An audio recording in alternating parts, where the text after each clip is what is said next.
Step through the veil, keep your wand close, and whatever you do, don't read the footnotes out loud. This is Harry Potter Half-Blood Prince Part 1. Chapter 1. The other minister. It was nearing midnight, and the Prime Minister was sitting alone in his office, reading a long memo that was slipping through his brain without leaving the slightest trace of meaning behind. He was waiting for a call from the president of a far-distant country, and between wondering when the wretched man would telephone and trying to suppress unpleasant memories of what had been a very long, tiring, and difficult week, there was not much space in his head for anything else. The more he attempted to focus on the print on the page before him, the more clearly the Prime Minister could see the gloating face of one of his political opponents. This particular opponent had appeared on the news that very day, not only to enumerate all the terrible things that had happened in the last week, as though anyone needed reminding, but also to explain why each and every one of them was the government's fault. The Prime Minister's pulse quickened at the very thought of these accusations, for they were neither fair nor true. How on earth was his government supposed to have stopped that bridge collapsing? It was outrageous for anybody to suggest that they were not spending enough on bridges. The bridge was less than 10 years old, and the best experts were at a loss to explain why it had snapped cleanly in two, sending a dozen cars into the watery depths of the river below. And how dared anyone suggest that it was lack of policemen that had resulted in those two very nasty and well-publicized murders? Or that the government should have somehow foreseen the freak hurricane in the West Country that had caused so much damage to both people and property? And was it his fault that one of his junior ministers, Herbert Chorley, had chosen this week to act so peculiarly that he was now going to be spending a lot more time with his family? A grim mood has gripped the country, the opponent had concluded, barely concealing his own broad grins. And unfortunately, this was perfectly true. The Prime Minister felt it himself. People really did seem more miserable than usual. Even the weather was dismal. All this chilly mist in the middle of July, it wasn't right, it wasn't normal. He turned over the second page of the memo, saw how much longer it went on, and gave it up as a bad job. Stretching his arms above his head, he looked around his office mournfully. It was a handsome room with a fine marble fireplace facing the long sash windows firmly closed against the unseasonable chill. With a slight shiver, the Prime Minister got up and moved over to the windows, looking out at the thin mist that was pressing itself against the glass. It was then, as he stood with his back to the room, that he heard a soft cough behind him. He froze, nose to nose with his own scared-looking reflection in the dark glass. He knew that cough. He had heard it before. He turned very slowly to face the empty room. Hello, he said, trying to sound braver than he felt. For a brief moment, he allowed himself the impossible hope that nobody would answer him. However, a voice responded at once. A crisp, decisive voice that sounded as though it were reading a prepared statement. It was coming, as the Prime Minister had known at the first cough, from the frog-like little man wearing a long silver wig who was depicted in a small and dirty oil painting in the far corner of the room.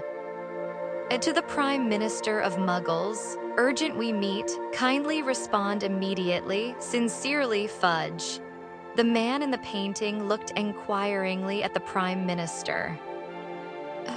Said the Prime Minister. Listen, it's not a very good time for me. I'm waiting for a telephone call, you see, from the President of... That can be rearranged, said the portrait at once.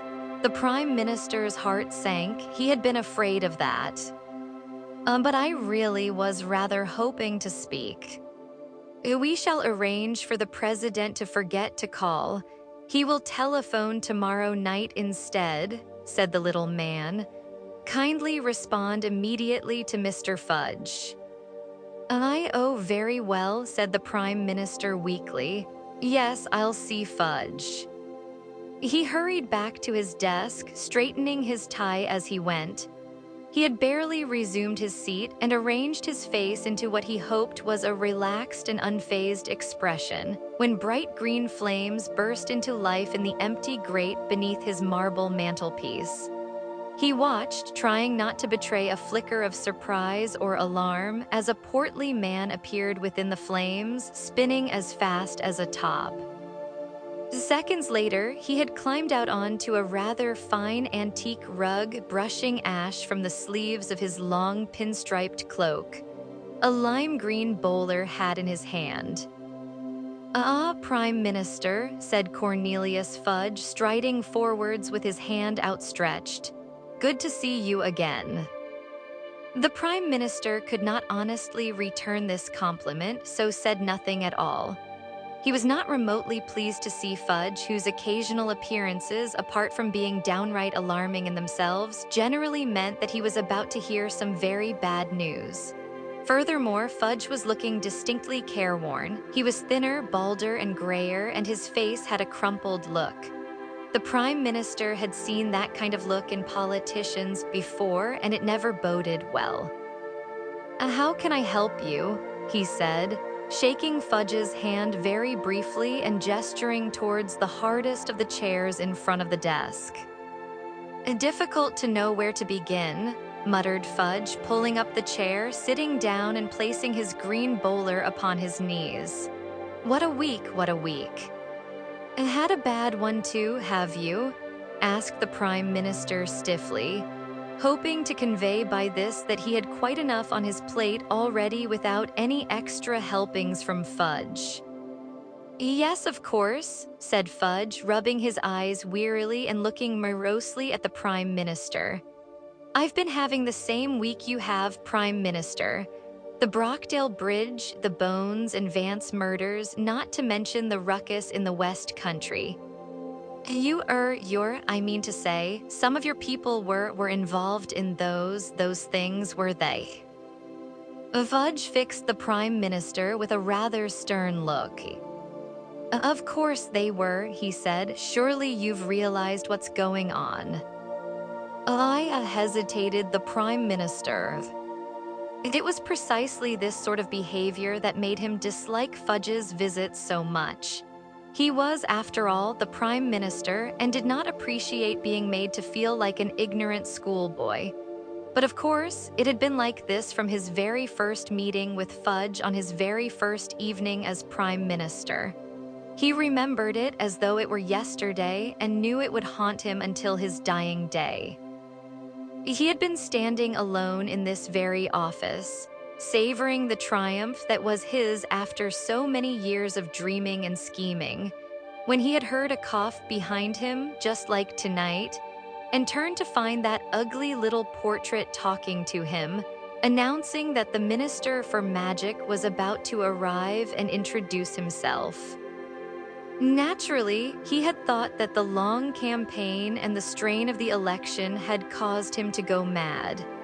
He had been utterly terrified to find a portrait talking to him, though this had been nothing to how he had felt when a self-proclaimed wizard had bounced out of the fireplace and shaken his hand.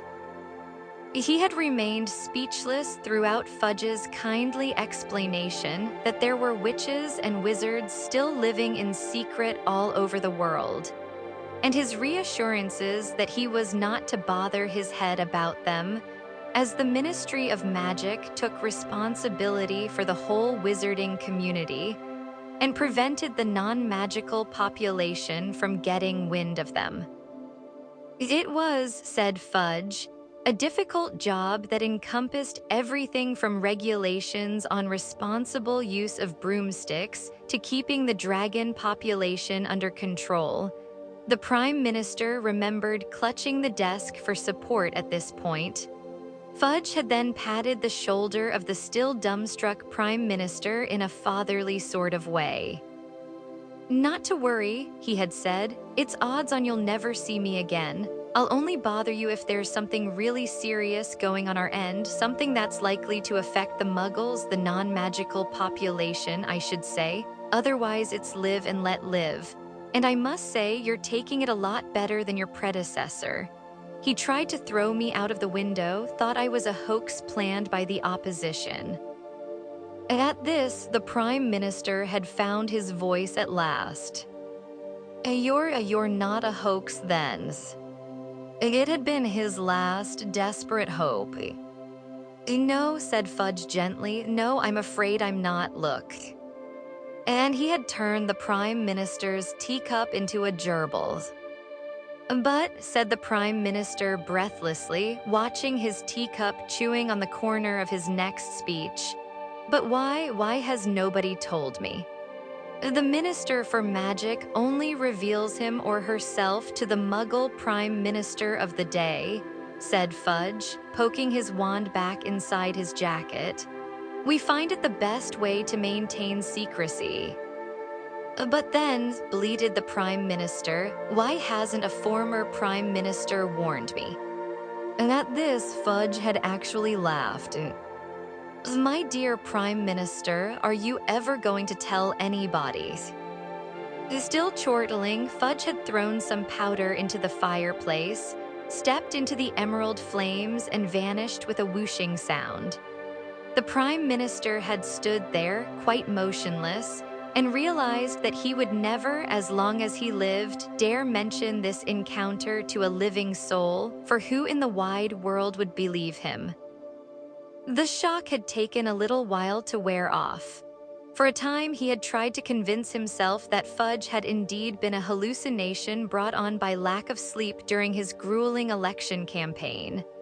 In a vain attempt to rid himself of all reminders of this uncomfortable encounter, he had given the gerbil to his delighted niece and instructed his private secretary to take down the portrait of the ugly little man who had announced Fudge's arrival.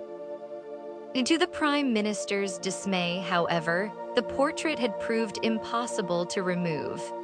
When several carpenters, a builder or two, an art historian, and the Chancellor of the Exchequer had all tried unsuccessfully to prise it from the wall, the Prime Minister had abandoned the attempt and simply resolved to hope that the thing remained motionless and silent for the rest of his term in office. As occasionally he could have sworn he saw out of the corner of his eye the occupant of the painting yawning, or else scratching his nose. Even once or twice, simply walking out of his frame and leaving nothing but a stretch of muddy brown canvas behind. However, he had trained himself not to look at the picture very much, and always to tell himself firmly that his eyes were playing tricks on him when anything like this happened. Then, 3 years ago, on a night very like tonight, the Prime Minister had been alone in his office when the portrait had once again announced the imminent arrival of Fudge, who had burst out of the fireplace, sopping wet and in a state of considerable panic. Before the Prime Minister could ask why he was dripping all over the Axminster, Fudge had started ranting about a prison the Prime Minister had never heard of.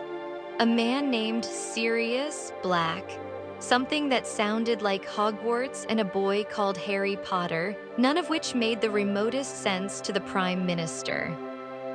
"I've just come from Azkaban," Fudge had panted, tipping a large amount of water out of the rim of his bowler hat into his pocket. "Middle of the North Sea, nasty flight, the Dementors are in uproar," he shuddered. "They've never had a breakout before. Anyway, I had to come to you, Prime Minister. Black's a known Muggle killer and may be planning to rejoin you-know-who, but of course you don't even know who you-know-who is." He had gazed hopelessly at the Prime Minister for a moment, then said, "Well, sit down, I'd better fill you in, have a whiskey." The Prime Minister had rather resented being told to sit down in his own office, let alone offered his own whiskey, but he sat nevertheless. Fudge had pulled out his wand, conjured 2 large glasses full of amber liquid out of thin air, pushed one of them into the Prime Minister's hand, and drawn up a chair. Fudge had talked for over an hour. At one point, he had refused to say a certain name aloud and wrote it instead on a piece of parchment, which he had thrust into the Prime Minister's whiskey-free hand. When at last Fudge had stood up to leave, the Prime Minister had stood up too. So you think that he had squinted down at the name in his left hand, Lord Val's. He who must not be named, snarled Fudge. I'm sorry, you think that he who must not be named is still alive then? Well, Dumbledore says he is, said Fudge, as he had fastened his pinstriped cloak under his chin, but we've never found him. If you ask me, he's not dangerous unless he's got support, so it's Black we ought to be worrying about. You'll put out that warning then? Excellent. Well, I hope we don't see each other again, Prime Minister. Good night. But they had seen each other again. Less than a year later, a harassed-looking Fudge had appeared out of thin air in the cabinet room to inform the Prime Minister that there had been a spot of bother at the Quidditch. Or that was what it had sounded like, World Cup, and that several Muggles had been involved. But that the Prime Minister was not to worry, the fact that you-know-whose mark had been seen again meant nothing. Fudge was sure it was an isolated incident, and the Muggle Liaison Office was dealing with all memory modifications as they spoke. Oh, and I almost forgot, Fudge had added. We're importing 3 foreign dragons and a sphinx for the Triwizard Tournament, quite routine. But the Department for the Regulation and Control of Magical Creatures tells me that it's down in the rulebook that we have to notify you if we're bringing highly dangerous creatures into the country. What dragons? Spluttered the Prime Minister. Yes, 3, said Fudge, and a sphinx. Well, good day to you. The Prime Minister had hoped beyond hope that dragons and sphinxes would be the worst of it, but no. Less than 2 years later, Fudge had erupted out of the fire yet again, this time with the news that there had been a mass breakout from Azkaban. A mass breakout, the Prime Minister had repeated hoarsely. No need to worry, no need to worry, Fudge had shouted, already with one foot in the flames. We'll have them rounded up in no time, just thought you ought to know. And before the Prime Minister had been able to shout, now wait just one moment, Fudge had vanished in a shower of green sparks. Whatever the press and the opposition might say, the Prime Minister was not a foolish man. It had not escaped his notice that despite Fudge's assurances at their first meeting, they were now seeing rather a lot of each other, nor that Fudge was becoming more flustered with each visit. Little though he liked to think about the Minister for Magic, or as he always called Fudge in his head, the other minister, the Prime Minister could not help but fear that the next time Fudge appeared it would be with graver news still. The sight, therefore, of Fudge stepping out of the fire once more, looking disheveled and fretful and sternly surprised that the Prime Minister did not know exactly why he was there, was about the worst thing that had happened in the course of this extremely gloomy week. How should I know what's going on in the wizarding community? Snapped the Prime Minister now. I have a country to run and quite enough concerns at the moment without. We have the same concerns, Fudge interrupted. The Brockdale Bridge didn't wear out, that wasn't really a hurricane. Those murders were not the work of Muggles, and Herbert Chorley's family would be safer without him. We are currently making arrangements to have him transferred to St. Mungo's Hospital for magical maladies and injuries. The move should be effected tonight. What do you, I'm afraid blustered the Prime Minister. Fudge took a great, deep breath and said, Prime Minister, I am very sorry to have to tell you that he's back. He who must not be named is back. Back, when you say back, he's alive, I mean. The Prime Minister groped in his memory for the details of that horrible conversation of 3 years previously, when Fudge had told him about the wizard who was feared above all others. The wizard who had committed 1,000 terrible crimes before his mysterious disappearance 15 years earlier. Yes, alive, said Fudge. That is, I don't know, is a man alive if he can't be killed? I don't really understand it, and Dumbledore won't explain properly. But anyway, he's certainly got a body and is walking and talking and killing, so I suppose, for the purposes of our discussion, yes, he's alive. The Prime Minister did not know what to say to this, but a persistent habit of wishing to appear well-informed on any subject that came up made him cast around for any details he could remember of their previous conversations. Is Sirius black with he who must not be named? Black, black, said Fudge distractedly, turning his bowler rapidly in his fingers. Sirius Black, you mean? Merlin's beard, no, Black's dead. Turns out we were mistaken about Black. He was innocent after all, and he wasn't in league with he who must not be named either. I mean, he added defensively, spinning the bowler hat still faster. All the evidence pointed. We had more than 50 eyewitnesses, but anyway, as I say, he's dead. Murdered as a matter of fact. On Ministry of Magic premises, there's going to be an inquiry actually. To his great surprise, the Prime Minister felt a fleeting stab of pity for Fudge at this point. It was, however, eclipsed almost immediately by a glow of smugness at the thought that, deficient though he himself might be in the area of materializing out of fireplaces, there had never been a murder in any of the government departments under his charge, not yet anyway. While the Prime Minister surreptitiously touched the wood of his desk, Fudge continued, but Black's by the by now. The point is, we're at war, Prime Minister, and steps must be taken. At war, repeated the Prime Minister nervously. Surely that's a little bit of an overstatement. He who must not be named has now been joined by those of his followers who broke out of Azkaban in January, said Fudge, speaking more and more rapidly and twirling his bowler so fast that it was a lime green blur. Since they have moved into the open, they have been wreaking havoc. The Brockdale Bridge, he did it, Prime Minister. He threatened a mass Muggle killing unless I stood aside for him.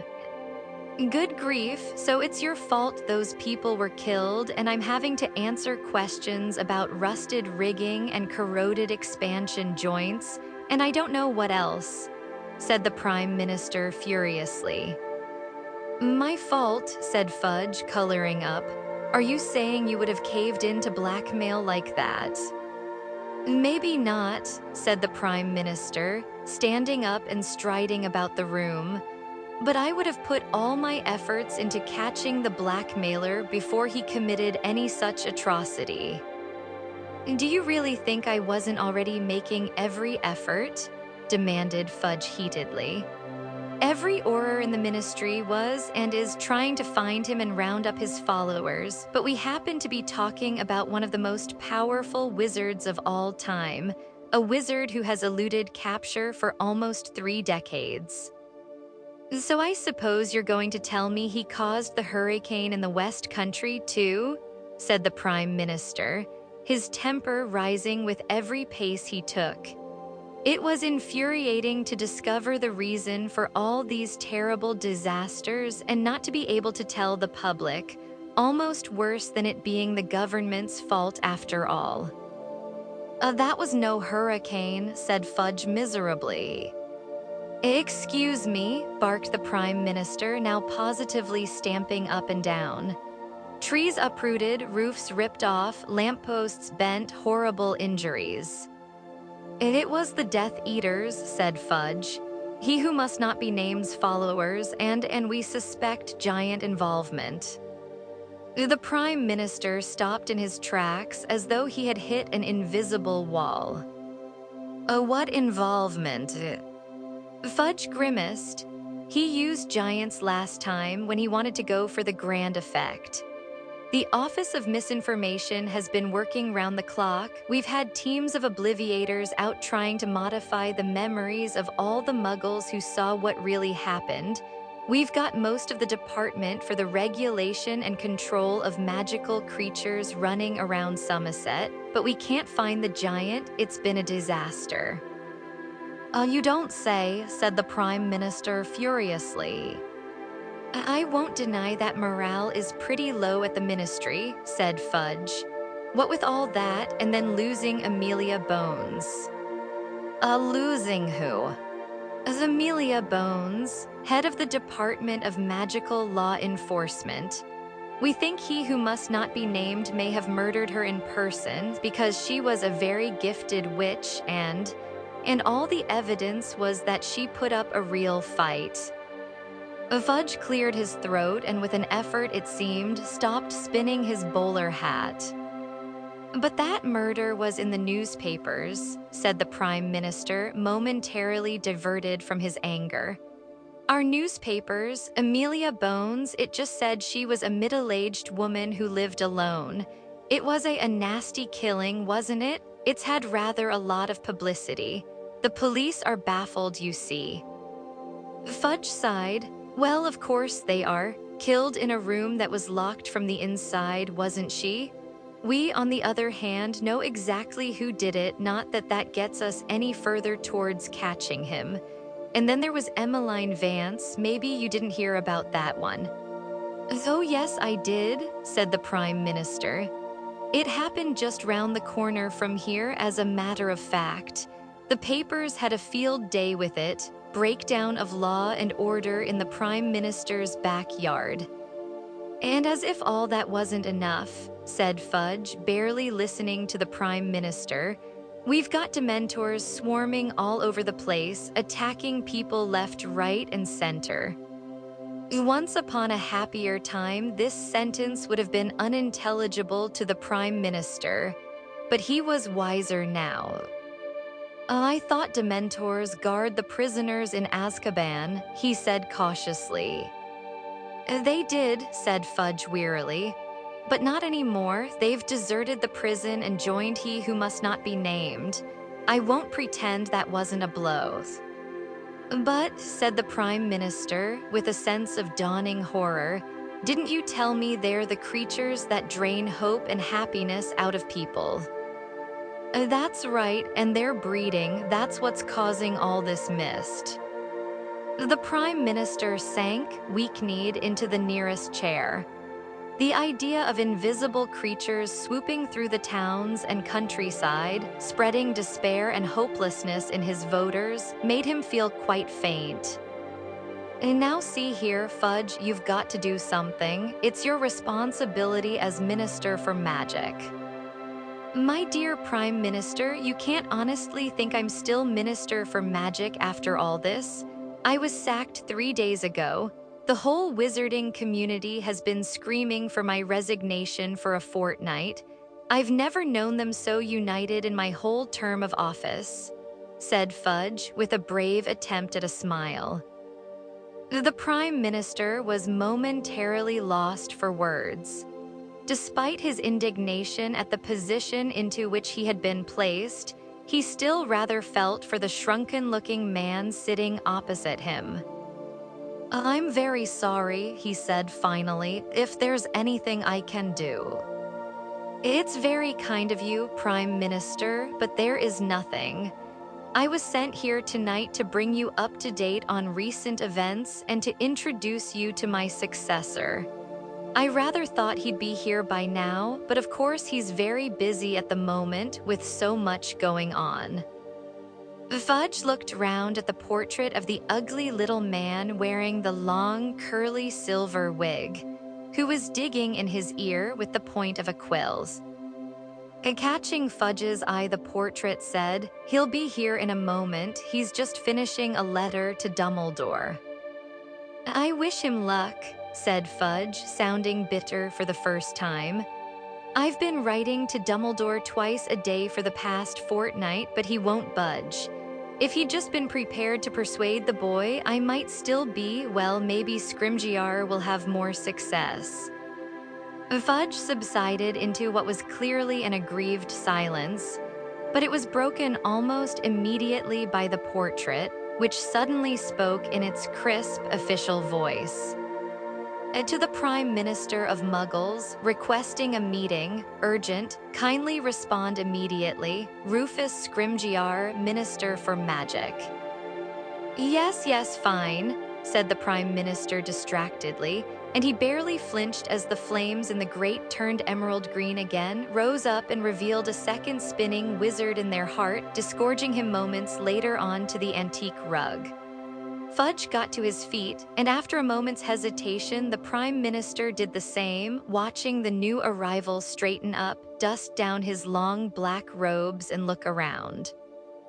The Prime Minister's first foolish thought was that Rufus Scrimgeour looked rather like an old lion. There were streaks of gray in his mane of tawny hair and his bushy eyebrows. He had keen yellowish eyes behind a pair of wire-rimmed spectacles and a certain rangy, loping grace even though he walked with a slight limp. There was an immediate impression of shrewdness and toughness. The Prime Minister thought he understood why the wizarding community preferred Scrimgeour to Fudge as a leader in these dangerous times. "How do you do?" said the Prime Minister politely, holding out his hand. Scrimgeour grasped it briefly, his eyes scanning the room, then pulled out a wand from under his robes.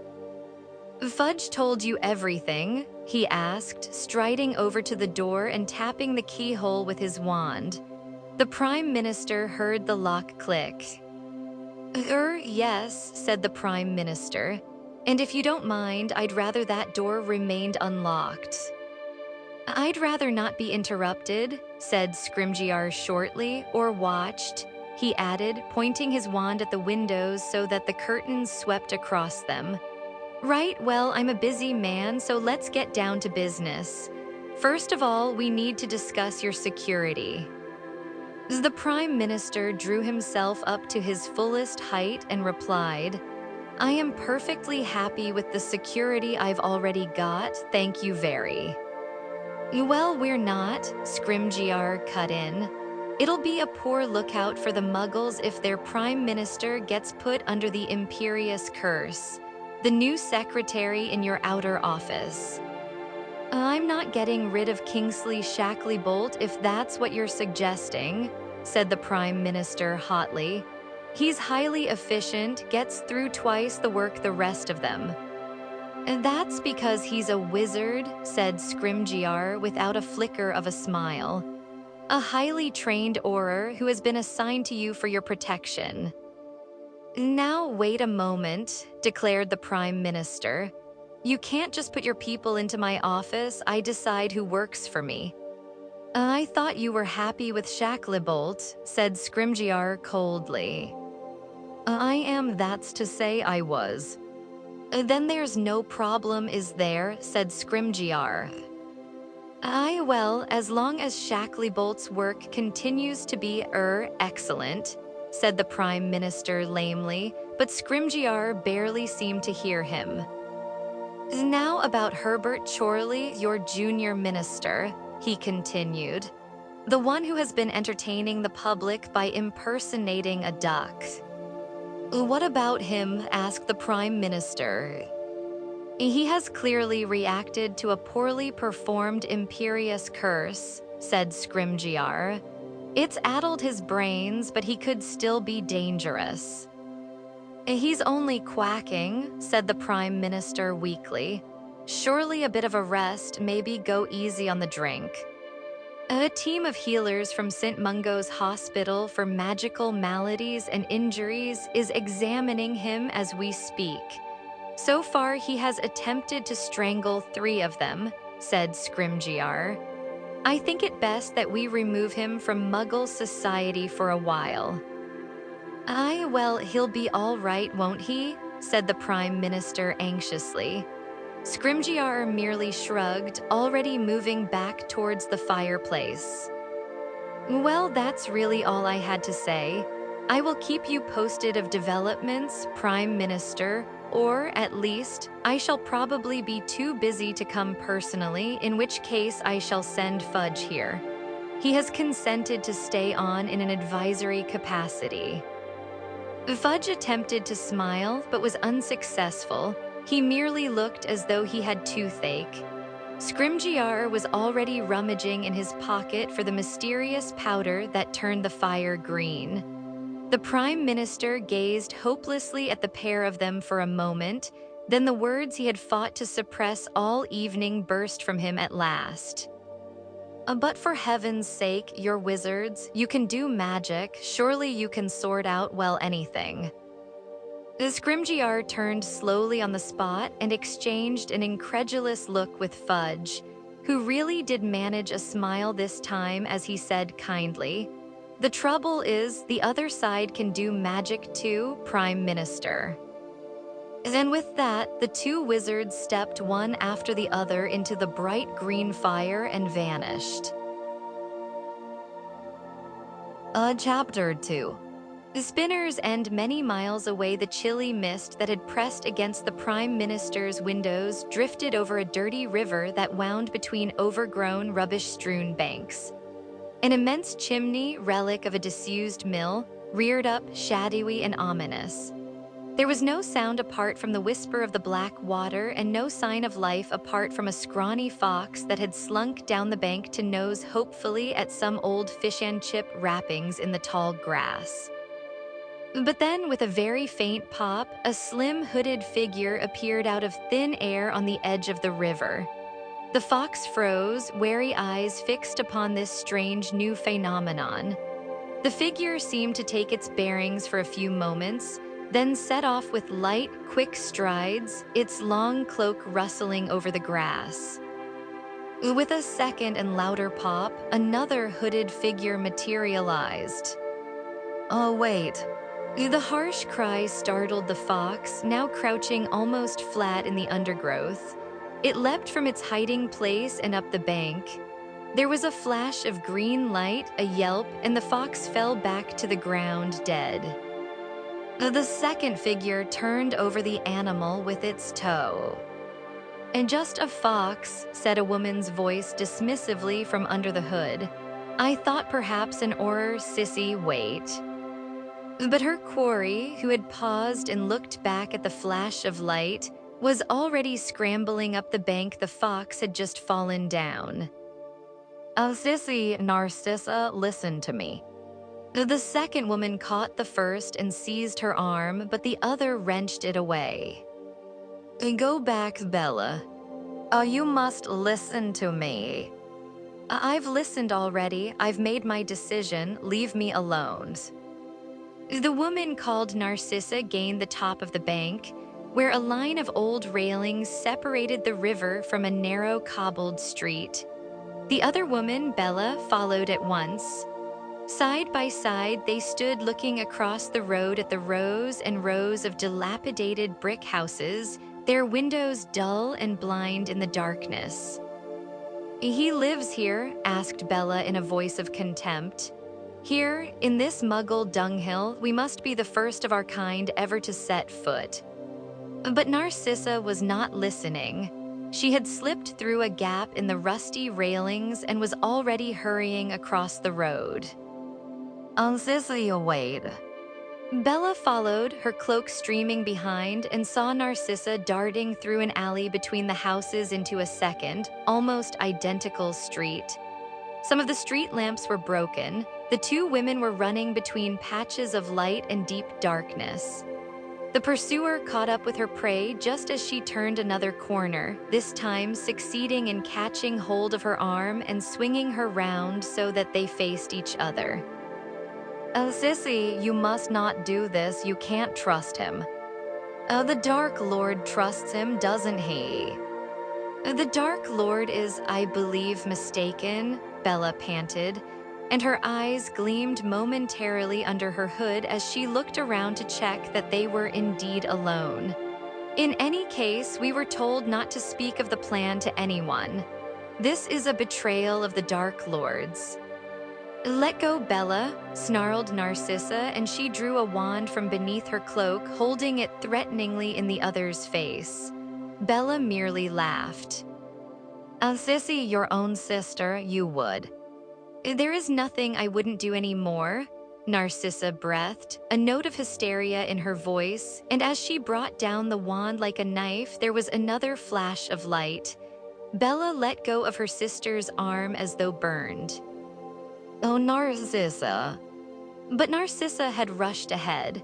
Rubbing her hand, her pursuer followed again, keeping her distance now as they moved deeper into the deserted labyrinth of brick houses. At last, Narcissa hurried up a street called Spinner's End, over which the towering mill chimney seemed to hover like a giant admonitory finger.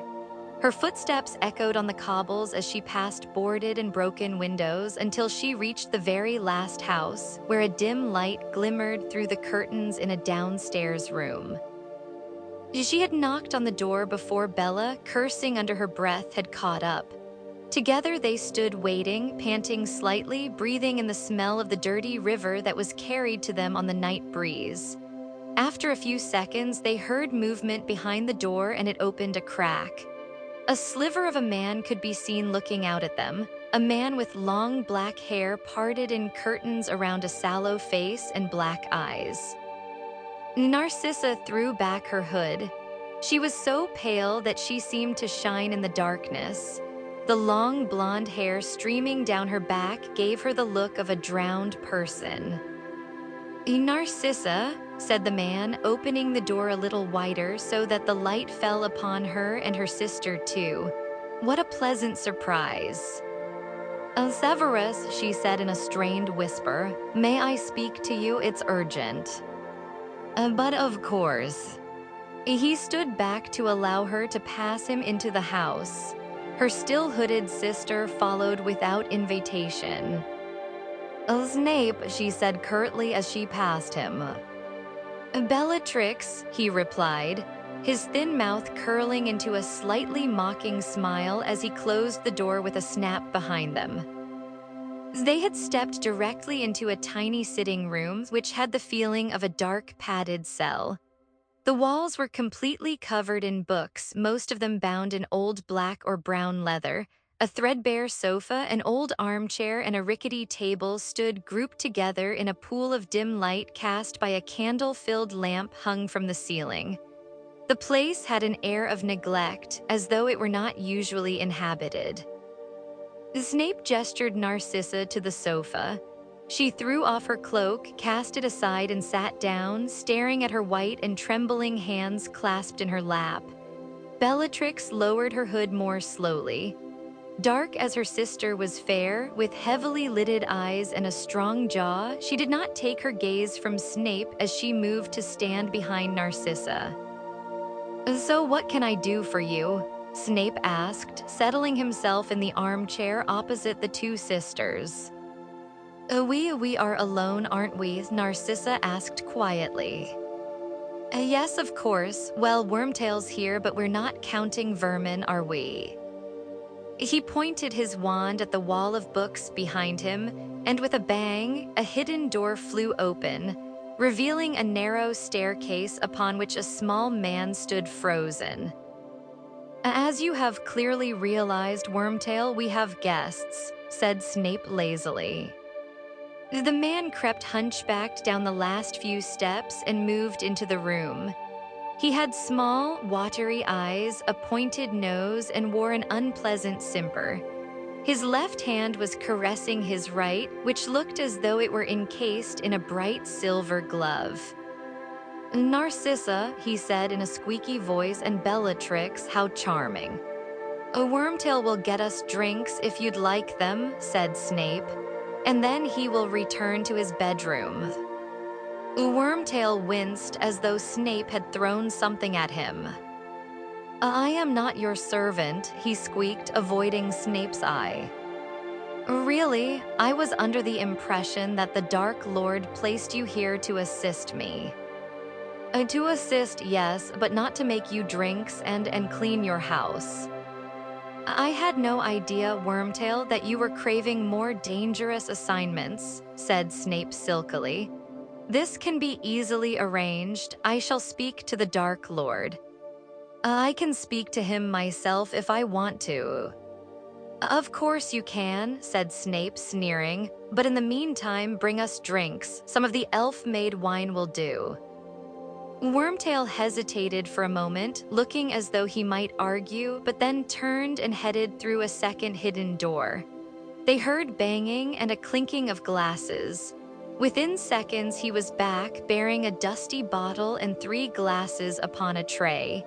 He dropped these on the rickety table and scurried from their presence, slamming the book-covered door behind him. Snape poured out 3 glasses of blood-red wine and handed 2 of them to the sisters. Narcissa murmured a word of thanks, whilst Bellatrix said nothing but continued to glower at Snape. This did not seem to discompose him. On the contrary, he looked rather amused. The Dark Lord," he said, raising his glass and draining it. The sisters copied him. Snape refilled their glasses. As Narcissa took her second drink, she said in a rush, "Severus, I'm sorry to come here like this, but I had to see you. I think you are the only one who can help me." Snape held up a hand to stop her, then pointed his wand again at the concealed staircase door. There was a loud bang and a squeal, followed by the sound of Wormtail scurrying back up the stairs. "My apologies," said Snape. "He has lately taken to listening at doors. I don't know what he means by it. You were saying, Narcissa." She took a great, shuddering breath and started again. "Severus, I know I ought not to be here. I have been told to say nothing to anyone, but—" "Then you ought to hold your tongue," snarled Bellatrix, "particularly in present company." "Present company," repeated Snape sardonically. "And what am I to understand by that, Bellatrix?" "That I don't trust you, Snape, as you very well know." Narcissa let out a noise that might have been a dry sob and covered her face with her hands. Snape set his glass down upon the table and sat back again, his hands upon the arms of his chair, smiling into Bellatrix's glowering face. "Narcissa, I think we ought to hear what Bellatrix is bursting to say. It will save tedious interruptions." "Well, continue, Bellatrix," said Snape. "Why is it that you do not trust me?" "100 reasons," she said loudly, striding out from behind the sofa to slam her glass upon the table. "Where to start? Where were you when the Dark Lord fell? Why did you never make any attempt to find him when he vanished? What have you been doing all these years that you've lived in Dumbledore's pocket? Why did you stop the Dark Lord procuring the Philosopher's Stone? Why did you not return at once when the Dark Lord was reborn? Where were you a few weeks ago when we battled to retrieve the prophecy for the Dark Lord? And why, Snape, is Harry Potter still alive when you have had him at your mercy for 5 years?" She paused, her chest rising and falling rapidly, the color high in her cheeks. Behind her, Narcissa sat motionless, her face still hidden in her hands. Snape smiled. "Before I answer you, oh yes, Bellatrix, I am going to answer. You can carry my words back to the others who whisper behind my back and carry false tales of my treachery to the Dark Lord. Before I answer you, I say, let me ask a question in turn. Do you really think that the Dark Lord has not asked me each and every one of those questions? And do you really think that, had I not been able to give satisfactory answers, I would be sitting here talking to you?" Oh, she hesitated. "I know he believes you, but you think he is mistaken, or that I have somehow hoodwinked him, fooled the Dark Lord, the greatest wizard, the most accomplished legilimens the world has ever seen?" Bellatrix said nothing but looked for the first time a little discomfited. Snape did not press the point. He picked up his drink again, sipped it, and continued, "You ask where I was when the Dark Lord fell. I was where he had ordered me to be at Hogwarts School of Witchcraft and Wizardry because he wished me to spy upon Albus Dumbledore. You know, I presume that it was on the Dark Lord's orders that I took up the post." She nodded almost imperceptibly and then opened her mouth, but Snape forestalled her. "You ask why I did not attempt to find him when he vanished. For the same reason that Avery, Yaxley, the Carrows, Greyback, Lucius—" he inclined his head slightly to Narcissa, "and many others did not attempt to find him. I believed him finished. I am not proud of it, I was wrong, but there it is. If he had not forgiven we who lost faith at that time, he would have very few followers left." "He'd have me," said Bellatrix passionately. "I who spent many years in Azkaban for him." Yes, indeed, most admirable, said Snape in a bored voice. Of course, you weren't a lot of use to him in prison, but the gesture was undoubtedly fine. A gesture, she shrieked. In her fury, she looked slightly mad. While I endured the Dementors, you remained at Hogwarts, comfortably playing Dumbledore's pet. Not quite, said Snape calmly. He wouldn't give me the defense against the dark arts job, you know. Seemed to think it might, bring about a relapse, tempt me into my old ways.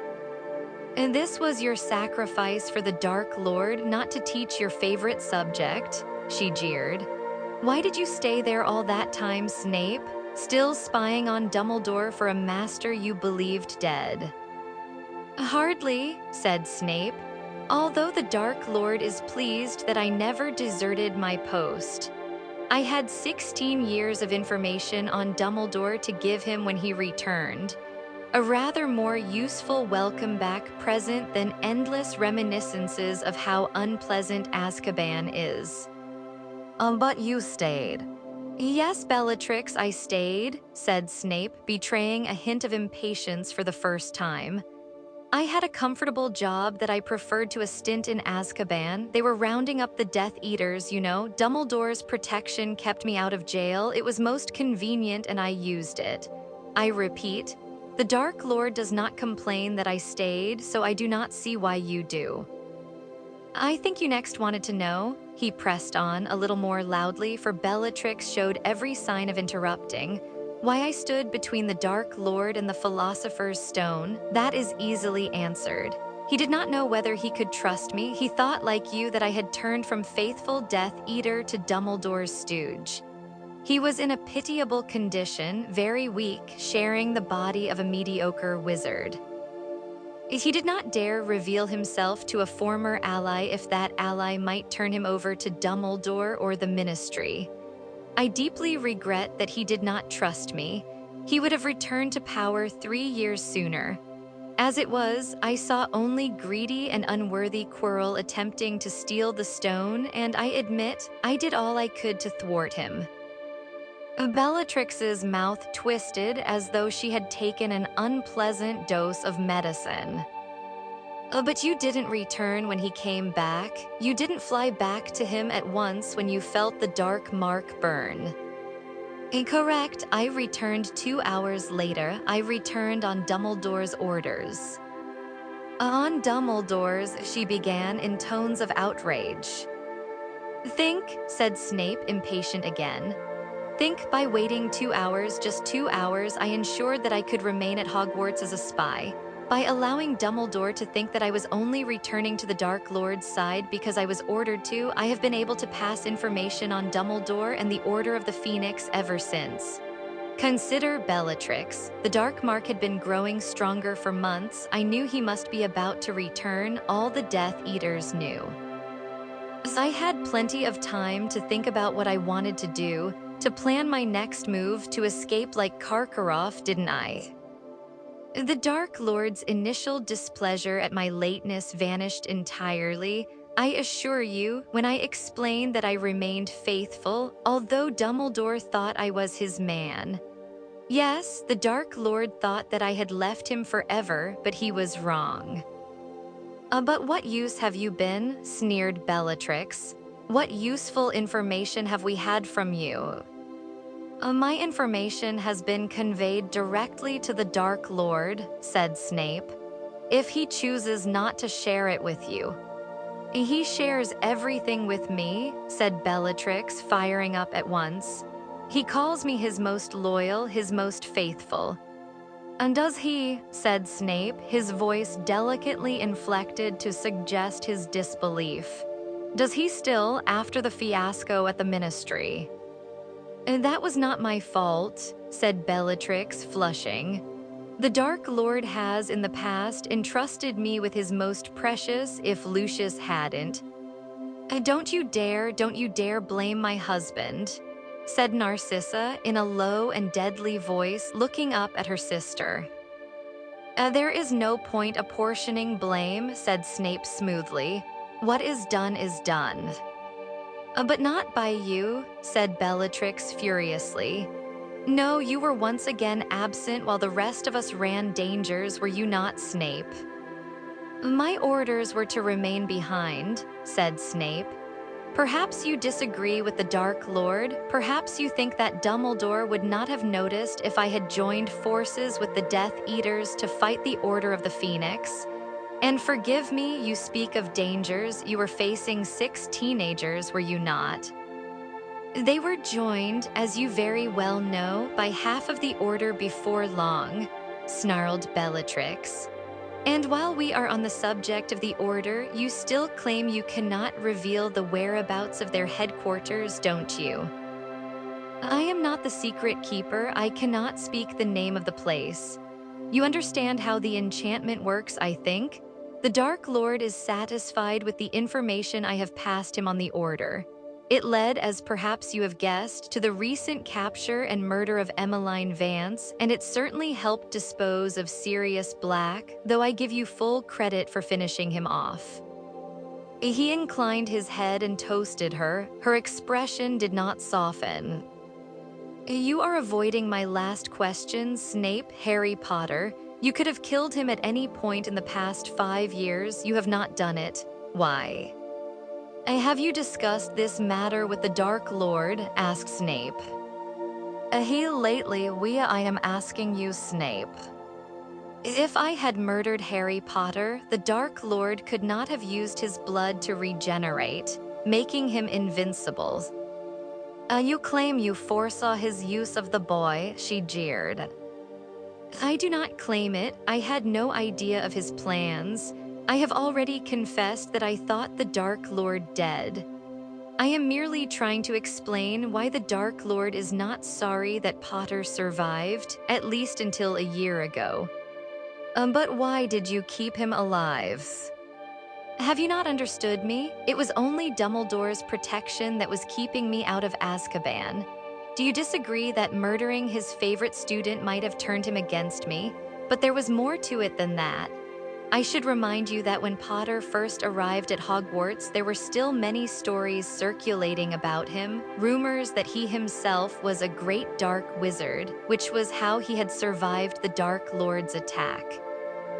Indeed, many of the Dark Lord's old followers thought Potter might be a standard around which we could all rally once more. I was curious, I admit it, and not at all inclined to murder him the moment he set foot in the castle. Of course, it became apparent to me very quickly that he had no extraordinary talent at all. He has fought his way out of a number of tight corners by a simple combination of sheer luck and more talented friends. He is mediocre to the last degree, though as obnoxious and self-satisfied as was his father before him. I have done my utmost to have him thrown out of Hogwarts, where I believe he scarcely belongs, but kill him or allow him to be killed in front of me. I would have been a fool to risk it with Dumbledore close at hand. And through all this, we are supposed to believe Dumbledore has never suspected you? Asked Bellatrix. He has no idea of your true allegiance. He trusts you implicitly still. I have played my part well, said Snape. And you overlook Dumbledore's greatest weakness. He has to believe the best of people. I spun him a tale of deepest remorse when I joined his staff, fresh from my Death Eater days, and he embraced me with open arms, though, as I say, never allowing me nearer the dark arts than he could help. Dumbledore has been a great wizard, oh yes, he has, for Bellatrix had made a scathing noise. The Dark Lord acknowledges it. I am pleased to say, however, that Dumbledore is growing old. The duel with the Dark Lord last month shook him. He has since sustained a serious injury because his reactions are slower than they once were. But through all these years, he has never stopped trusting Severus Snape, and therein lies my great value to the Dark Lord. Bellatrix still looked unhappy, though she appeared unsure how best to attack Snape next. Taking advantage of her silence, Snape turned to her sister. Now you came to ask me for help, Narcissa. Narcissa looked up at him, her face eloquent with despair. Yes, Severus, I think you are the only one who can help me. I have nowhere else to turn. Lucius is in jail. And she closed her eyes and 2 large tears seeped from beneath her eyelids. The Dark Lord has forbidden me to speak of it, Narcissa continued, her eyes still closed. He wishes none to know of the plan. It is very secret. But if he has forbidden it, you ought not to speak, said Snape at once. The Dark Lord's word is law. Narcissa gasped as though he had doused her with cold water. Bellatrix looked satisfied for the first time since she had entered the house. There, she said triumphantly to her sister. Even Snape says so. You were told not to talk, so hold your silence. But Snape had got to his feet and strode to the small window, peered through the curtains at the deserted street, then closed them again with a jerk. He turned round to face Narcissa, frowning. It so happens that I know of the plan, he said in a low voice. I am one of the few the Dark Lord has told. Nevertheless, had I not been in on the secret, Narcissa, you would have been guilty of great treachery to the Dark Lord. I thought you must know about it, said Narcissa, breathing more freely. He trusts you so, Severus. You know about the plan, said Bellatrix, her fleeting expression of satisfaction replaced by a look of outrage. You know. Certainly, said Snape. But what help do you require, Narcissa? If you are imagining I can persuade the Dark Lord to change his mind, I am afraid there is no hope, none at all. Severus, she whispered, tears sliding down her pale cheeks. My son, my only son. And Draco should be proud, said Bellatrix indifferently. The Dark Lord is granting him a great honor. And I will say this for Draco, he isn't shrinking away from his duty, he seems glad of a chance to prove himself, excited at the prospect. Narcissa began to cry in earnest, gazing beseechingly all the while at Snape. That's because he is 16 and has no idea what lies in store. Why, Severus, why my son, it is too dangerous. This is vengeance for Lucius's mistake, I know it. Snape said nothing. He looked away from the sight of her tears as though they were indecent, but he could not pretend not to hear her. That's why he's chosen Draco, isn't it? She persisted, to punish Lucius. If Draco succeeds, said Snape, still looking away from her, he will be honored above all others. But he won't succeed, sobbed Narcissa. How can he when the Dark Lord himself? Bellatrix gasped. Narcissa seemed to lose her nerve. I only meant that nobody has yet succeeded. Severus, please, you have always been Draco's favorite teacher. You are Lucius's old friend. I beg you, you are the Dark Lord's favorite, his most trusted advisor. Will you speak to him, persuade him?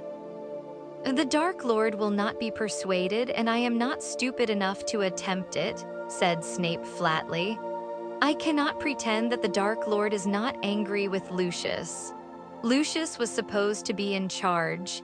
He got himself captured along with how many others and failed to retrieve the prophecy into the bargain. Yes, the Dark Lord is angry, Narcissa, very angry indeed. Then I am right, he has chosen Draco in revenge, choked Narcissa. He does not mean him to succeed, he wants him to be killed trying. When Snape said nothing, Narcissa seemed to lose what little self-restraint she still possessed. Standing up, she staggered to Snape and seized the front of his robes. Her face close to his, her tears falling onto his chest, she gasped, You could do it. You could do it instead of Draco, Severus. You would succeed, of course you would, and he would reward you beyond all of us. Snape caught hold of her wrists and removed her clutching hands. Looking down into her tear-stained face, he said slowly, He intends me to do it in the end, I think, but he is determined that Draco should try first. You see, in the unlikely event that Draco succeeds, I shall be able to remain at Hogwarts a little longer, fulfilling my useful role as spy. In other words, it doesn't matter to him if Draco is killed. The Dark Lord is very angry, repeated Snape quietly. He failed to hear the prophecy. You know as well as I do, Narcissa, that he does not forgive easily. She crumpled, falling at his feet, sobbing and moaning on the floor. My only son, my only son. You should be proud, said Bellatrix ruthlessly. If I had sons, I would be glad to give them up to the service of the Dark Lord. Narcissa gave a little scream of despair and clutched at her long blonde hair. Snape stooped, seized her by the arms, lifted her up and steered her back onto the sofa. He then poured her more wine and forced the glass into her hand. Oh, Narcissa, that's enough. Drink this. Listen to me. As she quietened a little, slopping wine down herself, she took a shaky sip. It might be possible for me to help Draco. She sat up, her face paper white, her eyes huge. Severus, oh Severus, you would help him. Would you look after him, see he comes to no harm? I can try. She flung away her glass. It skidded across the table as she slid off the sofa into a kneeling position at Snape's feet, seized his hand in both of hers and pressed her lips to it. If you are there to protect him, Severus, will you swear it? Will you make the unbreakable vow? The unbreakable vow? Snape's expression was blank, unreadable. Bellatrix, however, let out a cackle of triumphant laughter. Aren't you listening, Narcissa? Oh, he'll try, I'm sure, the usual empty words, the usual slithering out of action, oh, on the Dark Lord's orders, of course. Snape did not look at Bellatrix. His black eyes were fixed upon Narcissa's tear-filled blue ones as she continued to clutch his hand. Certainly, Narcissa, I shall make the unbreakable vow, he said quietly. Perhaps your sister will consent to be our bonder. Bellatrix's mouth fell open. Snape lowered himself so that he was kneeling opposite Narcissa. Beneath Bellatrix's astonished gaze, they grasped right hands. You will need your wand, Bellatrix, said Snape coldly. She drew it, still looking astonished. And you will need to move a little closer, he said. She stepped forward so that she stood over them and placed the tip of her wand on their linked hands. Narcissa spoke. Will you, Severus, watch over my son Draco as he attempts to fulfill the Dark Lord's wishes?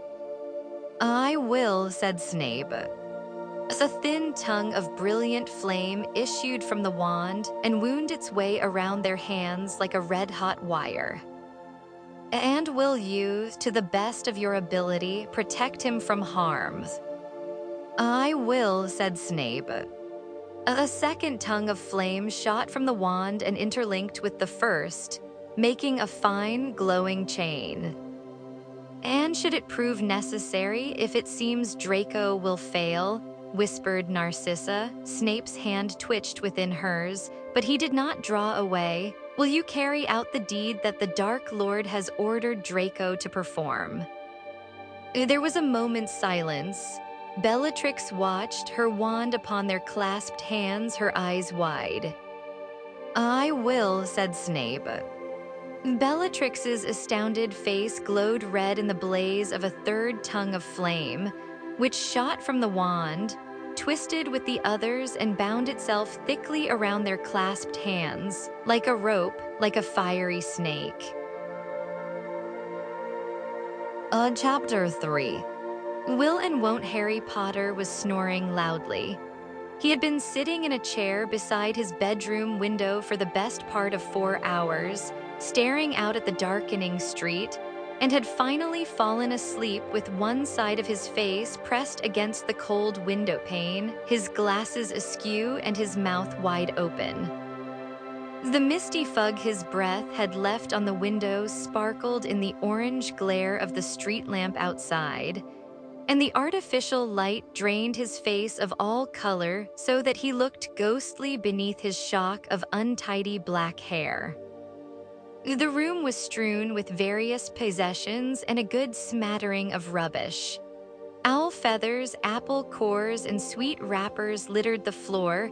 A number of spellbooks lay higgledy-piggledy among the tangled robes on his bed, and a mess of newspapers sat in a puddle of light on his desk. The headline of one blared, "A Harry Potter, the Chosen Ones." Rumors continue to fly about the mysterious recent disturbance at the Ministry of Magic, during which he who must not be named was sighted once more. "We're not allowed to talk about it, don't ask me anything," said one agitated obliviator who refused to give his name as he left the ministry last night. Nevertheless, highly placed sources within the ministry have confirmed that the disturbance centered on the fabled Hall of Prophecy. Though ministry spokeswizards have hitherto refused even to confirm the existence of such a place, a growing number of the wizarding community believe that the Death Eaters now serving sentences in Azkaban for trespass and attempted theft were attempting to steal a prophecy. The nature of that prophecy is unknown, although speculation is rife that it concerns Harry Potter, the only person ever known to have survived the killing curse, and who is also known to have been at the ministry on the night in question.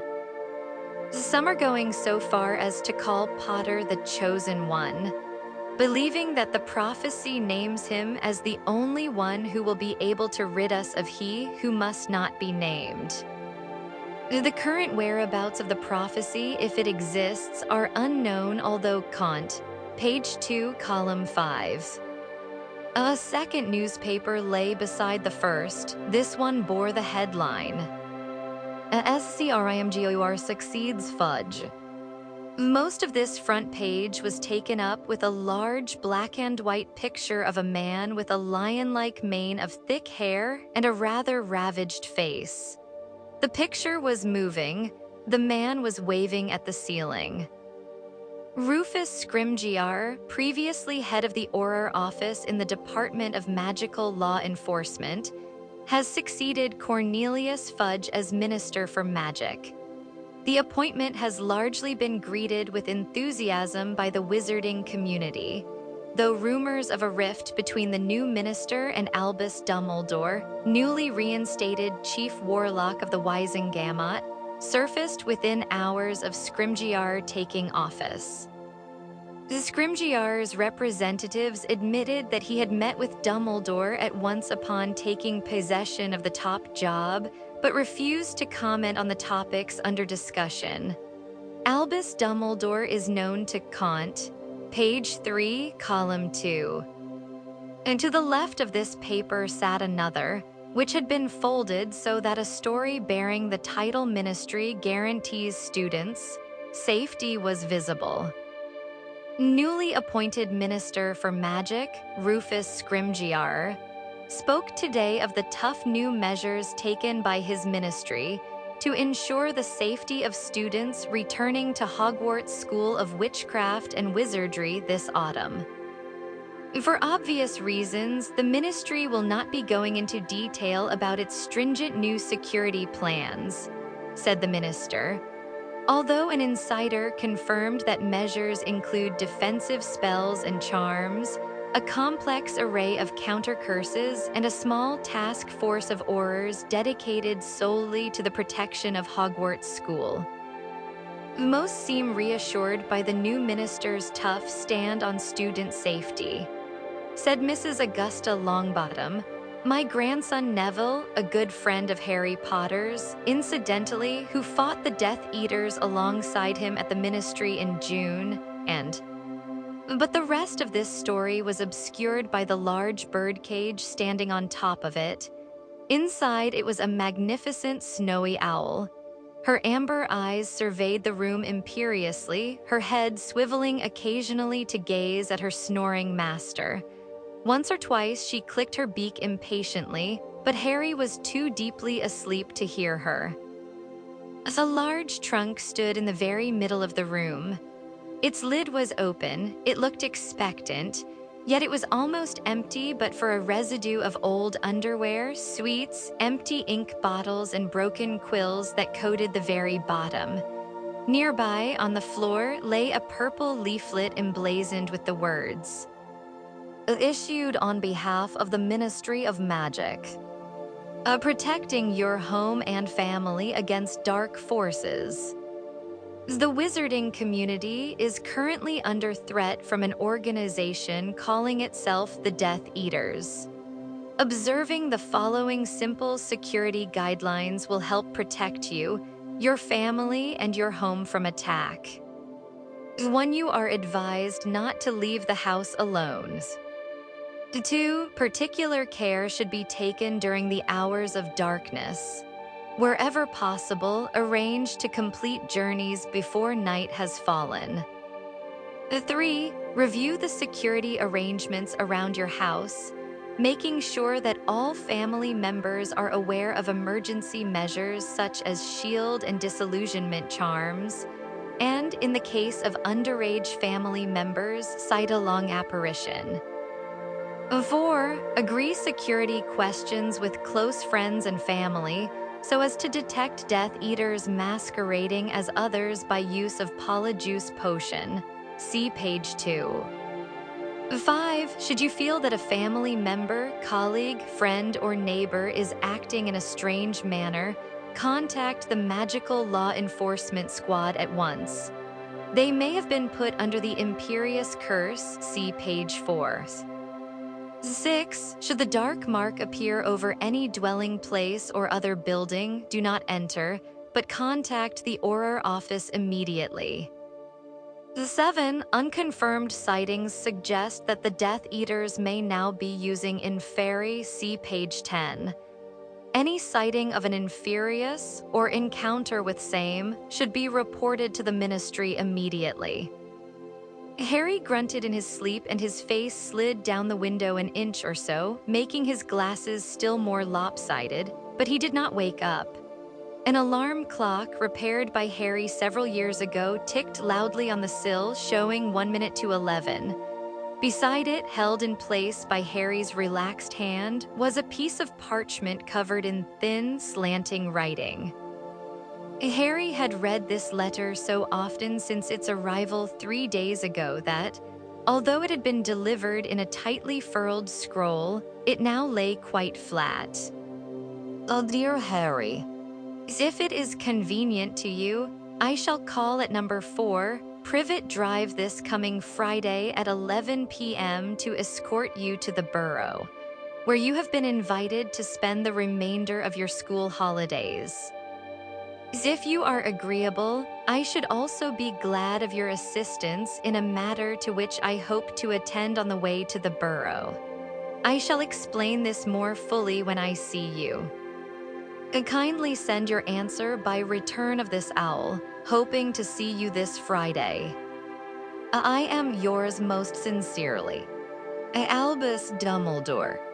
Though he already knew it by heart, Harry had been stealing glances at this missive every few minutes since 7 o'clock that evening, when he had first taken up his position beside his bedroom window, which had a reasonable view of both ends of Privet Drive. He knew it was pointless to keep rereading Dumbledore's words. Harry had sent back his yes with the delivering owl as requested, and all he could do now was wait. Either Dumbledore was going to come or he was not. But Harry had not packed. It just seemed too good to be true that he was going to be rescued from the Dursleys after a mere fortnight of their company. He could not shrug off the feeling that something was going to go wrong. His reply to Dumbledore's letter might have gone astray. Dumbledore could be prevented from collecting him. The letter might turn out not to be from Dumbledore at all, but a trick or joke or trap. Harry had not been able to face packing and then being let down and having to unpack again. The only gesture he had made to the possibility of a journey was to shut his snowy owl, Hedwig, safely in her cage. The minute hand on the alarm clock reached the number 12, and at that precise moment the street lamp outside the window went out. Harry awoke as though the sudden darkness was an alarm. Hastily straightening his glasses and unsticking his cheek from the glass, he pressed his nose against the window instead and squinted down at the pavement. A tall figure in a long, billowing cloak was walking up the garden paths. Harry jumped up as though he had received an electric shock, knocked over his chair, and started snatching anything and everything within reach from the floor and throwing it into the trunk. Even as he lobbed a set of robes, 2 spell books, and a packet of crisps across the room, the doorbell rang.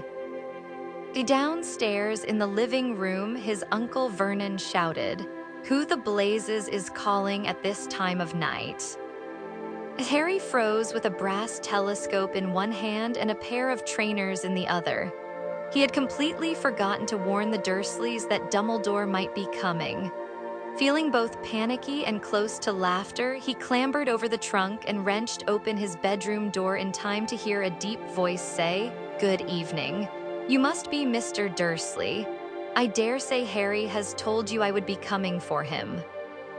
Harry ran down the stairs 2 at a time, coming to an abrupt halt several steps from the bottom, as long experience had taught him to remain out of arm's reach of his uncle whenever possible.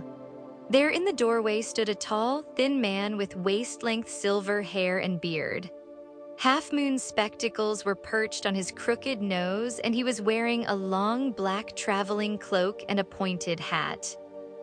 Vernon Dursley, whose mustache was quite as bushy as Dumbledore's, though black, and who was wearing a puce dressing gown, was staring at the visitor as though he could not believe his tiny eyes.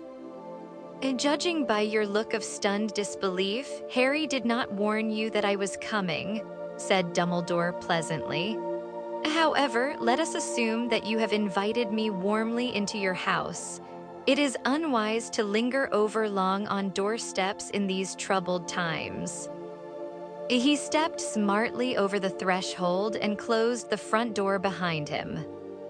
"It is a long time since my last visit," said Dumbledore, peering down his crooked nose at Uncle Vernon. "I must say your agapanthuses are flourishing." Vernon Dursley said nothing at all. Harry did not doubt that speech would return to him, and soon the vein pulsing in his uncle's temple was reaching danger point, but something about Dumbledore seemed to have robbed him temporarily of breath. It might have been the blatant wizardishness of his appearance, but it might, too, have been that even Uncle Vernon could sense that here was a man whom it would be very difficult to bully. "Ah, good evening, Harry," said Dumbledore, looking up at him through his half-moon glasses with a most satisfied expression. "Excellent, excellent." These words seemed to rouse Uncle Vernon. It was clear that as far as he was concerned, any man who could look at Harry and say "excellent" was a man with whom he could never see eye to eye. "I don't mean to be rude," he began, in a tone that threatened rudeness in every syllable. Yet, sadly, accidental rudeness occurs alarmingly often. Dumbledore finished the sentence gravely. "Best to say nothing at all, my dear man. Ah, and this must be Petunia." The kitchen door had opened, and there stood Harry's aunt, wearing rubber gloves and a housecoat over her nightdress, clearly halfway through her usual pre-bedtime wipe-down of all the kitchen surfaces. Her rather horsey face registered nothing but shock. "Albus Dumbledore," said Dumbledore when Uncle Vernon failed to effect an introduction. "We have corresponded, of course." Harry thought this an odd way of reminding Aunt Petunia that he had once sent her an exploding letter, but Aunt Petunia did not challenge the term. "And this must be your son Dudley." Dudley had that moment peered round the living room door. His large, blonde head rising out of the stripy collar of his pajamas looked oddly disembodied, his mouth gaping in astonishment and fear. Dumbledore waited a moment or two, apparently to see whether any of the Dursleys were going to say anything, but as the silence stretched on, he smiled. Shall we assume that you have invited me into your sitting room?" Dudley scrambled out of the way as Dumbledore passed him. Harry, still clutching the telescope and trainers, jumped the last few stairs and followed Dumbledore, who had settled himself in the armchair nearest the fire and was taking in the surroundings with an expression of benign interest. He looked quite extraordinarily out of place. Aren't we leaving, sir?" Harry asked anxiously. "Yes, indeed we are, but there are a few matters we need to discuss first," said Dumbledore. "And I would prefer not to do so in the open. We shall trespass upon your aunt and uncle's hospitality only a little longer." You will you?" Vernon Dursley had entered the room, Petunia at his shoulder and Dudley skulking behind them both. "Yes," said Dumbledore simply, "I shall." He drew his wand so rapidly that Harry barely saw it. With a casual flick, the sofa zoomed forwards and knocked the knees out from under all three of the Dursleys so that they collapsed upon it in a heap. Another flick of the wand and the sofa zoomed back to its original position. "We may as well be comfortable," said Dumbledore pleasantly. As he replaced his wand in his pocket, Harry saw that his hand was blackened and shriveled. It looked as though his flesh had been burned away.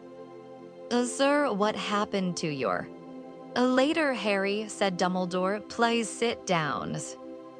Harry took the remaining armchair, choosing not to look at the Dursleys, who seemed stunned into silence. "I would assume that you were going to offer me refreshment," Dumbledore said to Uncle Vernon, "but the evidence so far suggests that that would be optimistic to the point of foolishness." A third twitch of the wand and a dusty bottle and 5 glasses appeared in midair. The bottle tipped and poured a generous measure of honey-colored liquid into each of the glasses, which then floated to each person in the room. "Madame Rosmerta's finest, oak-matured mead," said Dumbledore, raising his glass to Harry, who caught hold of his own and sipped. He had never tasted anything like it before, but enjoyed it immensely.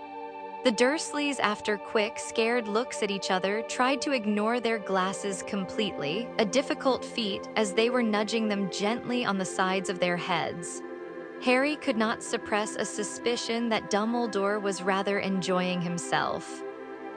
"Well, Harry," said Dumbledore, turning towards him, "a difficulty has arisen which I hope you will be able to solve for us. By us, I mean the Order of the Phoenix. But first of all, I must tell you that Sirius's will was discovered a week ago and that he left you everything he owned." As over on the sofa, Uncle Vernon's head turned, but Harry did not look at him, nor could he think of anything to say except, "Oh, right." "This is, in the main, fairly straightforward," Dumbledore went on. "You add a reasonable amount of gold to your account at Gringotts and you inherit all of Sirius's personal possessions. The slightly problematic part of the legacy. His godfather's dead," said Uncle Vernon loudly from the sofa. Dumbledore and Harry both turned to look at him. The glass of mead was now knocking quite insistently on the side of Vernon's head. He attempted to beat it away. "He's dead, his godfather." "Yes," said Dumbledore. He did not ask Harry why he had not confided in the Dursleys. "Our problem," he continued to Harry as if there had been no interruption, "is that Sirius also left you number 12 Grimmauld Place." "He's been left a house," said Uncle Vernon greedily, his small eyes narrowing, but nobody answered him. "You can keep using it as headquarters," said Harry. "I don't care, you can have it, I don't really want it." Harry never wanted to set foot in number 12, Grimmauld Place again if he could help it. He thought he would be haunted forever by the memory of Sirius prowling its dark, musty rooms alone, imprisoned within the place he had wanted so desperately to leave. "That is generous," said Dumbledore. "We have, however, vacated the building temporarily." "Oh, why?" Well, said Dumbledore, ignoring the mutterings of Uncle Vernon, who was now being rapped smartly over the head by the persistent glass of mead. Black family tradition decreed that the house was handed down the direct line to the next male with the name of Black. Sirius was the very last of the line, as his younger brother, Regulus, predeceased him, and both were childless. While his will makes it perfectly plain that he wants you to have the house, it is nevertheless possible that some spell or enchantment has been set upon the place to ensure that it cannot be owned by anyone other than a pureblood. The vivid image of the shrieking, spitting portrait of Sirius's mother that hung in the hall of number 12, Grimmauld Place, flashed into Harry's mind. "I bet there has," he said. "And quite," said Dumbledore. "And if such an enchantment exists, then the ownership of the house is most likely to pass to the eldest of Sirius's living relatives, which would mean his cousin, Bellatrix Lestrange." Without realizing what he was doing, Harry sprang to his feet. The telescope and trainers in his lap rolled across the floor. Bellatrix Lestrange, Sirius's killer, inherit his house. "Oh no," he said. "Well, obviously we would prefer that she didn't get it either," said Dumbledore calmly. "The situation is fraught with complications. We do not know whether the enchantments we ourselves have placed upon it, for example, making it unplottable, will hold now that ownership has passed from Sirius's hands. It might be that Bellatrix will arrive on the doorstep at any moment. Naturally, we had to move out until such time as we have clarified the position." "But how are you going to find out if I'm allowed to own it?" "Unfortunately," said Dumbledore, "there is a simple test." He placed his empty glass on a small table beside his chair. But before he could do anything else, Uncle Vernon shouted, "Will you get these ruddy things off us?" Harry looked round. All three of the Dursleys were cowering with their arms over their heads as their glasses bounced up and down on their skulls, the contents flying everywhere. "Oh, I'm so sorry," said Dumbledore politely, and he raised his wand again. All three glasses vanished. "But it would have been better manners to drink it, you know." It looked as though Uncle Vernon was bursting with any number of unpleasant retorts, but he merely shrank back into the cushions with Aunt Petunia and Dudley and said nothing, keeping his small piggy eyes on Dumbledore's wand. "You see," Dumbledore said, turning back to Harry and again speaking as though Uncle Vernon had not uttered, "if you have indeed inherited the house, you have also inherited." He flicked his wand for a fifth time. There was a loud crack and a house elf appeared, with a snout for a nose, giant bat's ears, and enormous bloodshot eyes, crouching on the Dursleys' shagpell carpet and covered in grimy rags. Aunt Petunia let out a hair-raising shriek. Nothing this filthy had entered her house in living memory. Dudley drew his large, bare pink feet off the floor and sat with them raised almost above his head, as though he thought the creature might run up his pajama trousers, and Uncle Vernon bellowed, "What the hell is that?" "A creature," finished Dumbledore. "A creature won't, creature woe," croaked the house elf, quite as loudly as Uncle Vernon, stamping his long, gnarled feet and pulling his ears. "Creature belongs to Miss Bellatrix, oh yes, creature belongs to the Blacks, creature wants his new mistress, creature won't go to the Potter brat, creature won't woe." "As you can see, Harry," said Dumbledore loudly, over creature's continued croaks of won't, woe, "creature is showing a certain reluctance to pass into your ownership." "I don't care," said Harry again, looking with disgust at the writhing, stamping house elf. "I don't want him." "It won't, woe. You would prefer him to pass into the ownership of Bellatrix Lestrange, bearing in mind that he has lived at the headquarters of the Order of the Phoenix for the past year." It won't, whoa. Harry stared at Dumbledore. He knew that creature could not be permitted to go and live with Bellatrix Lestrange, but the idea of owning him, of having responsibility for the creature that had betrayed Sirius, was repugnant. Give him an order, said Dumbledore. If he has passed into your ownership, he will have to obey. If not, then we shall have to think of some other means of keeping him from his rightful mistress. I won't. A creature's voice had risen to a scream. Harry could think of nothing to say except, "Creature, shut up." It looked for a moment as though Creature was going to choke. He grabbed his throat, his mouth still working furiously, his eyes bulging. After a few seconds of frantic gulping, he threw himself face forwards onto the carpet. Aunt Petunia whimpered and beat the floor with his hands and feet, giving himself over to a violent but entirely silent tantrum. Well, that simplifies matters, said Dumbledore cheerfully. It seems that Sirius knew what he was doing. You are the rightful owner of number 12, Grimmauld Place, and of Creature. Do I have to keep him with me? Harry asked, aghast, as Creature thrashed around at his feet. Not if you don't want to, said Dumbledore. If I might make a suggestion, you could send him to Hogwarts to work in the kitchen there. In that way, the other house elves could keep an eye on him. Yeah, said Harry in relief. Yeah, I'll do that. Creature, I want you to go to Hogwarts and work in the kitchens there with the other house elves.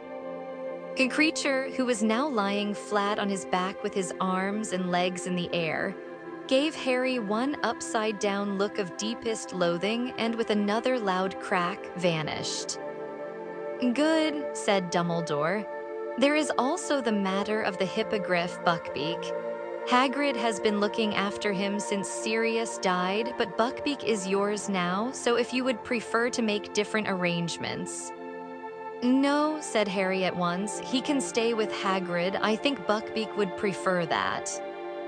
Hagrid will be delighted, said Dumbledore, smiling. He was thrilled to see Buckbeak again. Incidentally, we have decided, in the interests of Buckbeak's safety, to rechristen him Witherwings for the time being, though I doubt that the Ministry would ever guess he is the hippogriff they once sentenced to death. Now, Harry, is your trunk packed? Alarm. Doubtful that I would turn up, Dumbledore suggested shrewdly. I'll just go and finish off, said Harry hastily, hurrying to pick up his fallen telescope and trainers. It took him a little over 10 minutes to track down everything he needed. At last, he had managed to extract his invisibility cloak from under the bed, screwed the top back on his jar of color change ink, and forced the lid of his trunk shut on his cauldron. Then, heaving his trunk in one hand and holding Hedwig's cage in the other, he made his way back downstairs. He was disappointed to discover that Dumbledore was not waiting in the hall, which meant that he had to return to the living room. Nobody was talking. Dumbledore was humming quietly, apparently quite at his ease, but the atmosphere was thicker than cold custard, and Harry did not dare look at the Dursleys as he said, "Professor, I'm ready now." Good, said Dumbledore. Just one last thing, then. And he turned to speak to the Dursleys once more. As you will no doubt be aware, Harry comes of age in a year's time. No, said Aunt Petunia, speaking for the first time since Dumbledore's arrival. I'm sorry, said Dumbledore politely. No, he doesn't. He's a month younger than Dudley, and Dudders doesn't turn 18 until the year after next. Ah, said Dumbledore pleasantly, but in the wizarding world, we come of age at 17. Uncle Vernon muttered preposterous, but Dumbledore ignored him. Now, as you already know, the wizard called Lord Voldemort has returned to this country. The wizarding community is currently in a state of open warfare. Harry, whom Lord Voldemort has already attempted to kill on a number of occasions, is in even greater danger now than the day when I left him upon your doorstep 15 years ago, with a letter explaining about his parents' murder and expressing the hope that you would care for him as though he were your own." Dumbledore paused, and although his voice remained light and calm, and he gave no obvious sign of anger, Harry felt a kind of chill emanating from him and noticed that the Dursleys drew very slightly closer together. "You did not do as I asked. You have never treated Harry as a son. He has known nothing but neglect and often cruelty at your hands. The best that can be said is that he has at least escaped the appalling damage you have inflicted upon the unfortunate boy sitting between you." Both Aunt Petunia and Uncle Vernon looked around instinctively, as though expecting to see someone other than Dudley squeezed between them. "Us, Miss Street Dudders, what do you?" began Uncle Vernon furiously, but Dumbledore raised his finger for silence, a silence which fell as though he had struck Uncle Vernon dumb. "The magic I evoked 15 years ago means that Harry has powerful protection while he can still call this house home. However miserable he has been here, however unwelcome, however badly treated, you have at least grudgingly allowed him house room. This magic will cease to operate the moment that Harry turns 17, in other words, the moment he becomes a man. I ask only this, that you allow Harry to return once more to this house before his 17th birthday, which will ensure that the protection continues until that time." None of the Dursleys said anything. Dudley was frowning slightly, as though he was still trying to work out when he had ever been mistreated. Uncle Vernon looked as though he had something stuck in his throat. Aunt Petunia, however, was oddly flushed. "Well, Harry, time for us to be off," said Dumbledore at last, standing up and straightening his long black cloak. "Until we meet again," he said to the Dursleys, who looked as though that moment could wait forever as far as they were concerned, and after doffing his hat, he swept from the room. "Bye," said Harry hastily to the Dursleys, and followed Dumbledore, who paused beside Harry's trunk, upon which Hedwig's cage was perched. "We do not want to be encumbered by these just now," he said, pulling out his wand again. "I shall send them to the burrow to await us there. However, I would like you to bring your invisibility cloak just in case." Harry extracted his cloak from his trunk with some difficulty, trying not to show Dumbledore the mess within. When he had stuffed it into an inside pocket of his jacket, Dumbledore waved his wand and the trunk, cage, and Hedwig vanished. Dumbledore then waved his wand again and the front door opened onto cool, misty darkness. "And now, Harry, let us step out into the night and pursue that flighty temptress adventure." Chapter 4. Horace Slughorn, despite the fact that he had spent every waking moment of the past few days hoping desperately that Dumbledore would indeed come to fetch him, Harry felt distinctly awkward as they set off down Privet Drive together. He had never had a proper conversation with his headmaster outside Hogwarts before. There was usually a desk between them. The memory of their last face-to-face encounter kept intruding, too, and it rather heightened Harry's sense of embarrassment.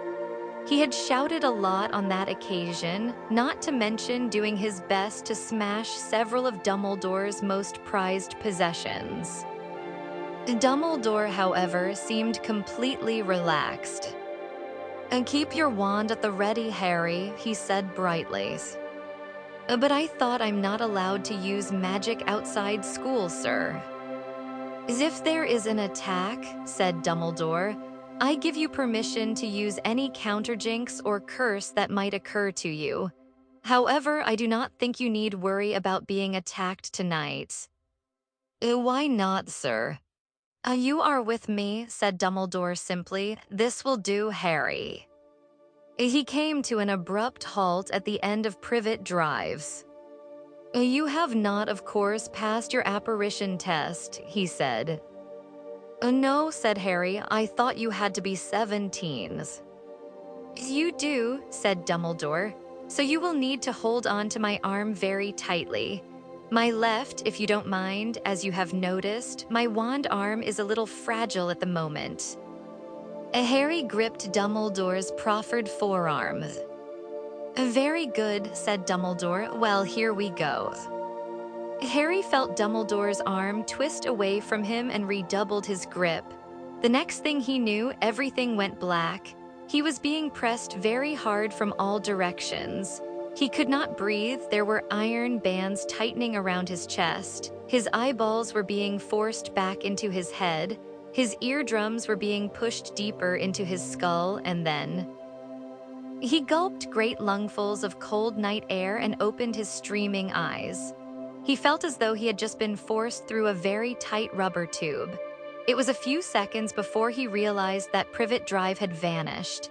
He and Dumbledore were now standing in what appeared to be a deserted village square, in the center of which stood an old war memorial and a few benches.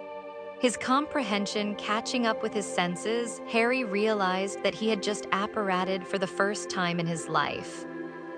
Are you all right? Asked Dumbledore, looking down at him solicitously.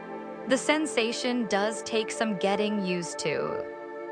I'm fine, said Harry, rubbing his ears, which felt as though they had left Privet Drive rather reluctantly. But I think I might prefer brooms. Dumbledore smiled, drew his traveling cloak a little more tightly around his neck, and said, "This way." He set off at a brisk pace, past an empty inn and a few houses. According to a clock on a nearby church, it was almost midnight. So tell me, Harry, said Dumbledore, your scar, has it been hurting at all? Harry raised a hand unconsciously to his forehead and rubbed the lightning-shaped mark. No, he said, and I've been wondering about that. I thought it would be burning all the time now Voldemort's getting so powerful again. He glanced up at Dumbledore and saw that he was wearing a satisfied expression. I, on the other hand, thought otherwise, said Dumbledore. Lord Voldemort has finally realized the dangerous access to his thoughts and feelings you have been enjoying. It appears that he is now employing a clemency against you.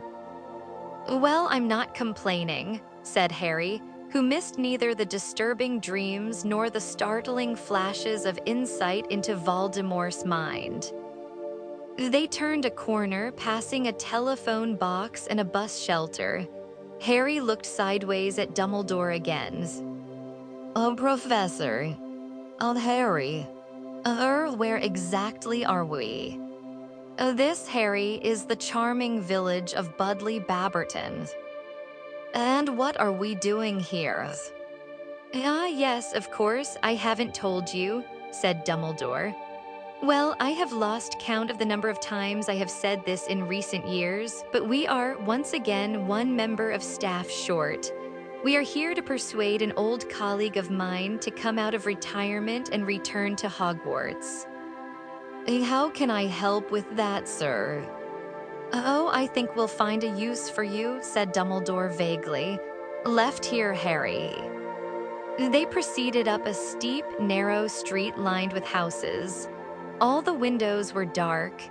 The odd chill that had lain over Privet Drive for 2 weeks persisted here, too.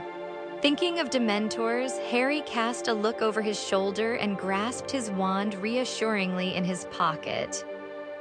Professor, why couldn't we just apparate directly into your old colleague's house? Because it would be quite as rude as kicking down the front door, said Dumbledore.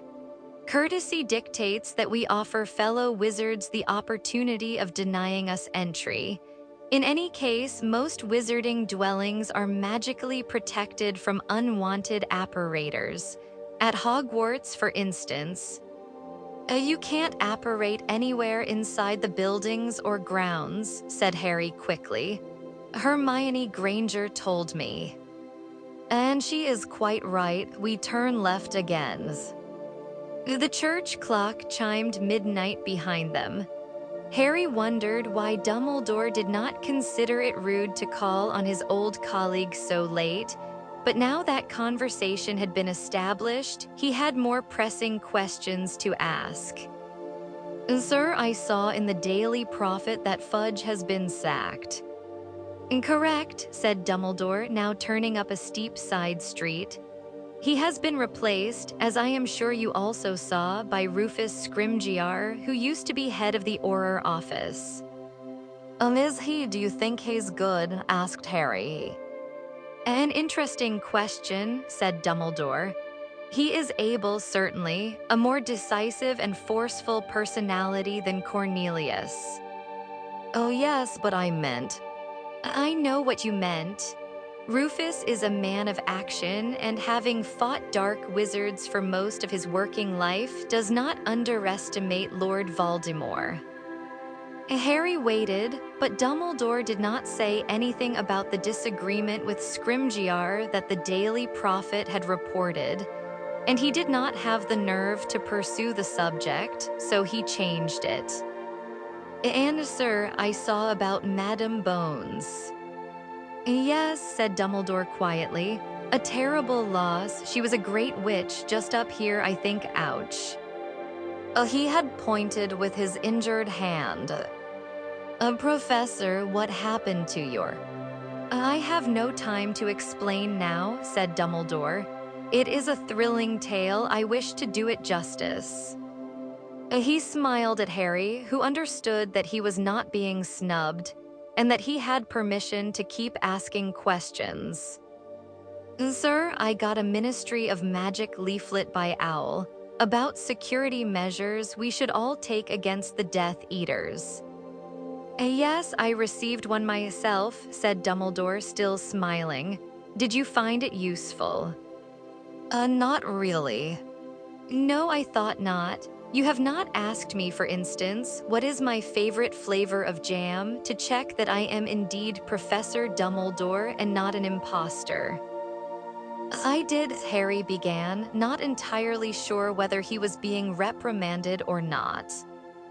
For future reference, Harry, it is raspberry, although, of course, if I were a Death Eater, I would have been sure to research my own jam preferences before impersonating myself. You're right, said Harry. Well, on that leaflet it said something about inferi. What exactly are they? The leaflet wasn't very clear. They are corpses, said Dumbledore calmly. Dead bodies that have been bewitched to do a dark wizard's bidding. Inferi have not been seen for a long time, however, not since Voldemort was last powerful. He killed enough people to make an army of them, of course. This is the place, Harry, just here. They were nearing a small, neat stone house set in its own garden. Harry was too busy digesting the horrible idea of inferi to have much attention left for anything else. But as they reached the front gate, Dumbledore stopped dead and Harry walked into him. Oh dear, dear, dear. Harry followed his gaze up the carefully tended front path and felt his heart sink. The front door was hanging off its hinges. Dumbledore glanced up and down the street. It seemed quite deserted. A wand out and follow me, Harry, he said quietly. He opened the gate and walked swiftly and silently up the garden path, Harry at his heels, then pushed the front door very slowly, his wand raised and at the ready. Lumos.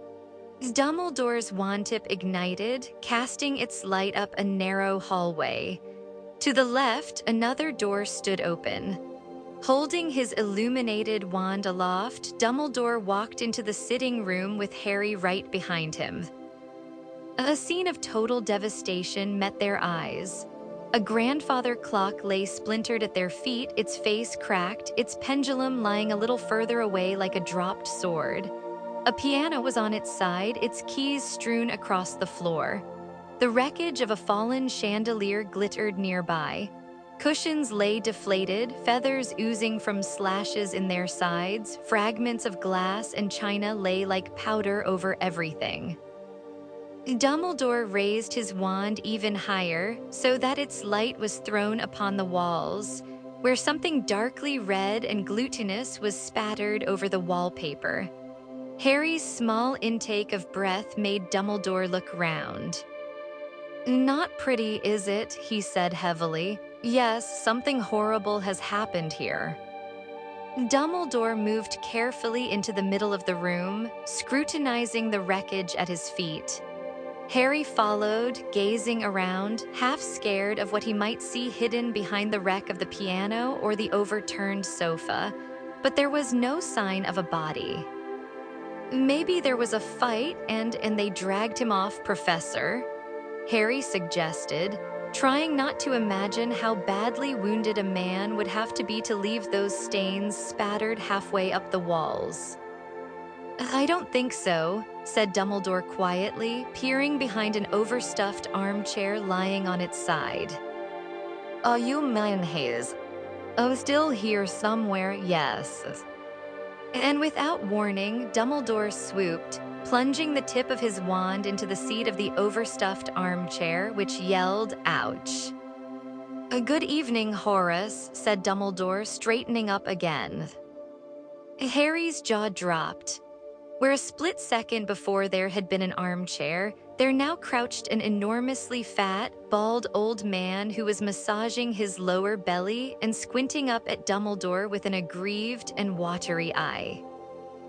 There was no need to stick the wand in that hard," he said gruffly, clambering to his feet. "It hurts." The wand light sparkled on his shiny pate, his prominent eyes, his enormous, silver walrus-like mustache, and the highly polished buttons on the maroon velvet jacket he was wearing over a pair of lilac silk pajamas. The top of his head barely reached Dumbledore's chin. "What gave it away?" he grunted as he staggered to his feet, still rubbing his lower belly. He seemed remarkably unabashed for a man who had just been discovered pretending to be an armchair. "My dear Horace," said Dumbledore, looking amused, "if the Death Eaters really had come to call, the dark mark would have been set over the house." The wizard clapped a pudgy hand to his vast forehead. "The dark mark," he muttered.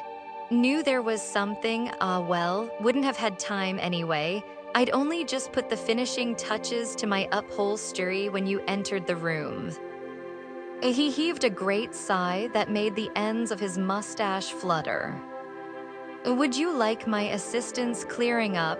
asked Dumbledore politely. "Oh, please," said the other. They stood back to back, the tall, thin wizard and the short, round one, and waved their wands in one identical sweeping motion. The furniture flew back to its original place. Ornaments reformed in midair, feathers zoomed into their cushions, torn books repaired themselves as they landed upon their shelves. Oil lanterns soared onto side tables and reignited. A vast collection of splintered silver picture frames flew glittering across the room and alighted, whole and untarnished, upon a desk. Rips, cracks, and holes healed everywhere, and the walls wiped themselves clean. "What kind of blood was that, incidentally?" asked Dumbledore loudly over the chiming of the newly unsmashed grandfather clock. "On the walls, dragon," shouted the wizard called Horace as, with a deafening grinding and tinkling, the chandelier screwed itself back into the ceiling. There was a final plunk from the piano and silence. "Yes, dragon," repeated the wizard conversationally. "My last bottle, and prices are sky-high at the moment. Still, it might be reusable." He stumped over to a small crystal bottle standing on top of a sideboard and held it up to the light, examining the thick liquid within. I'm a bit dusty." He set the bottle back on the sideboard and sighed. It was then that his gaze fell upon Harry. "Oh ho," he said, his large round eyes flying to Harry's forehead and the lightning-shaped scar it bore. "Oh ho."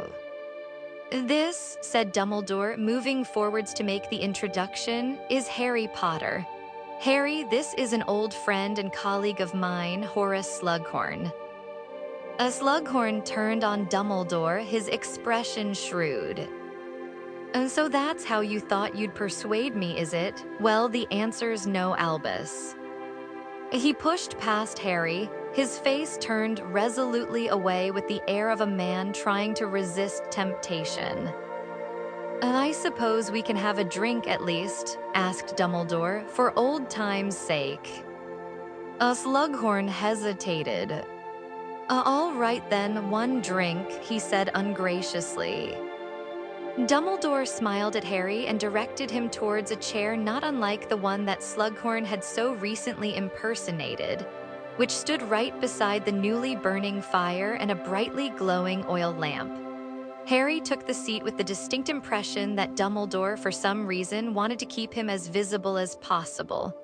Certainly when Slughorn, who had been busy with decanters and glasses, turned to face the room again, his eyes fell immediately upon Harry. "Humph," he said, looking away quickly as though frightened of hurting his eyes. "Here," he gave a drink to Dumbledore, who had sat down without invitation, thrust the tray at Harry, and then sank into the cushions of the repaired sofa in a disgruntled silence. His legs were so short that they did not touch the floor. "Well, how have you been keeping, Horace?" Dumbledore asked. "Not so well," said Slughorn at once. "Weak chest, wheezy, rheumatism too, can't move like I used to. Well, that's to be expected. Old age, fatigue." "And yet you must have moved fairly quickly to prepare such a welcome for us at such short notice," said Dumbledore. "You can't have had more than 3 minutes' warning."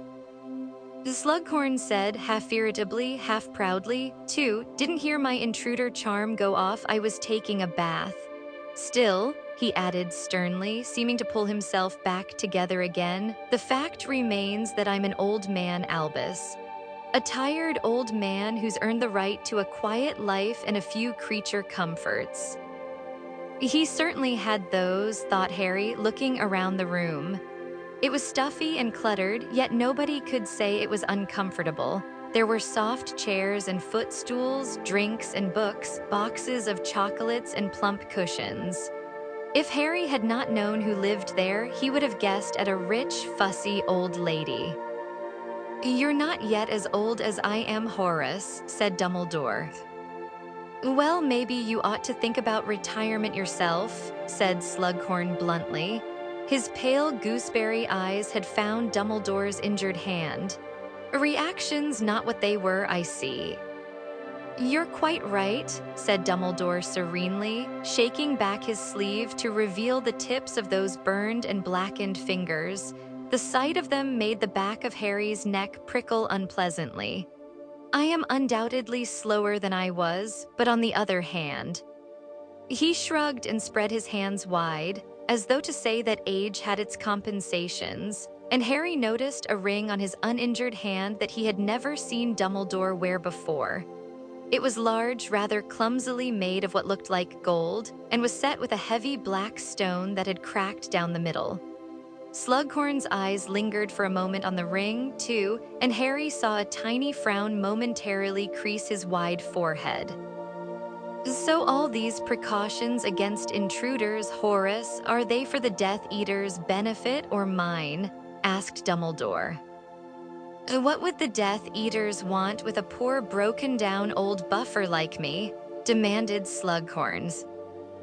"I imagine that they would want you to turn your considerable talents to coercion, torture, and murder," said Dumbledore. "Are you really telling me that they haven't come recruiting yet?"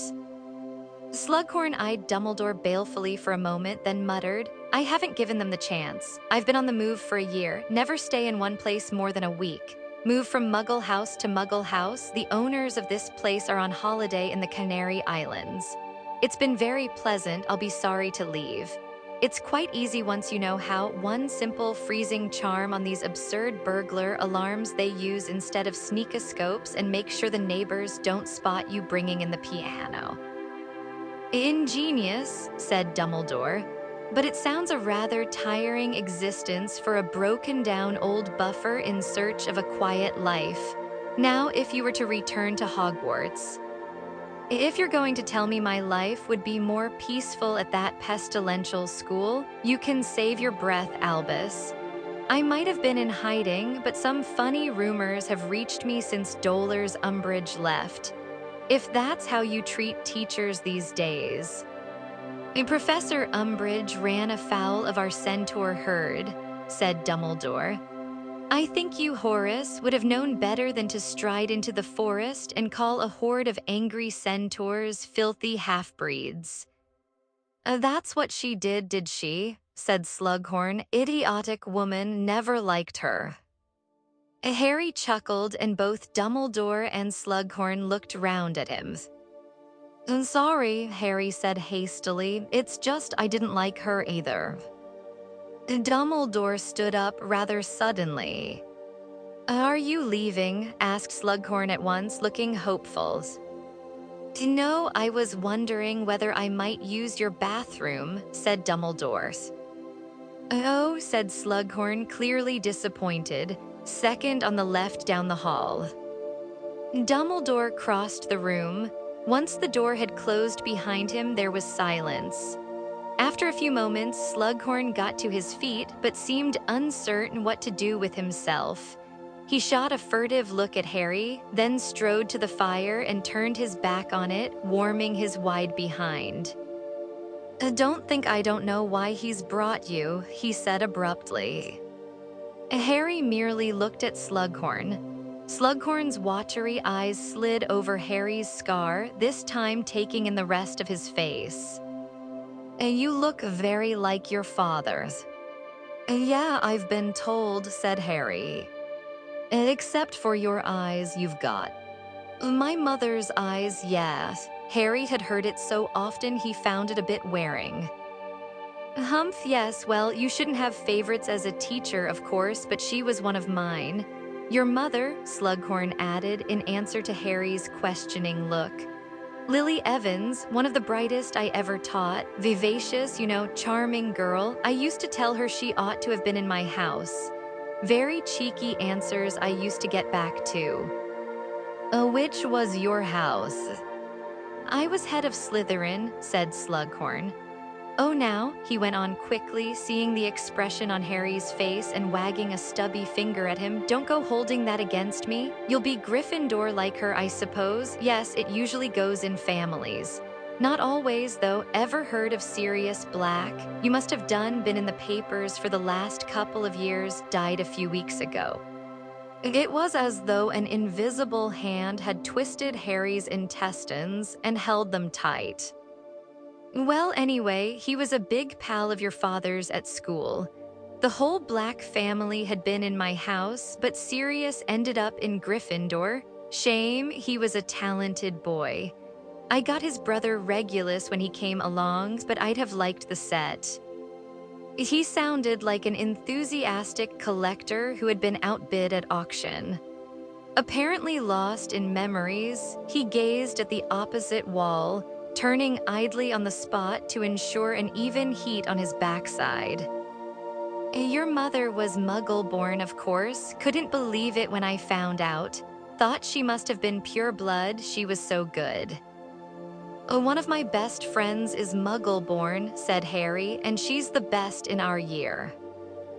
Funny how that sometimes happens, isn't it? Said Slughorn. Not really, said Harry coldly. Slughorn looked down at him in surprise. You mustn't think I'm prejudiced, he said. No, haven't I just said your mother was one of my all-time favorite students? And there was Dirk Cresswell in the year after her, too, now head of the Goblin Liaison Office, of course, another Muggle-born, a very gifted student, and still gives me excellent inside information on the goings-on at Gringotts.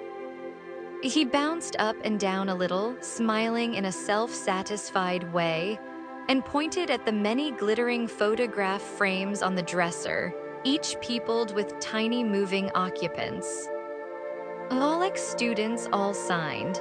You'll notice Barnabas Cuff, editor of the Daily Prophet, he's always interested to hear my take on the day's news.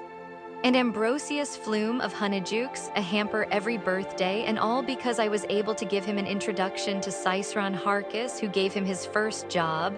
And at the back, you'll see her if you just crane your neck, that's Gwenog Jones, who of course captains the Holyhead Harpies.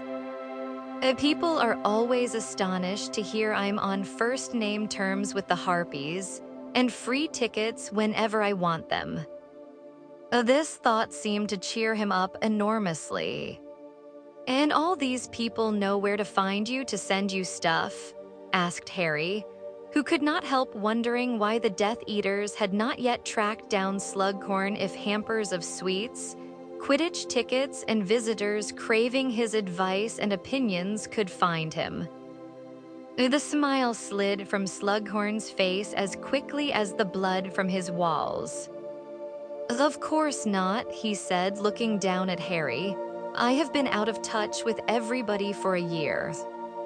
Harry had the impression that the words shocked Slughorn himself. He looked quite unsettled for a moment, then he shrugged.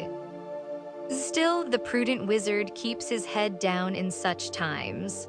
All very well for Dumbledore to talk, but taking up a post at Hogwarts just now would be tantamount to declaring my public allegiance to the Order of the Phoenix. And while I'm sure they're very admirable and brave and all the rest of it, I don't personally fancy the mortality rate. "You don't have to join the Order to teach at Hogwarts," said Harry, who could not quite keep a note of derision out of his voice. It was hard to sympathize with Slughorn's cosseted existence when he remembered Sirius crouching in a cave and living on rats.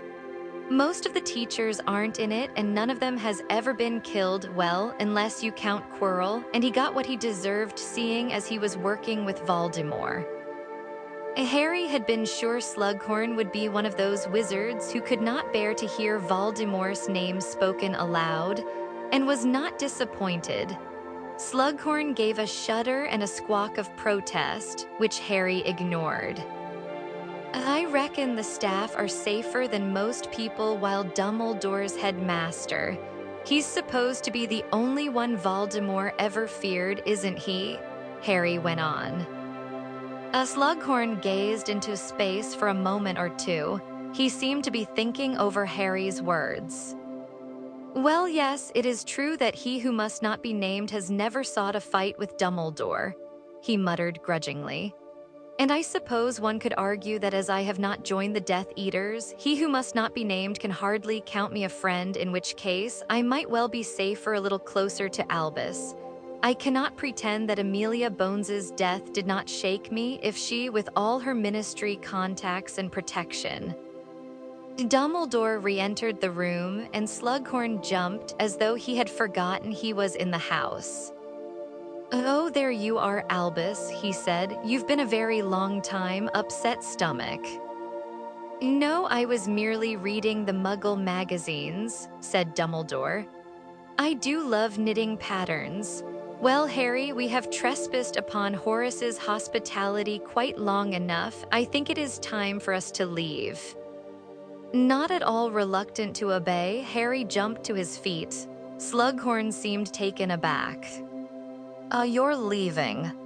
"Yes, indeed. I think I know a lost cause when I see one." "Lost?" Slughorn seemed agitated. He twiddled his fat thumbs and fidgeted as he watched Dumbledore fastening his traveling cloak and Harry zipping up his jacket.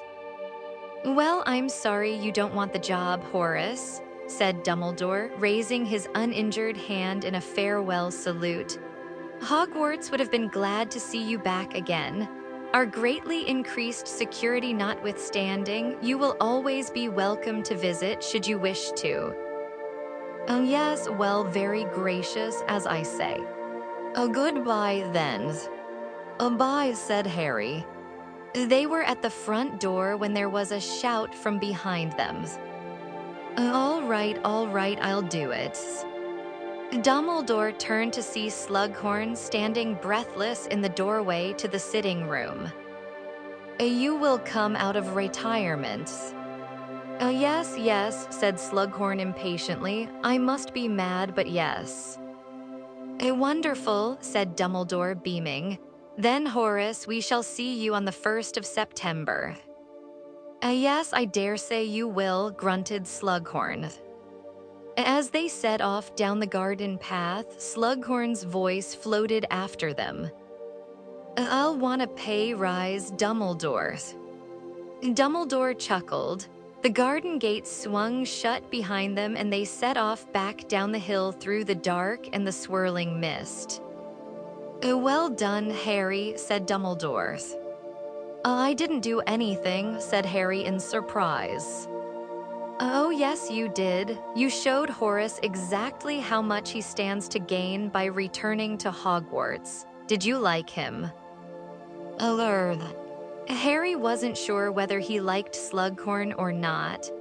He supposed he had been pleasant in his way, but he had also seemed vain and whatever he said to the contrary, much too surprised that a muggle-born should make a good witch. "Horace," said Dumbledore, relieving Harry of the responsibility to say any of this, "likes his comfort. He also likes the company of the famous, the successful, and the powerful. He enjoys the feeling that he influences these people. He has never wanted to occupy the throne himself. He prefers the back seat, more room to spread out, you see. He used to handpick favorites at Hogwarts, sometimes for their ambition or their brains, sometimes for their charm or their talent, and he had an uncanny knack for choosing those who would go on to become outstanding in their various fields. Horace formed a kind of club of his favorites with himself at the center, making introductions, forging useful contacts between members, and always reaping some kind of benefit in return. Whether a free box of his favorite crystallized pineapple or the chance to recommend the next junior member of the Goblin Liaison Office. Harry had a sudden and vivid mental image of a great swollen spider, spinning a web around him, twitching a thread here and there to bring its large and juicy flies a little closer. "I tell you all this," Dumbledore continued, "not to turn you against Horace or, as we must now call him, Professor Slughorn, but to put you on your guard. He will undoubtedly try to collect you, Harry. You would be the jewel of his collection, the boy who lived, or, as they call you these days, the chosen one." At these words, a chill that had nothing to do with the surrounding mist stole over Harry. He was reminded of words he had heard a few weeks ago, words that had a horrible and particular meaning to him. Neither can live while the other survives. Dumbledore had stopped walking, level with the church they had passed earlier. "This will do, Harry, if you will grasp my arms." Braced this time, Harry was ready for the apparition, but still found it unpleasant. When the pressure disappeared and he found himself able to breathe again, he was standing in a country lane beside Dumbledore and looking ahead to the crooked silhouette of his second favorite building in the world, the Burrow. In spite of the feeling of dread that had just swept through him, his spirits could not help but lift at the sight of it. Ron was in there. And so was Mrs. Weasley, who could cook better than anyone he knew. "As if you don't mind, Harry," said Dumbledore as they passed through the gate, "I'd like a few words with you before we part. In private, perhaps in here." Dumbledore pointed towards a rundown stone outhouse where the Weasleys kept their broomsticks. A little puzzled, Harry followed Dumbledore through the creaking door into a space a little smaller than the average cupboard. Dumbledore illuminated the tip of his wand so that it glowed like a torch and smiled down at Harry. "I hope you will forgive me for mentioning it, Harry, but I am pleased and a little proud at how well you seem to be coping after everything that happened at the Ministry." Permit me to say that I think Sirius would have been proud of you." Harry swallowed. His voice seemed to have deserted him. He did not think he could stand to discuss Sirius. It had been painful enough to hear Uncle Vernon say his godfather's dead. Even worse to hear Sirius's name thrown out casually by Slughorn.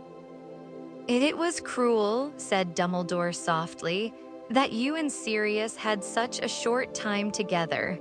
A brutal ending to what should have been a long and happy relationship." Harry nodded, his eyes fixed resolutely on the spider now climbing Dumbledore's hat. He could tell that Dumbledore understood, that he might even suspect that until his letter arrived, Harry had spent nearly all his time at the Dursleys, lying on his bed, refusing meals and staring at the misted window, full of the chill emptiness that he had come to associate with Dementors. "It's just hard," Harry said finally in a low voice, "to realize he won't write to me again." His eyes burned suddenly and he blinked. He felt stupid for admitting it, but the fact that he had had someone outside Hogwarts who cared what happened to him, almost like a parent, had been one of the best things about discovering his godfather, and now the post owls would never bring him that comfort again. "Sirius represented much to you that you had never known before," said Dumbledore gently. "Naturally, the loss is devastating." "But while I was at the Dursleys," interrupted Harry, his voice growing stronger, "I realized I can't shut myself away or crack up. Sirius wouldn't have wanted that, would he? And anyway, life's too short. Look at Madame Bones, look at Emmeline Vance. It could be me next, couldn't it? But if it is," he said fiercely, now looking straight into Dumbledore's blue eyes gleaming in the wand light, "I'll make sure I take as many Death Eaters with me as I can, and Voldemort too if I can manage it." "Spoken both like your mother and father's son and Sirius's true godson," said Dumbledore with an approving pat on Harry's back. "I take my hat off to you, or I would, if I were not afraid of showering you in spiders. And now, Harry, on a closely related subject, I gather that you have been taking the Daily Prophet over the last 2 weeks." "Yes," said Harry, and his heart beat a little faster. "And then you will have seen that there have been not so much leaks as floods concerning your adventure in the Hall of Prophecy." "Yes," said Harry again, "and now everyone knows that I'm the one." "No, they do not," interrupted Dumbledore. "There are only 2 people in the whole world who know the full contents of the prophecy made about you and Lord Voldemort, and they are both standing in this smelly, spidery broom shed. It is true, however, that many have guessed correctly that Voldemort sent his Death Eaters to steal a prophecy, and that the prophecy concerned you. Now, I think I am correct in saying that you have not told anybody that you know what the prophecy said." "Oh no," said Harry. "The wise decision on the whole," said Dumbledore. "Although I think you ought to relax it in favor of your friends, Mr. Ronald Weasley and Miss Hermione Granger. Yes," he continued when Harry looked startled, "I think they ought to know. You do them a disservice by not confiding something this important to them." "I didn't want to worry or frighten them," said Dumbledore, surveying Harry over the top of his half-moon spectacles. "Or perhaps to confess that you yourself are worried and frightened. You need your friends, Harry. As you so rightly said, Sirius would not have wanted you to shut yourself away." Harry said nothing, but Dumbledore did not seem to require an answer. He continued, "On a different though related subject, it is my wish that you take private lessons with me this year." "Private with you?" said Harry, surprised out of his preoccupied silence. "Oh yes, I think it is time that I took a greater hand in your education." What will you be teaching me, sir?" "Oh, a little of this, a little of that," said Dumbledore airily. Harry waited hopefully, but Dumbledore did not elaborate, so he asked something else that had been bothering him slightly. If I'm having lessons with you, I won't have to do occlumency lessons with Snape, will I? Professor Snape, Harry, and no, you will not.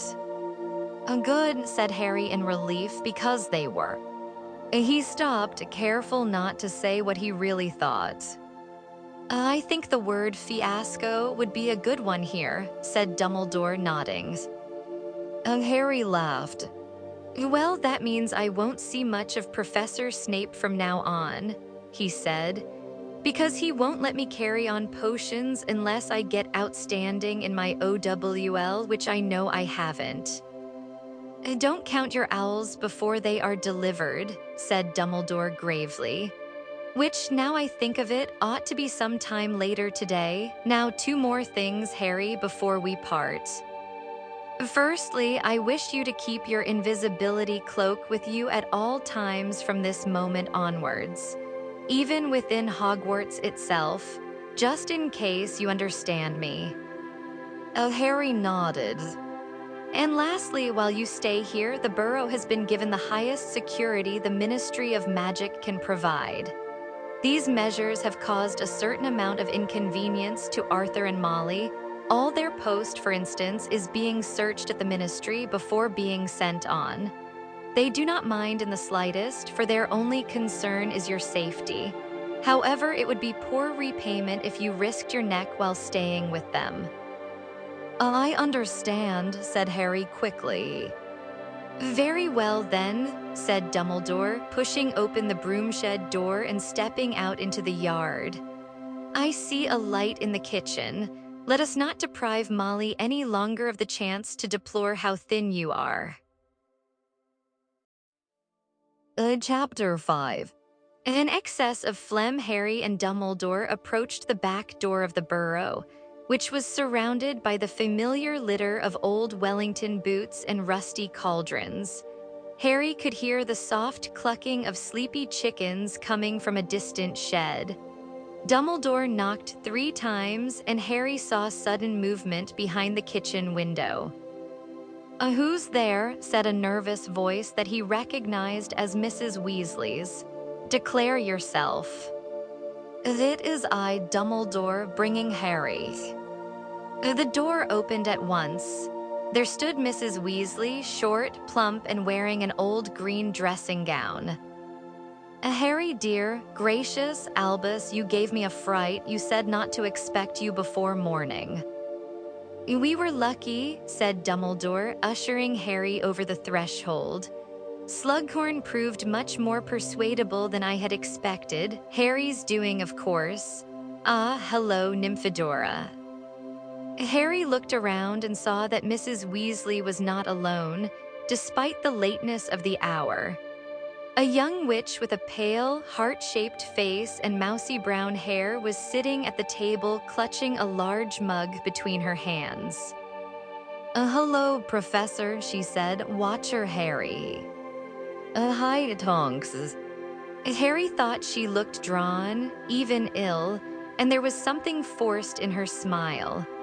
Certainly, her appearance was less colorful than usual without her customary shade of bubblegum pink hair. "I'd better be off," she said quickly, standing up and pulling her cloak around her shoulders. "Thanks for the tea and sympathy, Molly." "Please don't leave on my account," said Dumbledore courteously. "I cannot stay. I have urgent matters to discuss with Rufus Scrimgeour." No, I need to get going," said Tonks, not meeting Dumbledore's eyes. "Night." "Dear, why not come to dinner at the weekend? Remus and Mad-Eye are coming." "No, really, Molly, thanks anyway. Good night, everyone's." Tonks hurried past Dumbledore and Harry into the yard. A few paces beyond the doorstep, she turned on the spot and vanished into thin air. Harry noticed that Mrs. Weasley looked troubled. "Well, I shall see you at Hogwarts, Harry," said Dumbledore. "Take care of yourself, Molly, your servant." He made Mrs. Weasley a bow and followed Tonks. vanishing at precisely the same spot. Mrs. Weasley closed the door on the empty yard and then steered Harry by the shoulders into the full glow of the lantern on the table to examine his appearance.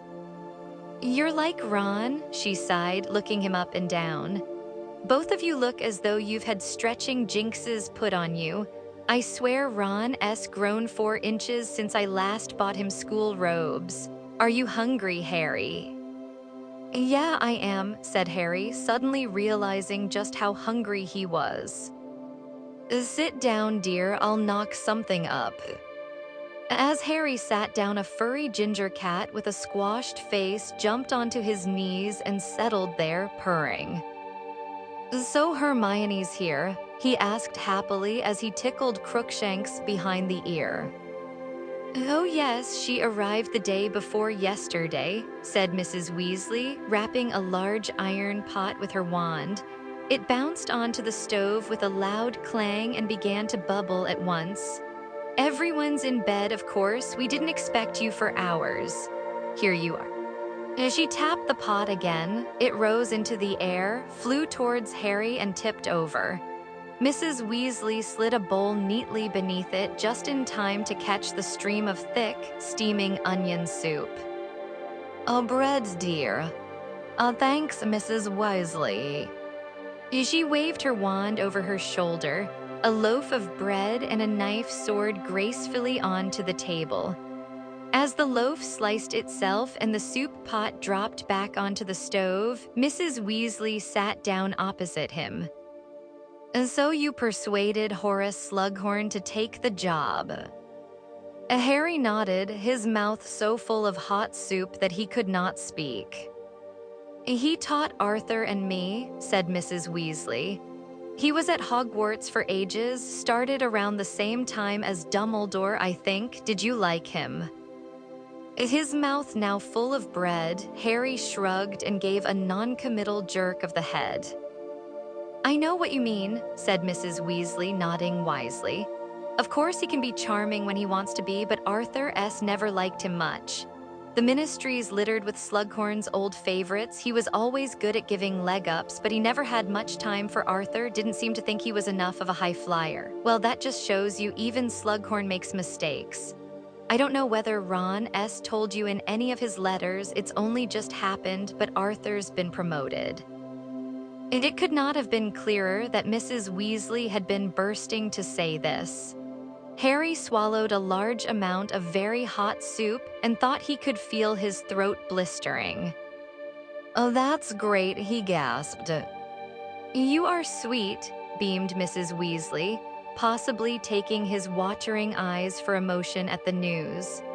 "Yes, Rufus Scrimgeour has set up several new offices in response to the present situation, and Arthur's heading the office for the detection and confiscation of counterfeit defensive spells and protective objects.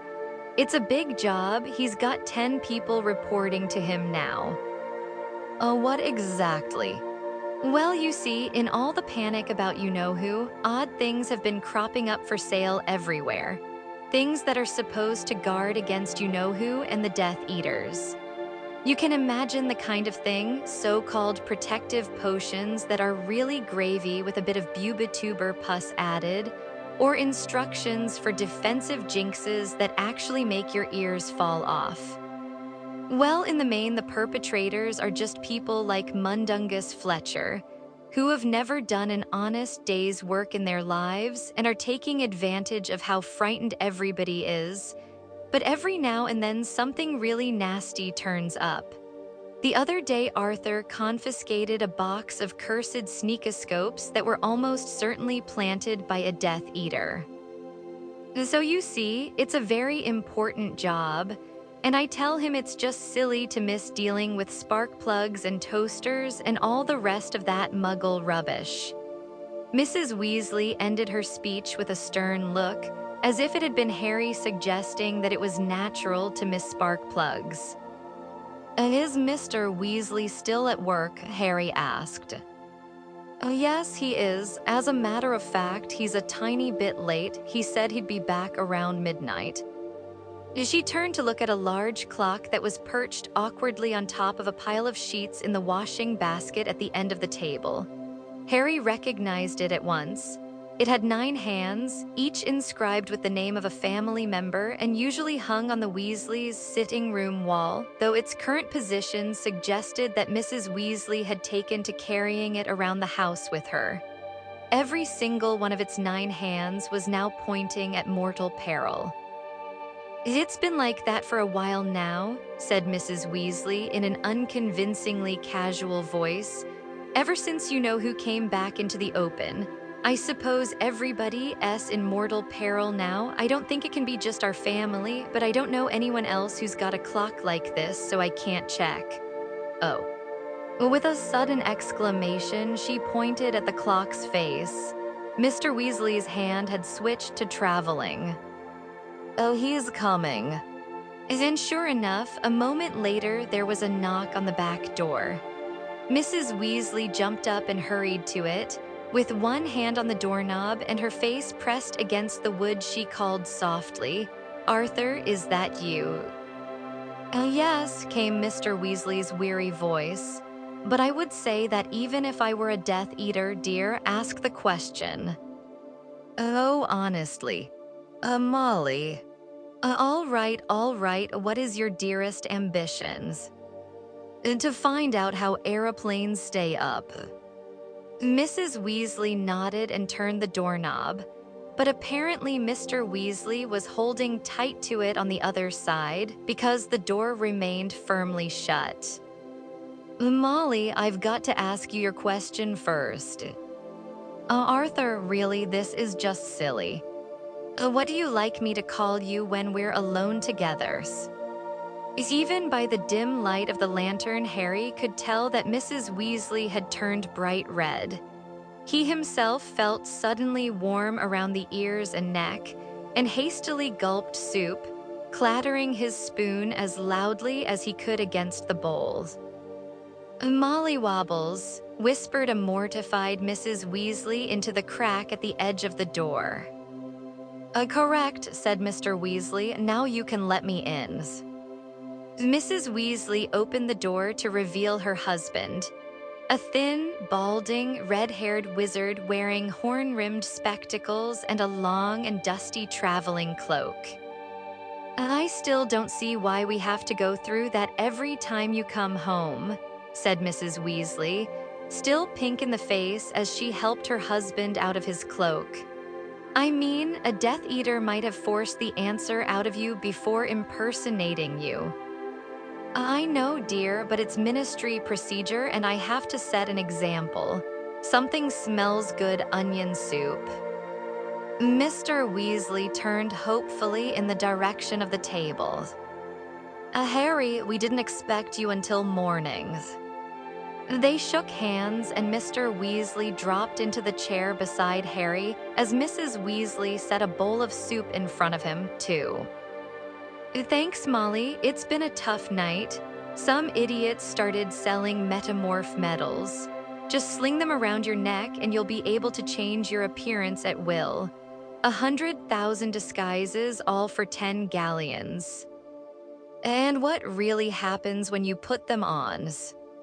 Mostly you just turn a fairly unpleasant orange color, but a couple of people have also sprouted tentacle-like warts all over their bodies. As if St. Mungo's didn't have enough to do already. And it sounds like the sort of thing Fred and George would find funny," said Mrs. Weasley hesitantly. "Are you sure?" "Of course I am," said Mr. Weasley. "The boys wouldn't do anything like that now, not when people are desperate for protection." So is that why you're late, metamorph medals?" "No, we got wind of a nasty backfiring jinx down in Elephant and Castle. But luckily, the magical law enforcement squad had sorted it out by the time we got there." Harry stifled a yawn behind his hand. "Bed," said an undeceived Mrs. Weasley at once. "I've got Fred and George's room all ready for you. You'll have it to yourself." "Why, where are they?" Oh, they're in Diagon Alley, sleeping in the little flat over their joke shop as they're so busy, said Mrs. Weasley. I must say I didn't approve at first, but they do seem to have a bit of a flair for business. Come on, dear, your trunk's already up there. Night, Mr. Weasley, said Harry, pushing back his chair. Crookshanks leapt lightly from his lap and slunk out of the room. A G-night, Harry, said Mr. Weasley. Harry saw Mrs. Weasley glance at the clock in the washing basket as they left the kitchen. All the hands were once again at mortal perils. Fred and George's bedroom was on the second floor. Mrs. Weasley pointed her wand at a lamp on the bedside table and it ignited at once, bathing the room in a pleasant golden glow. Though a large vase of flowers had been placed on a desk in front of the small window, their perfume could not disguise the lingering smell of what Harry thought was gunpowder. A considerable amount of floor space was devoted to a vast number of unmarked, sealed cardboard boxes, amongst which stood Harry's school trunk. The room looked as though it was being used as a temporary warehouse. Hedwig hooted happily at Harry from her perch on top of a large wardrobe, then took off through the window. Harry knew she had been waiting to see him before going hunting. Harry bade Mrs. Weasley good night, put on pajamas, and got into one of the beds. There was something hard in the pillowcase. He groped inside it and pulled out a sticky purple and orange sweet, which he recognized as a puking pastille. Smiling to himself, he rolled over and was instantly asleep. Seconds later, or so it seemed to Harry, he was woken by what sounded like cannon fire as the door burst open. Sitting bolt upright, he heard the rasp of the curtains being pulled back. The dazzling sunlight seemed to poke him hard in both eyes. Shielding them with one hand, he groped hopelessly for his glasses with the other. Was going in. We didn't know you were here already, said a loud and excited voice, and he received a sharp blow to the top of the head. Ron, don't hit him, said a girl's voice reproachfully. Harry's hand found his glasses and he shoved them on, though the light was so bright he could hardly see anyway. A long, looming shadow quivered in front of him for a moment. He blinked and Ron Weasley came into focus, grinning down at him. All right. Never been better, said Harry, rubbing the top of his head and slumping back onto his pillows. You. Not bad, said Ron, pulling over a cardboard box and sitting on it. When did you get here? Mum's only just told us. About 1 o'clock this morning. Were the muggles all right? Did they treat you okay? Same as usual, said Harry, as Hermione perched herself on the edge of his bed. They didn't talk to me much, but I like it better that way. How are you, Hermione? Oh, I'm fine, said Hermione, who was scrutinizing Harry as though he was sickening for something. He thought he knew what was behind this, and as he had no wish to discuss Sirius's death or any other miserable subject at the moment, he said, "What's the time? Have I missed breakfast?" Don't worry about that. Mum's bringing you up a tray. She reckons you look underfed, said Ron, rolling his eyes. So what's been going on? Nothing much. I've just been stuck at my aunt and uncle's, haven't I? Hey, come off it, said Ron. You've been off with Dumbledore. It wasn't that exciting. He just wanted me to help him persuade this old teacher to come out of retirement. His name's Horace Slughorn. Oh, said Ron, looking disappointed, we thought. Hermione flashed a warning look at Ron, and Ron changed tack at top speed. Oh, we thought it'd be something like that. Oh, you did, said Harry, amused. Yeah, now Umbridge has left. Obviously, we need a new defense against the dark arts teacher, don't we? So, what's he like? He looks a bit like a walrus, and he used to be head of Slytherin, said Harry. Something wrong, Hermione? She was watching him as though expecting strange symptoms to manifest themselves at any moment. She rearranged her features hastily in an unconvincing smile. No, of course not. So, did Slughorn seem like he'll be a good teacher? Dunno, said Harry. He can't be worse than Umbridge, can he? I know someone who's worse than Umbridge, said a voice from the doorway. Ron's younger sister slouched into the room, looking irritable. Hi, Harry. What's up with you? Ron asked. It's her, said Ginny, plonking herself down on Harry's bed.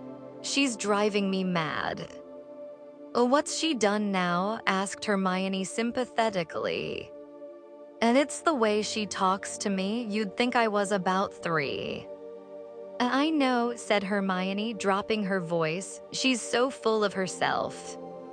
Harry was astonished to hear Hermione talking about Mrs. Weasley like this, and could not blame Ron for saying angrily, "Can't you two lay off her for 5 seconds?"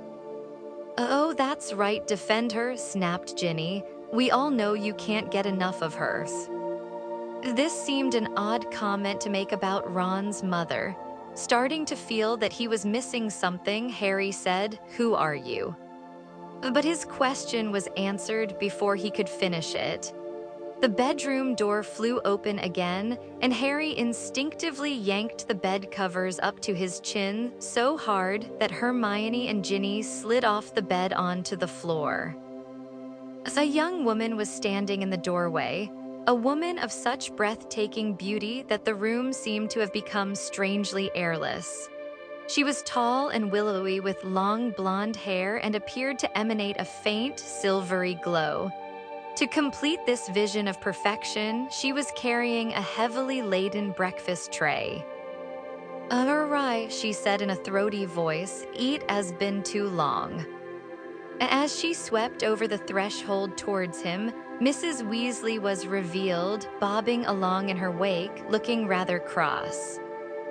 And there was no need to bring up the tray, I was just about to do it myself. Eat was no trouble, said Fleur de Lacquer, setting the tray across Harry's knees and then swooping to kiss him on each cheek. He felt the places where her mouth had touched him burn.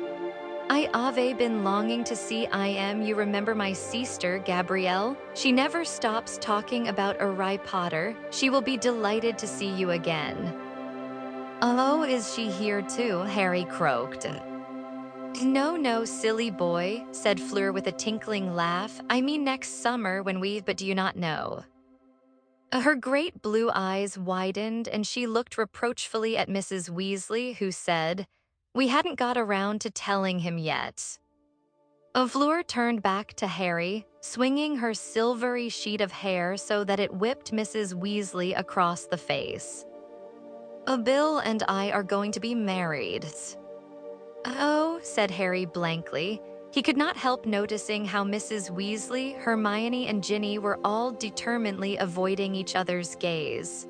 Wow, congratulations. She swooped down upon him and kissed him again. Bill is very busy at the moment, working very hard, and I only work part-time at Gringotts for my English, so he brought me air for a few days to get to know his family properly. I was so pleased to hear you would be coming. There isn't much to do unless you like cooking and chickens. Well, enjoy your breakfast, Uri. With these words, she turned gracefully and seemed to float out of the room, closing the door quietly behind her. Mrs. Weasley made a noise that sounded like tea-cha. Mum hates her, said Ginny quietly. I do not hate her, said Mrs. Weasley in a cross whisper. I just think they've hurried into this engagement, that's all. They've known each other a year, said Ron, who looked oddly groggy and was staring at the closed door. Well, that's not very long. I know why it's happened, of course. It's all this uncertainty with you-know-who coming back. People think they might be dead tomorrow, so they're rushing all sorts of decisions they'd normally take time over. It was the same last time he was powerful, people eloping left, right, and center. Including you and Dad, said Ginny slyly. Yes, well, your father and I were made for each other. What was the point in waiting? Said Mrs. Weasley. Whereas Bill and Fleur, well, what have they really got in common? He's a hard-working, down-to-earth sort of person, whereas she's... The cow, said Ginny, nodding. But Bill's not that down-to-earth. He's a curse breaker, isn't he? He likes a bit of adventure, a bit of glamour. I expect that's why he's gone for phlegm. Stop calling her that, Ginny, said Mrs. Weasley sharply as Harry and Hermione laughed. Well, I'd better get on. Eat your eggs while they're warm, Harry. Looking careworn, she left the room. Ron still seemed slightly punch-drunk. He was shaking his head experimentally like a dog trying to rid its ears of water. Don't you get used to her if she's staying in the same house? Harry asked. Well, you do, said Ron, but if she jumps out at you unexpectedly like then... It's pathetic, said Hermione furiously, striding away from Ron as far as she could go and turning to face him with her arms folded once she had reached the wall. You don't really want her around forever? Ginny asked Ron incredulously. When he merely shrugged, she said, Well, Mum's going to put a stop to it if she can, I bet you anything. How's she going to manage that? Asked Harry. She keeps trying to get Tonks round for dinner. I think she's hoping Bill will fall for Tonks instead. I hope he does. I'd much rather have her in the family. Yeah, that'll work, said Ron sarcastically. Listen, no bloke in his right mind's going to fancy Tonks when Fleur's around. I mean, Tonks is okay looking when she isn't doing stupid things to her hair and her nose, but... Oh, she's a damn sight nicer than Phlegm, said Ginny. And she's more intelligent, she's an aura, said Hermione from the corners. Fleur's not stupid, she was good enough to enter the Triwizard Tournament, said Harry. And not you as well, said Hermione bitterly. I suppose you like the way Phlegm says awry, do you? Asked Ginny scornfully. No, said Harry, wishing he hadn't spoken. I was just saying Phlegm, I mean Fleur. I'd much rather have Tonks in the family, said Ginny. At least she's a laugh. She hasn't been much of a laugh lately, said Ron. Every time I've seen her, she's looked more like moaning myrtles. That's not fair, snapped Hermione. She still hasn't got over what happened, you know, I mean, he was her cousin. Harry's heart sank. They had arrived at Sirius. He picked up a fork and began shoveling scrambled eggs into his mouth, hoping to deflect any invitation to join in this part of the conversation.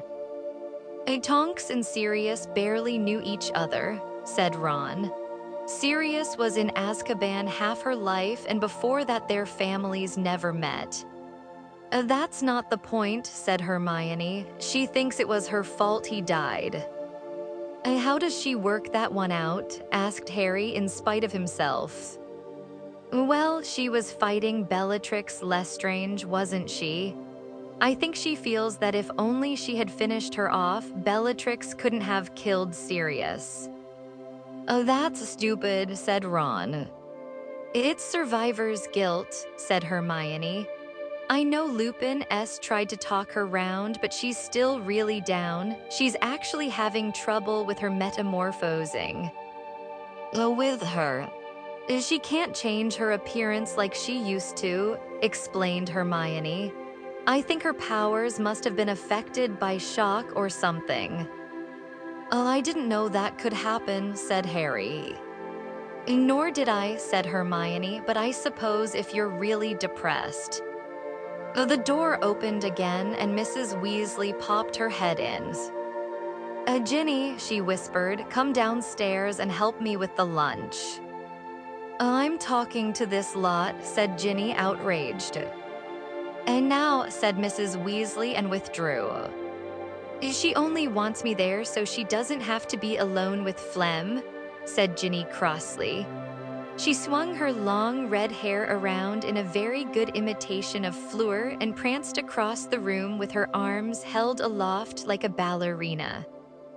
You lot had better come down quickly too, she said as she left.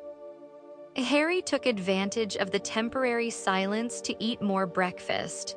Hermione was peering into Fred and George's boxes, though every now and then she cast sideways looks at Harry.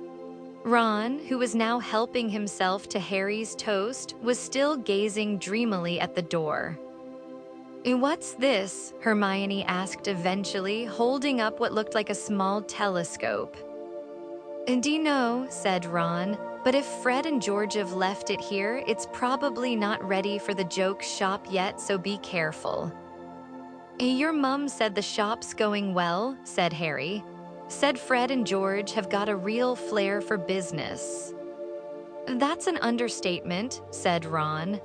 "They're raking in the galleons. I can't wait to see the place.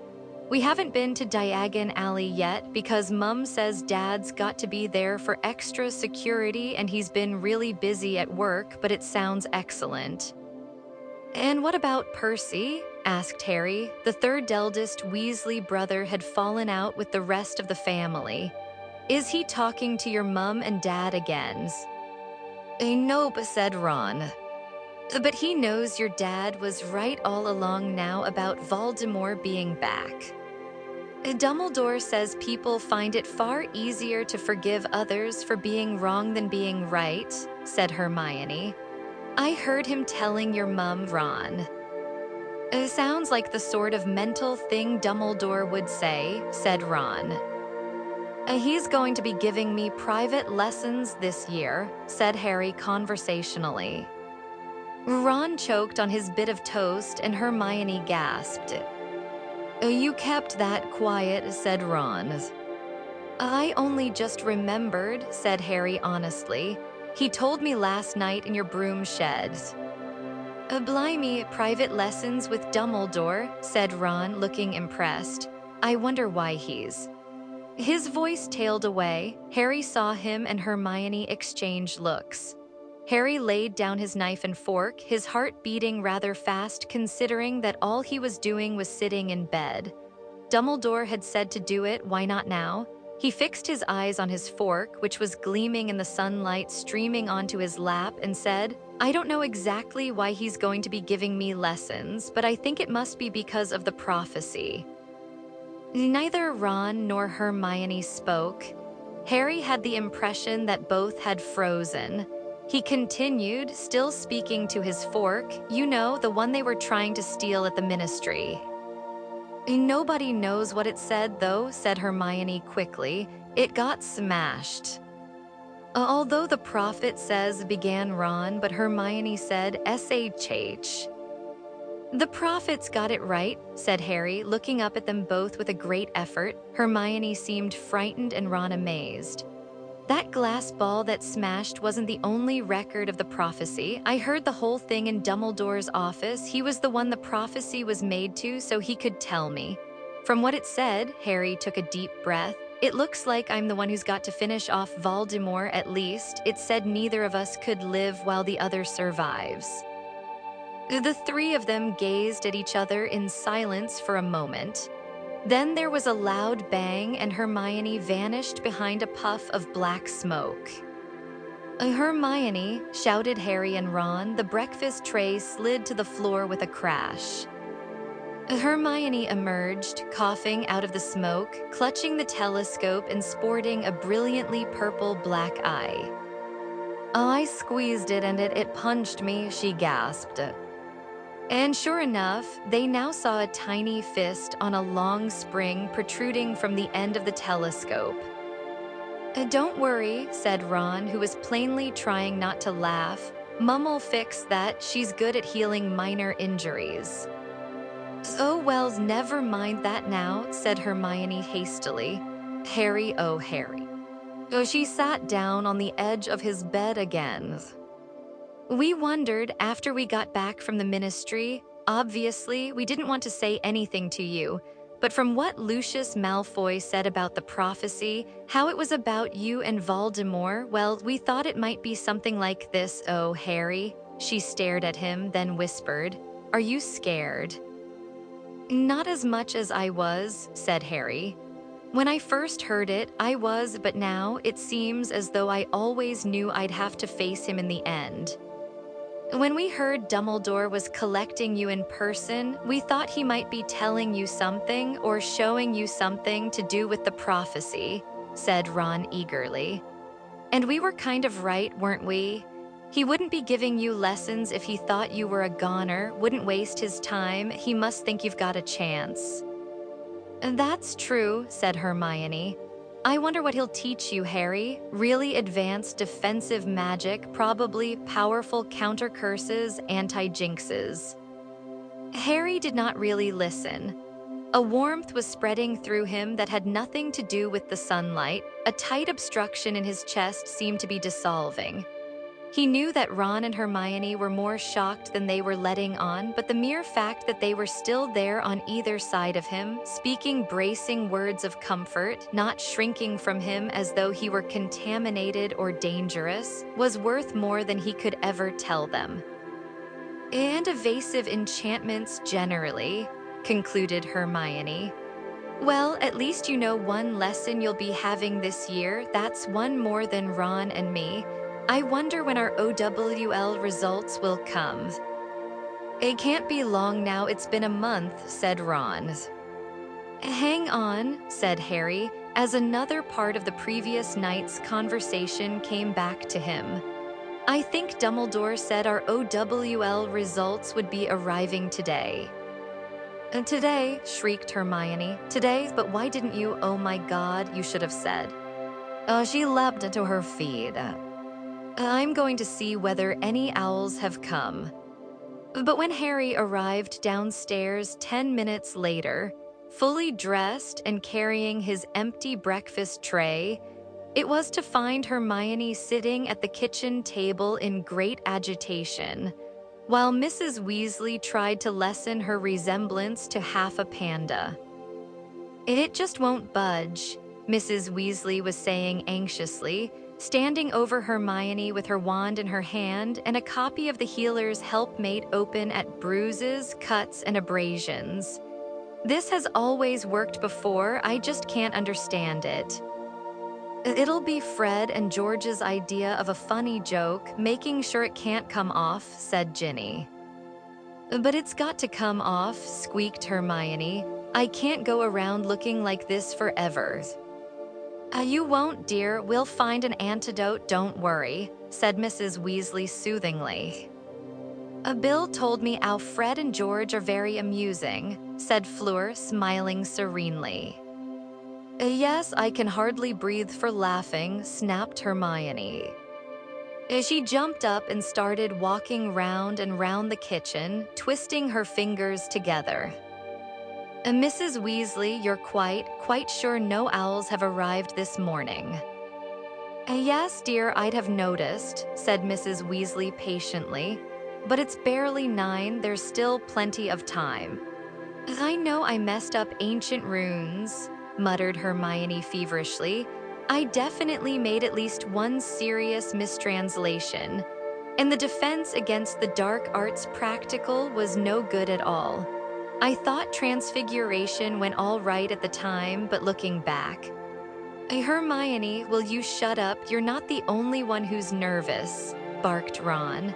"And when you've got your 10 outstanding OWLs." Don't," said Hermione, flapping her hands hysterically. "I know I've failed everything." "What happens if we fail?" Harry asked the room at large, but it was again Hermione who answered. "We discuss our options with our head of house. I asked Professor McGonagall at the end of last term." Harry's stomach squirmed. He wished he had eaten less breakfast. "At Beauxbatons," said Fleur complacently, "we had a different way of doing things. I think eat was better. We sat our examinations after 6 years of study, not 5, and then..." Fleur's words were drowned in a scream. Hermione was pointing through the kitchen window. 3 black specks were clearly visible in the sky, growing larger all the time. "They're definitely owls," said Ron hoarsely, jumping up to join Hermione at the window. "And there are 3 of them," said Harry, hastening to her other side. "One for each of us," said Hermione in a terrified whisper. "Oh no, oh no, oh no." She gripped both Harry and Ron tightly around the elbows. The owls were flying directly at the burrow. 3 handsome tawnies, each of which, it became clear as they flew lower over the path leading up to the house, was carrying a large square envelope. Oh no," squealed Hermione. Mrs. Weasley squeezed past them and opened the kitchen window. 1, 2, 3, the owls soared through it and landed on the table in a neat line. All 3 of them lifted their right legs. Harry moved forwards. The letter addressed to him was tied to the leg of the owl in the middle. He untied it with fumbling fingers. To his left, Ron was trying to detach his own results. To his right, Hermione's hands were shaking so much she was making her whole owl tremble. Nobody in the kitchen spoke. At last, Harry managed to detach the envelope. He slid it open quickly and unfolded the parchment inside. Ordinary wizarding level results. A pass grades outstanding, O exceeds expectations, E acceptable, A fail grades, poor, P dreadful, D troll, T. A Harry James Potter has achieved. Astronomy, A care of magical creatures, E charms, E defense against the dark arts, O divination, P herbology, E history of magic, D potions, E transfiguration, E.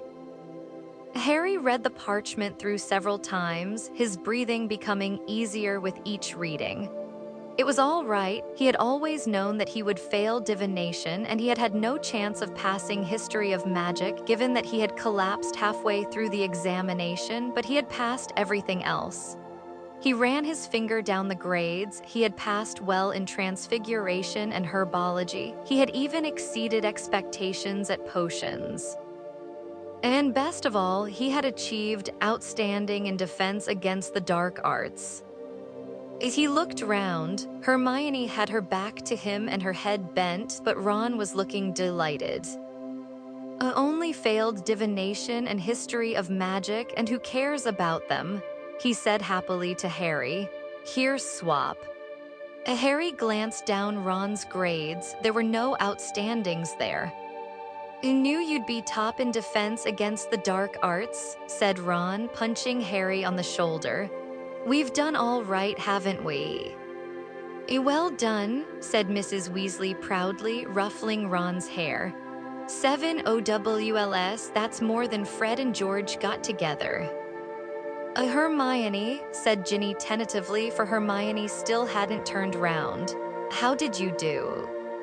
"I'm not bad," said Hermione in a small voice. "Oh, come off it," said Ron, striding over to her and whipping her results out of her hand. "Yep, 9 outstandings and 1 exceeds expectations in defense against the dark arts." He looked down at her, half amused, half exasperated. "You're actually disappointed, aren't you?" Hermione shook her head, but Harry laughed. "Well, we're NEWT students now," grinned Ron. "Mum, are there any more sausages?" Harry looked back down at his results. They were as good as he could have hoped for. He felt just one tiny twinge of regret. This was the end of his ambition to become an Auror. He had not secured the required potions grade. He had known all along that he wouldn't, but he still felt a sinking in his stomach as he looked again at that small black E. It was odd, really, seeing that it had been a Death Eater in disguise who had first told Harry he would make a good Auror. But somehow the idea had taken hold of him, and he couldn't really think of anything else he would like to be. Moreover, it had seemed the right destiny for him since he had heard the prophecy a month ago, "Neither can live while the other survives." Wouldn't he be living up to the prophecy and giving himself the best chance of survival if he joined those highly trained wizards whose job it was to find and kill Voldemort? Chapter 6. Draco's detour Harry remained within the confines of the Burrow's garden over the next few weeks. He spent most of his days playing two-a-side Quidditch in the Weasleys' orchard, he and Hermione against Ron and Ginny. Hermione was dreadful and Ginny good, so they were reasonably well matched, and his evenings eating triple helpings of everything Mrs. Weasley put in front of him. It would have been a happy, peaceful holiday had it not been for the stories of disappearances, odd accidents, even of deaths now appearing almost daily in the Prophet. Sometimes Bill and Mr. Weasley brought home news before it even reached the paper. To Mrs. Weasley's displeasure, Harry's 16th birthday celebrations were marred by grisly tidings brought to the party by Remus Lupin, who was looking gaunt and grim, his brown hair streaked liberally with gray, his clothes more ragged and patched than ever. "There have been another couple of Dementor attacks," he announced, as Mrs. Weasley passed him a large slice of birthday cake. "And they've found Igor Karkaroff's body in a shack up north. The dark mark had been set over it. Well, frankly, I'm surprised he stayed alive for even a year after deserting the Death Eaters. Sirius's brother Regulus only managed a few days as far as I can remember." "Yes, well," said Mrs. Weasley, frowning, "perhaps we should talk about something diff." "Did you hear about Florian Fortescue Remus?" asked Bill, who was being plied with wine by Fleur. "The man who ran the ice cream place in Diagon Alley?" Harry interrupted, with an unpleasant, hollow sensation in the pit of his stomach. "He used to give me free ice creams. What's happened to him?" "And dragged off by the look of his place." "Why?" asked Ron, while Mrs. Weasley pointedly glared at Bill's. "Who knows? He must have upset them somehow. He was a good man, Florian." "And talking of Diagon Alley," said Mr. Weasley, "looks like Ollivander's gone too." "The wand maker," said Ginny, looking startled. "That's the one. Shop's empty. No sign of a struggle. No one knows whether he left voluntarily or was kidnapped." But wands, what'll people do for wands?" "They'll make do with other makers," said Lupin. "But Ollivander was the best, and if the other side have got him, it's not so good for us." The day after this rather gloomy birthday tea, their letters and book lists arrived from Hogwarts. Harry's included a surprise. He had been made Quidditch captain. "That gives you equal status with prefects," cried Hermione happily. "You can use our special bathroom now and everything." "Wow, I remember when Charlie wore one of these," said Ron, examining the badge with glee. "Harry, this is so cool. You're my captain. If you let me back on the team, I suppose, ha ha." "Well, I don't suppose we can put off a trip to Diagon Alley much longer now you've got these," sighed Mrs. Weasley, looking down Ron's book list. "We'll go on Saturday as long as your father doesn't have to go into work again. I'm not going there without him."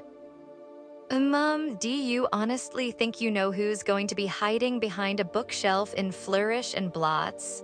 sniggered Ron. "Fortescue and Ollivander went on holiday, did they?" said Mrs. Weasley, firing up at once.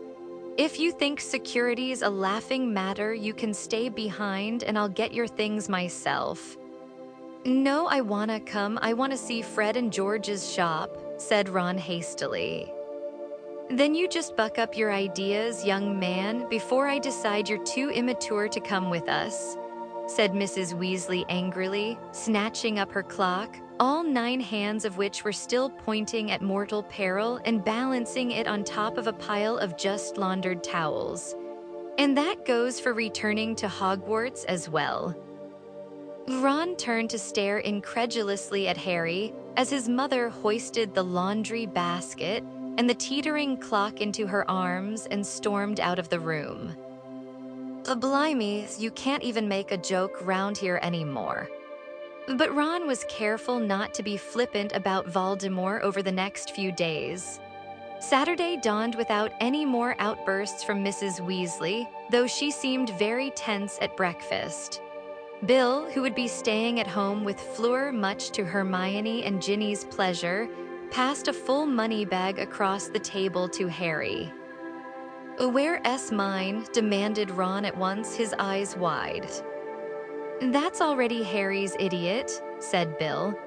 "I got it out of your vault for you, Harry, because it's taking about 5 hours for the public to get to their gold at the moment. The goblins have tightened security so much.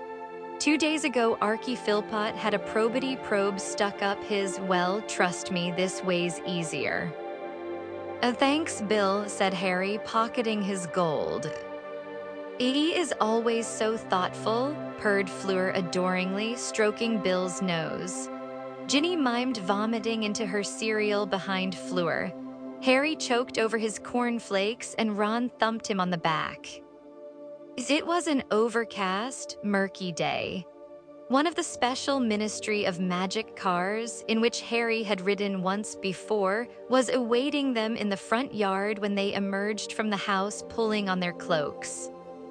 "It's good Dad can get us these again," said Ron appreciatively, stretching luxuriously as the car moved smoothly away from the burrow, Bill and Fleur waving from the kitchen window. He, Harry, Hermione, and Ginny were all sitting in roomy comfort in the wide back seat. "Don't get used to it, it's only because of Harry," said Mr. Weasley over his shoulder. He and Mrs. Weasley were in front with the ministry driver. The front passenger seat had obligingly stretched into what resembled a 2-seater sofa. He's been given top-grade security status, and will be joining up with additional security at the Leaky Cauldron, too. Harry said nothing. He did not much fancy doing his shopping while surrounded by a battalion of Aurors. He had stowed his invisibility cloak in his backpack and felt that, if that was good enough for Dumbledore, it ought to be good enough for the Ministry. Though now he came to think of it, he was not sure the Ministry knew about his cloak. "Here you are then," said the driver a surprisingly short while later, speaking for the first time as he slowed in Charing Cross Road and stopped outside the Leaky Cauldron. "I'm to wait for you. Any idea how long you'll be?"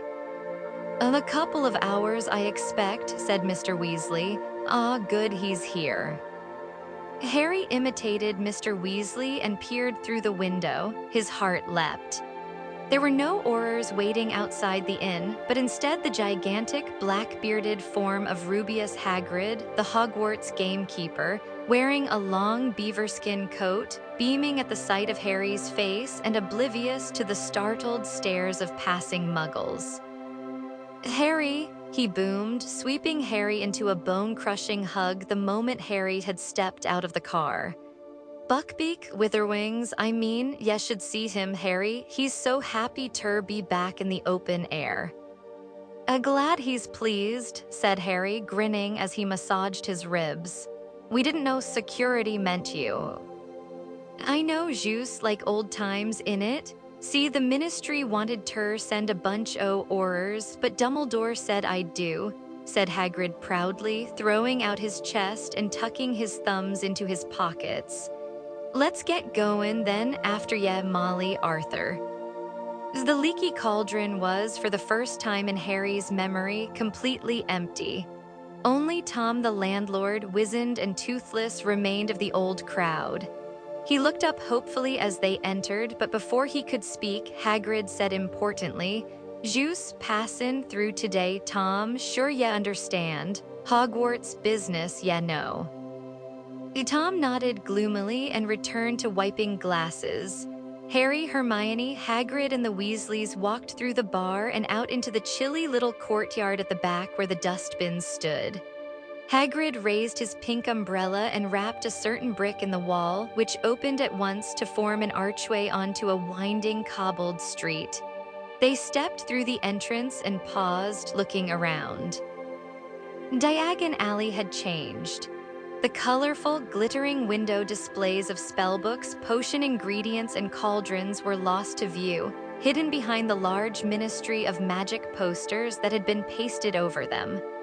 Most of these somber purple posters carried blown-up versions of the security advice on the Ministry pamphlets that had been sent out over the summer, but others bore moving black and white photographs of Death Eaters known to be on the loose. Bellatrix Lestrange was sneering from the front of the nearest apothecary. A few windows were boarded up, including those of Florian Fortescue's ice cream parlor. On the other hand, a number of shabby-looking stalls had sprung up along the street. The nearest one, which had been erected outside Flourish and Blots under a striped, stained awning, had a cardboard sign pinned to its front. Amulets effective against werewolves, dementors, and inferi. A seedy-looking little wizard was rattling armfuls of silver symbols on chains at passers-by. "One for your little girl, madam," he called at Mrs. Weasley as they passed, leering at Ginny. "Protect her pretty neck." "If I were on duty," said Mr. Weasley, glaring angrily at the amulet seller. "Yes, but don't go arresting anyone now, dear. We're in a hurry," said Mrs. Weasley, nervously consulting a list. "I think we'd better do Madame Malkin's first. Hermione wants new dress robes and Ron's showing much too much ankle in his school robes, and you must need new ones too, Harry. You've grown so much. Come on, everyone." "Molly, it doesn't make sense for all of us to go to Madame Malkin's," said Mr. Weasley. "Why don't those three go with Hagrid, and we can go to Flourish and Blots and get everyone's school books?" "I don't know," said Mrs. Weasley anxiously, clearly torn between a desire to finish the shopping quickly and the wish to stick together in a pack. "Hagrid, do you think?" "Don't fret, they'll be fine with me, Molly," said Hagrid soothingly, waving an airy hand the size of a dustbin lid. Mrs. Weasley did not look entirely convinced, but allowed the separation, scurrying off towards Flourish and Blots with her husband and Ginny, while Harry, Ron, Hermione, and Hagrid set off for Madame Malkin's. Harry noticed that many of the people who passed them had the same harried, anxious look as Mrs. Weasley, and that nobody was stopping to talk anymore. The shoppers stayed together in their own tightly knit groups, moving intently about their business. Nobody seemed to be shopping alone. "Might be a bit of a squeeze in there with all o' us," said Hagrid, stopping outside Madame Malkin's and bending down to peer through the window. "I'll stand guard outside all rig." So Harry, Ron, and Hermione entered the little shop together. It appeared at first glance to be empty, but no sooner had the door swung shut behind them than they heard a familiar voice issuing from behind a rack of dress robes in spangled green and blue. "Not a child, in case you haven't noticed, Mother. I am perfectly capable of doing my shopping alone." There was a clucking noise, and a voice Harry recognized as that of Madame Malkin said, "Now, dear, your mother's quite right. None of us is supposed to go wandering around on our own anymore. It's nothing to do with being a child.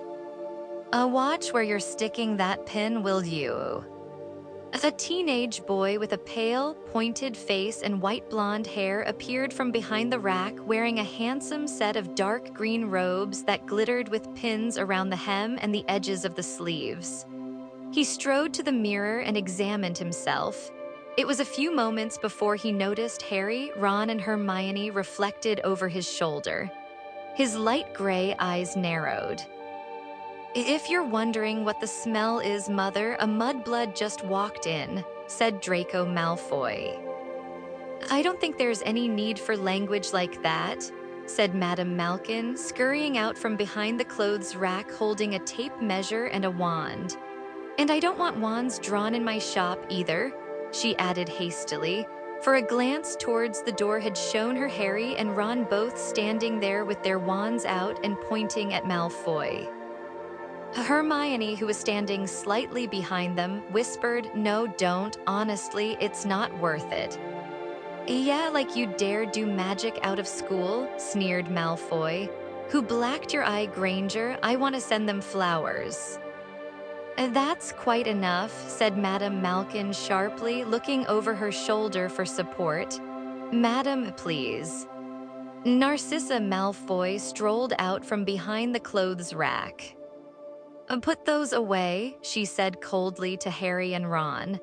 "If you attack my son again, I shall ensure that it is the last thing you ever do."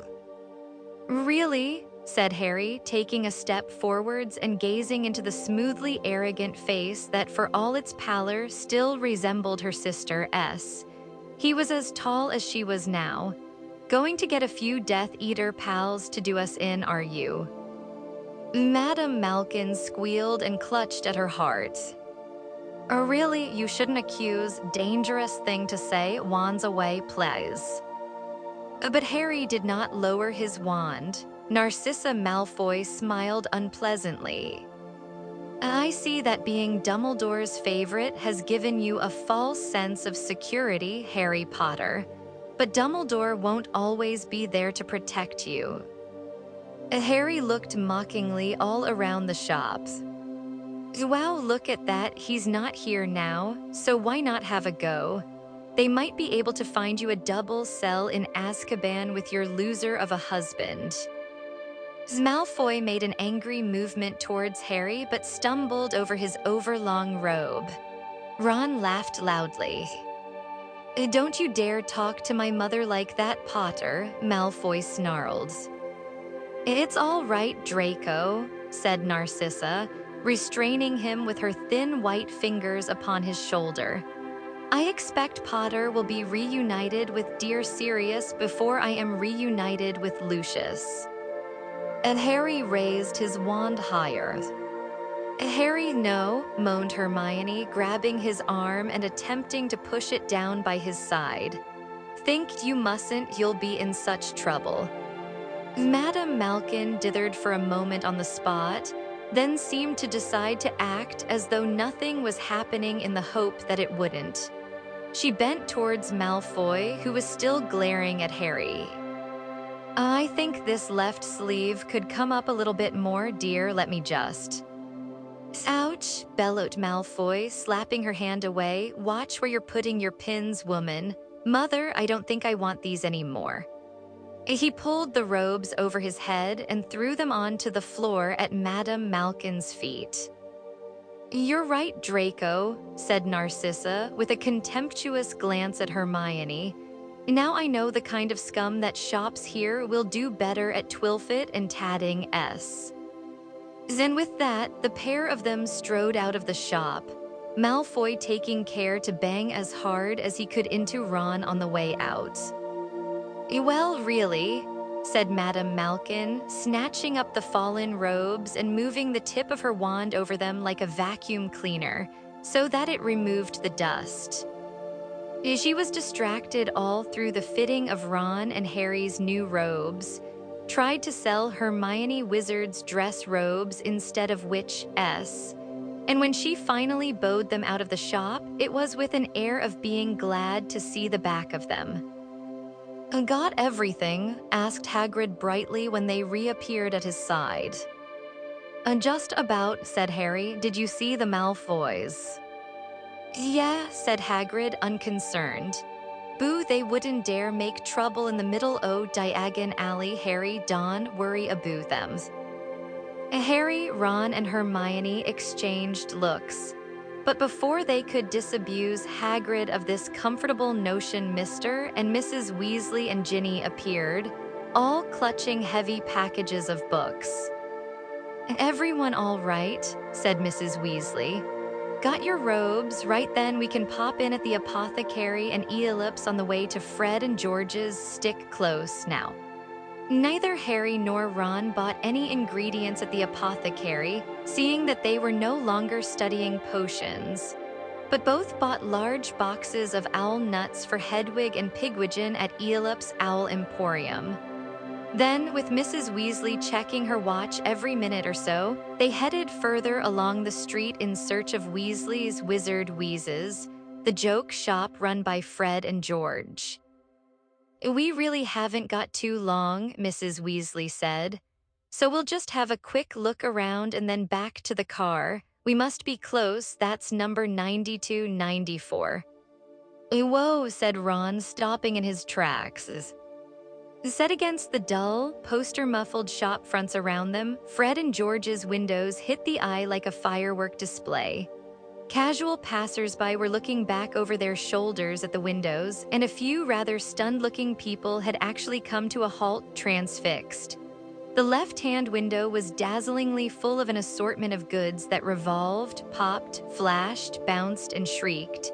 Harry's eyes began to water just looking at it. The right-hand window was covered with a gigantic poster, purple like those of the Ministry, but emblazoned with flashing yellow letters. "Why are you worrying about you-know-who's? You should be worrying about you-know-PO. Oh, the constipation sensation that's gripping the nation." Harry started to laugh. He heard a weak sort of moan beside him and looked round to see Mrs. Weasley gazing, dumbfounded, at the poster. Her lips moved, silently mouthing the name, You-Know-Pooh. "Oh, they'll be murdered in their beds," she whispered. "No, they won't," said Ron, who, like Harry, was laughing. "This is brilliant." And he and Harry led the way into the shop. It was packed with customers. Harry could not get near the shelves. He stared around, looking up at the boxes piled to the ceiling. Here were the skiving snack boxes that the twins had perfected during their last, unfinished year at Hogwarts. Harry noticed that the nosebleed nougat was most popular, with only one battered box left on the shelf. There were bins full of trick wands, the cheapest merely turning into rubber chickens or pairs of pants when waved. The most expensive beating the unwary user around the head and neck. Boxes of quills, which came in self-inking, spell-checking, and smart answer varieties. The space cleared in the crowd, and Harry pushed his way towards the counter, where a gaggle of delighted 10-year-olds was watching a tiny little wooden man slowly ascending the steps to a real set of gallows, both perched on a box that read, "Reusable hangman, spell it or he'll swing." Patented daydream charms. Hermione had managed to squeeze through to a large display near the counter and was reading the information on the back of a box bearing a highly colored picture of a handsome youth and a swooning girl who were standing on the deck of a pirate ship. One simple incantation and you will enter a top-quality, highly realistic 30-minute daydream, easy to fit into the average school lesson and virtually undetectable. Side effects include vacant expression and minor drooling. Not for sale to under 16s. "You know," said Hermione, looking up at Harry, "that really is extraordinary magic."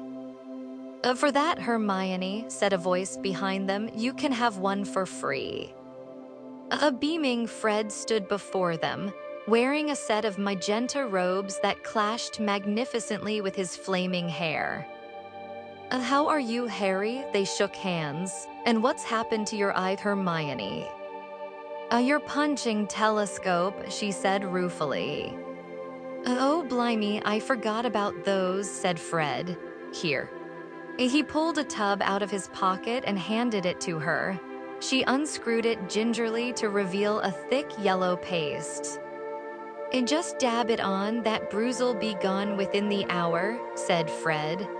"We had to find a decent bruise remover. We're testing most of our products on ourselves." Hermione looked nervous. "It is safe, isn't it?" "Of course it is," said Fred bracingly. "Come on, Harry, I'll give you a tour." Harry left Hermione dabbing her black eye with paste and followed Fred towards the back of the shop, where he saw a stand of card and rope tricks. "Muggle magic tricks," said Fred happily, pointing them out. "For freaks like Dad, who love Muggle stuff, it's not a big earner, but we do fairly steady business. They're great novelties. Oh, here's George." Fred's twin shook Harry's hand energetically, giving him the tour. "Come through to the back, Harry. That's where we're making the real money. Pocket anything and you'll pay in more than galleons." He added warningly to a small boy who hastily whipped his hand out of the tub labeled, "Edible dark marks, they'll make anyone sick." George pushed back a curtain beside the Muggle tricks and Harry saw a darker, less crowded room. The packaging on the products lining these shelves was more subdued. "We've just developed this more serious line," said Fred. "Funny how it happened. You wouldn't believe how many people, even people who work at the ministry, can't do a decent shield charm," said George. "Course, they didn't have you teaching them, Harry." "That's right. Well, we thought shield hats were a bit of a laugh. Challenge your mate to jinx you while wearing it and watch his face when the jinx just bounces off. But the ministry bought 500 for all its support staff, and we're still getting massive orders.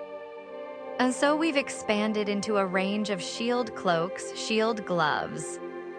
I mean, they wouldn't help much against the unforgivable curses, but for minor to moderate hexes or jinxes. And then we thought we'd get into the whole area of defense against the dark arts because it's such a money spinner," continued George enthusiastically. "This is cool. Look, instant darkness powder, we're importing it from Peru. Handy if you want to make a quick escape. And our decoy detonators are just walking off the shelves, look," said Fred, pointing at a number of weird-looking black Hooter-type objects that were indeed attempting to scurry out of sight. "You just drop one surreptitiously and it'll run off and make a nice loud noise out of sight, giving you a diversion if you need one." "Handy," said Harry, impressed. "Here," said George, catching a couple and throwing them to Harry. A young witch with short blonde hair poked her head round the curtain. Harry saw that she too was wearing magenta staff robes.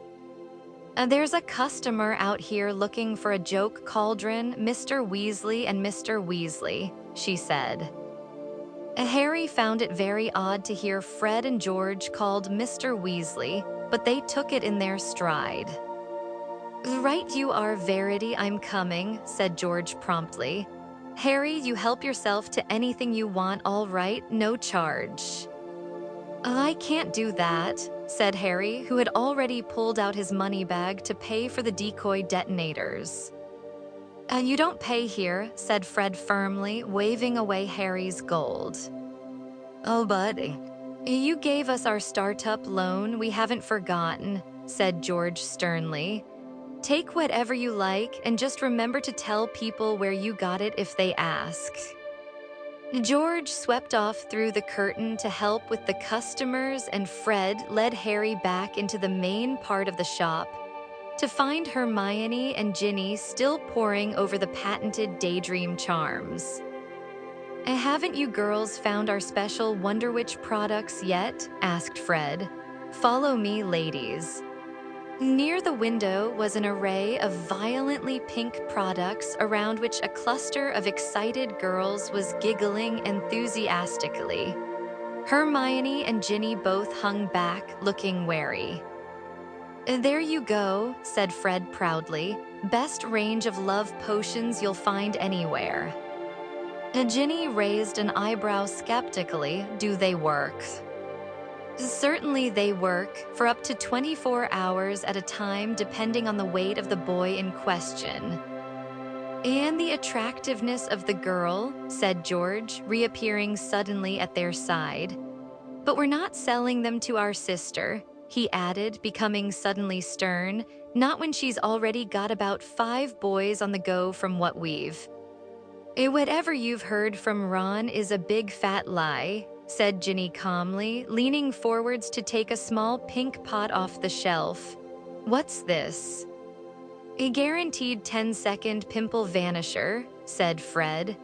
"Excellent on everything from boils to blackheads, but don't change the subject. Are you or are you not currently going out with a boy called Dean Thomas?" "Yes, I am," said Ginny. "And last time I looked, he was definitely one boy, not five. What are those?" She was pointing at a number of round balls of fluff in shades of pink and purple, all rolling around the bottom of a cage and emitting high-pitched squeaks. "Pygmy puffs," said George. "Miniature puffskeins, we can't breed them fast enough, so what about Michael Corner?" "I dumped him, he was a bad loser," said Ginny, putting a finger through the bars of the cage and watching the pygmy puffs crowd around it. "They're really cute." "They're fairly cuddly, yes," conceded Fred. "But you're moving through boyfriends a bit fast, aren't you?"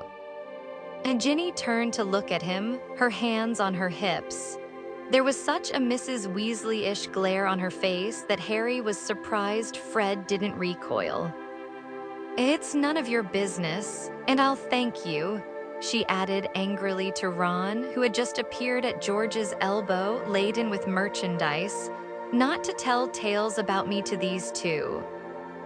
"That's 3 galleons, 9 sickles, and a nut," said Fred, examining the many boxes in Ron's arms. "Cough up." "I'm your brother. And that's our stuff you're nicking. 3 galleons, 9 sickles, I'll knock off the nut." But I haven't got 3 galleons, 9 sickles." "You'd better put it all back then, and mind you put it on the right shelves." Ron dropped several boxes, swore, and made a rude hand gesture at Fred that was unfortunately spotted by Mrs. Weasley, who had chosen that moment to appear. "If I see you do that again, I'll jinx your fingers together," she said sharply. "Mum, can I have a pygmy puff?" said Ginny at once. What?" said Mrs. Weasley warily. Look, they're so sweet." Mrs. Weasley moved aside to look at the pygmy puffs, and Harry, Ron, and Hermione momentarily had an unimpeded view out of the window. Draco Malfoy was hurrying up the street alone. As he passed Weasley's wizard wheezes, he glanced over his shoulder. Seconds later, he moved beyond the scope of the window and they lost sight of him. "I wonder where his mummy is," said Harry, frowning. "Given her the slip by the looks of it," said Ron. "Why, though?" said Hermione. Harry said nothing. He was thinking too hard. Narcissa Malfoy would not have let her precious son out of her sight willingly. Malfoy must have made a real effort to free himself from her clutches. Harry, knowing and loathing Malfoy, was sure the reason could not be innocent. He glanced around. Mrs. Weasley and Ginny were bending over the pygmy puffs. Mr. Weasley was delightedly examining a pack of Muggle-marked playing cards. Fred and George were both helping customers. On the other side of the glass, Hagrid was standing with his back to them, looking up and down the street. "Get under here, quick," said Harry, pulling his invisibility cloak out of his bag. "Oh, I don't know, Harry," said Hermione, looking uncertainly towards Mrs. Weasley. "Come on," said Ron. She hesitated for a second longer, then ducked under the cloak with Harry and Ron. Nobody noticed them vanish. They were all too interested in Fred and George's products. Harry, Ron, and Hermione squeezed their way out of the door as quickly as they could, but by the time they gained the street, Malfoy had disappeared just as successfully as they had. "He was going in that direction," murmured Harry as quietly as possible so that the humming Hagrid would not hear them. "Come on." They scurried along, peering left and right, through shop windows and doors until Hermione pointed ahead. "Oh, that's him, isn't it?" she whispered, turning left. A big surprise, whispered Ron. For Malfoy had glanced round, then slid into Nocturne Alley and out of sight. Quick or we'll lose him, said Harry, speeding up. Our feet'll be seen, said Hermione anxiously as the cloak flapped a little around their ankles. It was much more difficult hiding all three of them under it nowadays. It doesn't matter, said Harry impatiently, just hurry. But Nocturne Alley, the side street devoted to the dark arts, looked completely deserted. They peered into windows as they passed, but none of the shops seemed to have any customers at all. Harry supposed it was a bit of a giveaway in these dangerous and suspicious times to buy dark artifacts, or at least to be seen buying them. Hermione gave his arm a hard pinch. Ouch. H, look, he's in there, she breathed in Harry's ear. They had drawn level with the only shop in Nocturne Alley that Harry had ever visited, Borgin and Burke's, which sold a wide variety of sinister objects. There in the midst of the cases full of skulls and old bottles stood Draco Malfoy with his back to them, just visible beyond the very same large black cabinet in which Harry had once hidden to avoid Malfoy and his father. Judging by the movements of Malfoy's hands, he was talking animatedly. The proprietor of the shop, Mr. Borgin, an oily-haired, stooping man, stood facing Malfoy. He was wearing a curious expression of mingled resentment and fear. If only we could hear what they're saying, said Hermione. We can, said Ron excitedly. Hang on, damn. He dropped a couple more of the boxes he was still clutching as he fumbled with the largest. Extendable ears look. Fantastic, said Hermione as Ron unraveled the long, flesh-colored strings and began to feed them towards the bottom of the door. Oh, I hope the door is imperturbable. I know, said Ron gleefully. Listen. They put their heads together and listened intently to the ends of the strings, through which Malfoy's voice could be heard loud and clear, as though a radio had been turned on. Oh, you know how to fix it. Possibly, said Borgin in a tone that suggested he was unwilling to commit himself. I'll need to see it, though. Why don't you bring it into the shop? I can't, said Malfoy. It's got to stay put. I just need you to tell me how to do it. Harry saw Borgin lick his lips nervously. Well, without seeing it, I must say it will be a very difficult job, perhaps impossible. I couldn't guarantee anything. No, said Malfoy, and Harry knew just by his tone that Malfoy was sneering. Perhaps this will make you more confident. He moved towards Borgin and was blocked from view by the cabinet. Harry, Ron, and Hermione shuffled sideways to try and keep him in sight, but all they could see was Borgin, looking very frightened. Tell anyone, said Malfoy, and there will be retribution. You know Fenrir Greyback. He's a family friend. He'll be dropping in from time to make sure you're giving the problem your full attention. There will be no need for. I'll decide that, said Malfoy. Well, I'd better be off, and don't forget to keep that one safe. I'll need it. Perhaps you'd like to take it now. No, of course I wouldn't, you stupid little man. How would I look carrying that down the street? Just don't sell it. Of course not, sir. Borgin made a bow as deep as the one Harry had once seen him give Lucius Malfoy. Not a word to anyone, Borgin, and that includes my mother, understand? Naturally, murmured Borgin, bowing again. Next moment, the bell over the door tinkled loudly as Malfoy stalked out of the shop looking very pleased with himself. He passed so close to Harry, Ron, and Hermione that they felt the cloak flutter around their knees again. Inside the shop, Borgin remained frozen. His unctuous smile had vanished. He looked worried. Oh, what was that about? Whispered Ron, reeling in the extendable ears. Do you know, said Harry, thinking hard. He wants something mended, and he wants to reserve something in there. Could you see what he pointed at when he said that one? No, he was behind that cabinet. You two stay here, whispered Hermione. What are you? But Hermione had already ducked out from under the cloak. She checked her hair in the reflection in the glass, then marched into the shop, setting the bell tinkling again. Ron hastily fed the extendable ears back under the door and passed one of the strings to Harry. Hello, horrible morning, isn't it? Hermione said brightly to Borgin, who did not answer but cast her a suspicious look. Humming cheerily, Hermione strolled through the jumble of objects on display. Is this necklace for sale? She asked, pausing beside a glass-fronted case. If you've got 1,500 galleons, said Borgin coldly. No, I haven't got quite that much, said Hermione, walking on. And what about this lovely, skulls? 16 galleons.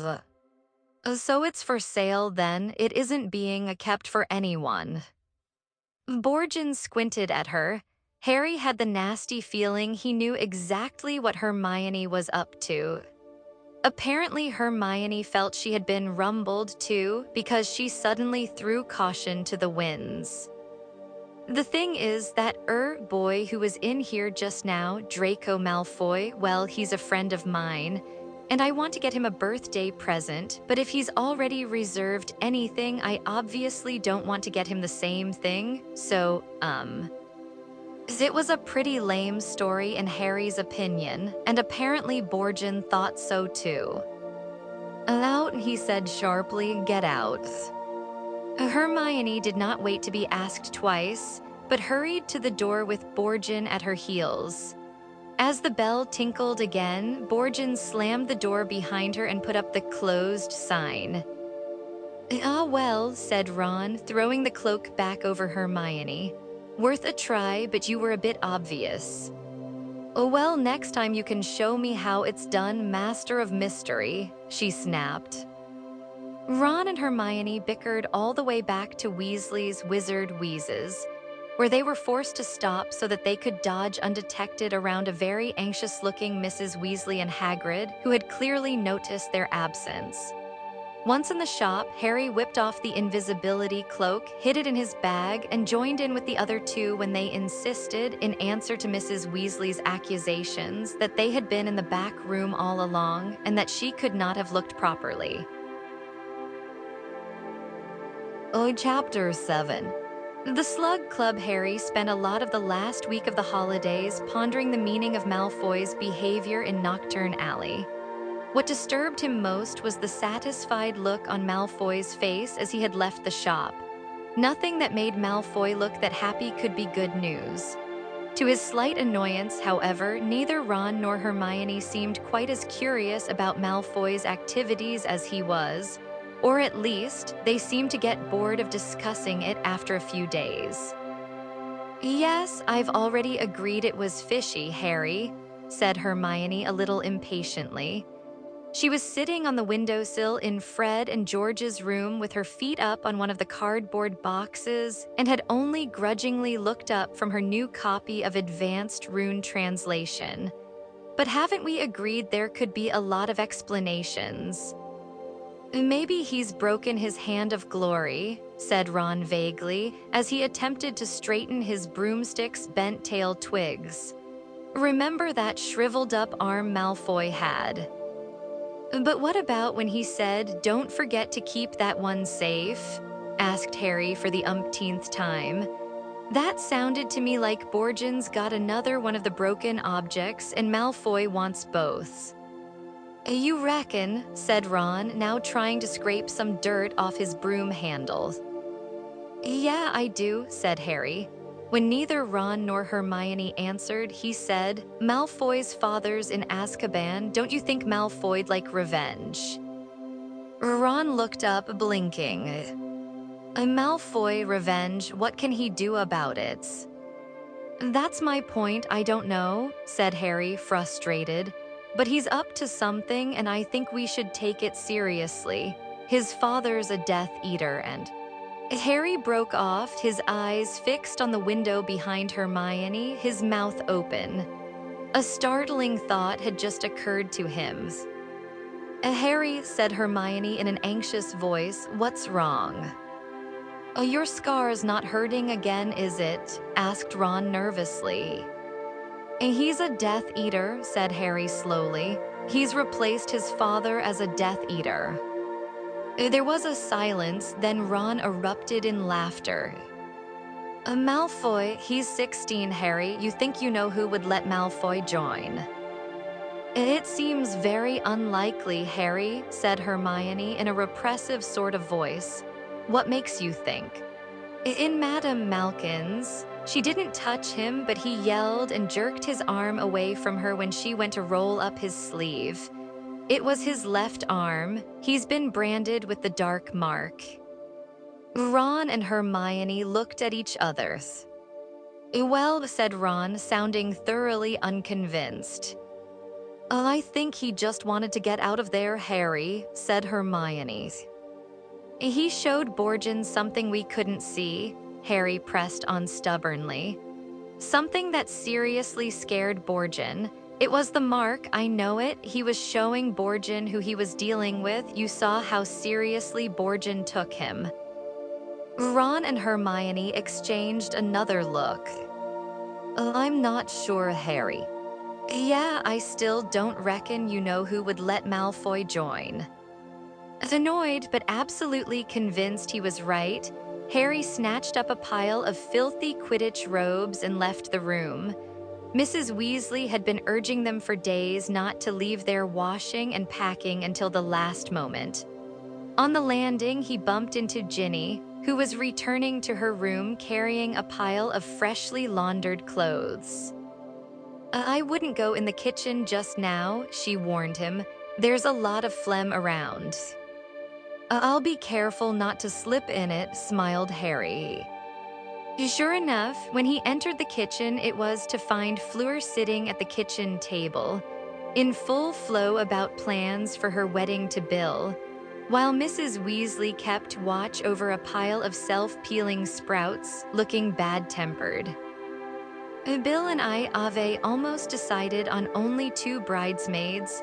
Ginny and Gabrielle will look very sweet together.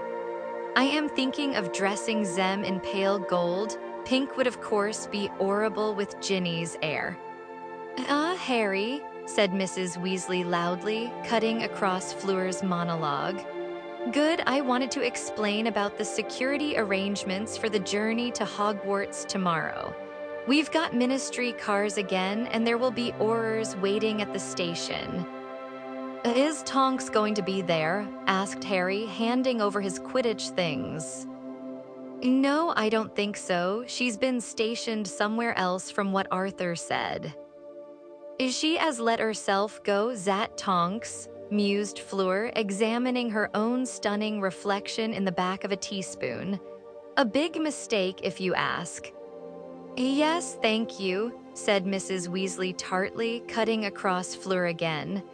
You'd better get on, Harry. I want the trunks ready tonight, if possible, so we don't have the usual last-minute scramble. And in fact, their departure the following morning was smoother than usual. The ministry cars glided up to the front of the burrow to find them waiting. Trunks packed, Hermione's cat, Crookshanks, safely enclosed in his traveling basket, and Hedwig, Ron's owl Pigwidgeon, and Ginny's new purple pygmy puff Arnold in cages. Au revoir, Uri, said Fleur throatily, kissing him goodbye. Ron hurried forwards, looking hopeful, but Ginny stuck out her foot and Ron fell, sprawling in the dust at Fleur's feet. Furious, red-faced, and dirt-spattered, he hurried into the car without saying goodbye. There was no cheerful Hagrid waiting for them at King's Cross Station. Instead, 2 grim-faced, bearded Aurors in dark Muggle suits moved forwards the moment the cars stopped, and flanking the party, marched them into the station without speaking. "And quick, quick, through the barrier," said Mrs. Weasley, who seemed a little flustered by this austere efficiency.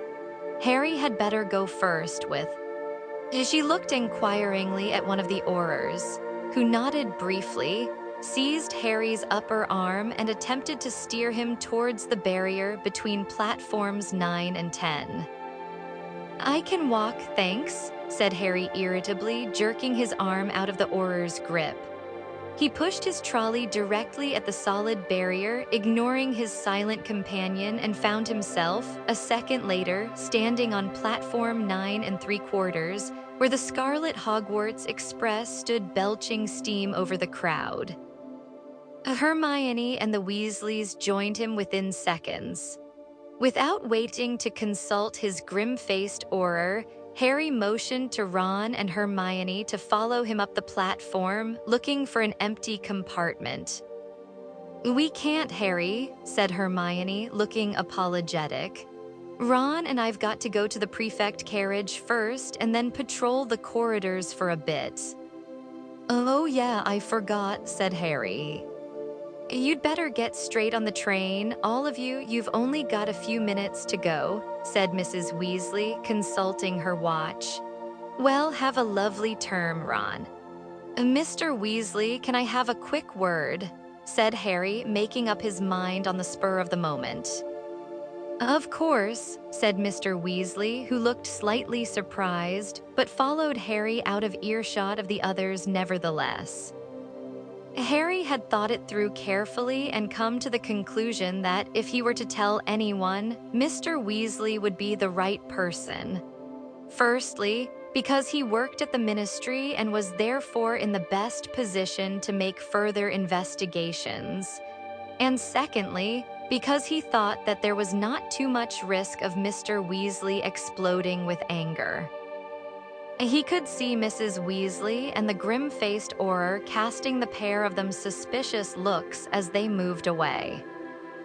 "When we were in Diagon Alley," Harry began, but Mr. Weasley forestalled him with a grimace.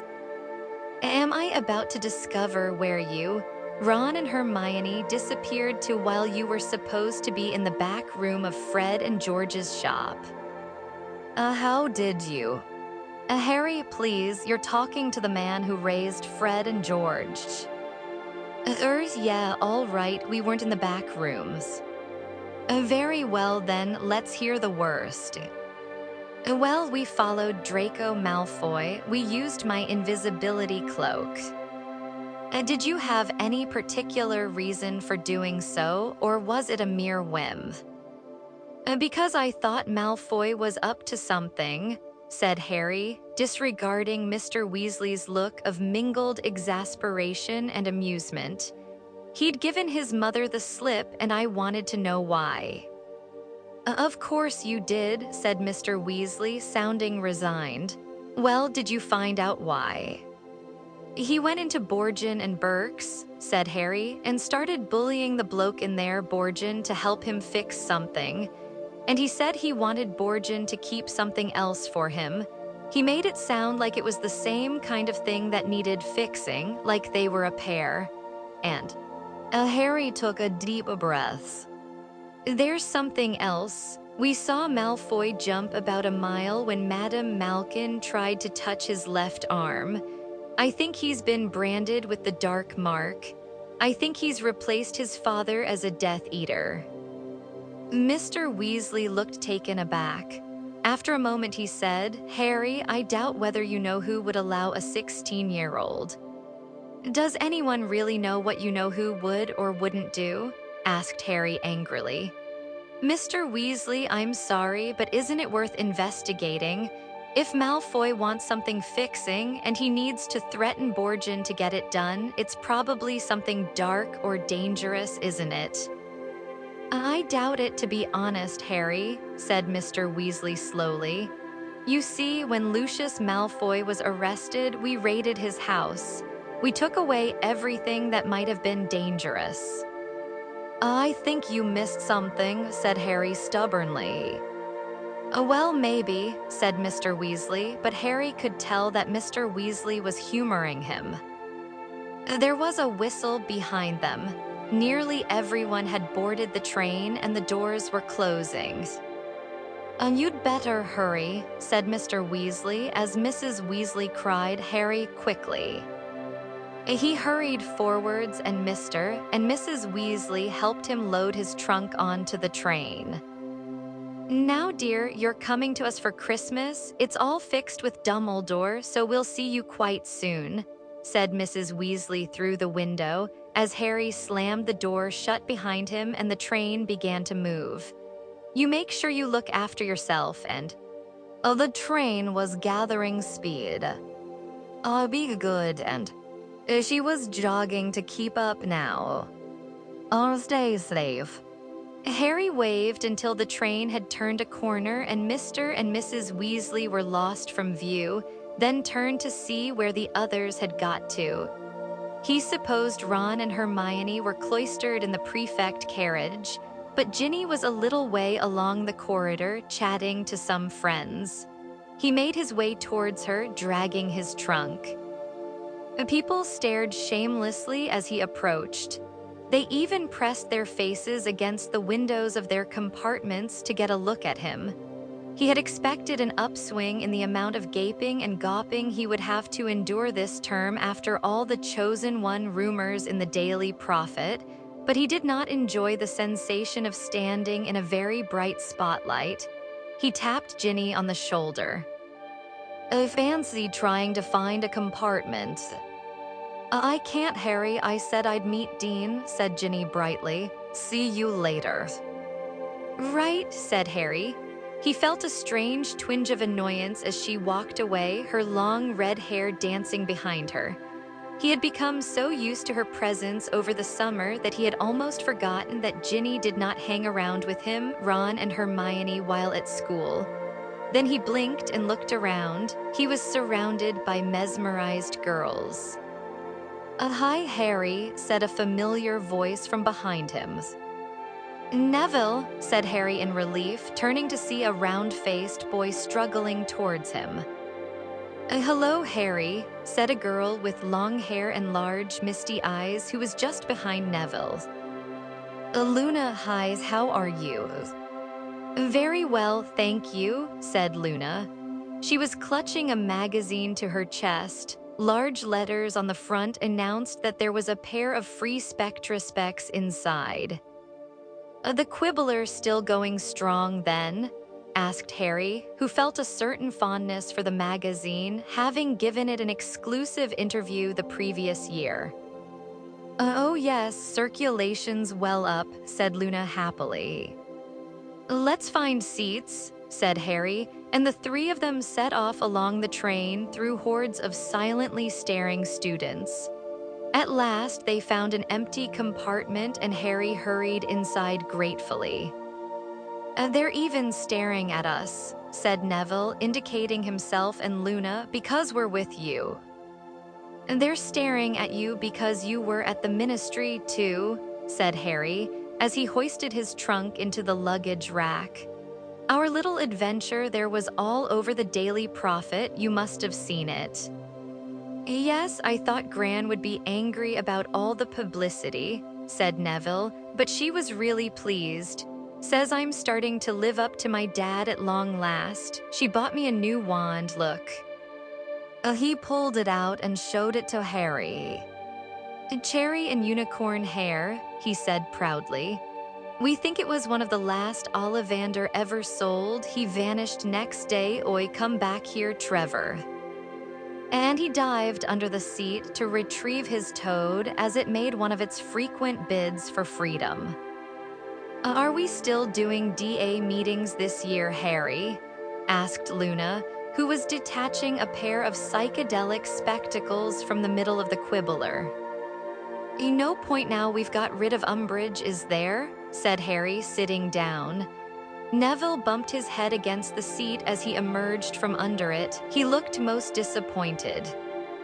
I liked the DA. I learned loads with you. I enjoyed the meetings too, said Luna serenely. It was like having friends.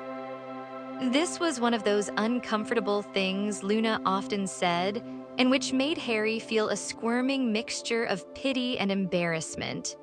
Before he could respond, however, there was a disturbance outside their compartment door. A group of fourth-year girls was whispering and giggling together on the other side of the glass. Oh, you ask him. I know you. I'll do it.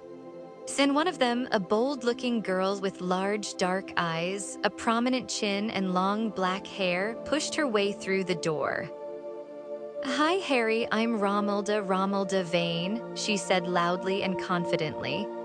Why don't you join us in our compartment? You don't have to sit with them, she added in a stage whisper, indicating Neville's bottom, which was sticking out from under the seat again as he groped around for Trevor, and Luna, who was now wearing her free Spectra specs, which gave her the look of a demented, multicolored owl. They're friends of mine, said Harry coldly. Oh, said the girl, looking very surprised. Oh, okay. And she withdrew, sliding the door closed behind her. People expect you to have cooler friends than us, said Luna, once again displaying her knack for embarrassing honesty. You are cool, said Harry shortly. None of them was at the ministry. They didn't fight with me. That's a very nice thing to say, beamed Luna, and she pushed her Spectra specs further up her nose and settled down to read the Quibbler. We didn't face him, though, said Neville, emerging from under the seat with fluff and dust in his hair and a resigned-looking Trevor in his hand. You did. You should hear my grand talk about you. That Harry Potter's got more backbone than the whole Ministry of Magic put together. She'd give anything to have you as a grandson. Harry laughed uncomfortably and changed the subject to OWL results as soon as he could. While Neville recited his grades and wondered aloud whether he would be allowed to take a Transfiguration NEWT with only an acceptable, Harry watched him without really listening. Neville's childhood had been blighted by Voldemort just as much as Harry's had, but Neville had no idea how close he had come to having Harry's destiny. The prophecy could have referred to either of them, yet, for his own inscrutable reasons, Voldemort had chosen to believe that Harry was the one meant. Had Voldemort chosen Neville, it would be Neville sitting opposite Harry bearing the lightning-shaped scar and the weight of the prophecy, or would it? Would Neville's mother have died to save him as Lily had died for Harry? Surely she would, but what if she had been unable to stand between her son and Voldemort? Would there then have been no chosen one at all? An empty seat where Neville now sat and a scarless Harry who would have been kissed goodbye by his own mother, not Ron S. You all right, Harry? You look funny, said Neville's. Harry started. Sorry, Raxpert got you, asked Luna sympathetically, peering at Harry through her enormous colored spectacles. I what? Raxpert, they're invisible. They float in through your ears and make your brain go fuzzy, she said. I thought I felt one zooming around in here. She flapped her hands at thin air, as though beating off large, invisible moths. Harry and Neville caught each other's eye and hastily began to talk of Quidditch. The weather beyond the train windows was as patchy as it had been all summer.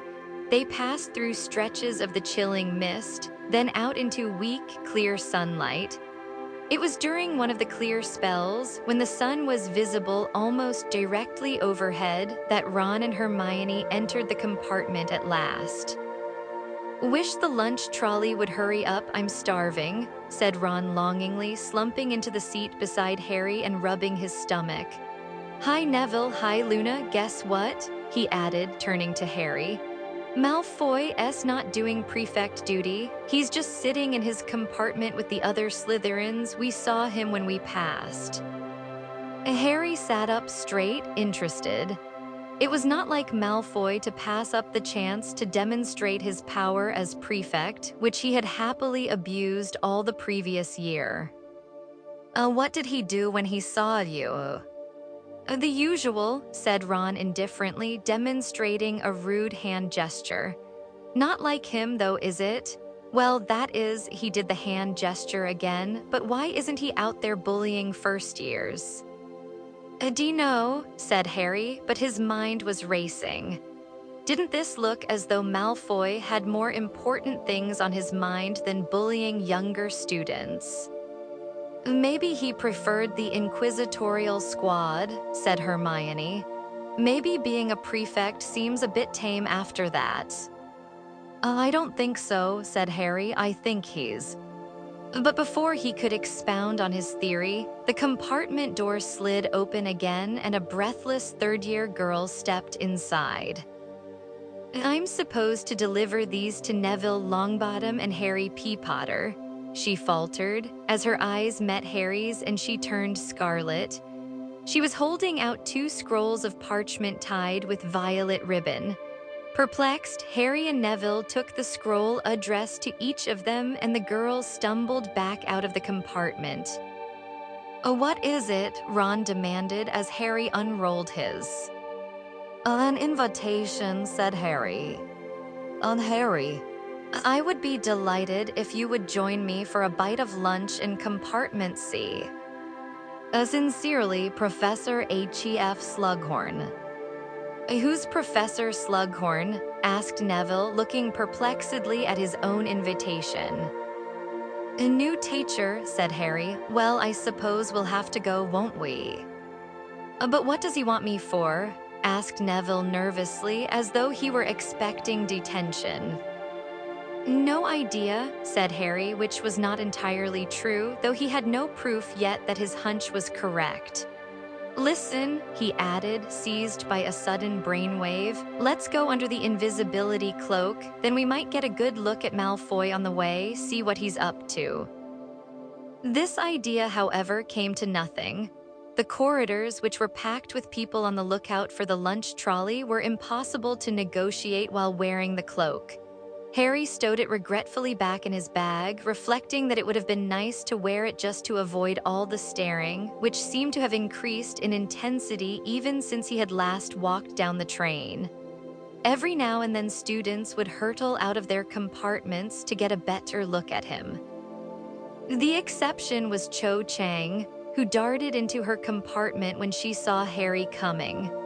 As Harry passed the window, he saw her deep in determined conversation with her friend Marietta, who was wearing a very thick layer of makeup that did not entirely obscure the odd formation of pimples still etched across her face.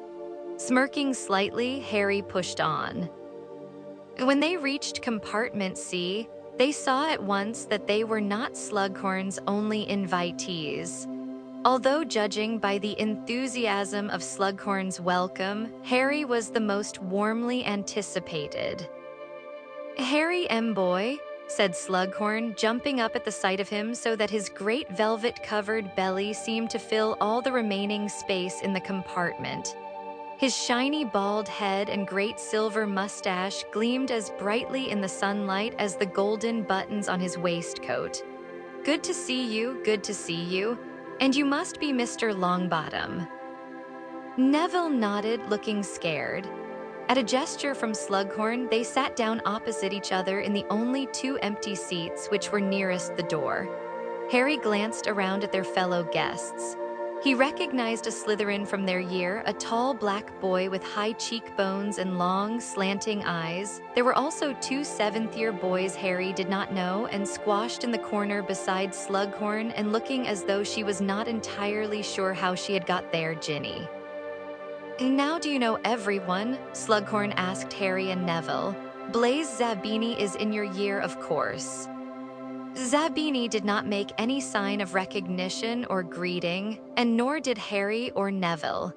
Gryffindor and Slytherin students loathed each other on principle. This is Cormac McLaggen. Perhaps you've come across each other. No. McLaggen, a large, wire-haired youth, raised a hand and Harry and Neville nodded back at him. And this is Marcus Belby, I don't know whether. Belby, who was thin and nervous-looking, gave a strained smile. And this charming young lady tells me she knows you, Slughorn finished. Ginny grimaced at Harry and Neville from behind Slughorn's back. Well, now this is most pleasant, said Slughorn cozily. A chance to get to know you all a little better. Here, take a napkin. I've packed my own lunch. The trolley, as I remember it, is heavy on licorice wands, and a poor old man's digestive system isn't quite up to such things, Pheasant Belby.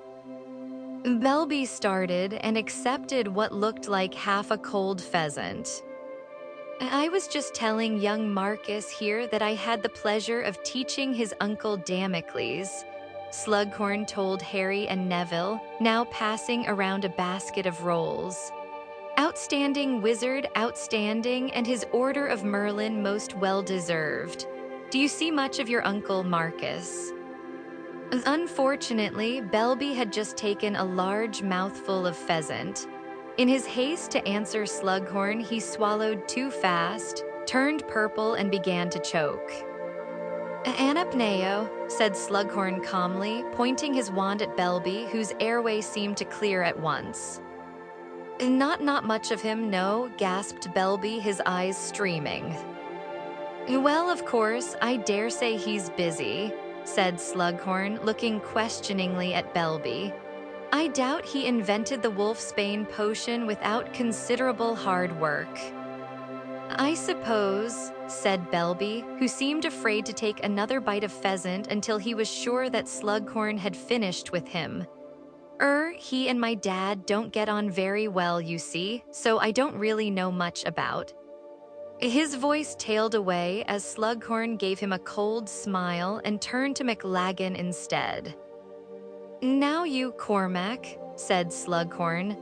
I happen to know you see a lot of your uncle Tiberius, because he has a rather splendid picture of the two of you hunting nogtails in, I think, Norfolk.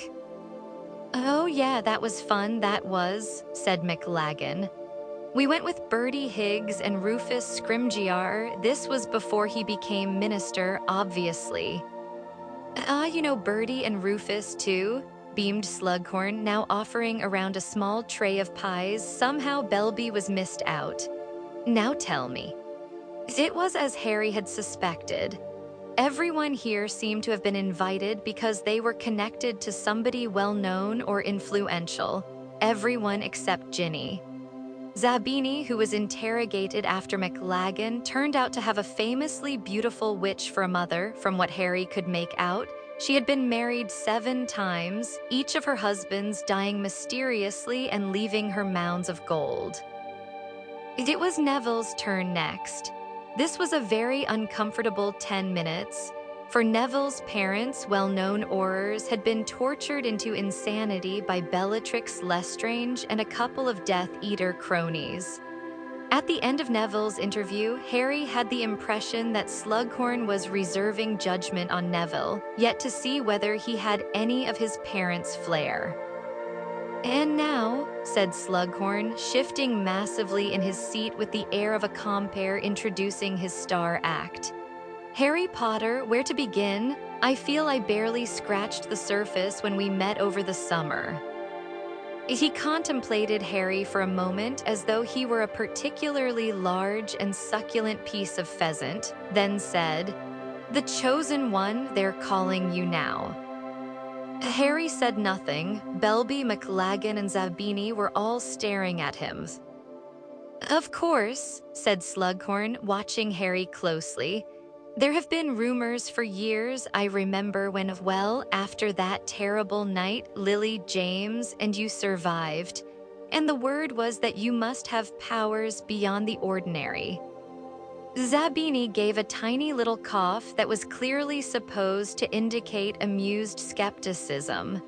An angry voice burst out from behind Slughorn. Yeah, Zabini, because you're so talented at posing.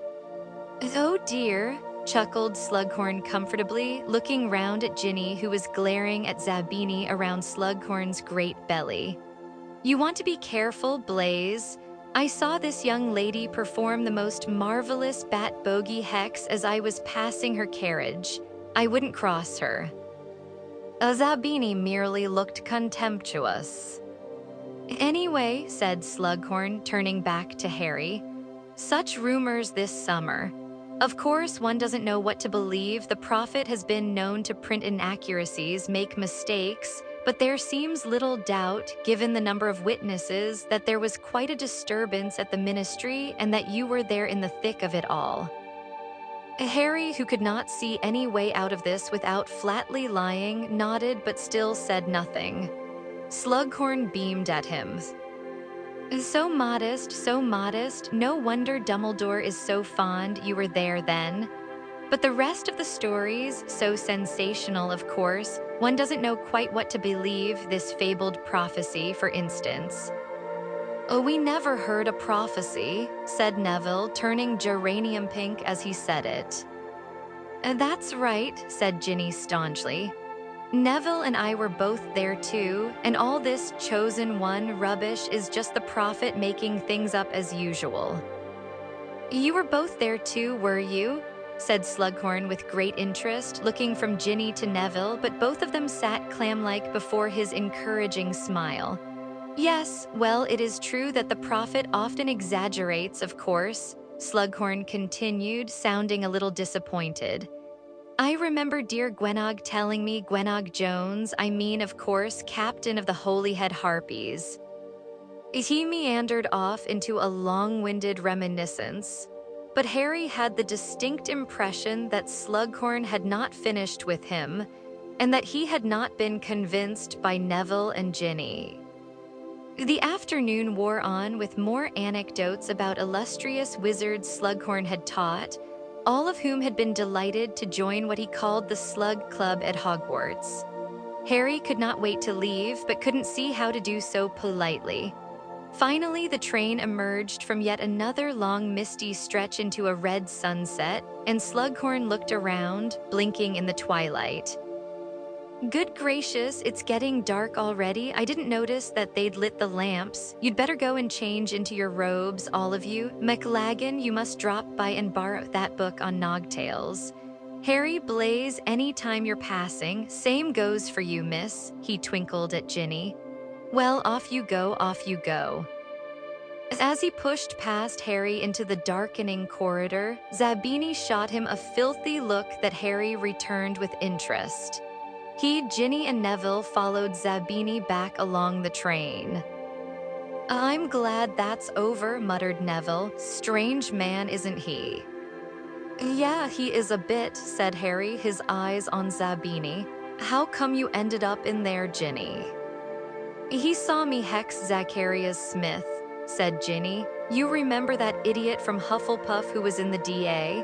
He kept on and on asking about what happened at the ministry, and in the end he annoyed me so much I hexed him. When Slughorn came in, I thought I was going to get detention, but he just thought it was a really good hex and invited me to lunch. Mad, eh? A better reason for inviting someone than because their mother's famous, said Harry, scowling at the back of Zabini's head, or because they're uncle. But he broke off. An idea had just occurred to him, a reckless but potentially wonderful idea. In a minute's time, Zabini was going to re-enter the Slytherin sixth-year compartment and Malfoy would be sitting there, thinking himself unheard by anybody except fellow Slytherins. If Harry could only enter unseen behind him, what might he not see or hear? True, there was little of the journey left. Hogsmeade Station had to be less than half an hour away, judging by the wildness of the scenery flashing by the windows. But nobody else seemed prepared to take Harry's suspicions seriously, so it was down to him to prove them. I'll see you two later, said Harry under his breath, pulling out his invisibility cloak and flinging it over himself. But what ray you? Asked Neville. Later, whispered Harry, darting after Zabini as quietly as possible. though the rattling of the train made such caution almost pointless. The corridors were almost completely empty now. Nearly everyone had returned to their carriages to change into their school robes and pack up their possessions. Though he was as close as he could get to Zabini without touching him, Harry was not quick enough to slip into the compartment when Zabini opened the door. Zabini was already sliding it shut when Harry hastily stuck out his foot to prevent it closing. "What's wrong with this thing?" said Zabini angrily as he smashed the sliding door repeatedly into Harry's foot. Harry seized the door and pushed it open hard. Zabini, still clinging onto the handle, toppled over sideways into Gregory Goyle's lap, and in the ensuing ruckus, Harry darted into the compartment, leapt onto Zabini's temporarily empty seat, and hoisted himself up into the luggage rack. It was fortunate that Goyle and Zabini were snarling at each other, drawing all eyes onto them, for Harry was quite sure his feet and ankles had been revealed as the cloak had flapped around them. Indeed, for one horrible moment he thought he saw Malfoy's eyes follow his trainer as it whipped upwards out of sight. But then Goyle slammed the door shut and flung Zabini off him. Zabini collapsed into his own seat looking ruffled.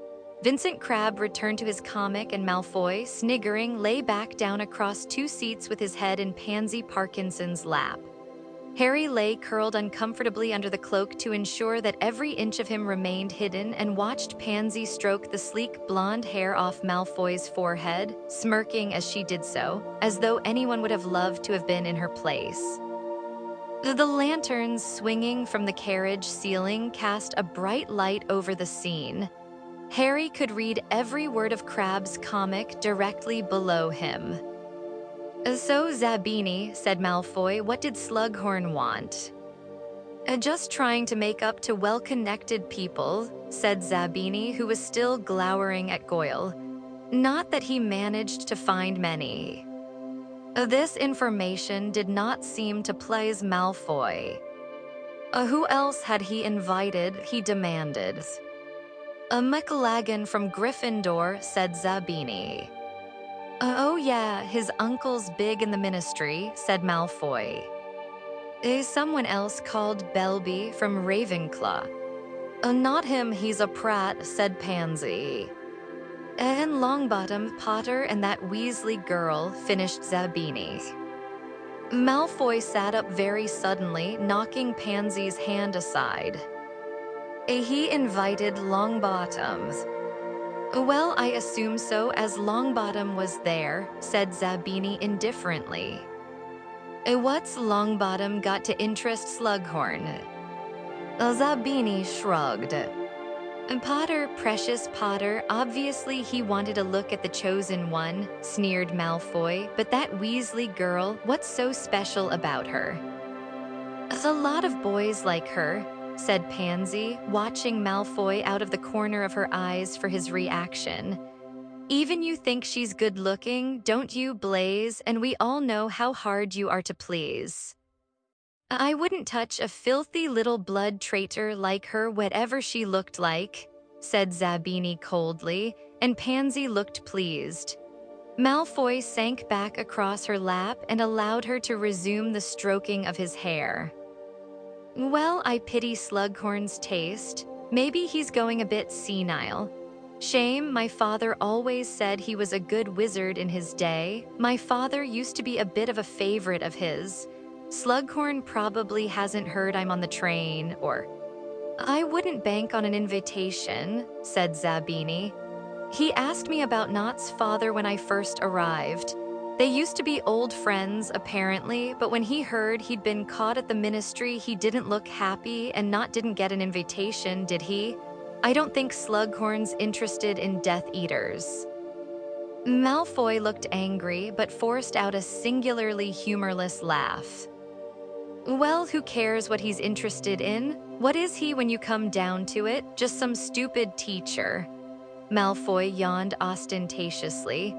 "I mean, I might not even be at Hogwarts next year. What's it matter to me if some fat old has-been likes me or not?" What do you mean you might not be at Hogwarts next year? Said Pansy indignantly, ceasing grooming Malfoy at once. Well, you never know, said Malfoy with the ghost of a smirk. I might have, moved on to bigger and better things. And crouched in the luggage rack under his cloak, Harry's heart began to race. What would Ron and Hermione say about this? Crabbe and Goyle were gawping at Malfoy. Apparently, they had had no inkling of any plans to move on to bigger and better things. Even Zabini had allowed a look of curiosity to mar his haughty features. Pansy resumed the slow stroking of Malfoy's hair, looking dumbfounded. Do you mean him? Malfoy shrugged. Mother wants me to complete my education, but personally I don't see it as that important these days. I mean, think about it, when the Dark Lord takes over, is he going to care how many OWLS or NEWTS anyone's got? Of course he is. It'll be all about the kind of service he received, the level of devotion he was shown. And you think you'll be able to do something for him? Asked Zabini scathingly. 16 years old and not even fully qualified yet. I've just said, haven't I? Maybe he doesn't care if I'm qualified. Maybe the job he wants me to do isn't something that you need to be qualified for, said Malfoy quietly. Crabbe and Goyle were both sitting with their mouths open like gargoyles. Pansy was gazing down at Malfoy as though she had never seen anything so awe-inspiring. I can see Hogwarts, said Malfoy, clearly relishing the effect he had created as he pointed out of the blackened window. We'd better get our robes on. Harry was so busy staring at Malfoy, he did not notice Goyle reaching up for his trunk. As he swung it down, it hit Harry hard on the side of the head. He let out an involuntary gasp of pain, and Malfoy looked up at the luggage rack, frowning. Harry was not afraid of Malfoy, but he still did not much like the idea of being discovered hiding under his invisibility cloak by a group of unfriendly Slytherins. Eyes still watering and head still throbbing, he drew his wand, careful not to disarrange the cloak, and waited, breath held. And to his relief, Malfoy seemed to decide that he had imagined the noise. He pulled on his robes like the others, locked his trunk, and as the train slowed to a jerky crawl, fastened a thick new traveling cloak round his neck. Harry could see the corridors filling up again and hoped that Hermione and Ron would take his things out onto the platform for him. He was stuck where he was until the compartment had quite emptied. At last, with a final lurch, the train came to a complete halt. Goyle threw the door open and muscled his way out into a crowd of second years, punching them aside. Crabbe and Zabini followed.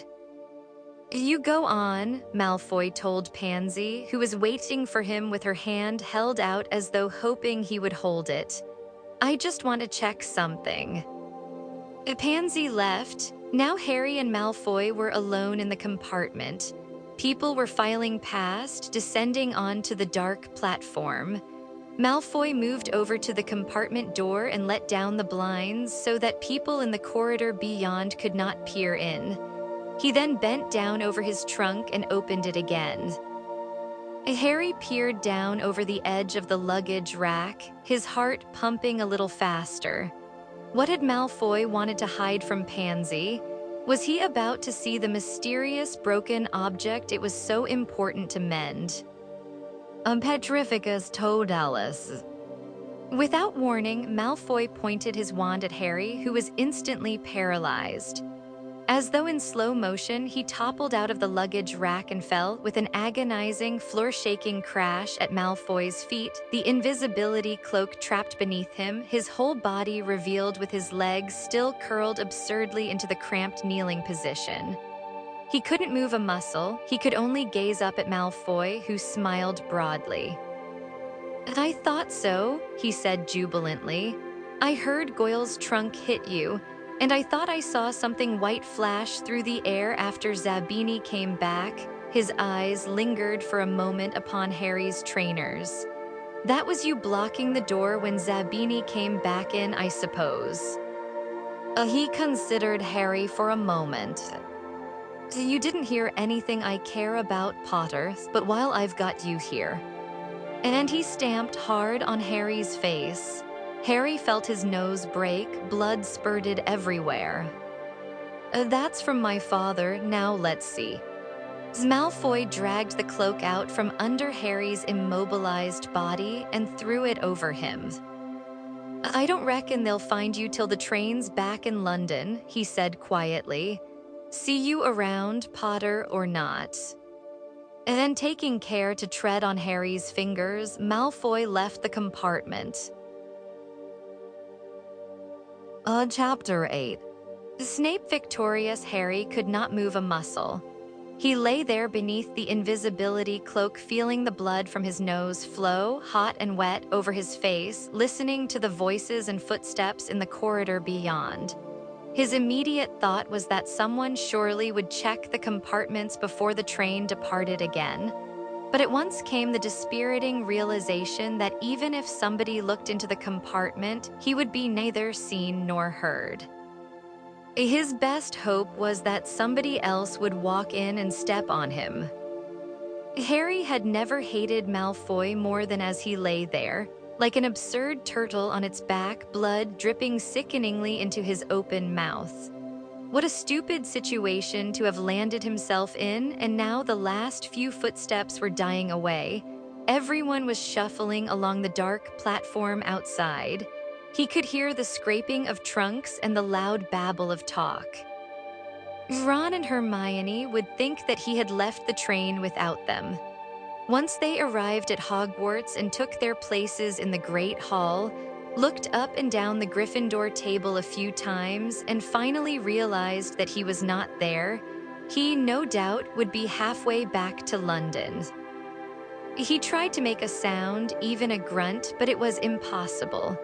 Then he remembered that some wizards like Dumbledore could perform spells without speaking, so he tried to summon his wand, which had fallen out of his hand, by saying the words Accio wand over and over again in his head, but nothing happened.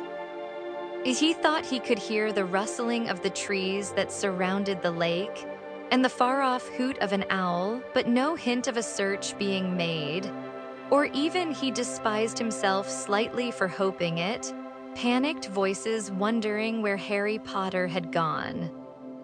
A feeling of hopelessness spread through him as he imagined the convoy of the straw-drawn carriages trundling up to the school, and the muffled yells of laughter issuing from whichever carriage Malfoy was riding in, where he would be recounting his attack on Harry to his fellow Slytherins. The train lurched, causing Harry to roll over onto his side. Now he was staring at the dusty underside of the seats instead of the ceiling.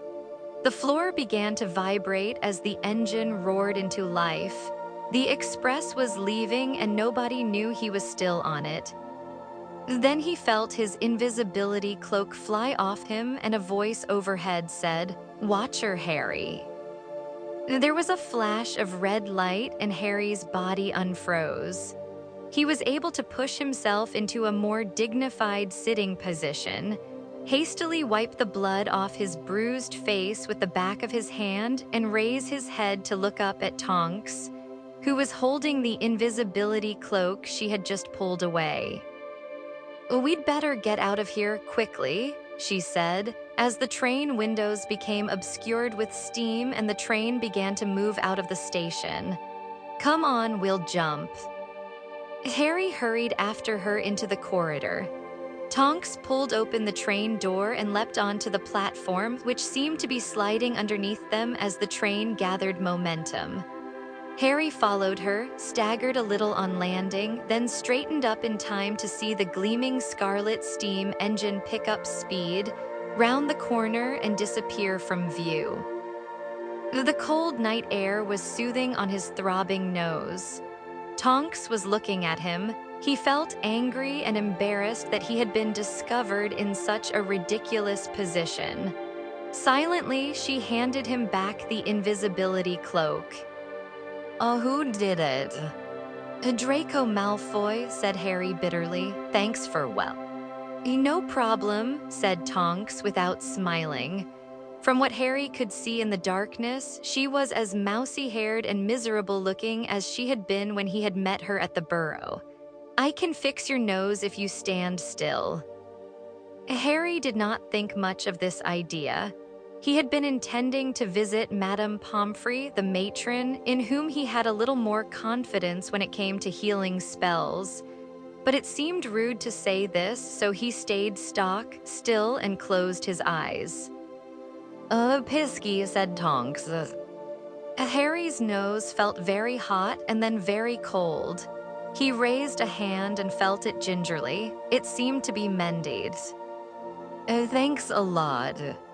You'd better put that cloak back on and we can walk up to the school, said Tonks, still unsmiling. As Harry swung the cloak back over himself, she waved her wand. An immense silvery four-legged creature erupted from it and streaked off into the darkness. Was that a Patronus? Asked Harry, who had seen Dumbledore send messages like this. Yes, I'm sending word to the castle that I've got you, or they'll worry. Come on, we'd better not dawdle. They set off towards the lane that led to the school. How did you find me? I noticed you hadn't left the train, and I knew you had that cloak. I thought you might be hiding for some reason. When I saw the blinds were drawn down on that compartment, I thought I'd check. But what are you doing here anyway? Harry asked. I'm stationed in Hogsmeade now to give the school extra protection, said Tonks. And is it just you who's stationed up here, or?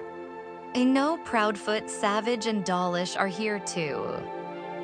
Dawlish, that Auror Dumbledore attacked last year. Oh, that's right. They trudged up the dark, deserted lane, following the freshly made carriage tracks. Harry looked sideways at Tonks under his cloak. Last year, she had been inquisitive to the point of being a little annoying at times. She had laughed easily, she had made jokes. Now she seemed older and much more serious and purposeful. Was this all the effect of what had happened at the Ministry? He reflected uncomfortably that Hermione would have suggested he say something consoling about Sirius to her, that it hadn't been her fault at all, but he couldn't bring himself to do it. He was far from blaming her for Sirius's death. It was no more her fault than anyone else's and much less than his, but he did not like talking about Sirius if he could avoid it. And so they tramped on through the cold night in silence, Tonks's long cloak whispering on the ground behind them. Having always traveled there by carriage, Harry had never before appreciated just how far Hogwarts was from Hogsmeade Station. With great relief, he finally saw the tall pillars on either side of the gates, each topped with a winged boar. He was cold, he was hungry, and he was quite keen to leave this new, gloomy Tonks behind. But when he put out a hand to push open the gates, he found them chained shut. Alohomora, he said confidently, pointing his wand at the padlock, but nothing happened. That won't work on these, said Tonks. Dumbledore bewitched them himself. Harry looked around. I could climb a wall, he suggested. No, you couldn't, said Tonks flatly. Anti-intruder jinxes on all of them. Security's been tightened 100-fold this summer. Well then, said Harry, starting to feel annoyed at her lack of helpfulness, I suppose I'll just have to sleep out here and wait for morning. Someone's coming down for you, said Tonks. Look. A lantern was bobbing at the distant foot of the castle. Harry was so pleased to see it, he felt he could even endure Filch's wheezy criticisms of his tardiness and rants about how his timekeeping would improve with the regular application of thumbscrews. It was not until the glowing yellow light was 10 feet away from them, and Harry had pulled off his invisibility cloak so that he could be seen, that he recognized With a rush of pure loathing, the uplit hooked nose and long, black, greasy hair of Severus Snape. "Well, well, well," sneered Snape, taking out his wand and tapping the padlock once so that the chains snaked backwards and the gates creaked open. "Nice of you to turn up, Potter, although you have evidently decided that the wearing of school robes would detract from your appearance." "I couldn't change, I didn't have my," Harry began, but Snape cut across him. There is no need to wait, Nymphadora. Potter is quite safe in my hands." "I meant Hagrid to get the message," said Tonks, frowning. "Hagrid was late for the start of term feast, just like Potter here, so I took it instead. And incidentally," said Snape, standing back to allow Harry to pass him, "I was interested to see your new patroness."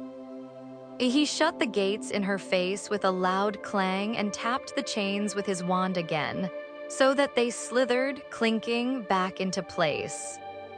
"I think you were better off with the old one," said Snape, the malice in his voice unmistakable. "The new one looks weak." As Snape swung the lantern about, Harry saw, fleetingly, a look of shock and anger on Tonks's face. Then she was covered in darkness once more. "Good night," Harry called to her over his shoulder as he began the walk up to the school with Snape. "Thanks for everything." "I'll see you, Harry." Snape did not speak for a minute or so. Harry felt as though his body was generating waves of hatred so powerful that it seemed incredible that Snape could not feel them burning him. He had loathed Snape from their first encounter, but Snape had placed himself forever and irrevocably beyond the possibility of Harry's forgiveness by his attitude towards Sirius. Whatever Dumbledore said, Harry had had time to think over the summer, and had concluded that Snape's snide remarks to Sirius about remaining safely hidden while the rest of the Order of the Phoenix were fighting Voldemort had probably been a powerful factor in Sirius rushing off to the Ministry the night that he had died. Harry clung to this notion because it enabled him to blame Snape, which felt satisfying, and also because he knew that if anyone was not sorry that Sirius was dead, it was the man now striding next to him in the darkness. 50 points from Gryffindor for lateness, I think," said Snape. "And let me see, another 20 for your Muggle attire. You know, I don't believe any house has ever been in negative figures this early in the term. We haven't even started pudding. You might have set a record, Potter." The fury and hatred bubbling inside Harry seemed to blaze white-hot, but he would rather have been immobilized all the way back to London than tell Snape why he was late. "I suppose you wanted to make an entrance, did you?" Snape continued. "And with no flying car available, you decided that bursting into the Great Hall halfway through the feast ought to create a dramatic effect." Still, Harry remained silent, though he thought his chest might explode.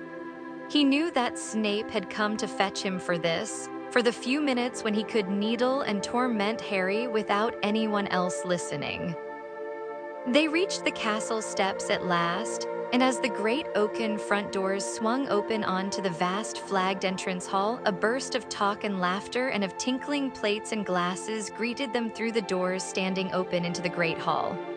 Harry wondered whether he could slip his invisibility cloak back on, thereby gaining his seat at the long Gryffindor table, which, inconveniently, was the furthest from the entrance hall without being noticed. As though he had read Harry's mind, however, Snape said, "No cloak. You can walk in so that everyone sees you, which is what you wanted, I'm sure." Harry turned on the spot and marched straight through the open doors. Anything to get away from Snape. The Great Hall, with its 4 longhouse tables and its staff table set at the top of the room, was decorated as usual with floating candles that made the plates below glitter and glow.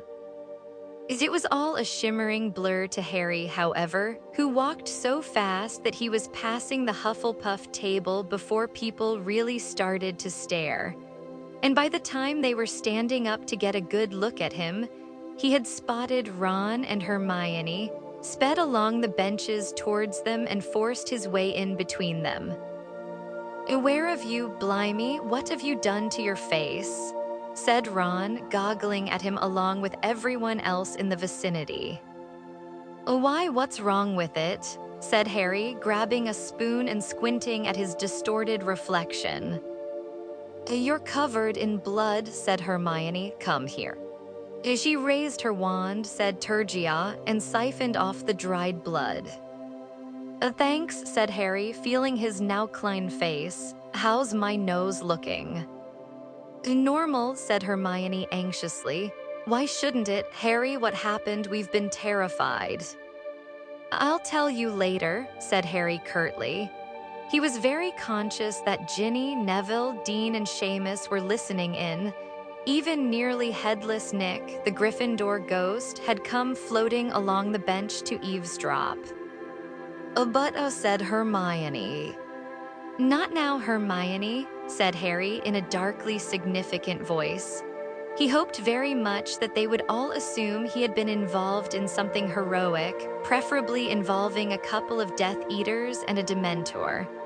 Of course, Malfoy would spread the story as far and wide as he could, but there was always a chance it wouldn't reach too many Gryffindor ears. He reached across Ron for a couple of chicken legs and a handful of chips, but before he could take them they vanished, to be replaced with puddings. "You missed the sorting anyway," said Hermione, as Ron dived for a large chocolate gâteau.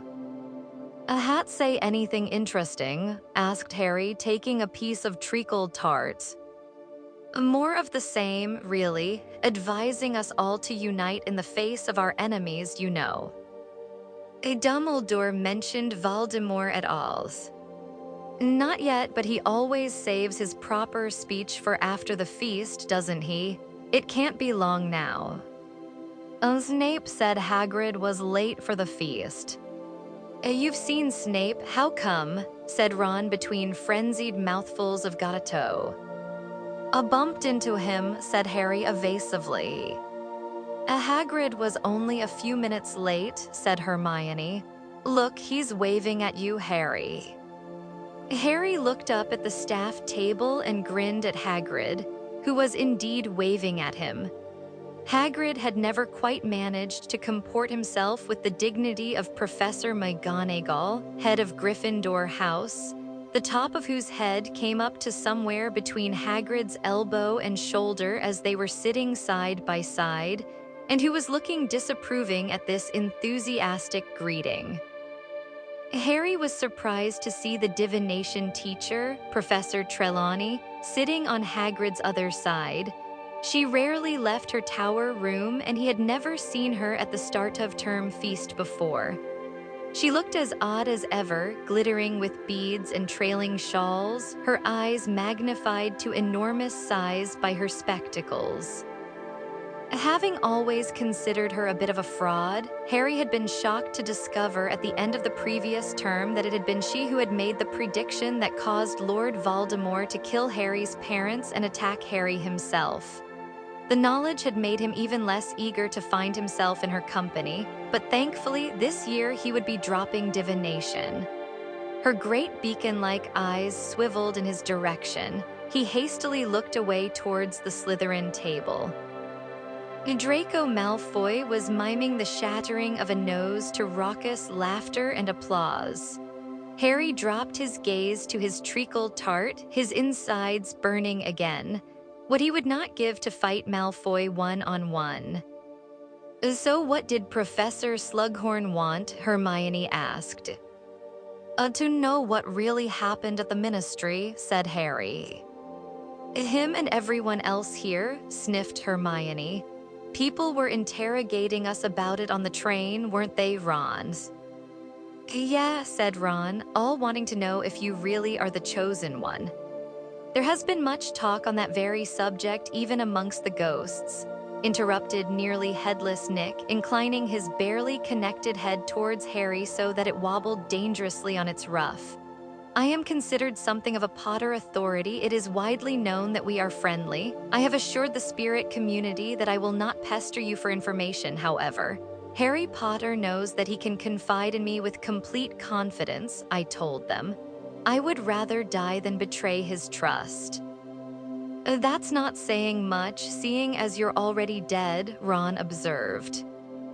Once again, you show all the sensitivity of a blunt axe, said nearly headless Nick in affronted tones, and he rose into the air and glided back towards the far end of the Gryffindor table just as Dumbledore got to his feet at the staff table.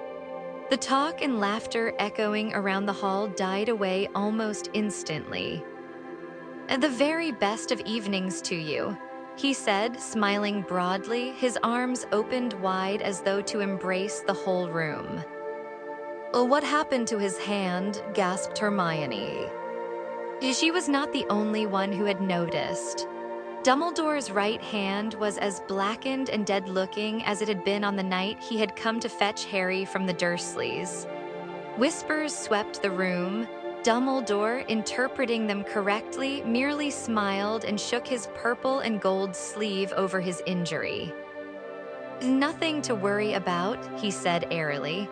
"Now, to our new students, welcome. To our old students, welcome back. Another year full of magical education awaits you." "His hand was like that when I saw him over the summer," Harry whispered to Hermione. "I thought he'd have cured it by now, though, or Madame Pomfrey would have done." "It looks as if it's died," said Hermione with a nauseated expression. "But there are some injuries you can't cure, old curses, and there are poisons without antidotes. And Mr. Filch, our caretaker, has asked me to say that there is a blanket ban on any joke items bought at the shop called Weasley's, Wizard Wheezes. And those wishing to play for their house Quidditch teams should give their names to their heads of house as usual. We are also looking for new Quidditch commentators who should do likewise. We are pleased to welcome a new member of staff this year, Professor Slughorn." Slughorn stood up, his bald head gleaming in the candlelight, his big waist-coated belly casting the table below into shadow, "is a former colleague of mine who has agreed to resume his old post of potions master." "Of potions. Of potions." The word echoed all over the hall as people wondered whether they had heard right. "Of potions," said Ron and Hermione together, turning to stare at Harry. "But you said." "And Professor Snape, meanwhile," said Dumbledore, raising his voice so that it carried over all the muttering, "will be taking over the position of defense against the dark arts teacher." "No," said Harry so loudly that many heads turned in his direction. He did not care. He was staring up at the staff table, incensed. How could Snape be given the defense against the dark arts job after all this time? Hadn't it been widely known for years that Dumbledore did not trust him to do it? But Harry, you said that Slughorn was going to be teaching defense against the dark arts," said Hermione. "I thought he was," said Harry, racking his brains to remember when Dumbledore had told him this. But now that he came to think of it, he was unable to recall Dumbledore ever telling him what Slughorn would be teaching.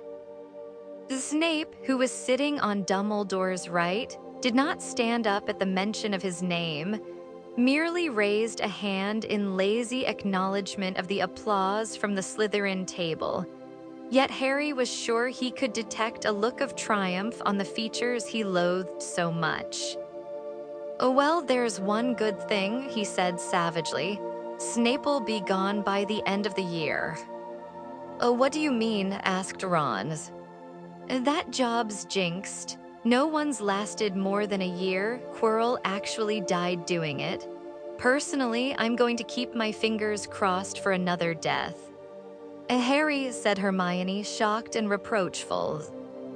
He might just go back to teaching potions at the end of the year, said Ron reasonably. That slughorn bloke might not want to stay long-term, Moody didn't. Dumbledore cleared his throat. Harry, Ron, and Hermione were not the only ones who had been talking. The whole hall had erupted in a buzz of conversation at the news that Snape had finally achieved his heart's desire. Seemingly oblivious to the sensational nature of the news he had just imparted, Dumbledore said nothing more about staff appointments, but waited a few seconds to ensure that the silence was absolute before continuing. Now, as everybody in this hall knows, Lord Voldemort and his followers are once more at large and gaining in strength. The silence seemed to tauten and strain as Dumbledore spoke. Harry glanced at Malfoy. Malfoy was not looking at Dumbledore, but making his fork hover in midair with his wand, as though he found the headmaster's words unworthy of his attention. I cannot emphasize strongly enough how dangerous the present situation is, and how much care each of us at Hogwarts must take to ensure that we remain safe. The castle's magical fortifications have been strengthened over the summer. We are protected in new and more powerful ways, but we must still guard scrupulously against carelessness on the part of any student or member of staff. I urge you, therefore, to abide by any security restrictions that your teachers might impose upon you, however irksome you might find them, in particular, the rule that you are not to be out of bed after hours. I implore you, should you notice anything strange or suspicious within or outside the castle, to report it to a member of staff immediately. I trust you to conduct yourselves always with the utmost regard for your own and each other's safety. Dumbledore's blue eyes swept over the students before he smiled once more. But now your beds await, as warm and comfortable as you could possibly wish, and I know that your top priority is to be well rested for your lessons tomorrow. Let us therefore say good night, pip pip. With the usual deafening scraping noise, the benches were moved back and the hundreds of students began to file out of the great hall towards their dormitories. Harry, who was in no hurry at all to leave with the gawping crowd, nor to get near enough to Malfoy to allow him to retell the story of the nose stamping, lagged behind, pretending to retie the lace on his trainer, allowing most of the Gryffindors to draw ahead of him. Hermione had darted ahead to fulfill her prefect's duty of shepherding the first years, but Ron remained with Harry. "What really happened to your nose?" he asked, once they were at the very back of the throng, pressing out of the hall and out of earshot of anyone else. Harry told him it was a mark of the strength of their friendship that Ron did not laugh. "I saw Malfoy miming something to do with a nose," he said darkly. "Yeah, well, never mind that," said Harry bitterly. "Listen to what he was saying before he found out I was there." Harry had expected Ron to be stunned by Malfoy's boasts. With what Harry considered pure pig-headedness, however, Ron was unimpressed. Come on, Harry, he was just showing off for Parkinson. What kind of mission would you know who have given him?" "How do you know Voldemort doesn't need someone at Hogwarts? It wouldn't be the first." "I wish y'd stop saying tha name, Harry," said a reproachful voice behind them. Harry looked over his shoulder to see Hagrid shaking his head. "A Dumbledore uses that name," said Harry stubbornly. "Yeah, well, tha's Dumbledore in it," said Hagrid mysteriously. "So how come ya were late, Harry? I was worried." "I got held up on the train," said Harry. "Why were you late?" "I was with Grop," said Hagrid happily. "Lo's track o' the time. He's got a new home up in the mountains now. Dumbledore fixed it, nice big cave. He's much happier than he was in the forest. We were having a good chat." "Really?" said Harry, taking care not to catch Ron's eye.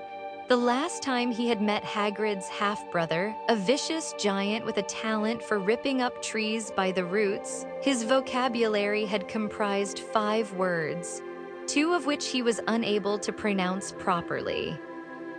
"Oh yeah, he's really come on," said Hagrid proudly. "Yale be amazed, I'm thinkin' o' trainin' him up as me assistant." Ron snorted loudly, but managed to pass it off as a violent sneeze. They were now standing beside the oak front doors. "Anyway, I'll see ye tomorrow, Furs, lessons straight after lunch. Come early and ye can say hello ter Buck, I mean Witherwings." Raising an arm in cheery farewell, he headed out of the front doors into the darkness. Harry and Ron looked at each other. Harry could tell that Ron was experiencing the same sinking feeling as himself. You're not taking care of magical creatures, are you?" Ron shook his head. "And you're not either, are you?"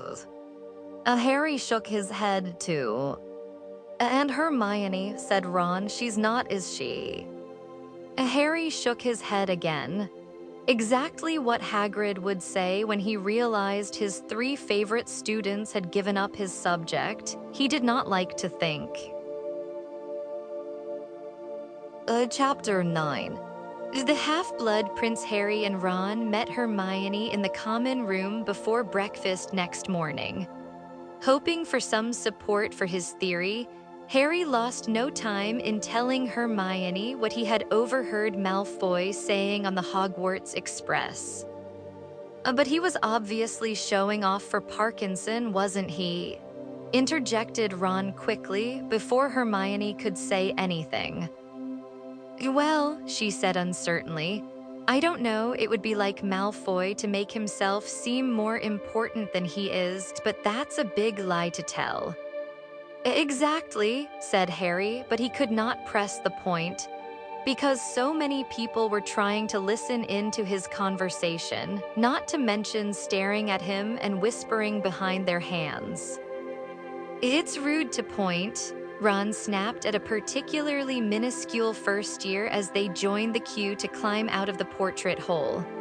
The boy, who had been muttering something about Harry behind his hand to his friend, promptly turned scarlet and toppled out of the hole in alarm. Ron sniggered. "I love being a 6th year, and we're going to be getting free time this year.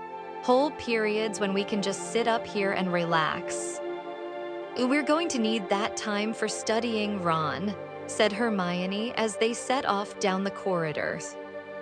"Yeah, but not today," said Ron. "Today's going to be a real DOS, I reckon." "Hold it," said Hermione, throwing out an arm and halting a passing 4th year who was attempting to push past her with a lime green disc clutched tightly in his hand. "Fanged frisbees are banned, hand it over," she told him sternly. The scowling boy handed over the snarling frisbee, ducked under Hermione's arm, and took off after his friends. Ron waited for him to vanish, then tugged the frisbee from Hermione's grip. "Excellent, I've always wanted one of these." Hermione's remonstration was drowned by a loud giggle. Lavender Brown had apparently found Ron's remark highly amusing. She continued to laugh as she passed them, glancing back at Ron over her shoulder. Ron looked rather pleased with himself. The ceiling of the Great Hall was serenely blue and streaked with frail, wispy clouds, just like the squares of sky visible through the high mullioned windows. While they tucked into porridge and eggs and bacon, Harry and Ron told Hermione about their embarrassing conversation with Hagrid the previous evening. "But he can't really think we'd continue care of magical creatures," she said, looking distressed. "I mean, when has any of us expressed, any enthusiasm?" "That's it though, innit?" said Ron, swallowing an entire fried egg whole. "We were the ones who made the most effort in classes because we like Hagrid, but he thinks we liked the stupid subject. Do you reckon anyone's going to go on to NEWT?" Neither Harry nor Hermione answered. There was no need. They knew perfectly well that nobody in their year would want to continue care of magical creatures. They avoided Hagrid's eye and returned his cheery wave only half-heartedly when he left the staff table 10 minutes later. After they had eaten, they remained in their places, awaiting Professor McGonagall's descent from the staff table. The distribution of timetables was more complicated than usual this year, for Professor McGonagall needed first to confirm that everybody had achieved the necessary OWL grades to continue with their chosen NEWTS. Hermione was immediately cleared to continue with charms, defense against the dark arts, transfiguration, herbology, arithmancy, ancient runes, and potions, and shot off to a first-period ancient runes class without further ado. Neville took a little longer to sort out. His round face was anxious as Professor McGonagall looked down his application and then consulted his OWL results. Herbology, fine, she said. Professor Sprout will be delighted to see you back with an outstanding OWL, and you qualify for defense against the dark arts with exceeds expectations. But the problem is transfiguration. I'm sorry, Longbottom, but an acceptable really isn't good enough to continue to NEWT level. I just don't think you'd be able to cope with the coursework. Neville hung his head. Professor McGonagall peered at him through her square spectacles. Why do you want to continue with transfiguration anyway? I've never had the impression that you particularly enjoyed it. Neville looked miserable and muttered something about my grandmother wants. Humph, snorted Professor McGonagall. It's high time your grandmother learned to be proud of the grandson she's got, rather than the one she thinks she ought to have, particularly after what happened at the ministry. Neville turned very pink and blinked confusedly. Professor McGonagall had never paid him a compliment before. I'm sorry, Longbottom, but I cannot let you into my NEWT class. I see that you have an exceeds expectations in charms, however, why not try for a NEWT in charms? My grandmother thinks charms is a soft option, mumbled Neville. Take charms, said Professor McGonagall, and I shall drop Augusta a line reminding her that just because she failed her charms OWL, the subject is not necessarily worthless. Smiling slightly at the look of delighted incredulity on Neville's face, Professor McGonagall tapped a blank timetable with the tip of her wand and handed it, now carrying details of his new classes, to Neville. Professor McGonagall turned next to Parvati Patil, whose first question was whether Firenze, the handsome centaur, was still teaching divination. He and Professor Trelawney are dividing classes between them this year, said Professor McGonagall, a hint of disapproval in her voice. It was common knowledge that she despised the subject of divination. The 6th year is being taken by Professor Trelawney. Parvati set off for divination 5 minutes later, looking slightly crestfallen. So Potter, said Professor McGonagall, consulting her notes as she turned to Harry. Charms, defense against the dark arts, herbology, transfiguration, all fine. I must say I was pleased with your transfiguration mark, Potter, very pleased. Now, why haven't you applied to continue with potions? I thought it was your ambition to become an Auror. It was, but you told me I had to get an outstanding in my OWL, Professor. And so you did when Professor Snape was teaching the subject. Professor Slughorn, however, is perfectly happy to accept NEWT students with exceeds expectations. At OWL, do you wish to proceed with potions? Yes, said Harry, but I didn't buy the books or any ingredients or anything. I'm sure Professor Slughorn will be able to lend you some. said Professor McGonagall.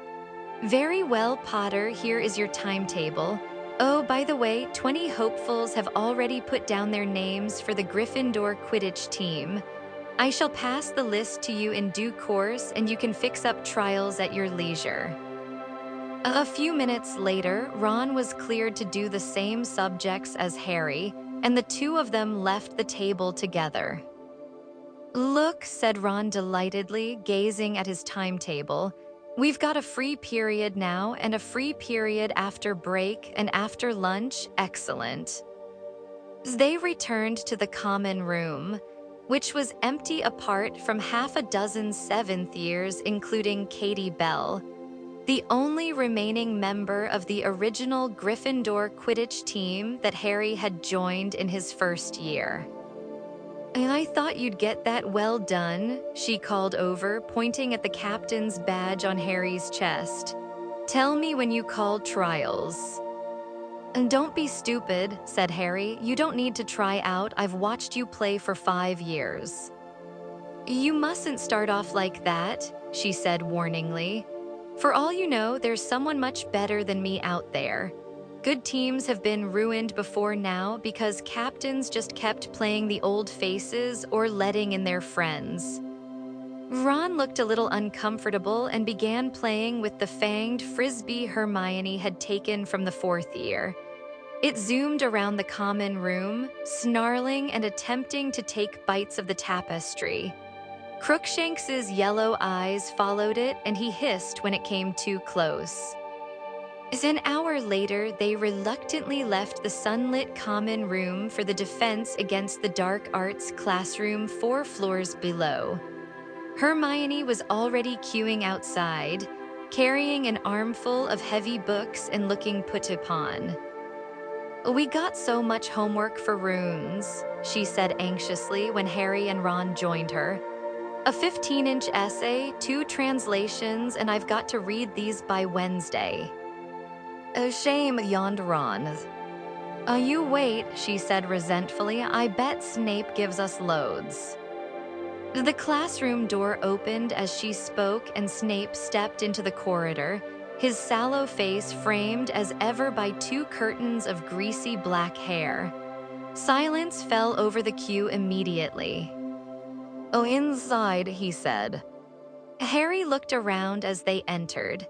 Snape had imposed his personality upon the room already. It was gloomier than usual as curtains had been drawn over the windows and was lit by candlelight. New pictures adorned the walls, many of them showing people who appeared to be in pain, sporting grisly injuries or strangely contorted body parts. Nobody spoke as they settled down, looking around at the shadowy, gruesome pictures. I have not asked you to take out your books, said Snape, closing the door and moving to face the class from behind his desk. Hermione hastily dropped her copy of Confronting the Faceless back into her bag and stowed it under her chair. I wish to speak to you, and I want your fullest attention. His black eyes roved over their upturned faces, lingering for a fraction of a second longer on Harry's than anyone else's. And you have had 5 teachers in this subject so far, I believe. You believe like you haven't watched them all come and go, Snape, hoping you'd be next, thought Harry scathingly. Naturally, these teachers will all have had their own methods and priorities. Given this confusion, I am surprised so many of you scraped an OWL in this subject. I shall be even more surprised if all of you manage to keep up with the NEWT work, which will be much more advanced. Snape set off around the edge of the room, speaking now in a lower voice. The class craned their necks to keep him in view. The dark arts, said Snape, are many, varied, ever-changing, and eternal. Fighting them is like fighting a many-headed monster, which each time a neck is severed sprouts a head even fiercer and cleverer than before. You are fighting that which is unfixed, mutating, indestructible. Harry stared at Snape. It was surely one thing to respect the dark arts as a dangerous enemy, another to speak of them, as Snape was doing, with a loving caress in his voice. "Your defenses," said Snape a little louder, "must therefore be as flexible and inventive as the arts you seek to undo. These pictures," he indicated a few of them as he swept past, "give a fair representation of what happens to those who suffer, for instance, the Cruciatus curse." He waved a hand towards a witch who was clearly shrieking in agony. "Feel the Dementor's kiss, a wizard lying huddled and blank-eyed slumped against a wall, or provoke the aggression of the Inferius, a bloody mass upon the ground." "Has an Inferius been seen then?" said Parvati Patil in a high-pitched voice. "Is it definite? Is he using them?" "The Dark Lord has used Inferi in the past," said Snape, "which means you would be well advised to assume he might use them again. Now." He set off again around the other side of the classroom towards his desk, and again the class watched him as he walked, his dark robes billowing behind him. "You are, I believe, complete novices in the use of nonverbal spells. What is the advantage of a nonverbal spell?" Hermione's hand shot into the air. Snape took his time looking around at everybody else, making sure he had no choice before saying curtly, "Very well, Miss Granger." "Your adversary has no warning about what kind of magic you're about to perform," said Hermione, "which gives you a split-second advantage." An answer copied almost word for word from the Standard Book of Spells, Grade 6, said Snape dismissively over in the corner. Malfoy sniggered, "But correct in essentials. Yes, those who progress to using magic without shouting incantations gain an element of surprise in their spell casting. Not all wizards can do this, of course. It is a question of concentration and mind power which some." His gaze lingered maliciously upon Harry once more, lack. Harry knew Snape was thinking of their disastrous occlumency lessons of the previous year. He refused to drop his gaze, but glowered at Snape until Snape looked away. "You will now divide," Snape went on, "into pairs. One partner will attempt to jinx the other without speaking. The other will attempt to repel the jinx in equal silence. Carry on." Although Snape did not know it, Harry had taught at least half the class, everyone who had been a member of the DA, how to perform a shield charm the previous year. None of them had ever cast the charm without speaking, however. A reasonable amount of cheating ensued. Many people were merely whispering the incantation instead of saying it aloud.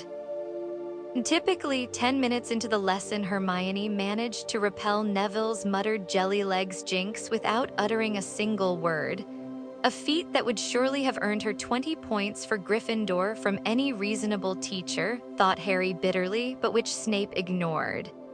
He swept between them as they practiced, looking just as much like an overgrown bat as ever, lingering to watch Harry and Ron struggling with the task.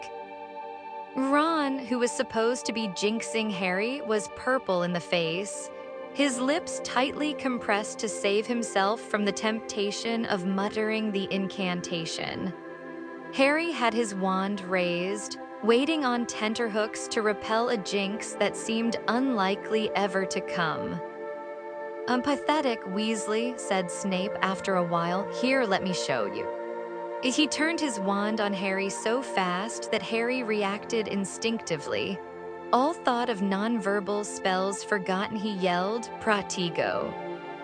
His shield charm was so strong Snape was knocked off balance and hit a desk. The whole class had looked round and now watched as Snape righted himself, scowling. "Do you remember me telling you we are practicing nonverbal spells, Potter?" "Oh, yes," said Harry stiffly. "Oh, yes, sir. There's no need to call me Sir, Professor." The words had escaped him before he knew what he was saying. Several people gasped, including Hermione. Behind Snape, however, Ron, Dean, and Seamus grinned appreciatively. "A detention Saturday night, my office," said Snape. "I do not take cheek from anyone, Potter, not even the chosen one." "That was brilliant, Harry," chortled Ron once they were safely on their way to break a short while later. "You really shouldn't have said it," said Hermione, frowning at Ron. "What made you?" "He tried to jinx me in case you didn't notice," fumed Harry. "I had enough of that during those occlumency lessons. Why doesn't he use another guinea pig for a change? What's Dumbledore playing at anyway, letting him teach defense? Did you hear him talking about the dark arts? He loves them, all that unfixed, indestructible stuff." "Well," said Hermione, "I thought he sounded a bit like you." Like me?" "Yes, when you were telling us what it's like to face Voldemort. You said it wasn't just memorizing a bunch of spells, you said it was just you and your brains and your guts. Well, wasn't that what Snape was saying? That it really comes down to being brave and quick thinking." Harry was so disarmed that she had thought his words as well worth memorizing as the standard book of spells that he did not argue. Harry says Harry." Harry looked round. Jack Sloper, one of the beaters on the previous year's Gryffindor Quidditch team, was hurrying towards him holding a roll of parchment. "For you," panted Sloper. "Listen, I heard you're the new captain. When Ray you holding trials?" "I'm not sure yet," said Harry, thinking privately that Sloper would be very lucky to get back on the team. "I'll let you know." "Oh, right, I was hoping it'd be this weekend." But Harry was not listening. He had just recognized the thin, slanting writing on the parchment. Leaving Sloper in mid-sentence, he hurried away with Ron and Hermione, unrolling the parchment as he went. "Oh, dear Harry, I would like to start our private lessons this Saturday. Kindly come along to my office at 8 p.m. I hope you are enjoying your first day back at school. Yours sincerely, Albus Dumbledore. P.S. I enjoy acid pops." "He enjoys acid pops," said Ron, who had read the message over Harry's shoulder and was looking perplexed. "It's the password to get past the gargoyle outside his study," said Harry in a low voice. "Ha, Snape's not going to be pleased. I won't be able to do his detention." He, Ron, and Hermione spent the whole of break speculating on what Dumbledore would teach Harry. Ron thought it most likely to be spectacular jinxes and hexes of the type the Death Eaters would not know.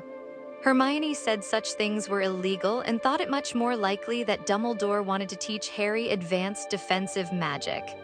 After break, she went off to arithmancy while Harry and Ron returned to the common room, where they grudgingly started Snape's homework. This turned out to be so complex that they still had not finished when Hermione joined them for their after-lunch free period, though she considerably speeded up the process. They had only just finished when the bell rang for the afternoon's double potions, and they beat the familiar path down to the dungeon classroom that had for so long been Snape's. When they arrived in the corridor, they saw that there were only a dozen people progressing to NEWT level. Crabbe and Goyle had evidently failed to achieve the required OWL grade, but 4 Slytherins had made it through, including Malfoy. 4 Ravenclaws were there, and 1 Hufflepuff, Ernie Macmillan, whom Harry liked despite his rather pompous manner. "Harry," Ernie said portentously, holding out his hand as Harry approached, "didn't get a chance to speak in defense against the dark arts this morning. Good lesson, I thought, but shield charms are old hat, of course, for us old DA lags. And how are you, Ron, Hermione?" Before they could say more than fine, the dungeon door opened and Slughorn's belly preceded him out of the door. As they filed into the room, his great walrus mustache curved above his beaming mouth, and he greeted Harry and Zabini with particular enthusiasm. The dungeon was, most unusually, already full of vapors and odd smells. Harry, Ron, and Hermione sniffed interestedly as they passed large, bubbling cauldrons. The 4 Slytherins took a table together, as did the 4 Ravenclaws. This left Harry, Ron, and Hermione to share a table with Ernie. They chose the one nearest a gold-colored cauldron that was emitting one of the most seductive scents Harry had ever inhaled. Somehow it reminded him simultaneously of treacle tart, the woody smell of a broomstick handle, and something flowery he thought he might have smelled at the burrow. He found that he was breathing very slowly and deeply, and that the potion's fumes seemed to be filling him up like drink. A great contentment stole over him. He grinned across at Ron, who grinned lazily back. Now then, said Slughorn, whose massive outline was quivering through the many shimmering vapors. Scales out, everyone, and potion kits, and don't forget your copies of Advanced Potion Making. Sir, said Harry, raising his hand. Harry, boy. I haven't got a book or scales or anything, nors Ron. We didn't realize we'd be able to do the NEWT, you see. Yes, Professor McGonagall did mention not to worry, my dear boy, not to worry at all. You can use ingredients from the store cupboard today, and I'm sure we can lend you some scales, and we've got a small stock of old books here. They'll do until you can write to flourish and blots. Slughorn strode over to a corner cupboard, and after a moment's foraging emerged with 2 very battered-looking copies of Advanced Potion Making by Libadius Borage, which he gave to Harry and Ron along with 2 sets of tarnished scales. Now then, said Slughorn, returning to the front of the class and inflating his already bulging chest so that the buttons on his waistcoat threatened to burst off, I've prepared a few potions for you to have a look at just out of interest, you know. These are the kind of thing you ought to be able to make after completing your NEWTS. You ought to have heard of 'em, even if you haven't made 'em yet. Anyone tell me what this one is? He indicated the cauldron nearest the Slytherin table. Harry raised himself slightly in his seat and saw what looked like plain water boiling away inside it. Hermione's well-practiced hand hit the air before anybody else's. Slughorn pointed at her. It's Veritaserum, a colorless, odorless potion that forces the drinker to tell the truth, said Hermione. Very good, said Slughorn happily. Now, he continued, pointing at the cauldron nearest the Ravenclaw table, this one here is pretty well known, featured in a few ministry leaflets lately, to who can. Hermione's hand was fastest once more. And it's Polyjuice potion, sir, she said. Harry, too, had recognized the slow-bubbling, mud-like substance in the second cauldron, but did not resent Hermione getting the credit for answering the question. She, after all, was the one who had succeeded in making it back in their second year. Excellent. Now this one here, yes, my dear, said Slughorn, now looking slightly bemused as Hermione's hand punched the air again. It's a Mortentia. It is indeed. It seems almost foolish to ask, said Slughorn, who was looking mightily impressed, but I assume you know what it does. It's the most powerful love potion in the world, said Hermione. Quite right, you recognized it, I suppose, by its distinctive mother-of-pearl sheen. And the steam rising in characteristic spirals, said Hermione enthusiastically. And it's supposed to smell differently to each of us according to what attracts us, and I can smell freshly mown grass and new parchment, and... but she turned slightly pink and did not complete the sentence. May I ask your name, my dear? Said Slughorn, ignoring Hermione's embarrassment. Hermione Granger, sir. Granger. Can you possibly be related to Hector Dagworth Granger, who founded the most extraordinary society of potioneers? No, I don't think so, sir. I'm Muggle-born, you see.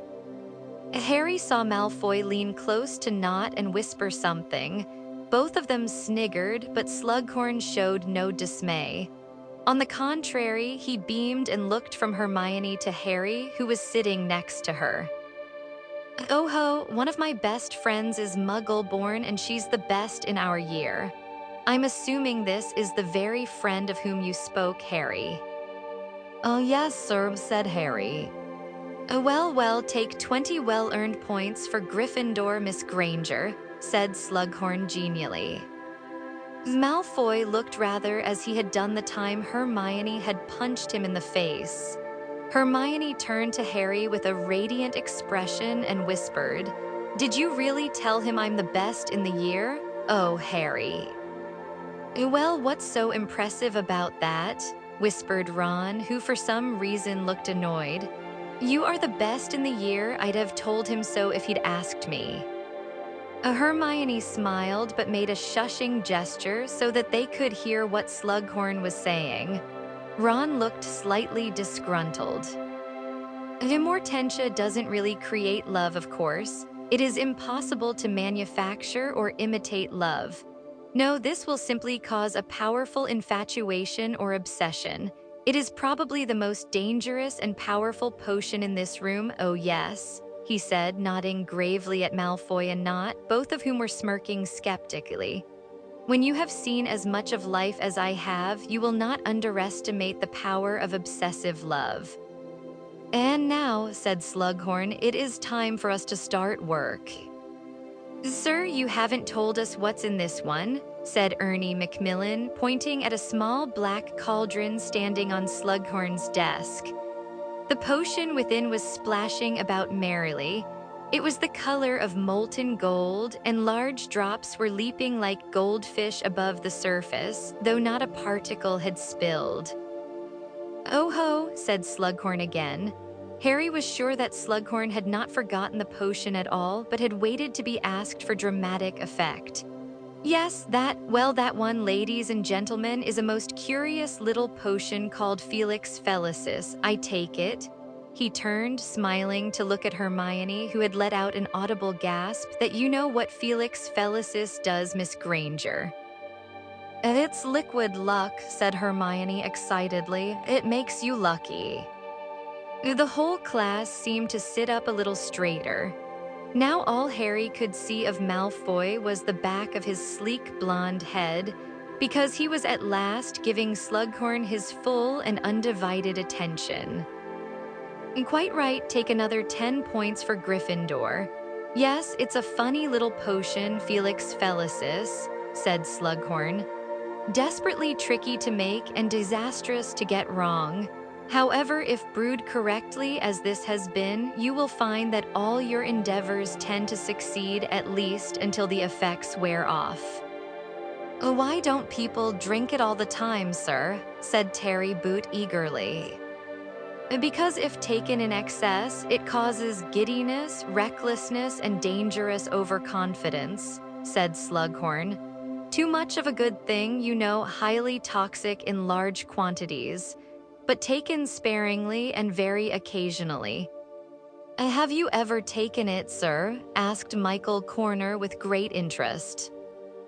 Twice in my life, said Slughorn.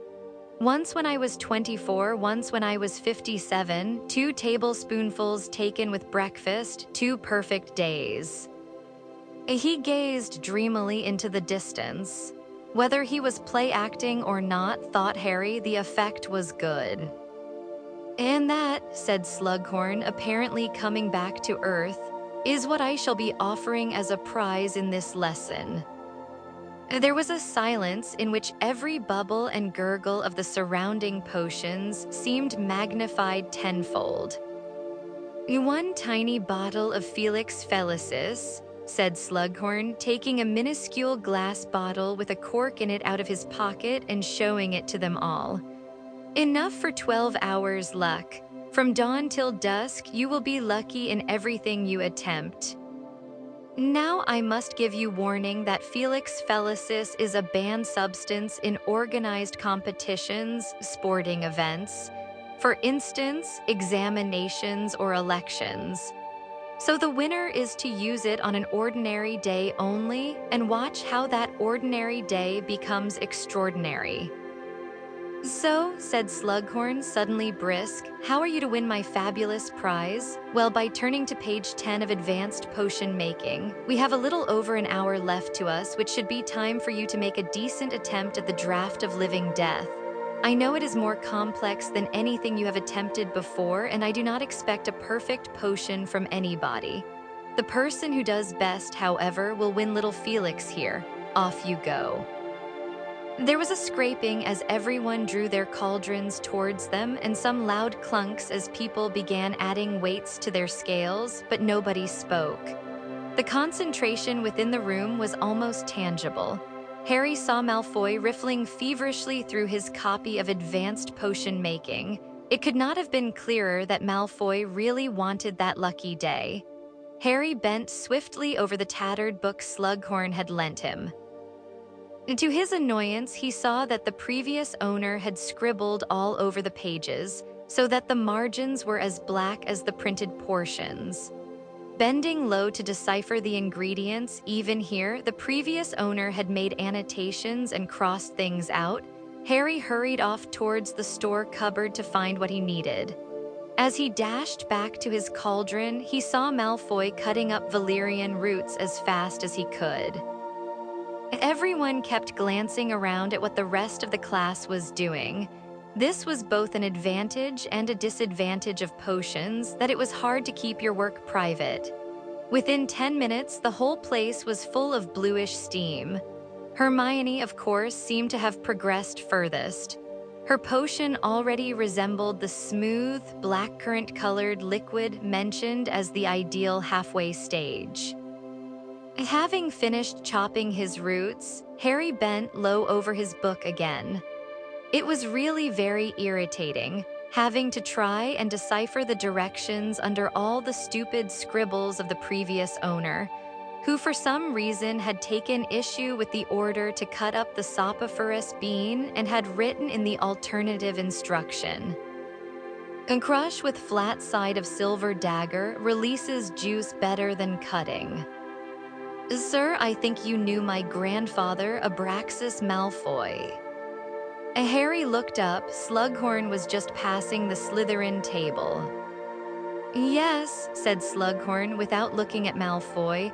I was sorry to hear he had died, although of course it wasn't unexpected, dragon pox at his age. And he walked away. Harry bent back over his cauldron, smirking. He could tell that Malfoy had expected to be treated like Harry or Zabini, perhaps even hoped for some preferential treatment of the type he had learned to expect from Snape. It looked as though Malfoy would have to rely on nothing but talent to win the bottle of Felix Felicis. The soporiferous bean was proving very difficult to cut up. Harry turned to Hermione. Can I borrow your silver knife? She nodded impatiently, not taking her eyes off her potion, which was still deep purple, though according to the book ought to be turning a light shade of lilac by now. Harry crushed his bean with the flat side of the dagger. To his astonishment, it immediately exuded so much juice he was amazed the shriveled bean could have held it all.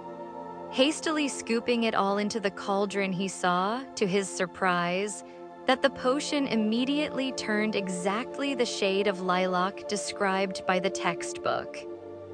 His annoyance with the previous owner vanishing on the spot, Harry now squinted at the next line of instructions.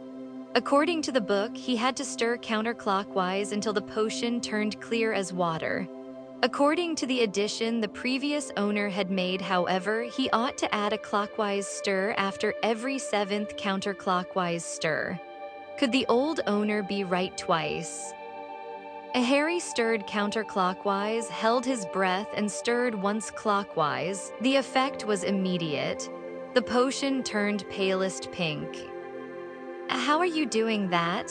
demanded Hermione, who was red-faced and whose hair was growing bushier and bushier in the fumes from her cauldron.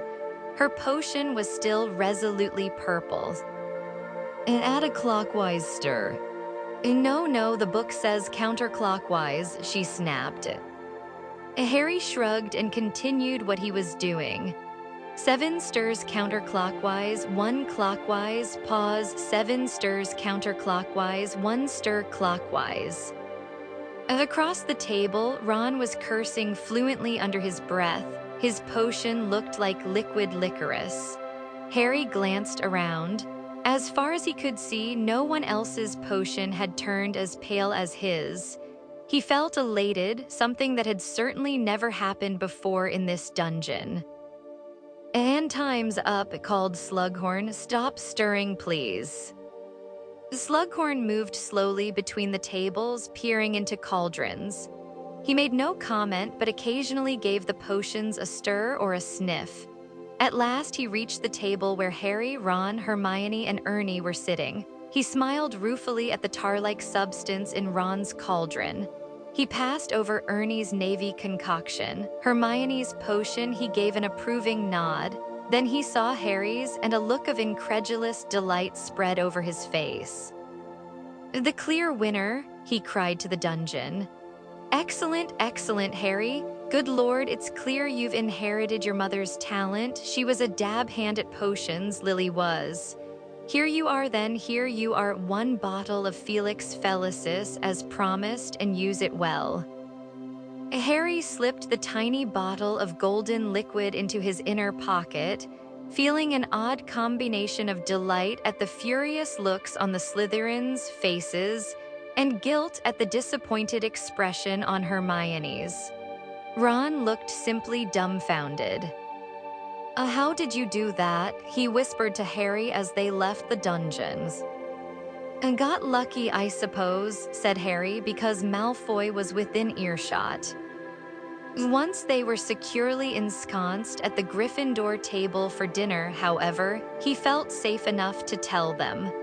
Hermione's face became stonier with every word he uttered. "I suppose you think I cheated," he finished, aggravated by her expression. Well, it was exactly your own work, was it?" she said stiffly. "He only followed different instructions to ours," said Ron. "Could have been a catastrophe, couldn't it? But he took a risk and it paid off." He heaved a sigh. "Slughorn could have handed me that book, but no, I get the one no one's ever written in. Puked on by the look of page 52, but—" "Hang on," said a voice close by Harry's left ear, and he caught a sudden waft of that flowery smell he had picked up in Slughorn's dungeon. He looked round and saw that Ginny had joined them. "Did I hear right? You've been taking orders from something someone wrote in a book, Harry." She looked alarmed and angry. Harry knew what was on her mind at once. "It's nothing," he said reassuringly, lowering his voice. "It's not like, Riddle's diary. It's just an old textbook someone scribbled in." But you're doing what it says."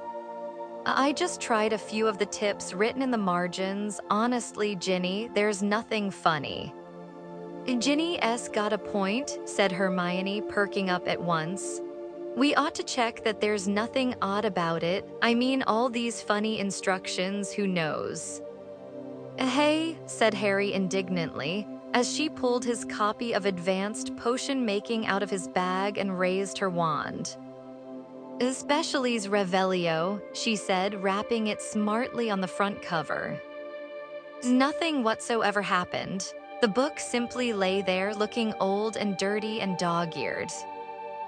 "Finished," said Harry irritably. "Or do you want to wait and see if it does a few backflips?"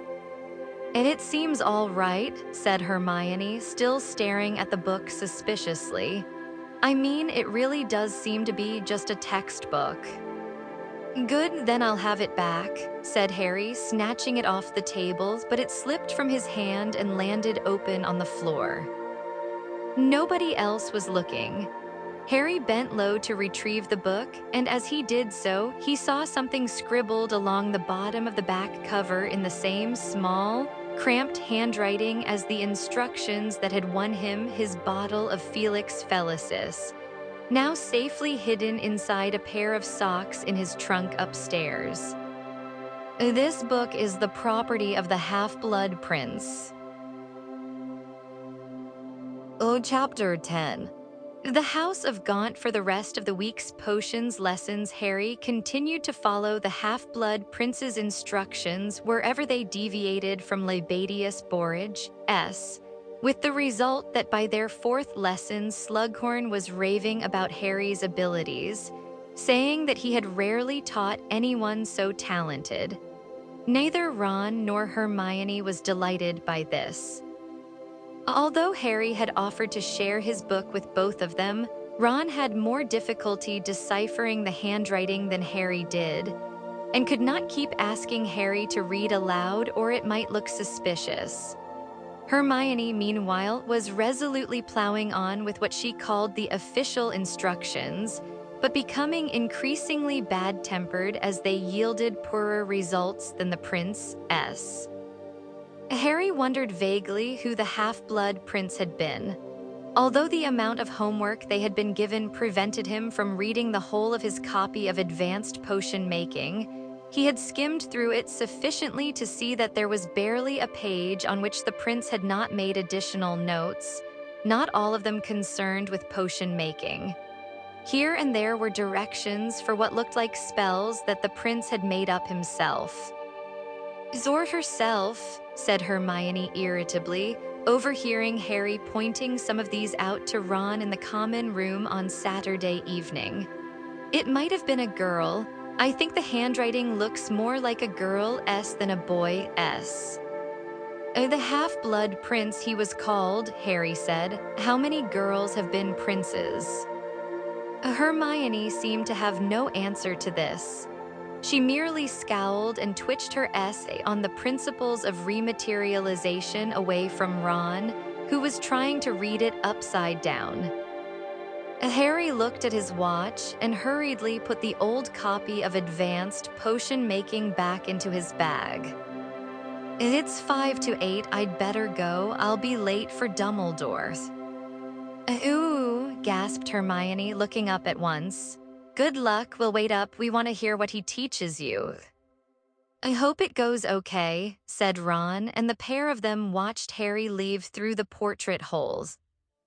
Harry proceeded through deserted corridors, though he had to step hastily behind a statue when Professor Trelawney appeared round a corner, muttering to herself as she shuffled a pack of dirty-looking playing cards, reading them as she walked. "2 of spades, conflict," she murmured as she passed the place where Harry crouched hidden. 7 of spades, an ill omen. 10 of spades, violence. Knave of spades, a dark young man, possibly troubled, one who dislikes the questioner. She stopped dead, right on the other side of Harry's statue. "Well, that can't be right," she said, annoyed, and Harry heard her reshuffling vigorously as she set off again, leaving nothing but a whiff of cooking sherry behind her. Harry waited until he was quite sure she had gone, then hurried off again until he reached the spot in the 7th floor corridor where a single gargoyle stood against the wall. "Acid pops," said Harry. The gargoyle leapt aside, the wall behind it slid apart, and a moving spiral stone staircase was revealed onto which Harry stepped, so that he was carried in smooth circles up to the door with the brass knocker that led to Dumbledore's office. Harry knocked. "Come in," said Dumbledore's voice. "Good evening, sir," said Harry, walking into the headmaster's office. Good evening, Harry. Sit down," said Dumbledore, smiling. "I hope you've had an enjoyable first week back at school." "Oh, yes, thanks, sir," said Harry. You must have been busy. A detention under your belt already." Began Harry awkwardly, but Dumbledore did not look too stern. I have arranged with Professor Snape that you will do your detention next Saturday instead."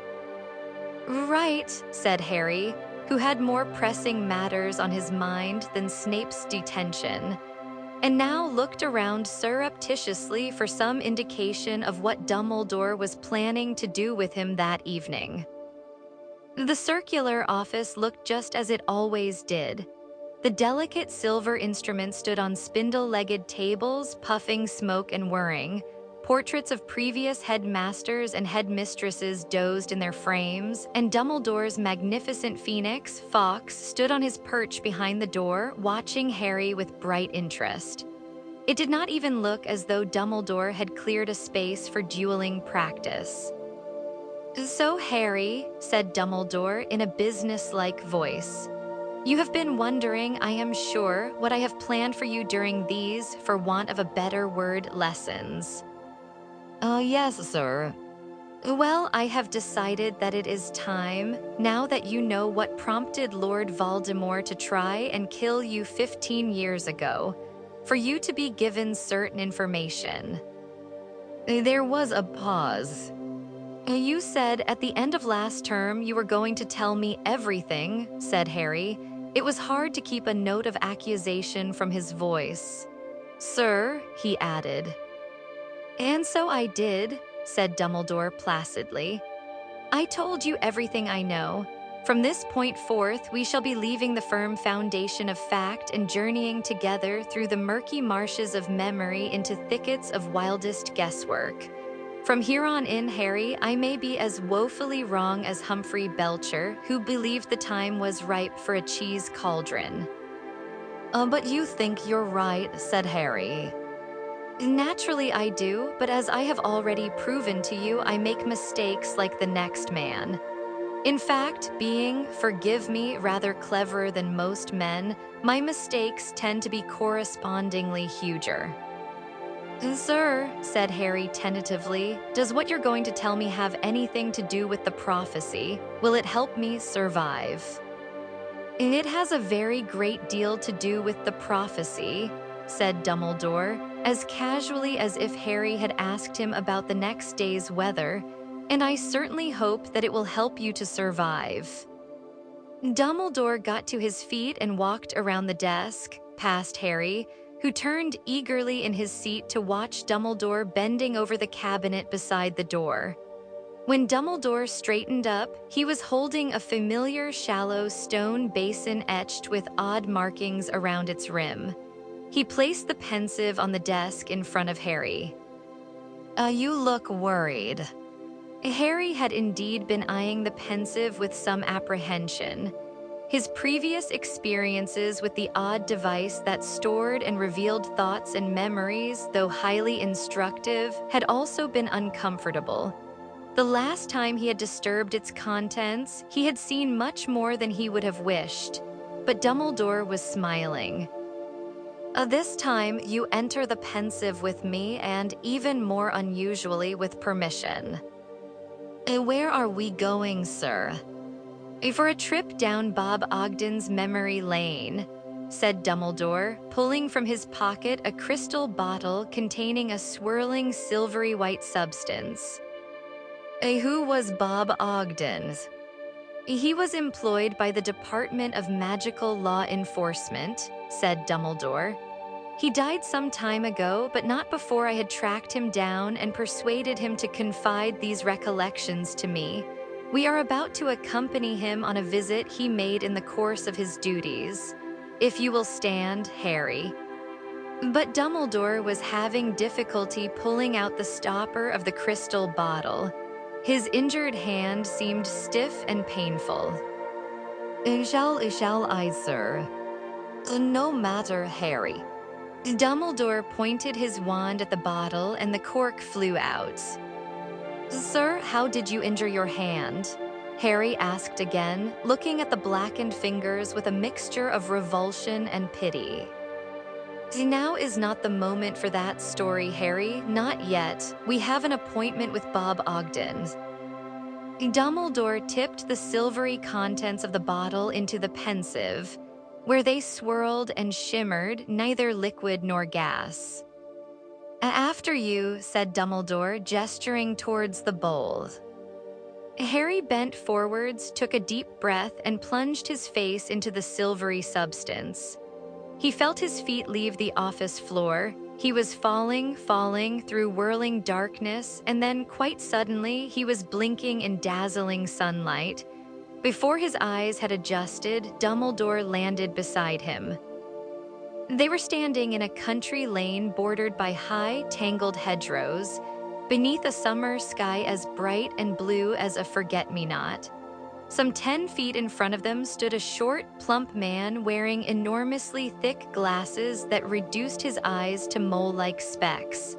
He was reading a wooden signpost that was sticking out of the brambles on the left-hand side of the road. Harry knew this must be Ogden. He was the only person in sight, and he was also wearing the strange assortment of clothes so often chosen by inexperienced wizards trying to look like muggles. In this case, a frock coat and spats over a striped one-piece bathing costume. Before Harry had time to do more than register his bizarre appearance, however, Ogden had set off at a brisk walk down the lane. Dumbledore and Harry followed. As they passed the wooden sign, Harry looked up at its 2 arms. The one pointing back the way they had come read, Great Hangleton, 5 miles. The arm pointing after Ogden said, Little Hangleton, 1 mile. They walked a short way with nothing to see but the hedgerows, the wide blue sky overhead and the swishing, frock-coated figure ahead. Then the lane curved to the left and fell away, sloping steeply down a hillside so that they had a sudden, unexpected view of a whole valley laid out in front of them. Harry could see a village, undoubtedly Little Hangleton, nestled between 2 steep hills, its church and graveyard clearly visible. Across the valley, set on the opposite hillside, was a handsome manor house surrounded by a wide expanse of velvety green lawn. Ogden had broken into a reluctant trot due to the steep downward slope. Dumbledore lengthened his stride and Harry hurried to keep up. He thought Little Hangleton must be their final destination and wondered, as he had done on the night they had found Slughorn, why they had to approach it from such a distance. He soon discovered that he was mistaken in thinking that they were going to the village, however. The lane curved to the right, and when they rounded the corner, it was to see the very edge of Ogden's frock coat vanishing through a gap in the hedge. Dumbledore and Harry followed him onto a narrow dirt track bordered by higher and wilder hedgerows than those they had left behind. The path was crooked, rocky, and potholed, sloping downhill like the last one, and it seemed to be heading for a patch of dark trees a little below them. Sure enough, the track soon opened up at the copse, and Dumbledore and Harry came to a halt behind Ogden, who had stopped and drawn his wand. Despite the cloudless sky, the old trees ahead cast deep, dark, cool shadows, and it was a few seconds before Harry's eyes discerned the building half hidden amongst the tangle of trunks. It seemed to him a very strange location to choose for a house, or else an odd decision to leave the trees growing nearby, blocking all light and the view of the valley below. He wondered whether it was inhabited. Its walls were mossy, and so many tiles had fallen off the roof that the rafters were visible in places. Nettles grew all around it, their tips reaching the windows, which were tiny and thick with grime. Just as he had concluded that nobody could possibly live there, however, one of the windows was thrown open with a clatter and a thin trickle of steam or smoke issued from it, as though somebody was cooking. Ogden moved forwards quietly, and it seemed to Harry rather cautiously. As the dark shadows of the trees slid over him, he stopped again, staring at the front door to which somebody had nailed a dead snake. Then there was a rustle and a crack, and a man in rags dropped from the nearest tree, landing on his feet right in front of Ogden, who leapt backwards so fast that he stood on the tails of his frock coat and stumbled. "You're not welcome." The man standing before them had thick hair so matted with dirt it could have been any color. Several of his teeth were missing. His eyes were small and dark and stared in opposite directions. He might have looked comical, but he did not. The effect was frightening, and Harry could not blame Ogden for backing away several more paces before he spoke. Good morning. I'm from the Ministry of Magic. You're not welcome. I'm sorry, I don't understand you, said Ogden nervously. Harry thought Ogden was being extremely dim. The stranger was making himself very clear in Harry's opinion, particularly as he was brandishing a wand in one hand and a short and rather bloody knife in the other. You understand him, I'm sure, Harry, said Dumbledore quietly. Yes, of course, said Harry, slightly nonplussed. Why can't Ogden? But as his eyes found the dead snake on the door again, he suddenly understood. He's speaking parcel tongue. Very good, said Dumbledore, nodding and smiling. The man in rags was now advancing on Ogden, knife in one hand, wand in the other. Now look, Ogden began, but too late. There was a bang, and Ogden was on the ground, clutching his nose, while a nasty yellowish goo squirted from between his fingers. Morphin, said a loud voice. An elderly man had come hurrying out of the cottage, banging the door behind him so that the dead snake swung pathetically. This man was shorter than the first and oddly proportioned. His shoulders were very broad and his arms overlong, which with his bright brown eyes, short scrubby hair, and wrinkled face gave him the look of a powerful, aged monkey. He came to a halt beside the man with the knife, who was now cackling with laughter at the sight of Ogden on the ground. "A ministry, is it?" said the older man, looking down at Ogden. Correct, said Ogden angrily, dabbing his face. And you, I take it, are Mr. Gaunt. That's right, said Gaunt. Got you in the face, did he? Yes, he did, snapped Ogden. It should have made your presence known, shouldn't you? Said Gaunt aggressively. This is private property. Can't just walk in here and not expect my son to defend himself. Defend himself against what man? Said Ogden, clambering back to his feet. Busybodies, intruders, muggles, and filth. Ogden pointed his wand at his own nose, which was still issuing large amounts of what looked like yellow pus, and the flow stopped at once. Mr. Gaunt spoke out of the corner of his mouth to Morphin. Get in the house, don't argue. This time, ready for it, Harry recognized Parseltongue. Even while he could understand what was being said, he distinguished the weird hissing noise that was all Ogden could hear. Morphin seemed to be on the point of disagreeing, but when his father cast him a threatening look, he changed his mind, lumbering away to the cottage with an odd rolling gait and slamming the front door behind him so that the snake swung sadly again. It's your son I'm here to see, Mr. Gaunt, said Ogden as he mopped the last of the pus from the front of his coat. That was Morphin, wasn't it? That was Morphin, said the old man indifferently. Are you pure blood? He asked, suddenly aggressive. That's neither here nor there, said Ogden coldly, and Harry felt his respect for Ogden rise. As apparently Gaunt felt rather differently. He squinted into Ogden's face and muttered, in what was clearly supposed to be an offensive tone, Now I come to think about it, I've seen noses like yours down in the village. I don't doubt it if your son's been let loose on them, said Ogden. Perhaps we could continue this discussion inside. Inside? Yes, Mr. Gaunt, I've already told you I'm here about Morphin. We sent an owl. I've no use for owls, said Gaunt. I don't open letters. Then you can hardly complain that you get no warning of visitors, said Ogden tartly. I am here following a serious breach of wizarding law which occurred here in the early hours of this morning.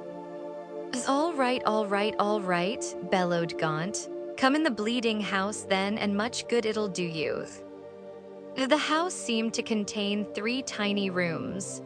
2 doors led off the main room, which served as kitchen and living room combined.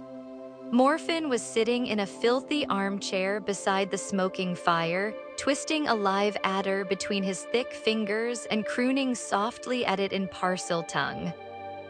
A hissy little snake-eye. A slither on the floor. You be good to Morphin, or he'll nail you to the door. There was a scuffling noise in the corner beside the open window, and Harry realized that there was somebody else in the room. A girl whose ragged gray dress was the exact color of the dirty stone wall behind her. She was standing beside a steaming pot on a grimy black stove and was fiddling around with the shelf of squalid-looking pots and pans above it. Her hair was lank and dull, and she had a plain, pale, rather heavy face. Her eyes, like her brother S, stared in opposite directions. She looked a little cleaner than the 2 men, but Harry thought he had never seen a more defeated-looking person. Daughter Merope, said Gaunt grudgingly as Ogden looked inquiringly towards her. A good morning, said Ogden. She did not answer, but with a frightened glance at her father turned her back on the room and continued shifting the pots on the shelf behind her. Well, Mr. Gaunt, said Ogden, to get straight to the point, we have reason to believe that your son Morphin performed magic in front of a muggle late last night. There was a deafening clang. Merope had dropped one of the pots. Pick it up, Gaunt bellowed at her. That's it, grub on the floor like some filthy muggle. What's your wand for, you useless sack of muck? Mr. Gaunt, please, said Ogden in a shocked voice. As Merope, who had already picked up the pot, flushed blotchily scarlet, lost her grip on the pot again, drew her wand shakily from her pocket, pointed it at the pot, and muttered a hasty, inaudible spell that caused the pot to shoot across the floor away from her, hit the opposite wall, and crack in 2. Morphin let out a mad cackle of laughter. Gaunt screamed, "Mend it, you pointless lump, mend it." Merope stumbled across the room, but before she had time to raise her wand, Ogden had lifted his own and said firmly, "Reparo." The pot mended itself instantly. Gaunt looked for a moment as though he was going to shout at Ogden, but seemed to think better of it. Instead, he jeered at his daughter. "Lucky the nice man from the ministry's here, isn't it? Perhaps he'll take you off my hands, perhaps he doesn't mind dirty squibs." Without looking at anybody or thanking Ogden, Merope picked up the pot and returned it, hands trembling, to its shelf. She then stood quite still, her back against the wall between the filthy window and the stove, as though she wished for nothing more than to sink into the stone and vanish. "Mr. Gaunt," Ogden began again, "as I've said, the reason for my visit." "I heard you the first time," snapped Gaunt. "And so what? Morphin gave a muggle a bit of what was coming to him. What about it then?" "Morphin has broken wizarding law," said Ogden sternly. "Morphin has broken wizarding law." Gaunt imitated Ogden's voice, making it pompous and sing-song. Morphin cackled again. "He taught a filthy muggle a lesson. That's illegal now, is it?" "Yes," said Ogden, "I'm afraid it is." He pulled from an inside pocket a small scroll of parchment and unrolled it. "Oh, what's that then, his sentence?" said Gaunt, his voice rising angrily. It is a summons to the ministry for a hearing." "A summons? Who do you think you are, summoning my son anywhere?" "I'm head of the Magical Law Enforcement Squad," said Ogden. "And you think we're scum, do you?" screamed Gaunt, advancing on Ogden now with a dirty yellow-nailed finger pointing at his chest. "Scum who'll come running when the ministry tells 'em to. Do you know who you're talking to, you filthy little mudblood, do you? I was under the impression that I was speaking to Mr. Gaunt, said Ogden, looking wary but standing his ground. That's right, roared Gaunt. For a moment, Harry thought Gaunt was making an obscene hand gesture, but then realized that he was showing Ogden the ugly, black-stoned ring he was wearing on his middle finger, waving it before Ogden's eyes. See this, know what it is, know where it came from. Centuries it's been in our family, that's how far back we go, and pure blood all the way. Know how much I've been offered for this with the Peveril coat of arms engraved on the stone. I've really no idea, said Ogden, blinking as the ring sailed within an inch of his nose. And it's quite beside the point, Mr. Gaunt. Your son has committed. With a howl of rage, Gaunt ran towards his daughter. For a split second, Harry thought he was going to throttle her as his hand flew to her throat. Next moment, he was dragging her towards Ogden by a gold chain around her neck. See this? He bellowed at Ogden, shaking a heavy gold locket at him, while Merope spluttered and gasped for breath. I see it, said Ogden hastily. Slytherin S, yelled Gaunt. Salazar Slytherin S were his last living descendants. What do you say to that, eh? Mr. Gaunt, your daughter, said Ogden in alarm, but Gaunt had already released Merope. She staggered away from him, back to her corner, massaging her neck and gulping for air. So, said Gaunt triumphantly, as though he had just proved a complicated point beyond all possible dispute. Don't you go talking to us as if we're dirt on your shoes. Generations of pure bloods, wizards all, more than you can say, I don't doubt. And he spat on the floor at Ogden's feet. Morphin cackled again. Merope, huddled beside the window, her head bowed and her face hidden by her lank hair, said nothing. Mr. Gaunt, said Ogden doggedly, I am afraid that neither your ancestors nor mine have anything to do with the matter in hand.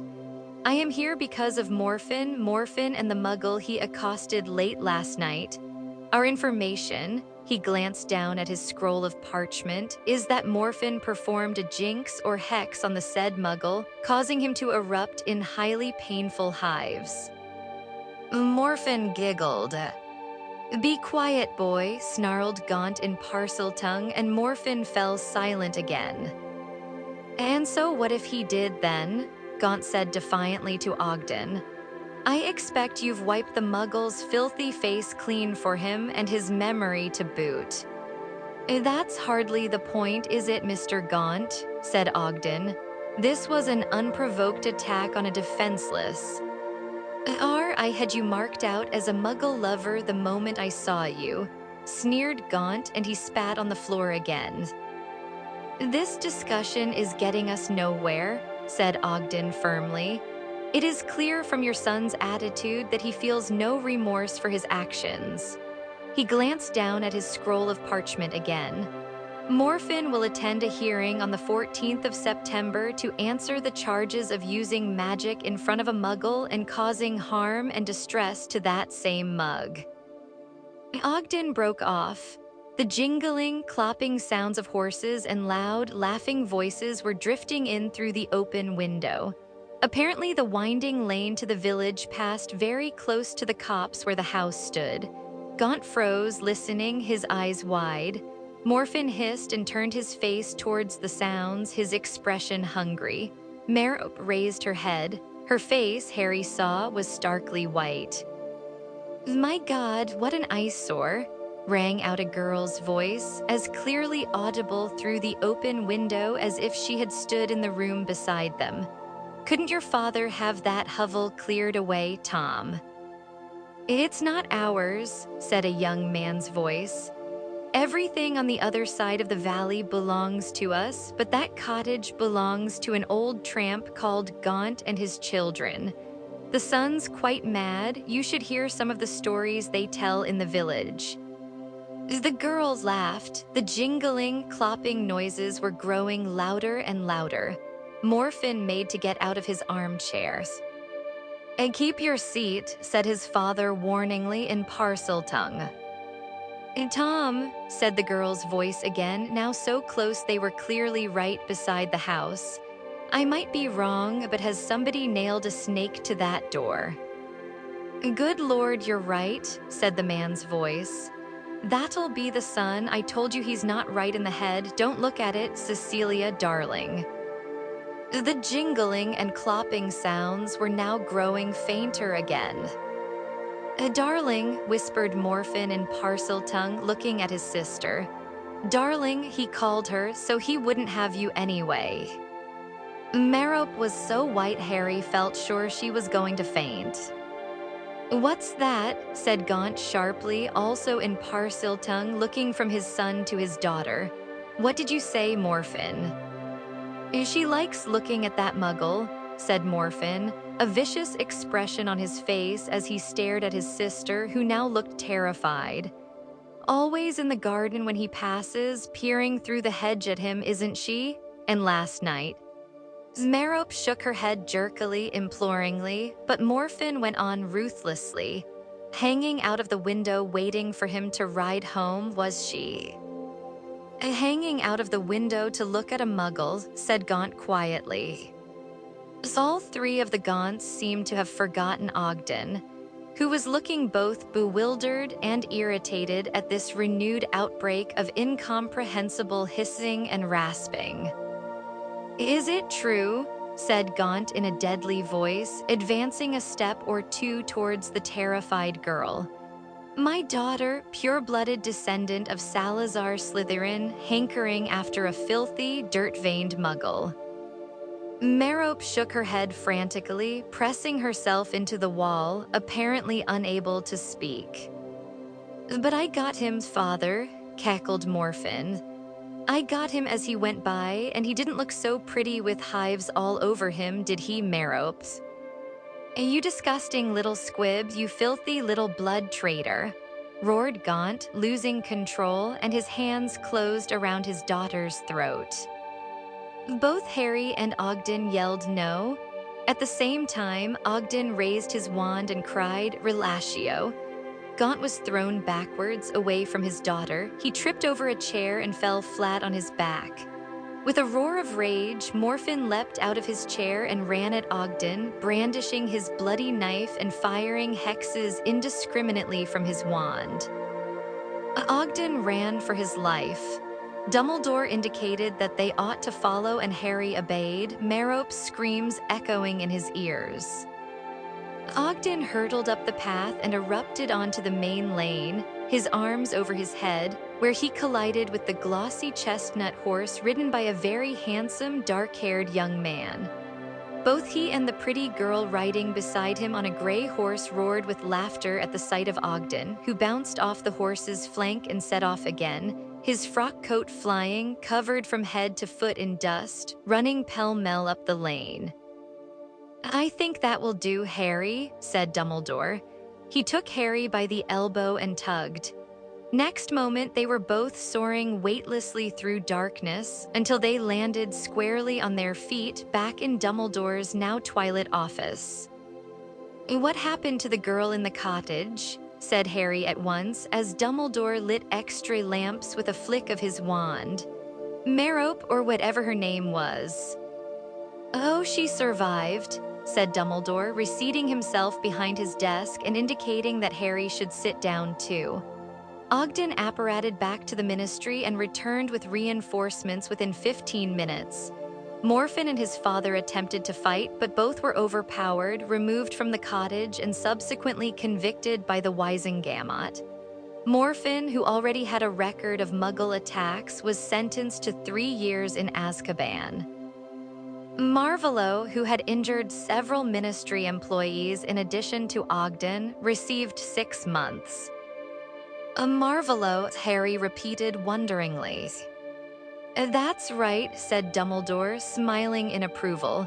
I am glad to see you're keeping up. That old man was. Voldemort's grandfather, yes, said Dumbledore. Marvolo, his son Morphin, and his daughter Merope were the last of the Gaunts. a very ancient wizarding family noted for a vein of instability and violence that flourished through the generations due to their habit of marrying their own cousins. Lack of sense coupled with a great liking for grandeur meant that the family gold was squandered several generations before Marvolo was born. He, as you saw, was left in squalor and poverty. With a very nasty temper, a fantastic amount of arrogance and pride, and a couple of family heirlooms that he treasured just as much as his son, and rather more than his daughter.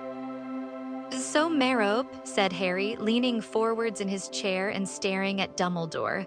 "So Merope was a sir, does that mean she was Voldemort's mother?" "It does," said Dumbledore. "And it so happens that we also had a glimpse of Voldemort's father. I wonder whether you noticed." The Muggle Morphin attacked the man on the horse." "Very good indeed," said Dumbledore, beaming.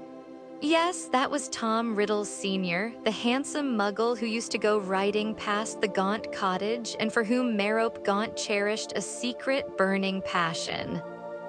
"And they ended up married," Harry said in disbelief, unable to imagine two people less likely to fall in love. "I think you are forgetting," said Dumbledore, "that Merope was a witch. I do not believe that her magical powers appeared to their best advantage when she was being terrorized by her father. Once Marvolo and Morphin were safely in Azkaban, once she was alone and free for the first time in her life, then I am sure she was able to give full rein to her abilities and to plot her escape from the desperate life she had led for 18 years. Can you not think of any measure Merope could have taken to make Tom Riddle forget his Muggle companion and fall in love with her instead?" "The Imperious Curse," Harry suggested, "or a love potion." "Very good. Personally, I am inclined to think that she used a love potion. I am sure it would have seemed more romantic to her, and I do not think it would have been very difficult some hot day when Riddle was riding alone to persuade him to take a drink of water. In any case, within a few months of the scene we have just witnessed, the village of Little Hangleton enjoyed a tremendous scandal. You can imagine the gossip it caused when the squire's son ran off with the tramp's daughter Merope. But the villagers' shock was nothing to Marvolo's. He returned from Azkaban, expecting to find his daughter dutifully awaiting his return with a hot meal ready on his table. Instead, he found a clear inch of dust and her note of farewell, explaining what she had done. From all that I have been able to discover, he never mentioned her name or existence from that time forth. The shock of her desertion may have contributed to his early death, or perhaps he had simply never learned to feed himself. Azkaban had greatly weakened Marvolo, and he did not live to see Morphin return to the cottage. "And Merope, she died, didn't she? Wasn't Voldemort brought up in an orphanage?" "Yes, indeed," said Dumbledore. "We must do a certain amount of guessing here, although I do not think it is difficult to deduce what happened. You see, within a few months of their runaway marriage, Tom Riddle reappeared at the manor house in Little Hangleton without his wife. The rumor flew around the neighborhood that he was talking of being hoodwinked and taken in. What he meant, I am sure, is that he had been under an enchantment that had now lifted, though I dare say he did not dare use those precise words for fear of being thought insane. When they heard what he was saying, however, the villagers guessed that Merope had lied to Tom Riddle, pretending that she was going to have his baby and that he had married her for this reason." But she did have his baby." "Yes, but not until a year after they were married. Tom Riddle left her while she was still pregnant." "What went wrong?" asked Harry. "Why did the love potion stop working?" "Again, this is guesswork," said Dumbledore, "but I believe that Merope, who was deeply in love with her husband, could not bear to continue enslaving him by magical means. I believe that she made the choice to stop giving him the potion. Perhaps, besotted as she was, she had convinced herself that he would by now have fallen in love with her in return.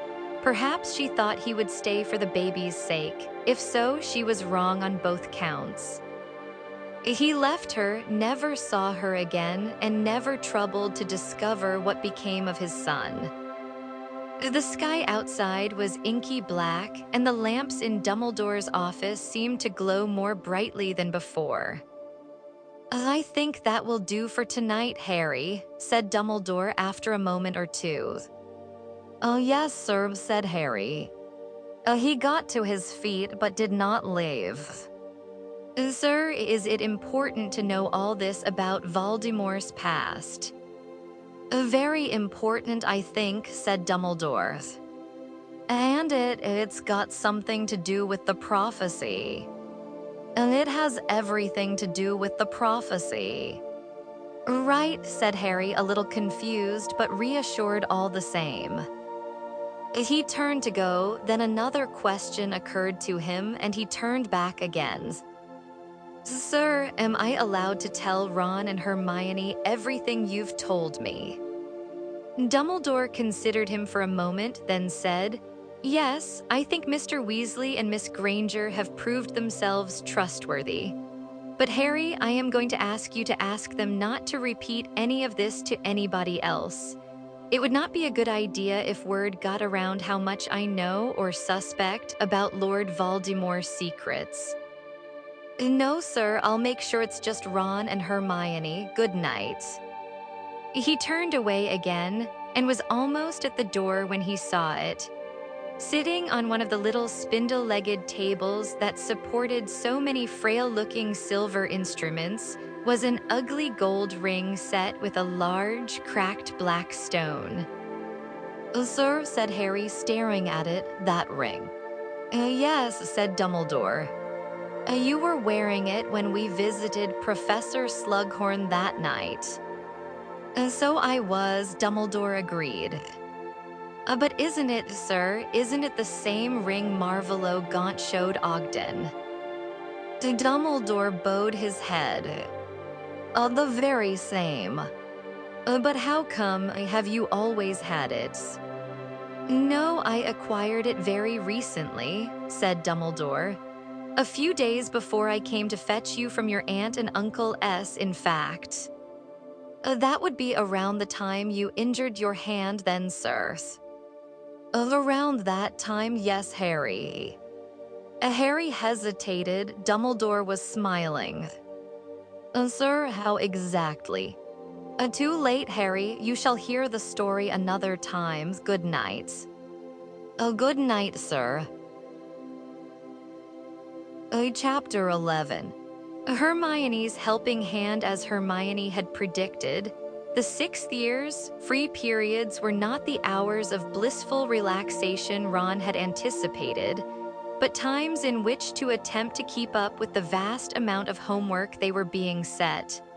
Not only were they studying as though they had exams every day, but the lessons themselves had become more demanding than ever before. Harry barely understood half of what Professor McGonagall said to them these days. Even Hermione had had to ask her to repeat instructions once or twice. Incredibly, and to Hermione's increasing resentment, Harry's best subject had suddenly become potions, thanks to the Half-Blood Prince. Nonverbal spells were now expected, not only in defense against the dark arts, but in charms and transfiguration too.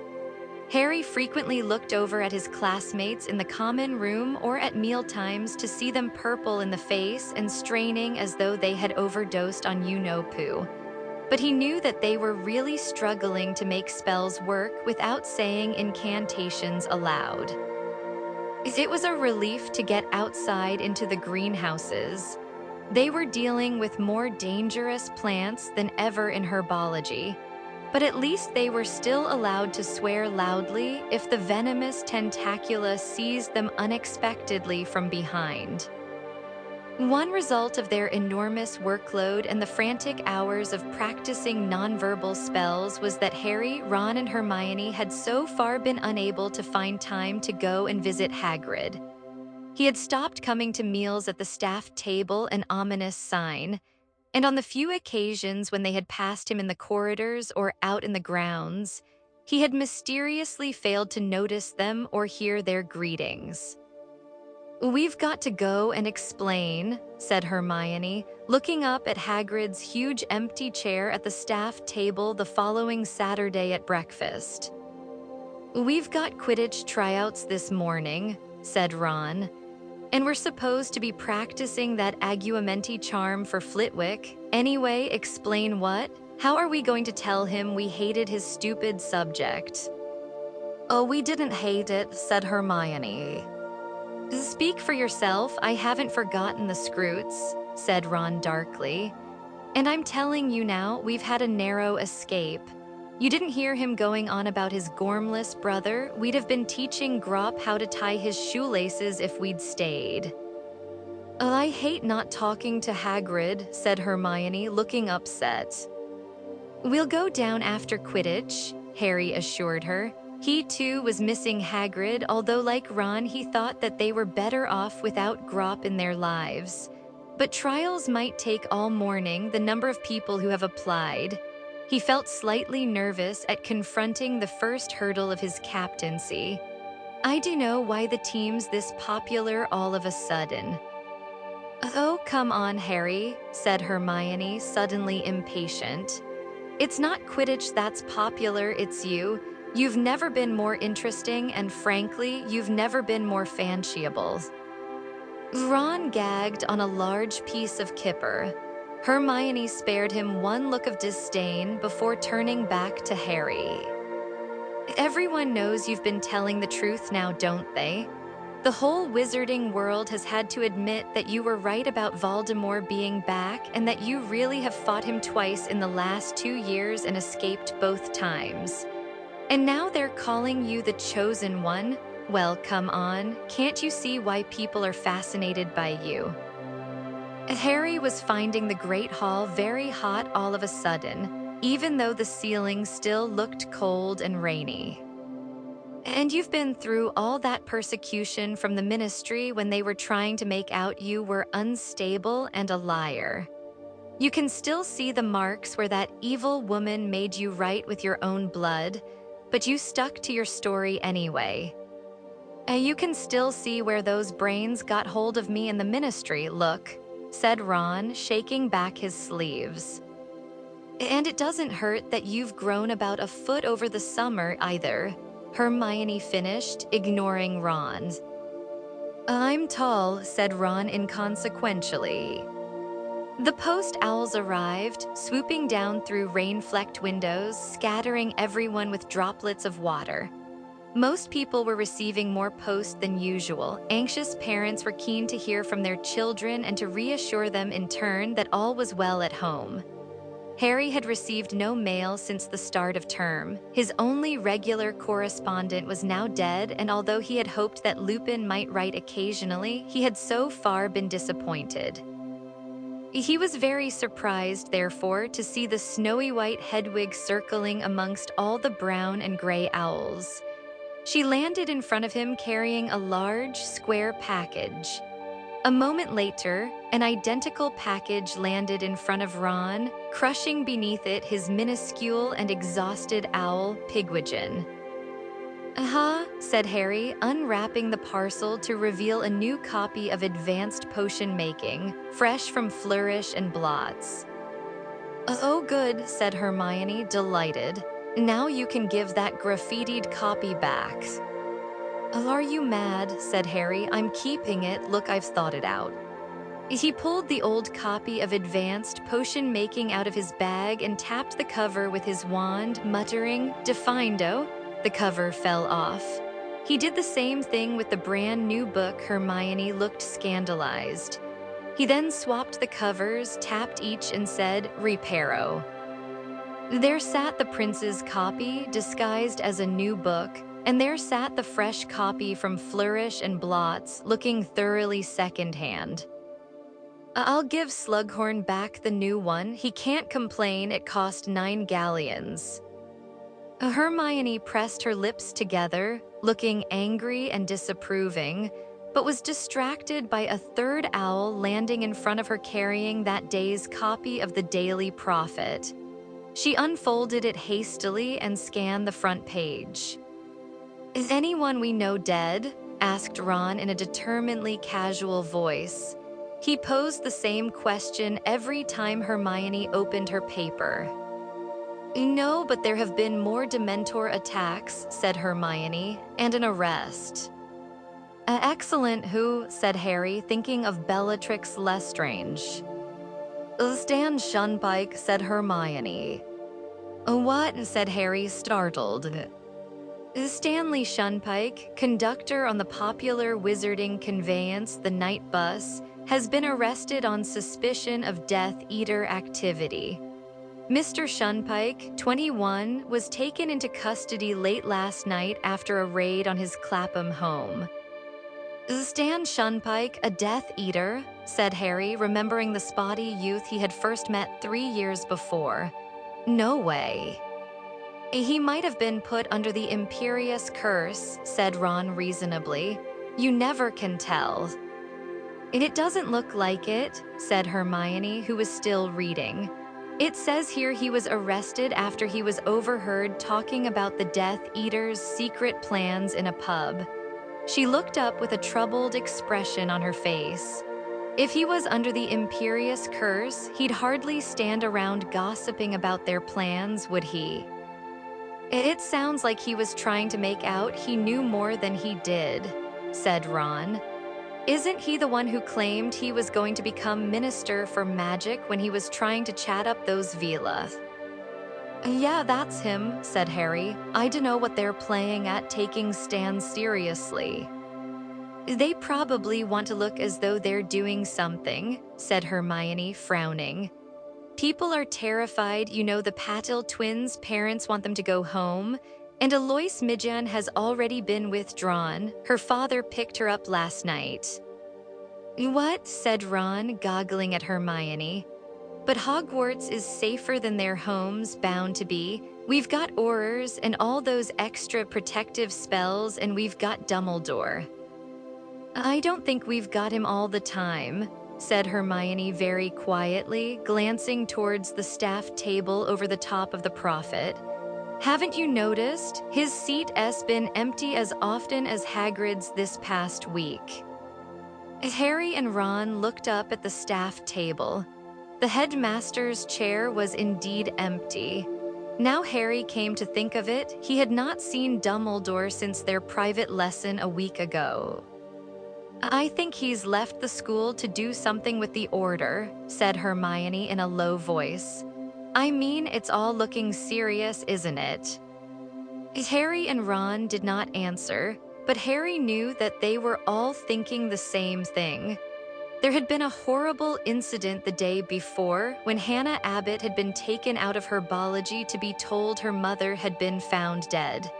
They had not seen Hannah since. When they left the Gryffindor table 5 minutes later to head down to the Quidditch pitch, they passed Lavender Brown and Parvati Patil.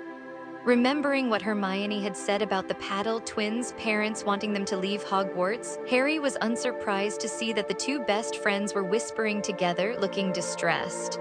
What did surprise him was that when Ron drew level with them, Parvati suddenly nudged Lavender, who looked round and gave Ron a wide smile. Ron blinked at her, then returned the smile uncertainly. His walk instantly became something more like a strut. Harry resisted the temptation to laugh, remembering that Ron had refrained from doing so after Malfoy had broken Harry's nose. Hermione, however, looked cold and distant all the way down to the stadium through the cool, misty drizzle, and departed to find a place in the stands without wishing Ron good luck. As Harry had expected, the trials took most of the morning. Half of Gryffindor House seemed to have turned up, from first years who were nervously clutching a selection of the dreadful old-school brooms, to seventh years who towered over the rest looking coolly intimidating. The latter included a large, wiry-haired boy Harry recognized immediately from the Hogwarts Express. "We met on the train in old Sluggy's compartment," he said confidently, stepping out of the crowd to shake Harry's hand. Cormac McLaggen, keeper. You didn't try out last year, did you? Asked Harry, taking note of the breadth of McLaggen and thinking that he would probably block all 3 gold hoops without even moving. I was in the hospital wing when they held the trials, said McLaggen with something of a swagger. 8 a pound of doxy eggs for a bet. Right, said Harry. Well, if you wait over there. He pointed over to the edge of the pitch, close to where Hermione was sitting. He thought he saw a flicker of annoyance pass over McLaggen's face and wondered whether McLaggen expected preferential treatment because they were both old Sluggy's favorites. Harry decided to start with a basic test, asking all applicants for the team to divide into groups of 10 and fly once around the pitch. This was a good decision. The first 10 was made up of first years, and it could not have been plainer that they had hardly ever flown before. Only one boy managed to remain airborne for more than a few seconds, and he was so surprised he promptly crashed into one of the goalposts. The second group comprised 10 of the silliest girls Harry had ever encountered, who, when he blew his whistle, merely fell about giggling and clutching each other. Romelda Vane was amongst them. When he told them to leave the pitch, they did so quite cheerfully and went to sit in the stands to heckle everyone else. The third group had a pile-up halfway around the pitch. Most of the fourth group had come without broomsticks. The fifth group were Hufflepuffs. If there's anyone else here who's not from Gryffindor, roared Harry, who was starting to get seriously annoyed, leave now, please. There was a pause, then a couple of little Ravenclaws went sprinting off the pitch, snorting with laughter. After 2 hours, many complaints and several tantrums, one involving a crashed Comet 260 and several broken teeth, Harry had found himself 3 chasers. Katie Bell returned to the team after an excellent trial, a new find called Demelza Robbins, who was particularly good at dodging bludgers, and Ginny Weasley, who had outflown all the competition and scored 17 goals to boot. Pleased though he was with his choices, Harry had also shouted himself hoarse at the many complainers, and was now enduring a similar battle with the rejected beaters. That's my final decision, and if you don't get out of the way for the keepers, I'll hex you, he bellowed. Neither of his chosen beaters had the old brilliance of Fred and George, but he was still reasonably pleased with them. Jimmy Peakes, a short but broad-chested third year who had managed to raise a lump the size of an egg on the back of Harry's head with a ferociously hit bludger, and Richie Coote, who looked weedy but aimed well. They now joined the spectators in the stands to watch the selection of their last team member. Harry had deliberately left the trial of the keepers until last, hoping for an emptier stadium and less pressure on all concerned. Unfortunately, however, all the rejected players and a number of people who had come down to watch after a lengthy breakfast had joined the crowd by now, so that it was larger than ever. As each keeper flew up to the goal hoops, the crowd roared and jeered in equal measure. As Harry glanced over at Ron, who had always had a problem with nerves. Harry had hoped that winning their final match last term might have cured it, but apparently not. Ron was a delicate shade of green. None of the first 5 applicants saved more than 2 goals apiece. To Harry's great disappointment, Cormac McLaggen saved 4 penalties out of 5. On the last one, however, he shot off in completely the wrong direction. The crowd laughed and booed, and McLaggen returned to the ground, grinding his teeth. Ron looked ready to pass out as he mounted his clean sweep 11. "Good luck," cried a voice from the stands. Harry looked around, expecting to see Hermione, but it was lavender brown. He would have quite liked to have hidden his face in his hands, as she did a moment later, but thought that as the captain he ought to show slightly more grit, and so turned to watch Ron do his trial. Yet he need not have worried. Ron saved 1, 2, 3, 4, 5 penalties in a row. Delighted and resisting joining in the cheers of the crowd with difficulty, Harry turned to McLaggen to tell him that most unfortunately, Ron had beaten him, only to find McLaggen's red face inches from his own. He stepped back hastily. "His sister didn't really try," said McLaggen menacingly. There was a vein pulsing in his temple like the one Harry had often admired in Uncle Vernon's. "She gave him an easy save." "Rubbish," said Harry coldly. "That was the one he nearly missed." McLaggen took a step nearer Harry, who stood his ground this time. Give me another go." "No," said Harry. "You've had your go. You saved 4. Ron saved 5. Ron's keeper, he won it fair and square. Get out of my way." He thought for a moment that McLaggen might punch him, but he contented himself with an ugly grimace and stormed away, growling what sounded like threats to thin air. Harry turned round to find his new team beaming at him. "Well done," he croaked. "You flew really well." "You did brilliantly, Ron." This time it really was Hermione running towards them from the stands. Harry saw Lavender walking off the pitch, arm in arm with Parvati, a rather grumpy expression on her face. Ron looked extremely pleased with himself and even taller than usual as he grinned around at the team and at Hermione. After fixing the time of their first full practice for the following Thursday, Harry, Ron, and Hermione bade goodbye to the rest of the team and headed off towards Hagrid's. A watery sun was trying to break through the clouds now, and it had stopped drizzling at last. Harry felt extremely hungry. He hoped there would be something to eat at Hagrid's. "I thought I was going to miss that 4th penalty," Ron was saying happily. "Tricky shot from Demelza, did you see? Had a bit of spin on it." Yes, you were magnificent," said Hermione, looking amused. "I was better than that McLaggen anyway," said Ron in a highly satisfied voice. "Did you see him lumbering off in the wrong direction on his 5th? Looked like he'd been confounded." And to Harry's surprise, Hermione turned a very deep shade of pink at these words. Ron noticed nothing. He was too busy describing each of his other penalties in loving detail. The great gray hippogriff, Buckbeak, was tethered in front of Hagrid's cabin. He clicked his razor-sharp beak at their approach and turned his huge head towards them. "Oh dear," said Hermione nervously. "He's still a bit scary, isn't he?" "Come off it, you've ridden him, haven't you?" said Ron. Harry stepped forwards and bowed low to the hippogriff without breaking eye contact or blinking. After a few seconds, Buckbeak sank into a bow too. "How are you?" Harry asked him in a low voice, moving forwards to stroke the feathery head. "Missing him, but you're okay here with Hagrid, aren't you?"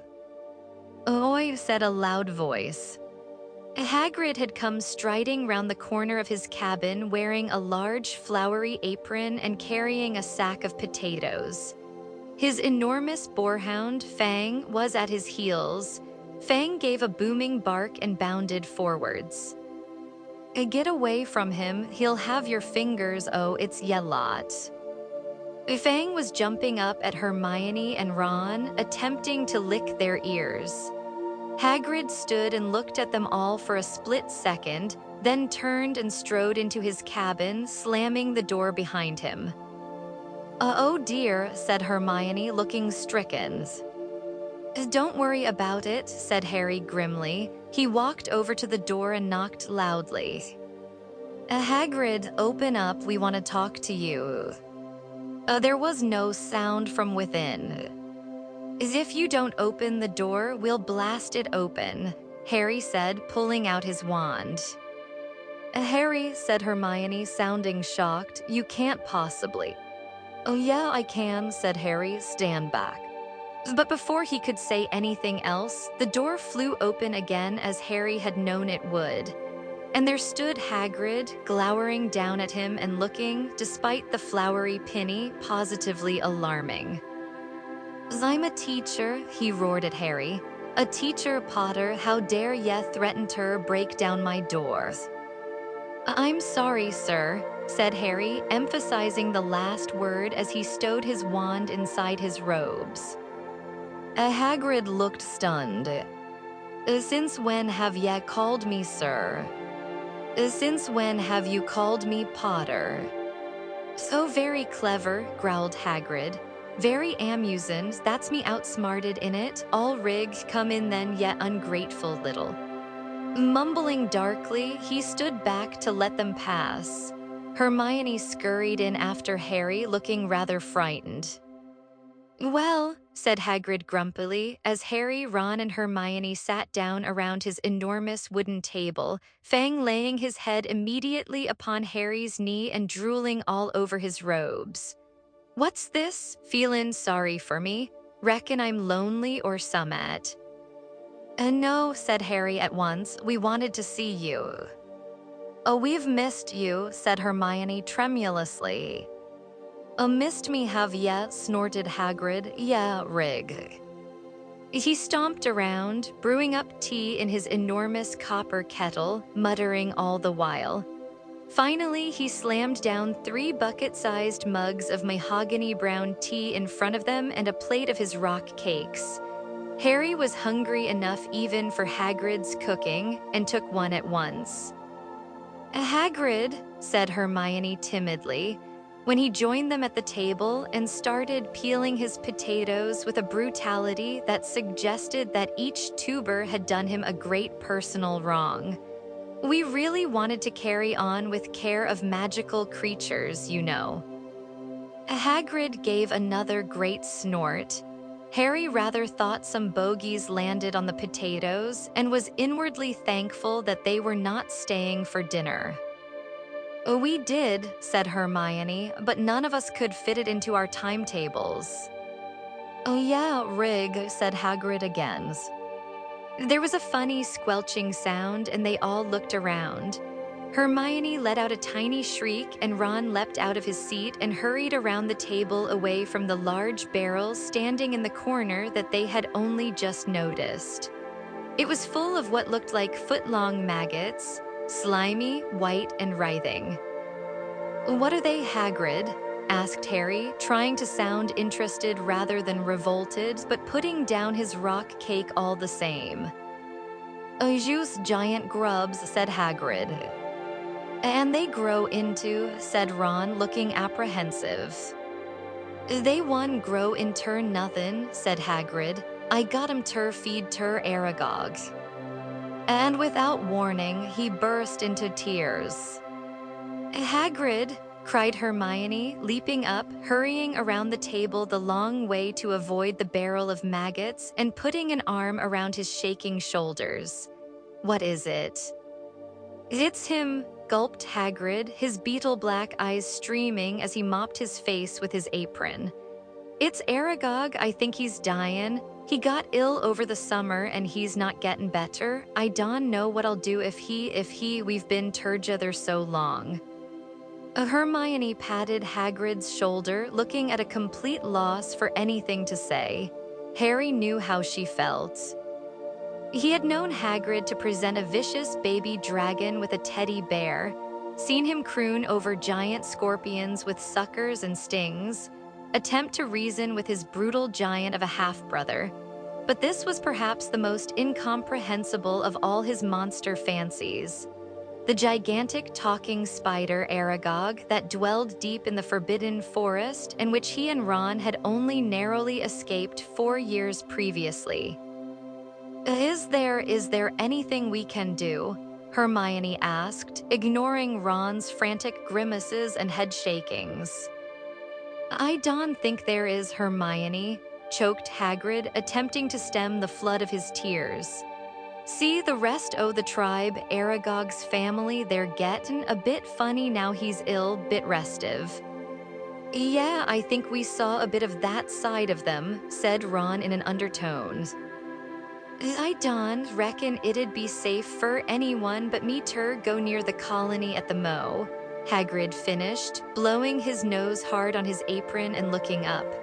But thanks for offering, Hermione, it means a lot. After that, the atmosphere lightened considerably. For although neither Harry nor Ron had shown any inclination to go and feed giant grubs to a murderous, gargantuan spider, Hagrid seemed to take it for granted that they would have liked to have done and became his usual self once more. I always knew ye'd find it hard to squeeze me into yet timetables, he said gruffly, pouring them more tea, even if ye applied for time turners. We couldn't have done, said Hermione. We smashed the entire stock of ministry time turners when we were there in the summer. It was in the Daily Prophet. Well then, said Hagrid.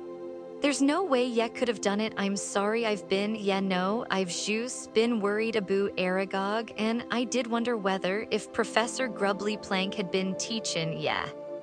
That which all three of them stated categorically and untruthfully that Professor Grubbly Plank, who had substituted for Hagrid a few times, was a dreadful teacher, with the result that by the time Hagrid waved them off the premises at dusk, he looked quite cheerful.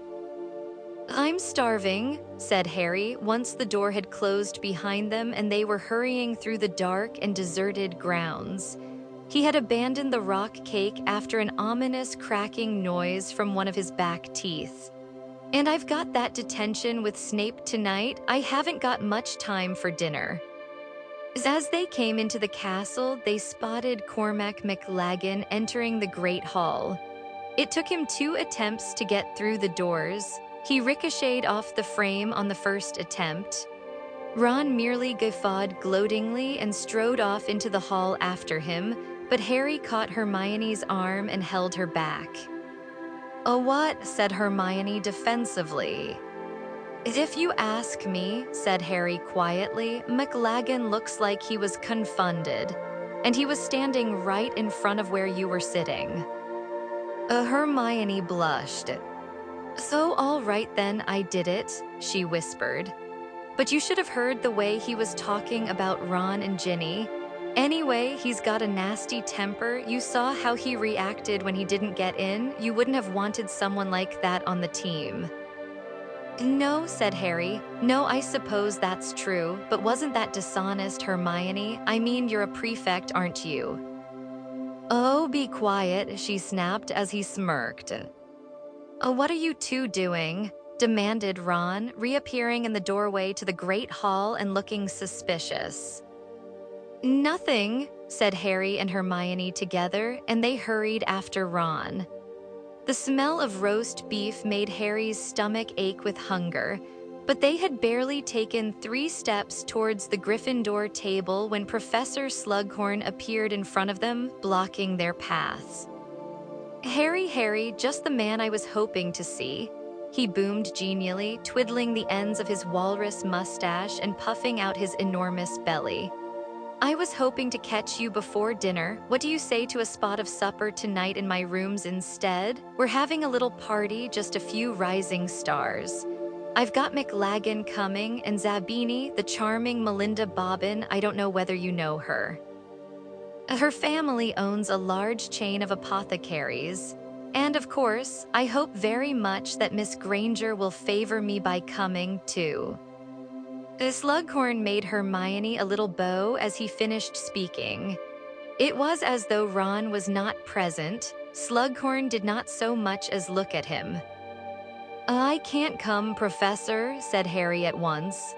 "I've got a detention with Professor Snape." "Oh dear," said Slughorn, his face falling comically. Dear, I was counting on you, Harry. Well, now I'll just have to have a word with Severus and explain the situation. I'm sure I'll be able to persuade him to postpone your detention. Yes, I'll see you both later." He bustled away out of the hall. "He's got no chance of persuading Snape," said Harry the moment Slughorn was out of earshot. This detention's already been postponed once. Snape did it for Dumbledore, but he won't do it for anyone else. Oh, I wish you could come. I don't want to go on my own, said Hermione anxiously. Harry knew that she was thinking about McLaggen. I doubt you'll be alone. Ginny'll probably be invited, snapped Ron, who did not seem to have taken kindly to being ignored by Slughorn. After dinner, they made their way back to Gryffindor Tower. The common room was very crowded, as most people had finished dinner by now, but they managed to find a free table and sat down. Ron, who had been in a bad mood ever since the encounter with Slughorn, folded his arms and frowned at the ceiling. Hermione reached out for a copy of the Evening Prophet, which somebody had left abandoned on a chair. Anything new, said Harry. Not really. Hermione had opened the newspaper and was scanning the inside pages. Oh, look, your dad's in here, Ron. He's all right, she added quickly, for Ron had looked round in alarm. It just says he's been to visit the Malfoys' house. This second search of the Death Eater's residence does not seem to have yielded any results. Arthur Weasley of the Office for the Detection and Confiscation of Counterfeit Defensive Spells and Protective Objects said that his team had been acting upon a confidential tip-off. Yeah, mine, said Harry. I told him at King's Cross about Malfoy and that thing he was trying to get Borgin to fix. Well, if it's not at their house, he must have brought whatever it is to Hogwarts with him. But how can he have done, Harry? Said Hermione, putting down the newspaper with a surprised look. We were all searched when we arrived, weren't we? Were you? Said Harry, taken aback. I was. Oh no, of course you weren't. I forgot you were late. Well, Filch ran over all of us with secrecy sensors when we got into the entrance hall. Any dark object would have been found. I know for a fact Crabbe had a shrunken head confiscated. So you see, Malfoy can't have brought in anything dangerous. Momentarily stymied, Harry watched Ginny Weasley playing with Arnold the Pygmy Puff for a while before seeing a way around this objection. Someone sent it to him by owl then, he said, his mother or someone. All the owls are being checked, too, said Hermione. Filch told us so when he was jabbing those secrecy sensors everywhere he could reach. Really stumped this time, Harry found nothing else to say. There did not seem to be any way Malfoy could have brought a dangerous or dark object into the school. He looked hopefully at Ron, who was sitting with his arms folded, staring over at Lavender Brown. Can you think of any way Malfoy? Oh, drop it, Harry, said Ron. Listen, it's not my fault Slughorn invited Hermione and me to his stupid party. Neither of us wanted to go, you know, said Harry, firing up. Well, as I'm not invited to any parties, said Ron, getting to his feet again, I think I'll go to bed. He stomped off towards the door to the boys' dormitories, leaving Harry and Hermione staring after him. Harry, said the new chaser Demelza Robbins, appearing suddenly at his shoulder, I've got a message for you. From Professor Slughorn, asked Harry, sitting up hopefully. No, from Professor Snape, said Demelza. Harry's heart sank. He says you're to come to his office at 8:30 tonight to do your detention, no matter how many party invitations you've received. And he wanted you to know you'll be sorting out rotten flobberworms from good ones to use in potions, and he says there's no need to bring protective gloves. Right, said Harry grimly. Thanks a lot, Demelza. Chapter 12. Silver and Opals, where was Dumbledore and what was he doing?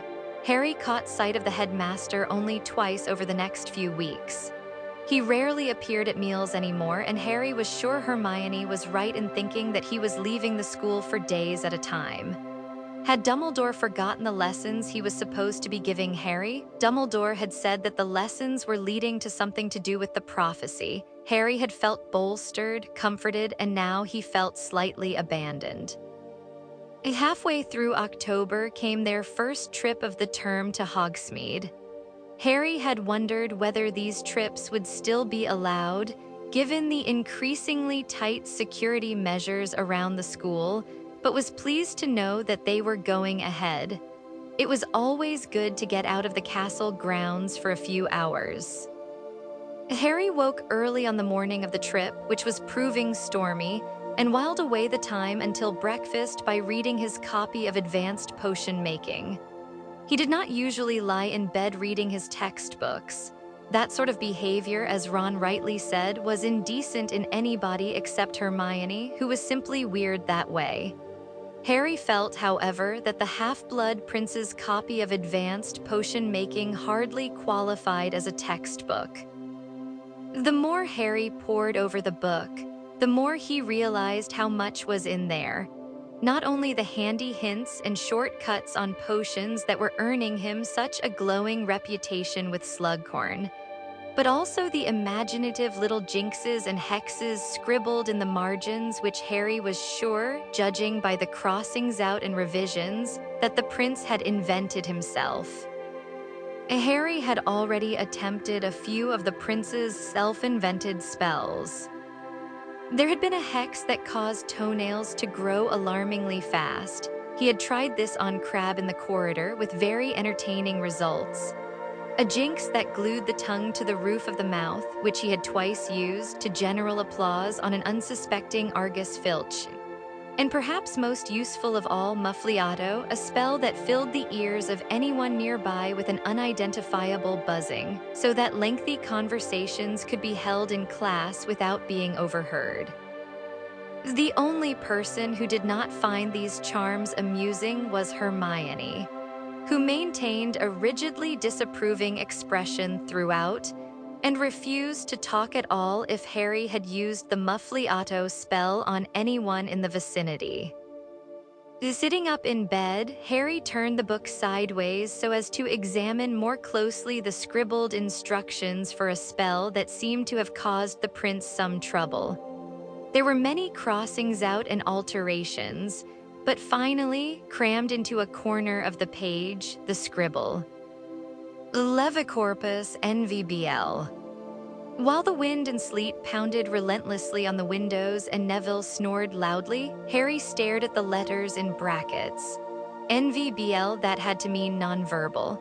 Harry rather doubted he would be able to bring off this particular spell. He was still having difficulty with nonverbal spells, something Snape had been quick to comment on in every Dada class. On the other hand, the prince had proved a much more effective teacher than Snape so far. Pointing his wand at nothing in particular, he gave it an upward flick and said Levicorpus. Inside his head. There was a flash of light, and the room was full of voices. Everyone had woken up as Ron had let out a yell. Harry sent Advanced Potion Making flying in panic. Ron was dangling upside down in midair as though an invisible hook had hoisted him up by the ankle. "Sorry," yelled Harry as Dean and Seamus roared with laughter and Neville picked himself up from the floor, having fallen out of bed. "Hang on, I'll let you down." He groped for the potion book and riffled through it in a panic, trying to find the right page. At last he located it and deciphered one cramped word underneath the spell, praying that this was the counterjinx. Harry thought Liberacorpus with all his might. There was another flash of light, and Ron fell in a heap onto his mattress. "Sorry," repeated Harry weakly, while Dean and Seamus continued to roar with laughter. "Tomorrow," said Ron in a muffled voice, "I'd rather you set the alarm clock." By the time they had got dressed, patting themselves out with several of Mrs. Weasley's hand-knitted sweaters and carrying cloaks, scarves, and gloves, Ron's shock had subsided and he had decided that Harry's new spell was highly amusing. So amusing, in fact, that he lost no time in regaling Hermione with the story as they sat down for breakfast. And then there was another flash of light, and I landed on the bed again, grinned Ron, helping himself to sausages. Hermione had not cracked a smile during this anecdote, and now turned an expression of wintry disapproval upon Harry. Was this spell by any chance another one from that potion book of yours? She asked. Harry frowned at her. I always jump to the worst conclusion, don't you? Was it? Well, yeah, it was, but so what? So you just decided to try out an unknown, handwritten incantation and see what would happen. Why does it matter if it's handwritten? Said Harry, preferring not to answer the rest of the question. Because it's probably not Ministry of Magic approved, said Hermione. And also, she added as Harry and Ron rolled their eyes, because I'm starting to think this prince character was a bit dodgy. Both Harry and Ron shouted her down at once. It was a laugh, said Ron, appending a ketchup bottle over his sausages. Just a laugh, Hermione, that's all. Dangling people upside down by the ankle, said Hermione. Who puts their time and energy into making up spells like that? Fred and George, said Ron, shrugging, it's their kind of thing, and My dad, said Harry, he had only just remembered. What? Said Ron and Hermione together.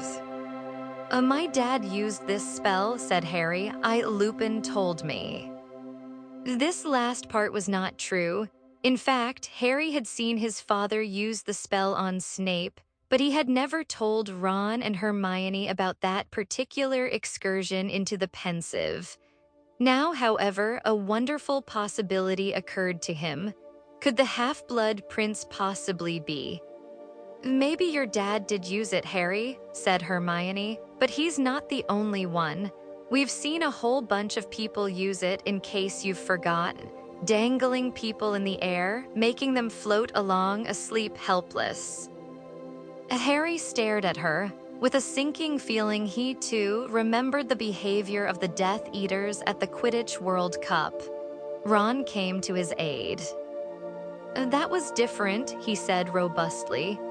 They were abusing it. Harry and his dad were just having a laugh. You don't like the prince, Hermione, he added, pointing a sausage at her sternly, because he's better than you at potions.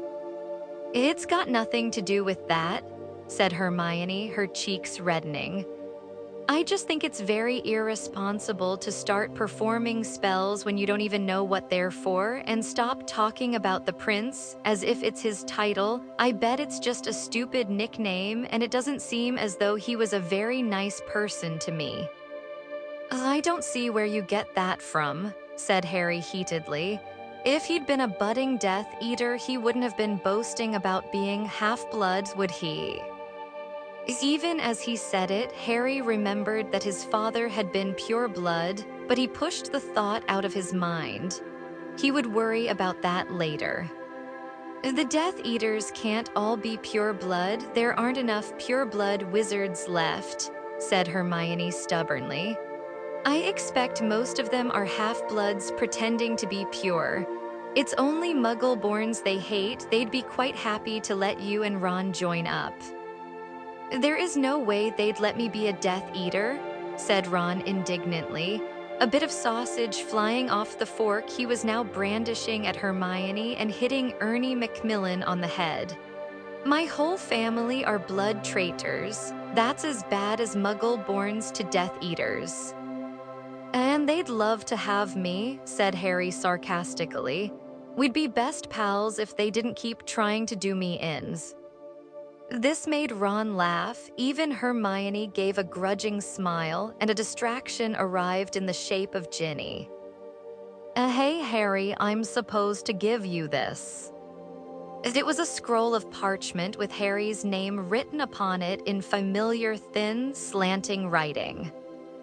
Thanks, Ginny. It's Dumbledore's next lesson. Harry told Ron and Hermione, pulling open the parchment and quickly reading its contents.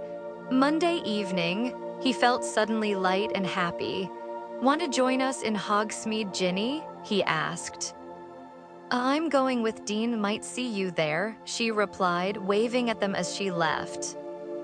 Filch was standing at the oak front doors as usual, checking off the names of people who had permission to go into Hogsmeade. The process took even longer than normal as Filch was triple-checking everybody with his secrecy sensor. "What does it matter if we're smuggling dark stuff out?" demanded Ron, eyeing the long, thin secrecy sensor with apprehension. "Surely you ought to be checking what we bring back in." His cheek earned him a few extra jabs with the sensor, and he was still wincing as they stepped out into the wind and sleet. The walk into Hogsmeade was not enjoyable. Harry wrapped his scarf over his lower face. The exposed part soon felt both raw and numb. The road to the village was full of students bent double against the bitter wind.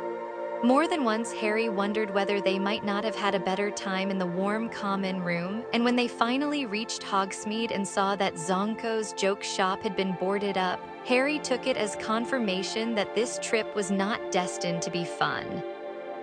Ron pointed with a thickly gloved hand towards Honeyjuke's, which was mercifully open, and Harry and Hermione staggered in his wake into the crowded shop. "Thank God," shivered Ron as they were enveloped by warm, toffee-scented air. "Let's stay here all afternoons."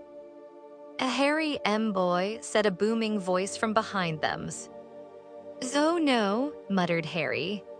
The three of them turned to see Professor Slughorn, who was wearing an enormous furry hat and overcoat with matching fur collar, clutching a large bag of crystallized pineapple and occupying at least a quarter of the shop. "Harry, that's 3 of my little suppers you've missed now," said Slughorn, poking him genially in the chest. "It won't do, M-boy, I'm determined to have you. Miss Granger loves them, don't you?" Yes," said Hermione helplessly, "they're really." "So why don't you come along, Harry?" demanded Slughorn. "Well, I've had Quidditch practice, Professor," said Harry, who had indeed been scheduling practices every time Slughorn had sent him a little violet ribbon-adorned invitation. This strategy meant that Ron was not left out, and they usually had a laugh with Ginny imagining Hermione shut up with McLaggen and Zabini. "Well, I certainly expect you to win your first match after all this hard work," said Slughorn. "But a little recreation never hurt anybody. Now, how about Monday night? You can't possibly want to practice in this weather." "I can't, Professor. I've got, an appointment with Professor Dumbledore that evening." "Unlucky again," cried Slughorn dramatically. "Ah, Wells, you can't evade me forever, Harry." And with a regal wave, he waddled out of the shop, taking as little notice of Ron as though he had been a display of cockroach cluster. "I can't believe you've wriggled out of another one," said Hermione, shaking her head. "They're not that bad, you know, they're even quite fun sometimes." But then she caught sight of Ron's expression. "Oh, look, they've got deluxe sugar quills, those would last hours." Glad that Hermione had changed the subject, Harry showed much more interest in the new extra-large sugar quills than he would normally have done. But Ron continued to look moody and merely shrugged when Hermione asked him where he wanted to go next. Let's go to the 3 broomsticks," said Harry. "It'll be warm." They bundled their scarves back over their faces and left the sweet shop. The bitter wind was like knives on their faces after the sugary warmth of Honeyjuke's. The street was not very busy, nobody was lingering to chat, just hurrying towards their destinations. The exceptions were 2 men a little ahead of them, standing just outside the 3 broomsticks. One was very tall and thin. Squinting through his rain-washed glasses, Harry recognized the barman who worked in the other Hogsmeade pub, the Hog's Head. As Harry, Ron, and Hermione drew closer, the barman drew his cloak more tightly around his neck and walked away, leaving the shorter man to fumble with something in his arms. They were barely feet from him when Harry realized who the man was. A mundungus. The squat, bandy-legged man with long, straggly ginger hair jumped and dropped an ancient suitcase, which burst open, releasing what looked like the entire contents of a junk shop window. "Oh, ello, Uri," said Mundungus Fletcher with a most unconvincing stab at airiness. "Well, don't let me keep ya." And he began scrabbling on the ground to retrieve the contents of his suitcase with every appearance of a man eager to be gone. "Are you selling this stuff?" asked Harry, watching Mundungus grabbing an assortment of grubby-looking objects from the ground. "Oh, well, gotta scrape a living," said Mundungus. "Gimme that." Ron had stooped down and picked up something silver. "Hang on," Ron said slowly. "This looks familiar." "Thank you," said Mundungus, snatching the goblet out of Ron's hand and stuffing it back into the case. "Well, I'll see you all, ouch." Harry had pinned Mundungus against the wall of the pub by the throat. Holding him fast with one hand, he pulled out his wand. "Harry," squealed Hermione. "You took that from Sirius's house?" said Harry, who was almost nose to nose with Mundungus and was breathing in an unpleasant smell of old tobacco and spirits. That had the Black family crest on it.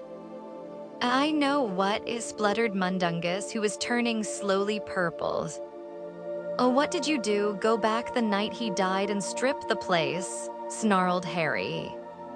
"I know. Give it to me." "Harry, you must," shrieked Hermione as Mundungus started to turn blue. There was a bang and Harry felt his hands fly off Mundungus's throat. Gasping and spluttering, Mundungus seized his fallen case, then crack, he disapparated. Harry swore at the top of his voice, spinning on the spot to see where Mundungus had gone. Come back, you thieving." There's no point, Harry." Tonks had appeared out of nowhere, her mousy hair wet with sleet. "Mundungus will probably be in London by now. There's no point yelling." "Oh, he's nicked Sirius's stuff, nicked it." "Yes, but still," said Tonks, who seemed perfectly untroubled by this piece of information. "You should get out of the cold." As she watched them through the door of the three broomsticks. The moment he was inside, Harry burst out. He was nicking Sirius's stuff. "I know, Harry, but please don't shout. People are staring," whispered Hermione. "Go and sit down. I'll get you a drink." Harry was still fuming when Hermione returned to their table a few minutes later holding 3 bottles of butterbeer. "Can't the Order control Mundungus?" Harry demanded of the other 2 in a furious whisper. "Can't they at least stop him stealing everything that's not fixed down when he's at headquarters?" "SHH," said Hermione desperately, looking around to make sure nobody was listening. There were a couple of warlocks sitting close by who were staring at Harry with great interest, and Zabini was lolling against a pillar not far away. "Harry, I'd be annoyed too. I know it's your things he's stealing." Harry gagged on his butterbeer. He had momentarily forgotten that he owned number 12 Grimmauld Place. "Yeah, it's my stuff," he said. No wonder he wasn't pleased to see me. "Well, I'm going to tell Dumbledore what's going on. He's the only one who scares Mundungus." "Good idea," whispered Hermione, clearly pleased that Harry was calming down. "Ron, what are you staring at?" "Nothing," said Ron, hastily looking away from the bar, but Harry knew he was trying to catch the eye of the curvy and attractive barmaid Madame Rosmerta, for whom he had long nursed a soft spot.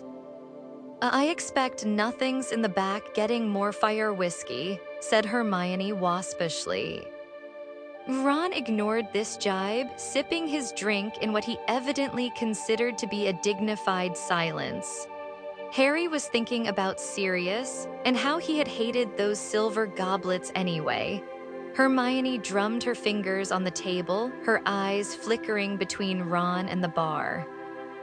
The moment Harry drained the last drops in his bottle, she said, "Shall we call it a day and go back to school then?" The other two nodded. It had not been a fun trip and the weather was getting worse the longer they stayed. Once again, they drew their cloaks tightly around them, rearranged their scarves, pulled on their gloves, then followed Katie, Belle, and a friend out of the pub and back up the high street. Harry's thoughts strayed to Ginny as they trudged up the road to Hogwarts through the frozen slush. They had not met up with her, undoubtedly, thought Harry, because she and Dean were cozily closeted in Madame Puddifoot's tea shop, that haunt of happy couples. Scowling, he bowed his head against the swirling sleet and trudged on. It was a little while before Harry became aware that the voices of Katie, Belle, and her friend, which were being carried back to him on the wind, had become shriller and louder. Harry squinted at their indistinct figures. The two girls were having an argument about something Katie was holding in her hand. "It's nothing to do with you, Leanne," Harry heard Katie say.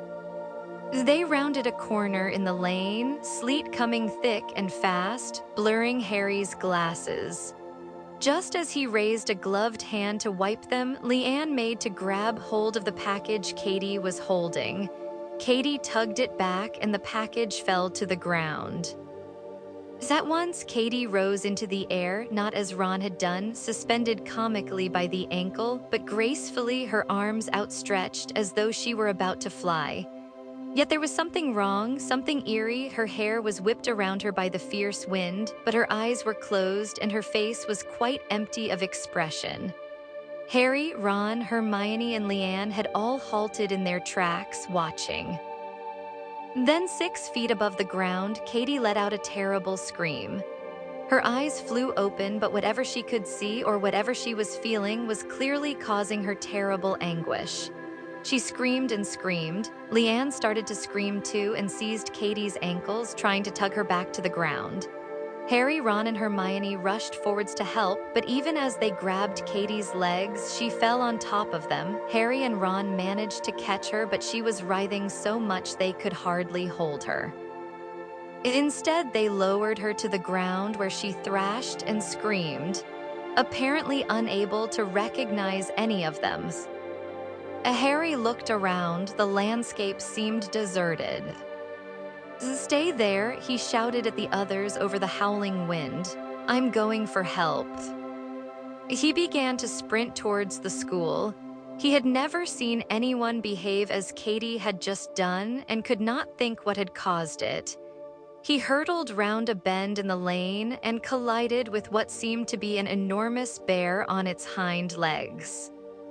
"A Hagrid," he panted, disentangling himself from the hedgerow into which he had fallen. "Harry," said Hagrid, who had sleet trapped in his eyebrows and beard and was wearing his great, shaggy beaverskin coat. "Jus bin visitin grop, he's common on so well yeah wooden." "Hagrid, someone's hurt back there or cursed or something." "Wah," said Hagrid, bending lower to hear what Harry was saying over the raging wind. "Someone s been cursed," bellowed Harry. "Cursed? Who's been cursed? Not Ron, Hermione." "No, it's not them, it's Katie, Belle this way." Together they ran back along the lane. It took them no time to find the little group of people around Katie, who was still writhing and screaming on the ground. Ron, Hermione, and Leanne were all trying to quiet her. "Get back," shouted Hagrid. "Let me see her." "Something s happened to her," sobbed Leanne. "I don't know what." Hagrid stared at Katie for a second, then, without a word, bent down, scooped her into his arms, and ran off towards the castle with her. Within seconds, Katie's piercing screams had died away, and the only sound was the roar of the wind. Hermione hurried over to Katie's wailing friend and put an arm around her. "Oh, it's Leanne, isn't it?" Oh, the girl nodded. Did it just happen all of a sudden, or? It was when that package tore, sobbed Leanne, pointing at the now sodden brown paper package on the ground, which had split open to reveal a greenish glitter. Ron bent down, his hand outstretched, but Harry seized his arm and pulled him back. "Oh, don't touch it." He crouched down. An ornate opal necklace was visible, poking out of the paper. "I've seen that before," said Harry, staring at the thing. "It was on display in Borgin and Burke's ages ago. The label said it was cursed. Katie must have touched it." He looked up at Leanne, who had started to shake uncontrollably. "How did Katie get hold of this?" "Well, that's why we were arguing. She came back from the bathroom in the 3 broomsticks holding it, said it was a surprise for somebody at Hogwarts and she had to deliver it. She looked all funny when she said it. Oh no, I bet she'd been imperiused and I didn't realize." Leanne shook with renewed sobs. Hermione patted her shoulder gently. "Oh, she didn't say who'd given it to her, Leanne." "No, she wouldn't tell me, and I said she was being stupid and not to take it up to school, but she just wouldn't listen and then I tried to grab it from her and Leanne let out a wail of despair. "We'd better get up to school," said Hermione, her arm still around Leanne. "We'll be able to find out how she is. Come on." Harry hesitated for a moment, then pulled his scarf from around his face and, ignoring Ron's gasp, carefully covered the necklace in it and picked it up. "Oh, we'll need to show this to Madame Pomfrey," he said. As they followed Hermione and Leanne up the road, Harry was thinking furiously. They had just entered the grounds when he spoke, unable to keep his thoughts to himself any longer. "Malfoy knows about this necklace. It was in a case at Borgin and Burke's 4 years ago. I saw him having a good look at it while I was hiding from him and his dad. This is what he was buying that day when we followed him. He remembered it and he went back for it." I dunno, Harry," said Ron hesitantly. "Loads of people go to Borgin and Burke's, and didn't that girl say Katie got it in the girls' bathroom?" She said she came back from the bathroom with it. She didn't necessarily get it in the bathroom itself." "McGonagall," said Ron warningly. Harry looked up. Sure enough, Professor McGonagall was hurrying down the stone steps through swirling sleet to meet them. "Hagrid says you 4 saw what happened to Katie Bell. Upstairs to my office at once, please. What's that you're holding, Potter?" It's the thing she touched," said Harry. "Good Lord," said Professor McGonagall, looking alarmed as she took the necklace from Harry. No, Filch there with me," she added hastily, as Filch came shuffling eagerly across the entrance hall holding his secrecy sensor aloft. "Take this necklace to Professor Snape at once, but be sure not to touch it. Keep it wrapped in the scarf." Harry and the others followed Professor McGonagall upstairs and into her office. The sleet-spattered windows were rattling in their frames, and the room was chilly despite the fire crackling in the grate. Professor McGonagall closed the door and swept round her desk to face Harry, Ron, Hermione, and the still sobbing Leanne. "Well," she said sharply, "what happened?" Haltingly and with many pauses while she attempted to control her crying, Leanne told Professor McGonagall how Katie had gone to the bathroom in the 3 broomsticks and returned holding the unmarked package. How Katie had seemed a little odd and how they had argued about the advisability of agreeing to deliver unknown objects, the argument culminating in the tussle over the parcel, which tore open. At this point, Leanne was so overcome there was no getting another word out of her. "All right," said Professor McGonagall, not unkindly. Go up to the hospital wing, please, Leanne, and get Madame Pomfrey to give you something for shock. When she had left the rooms, Professor McGonagall turned back to Harry, Ron, and Hermione. What happened when Katie touched the necklace? She rose up in the air, said Harry, before either Ron or Hermione could speak, and then began to scream and collapsed. Professor, can I see Professor Dumbledore, please? The headmaster is away until Monday, Potter, said Professor McGonagall, looking surprised. Away, Harry repeated angrily. Yes, Potter, away, said Professor McGonagall tartly. But anything you have to say about this horrible business can be said to me, I'm sure. For a split second, Harry hesitated.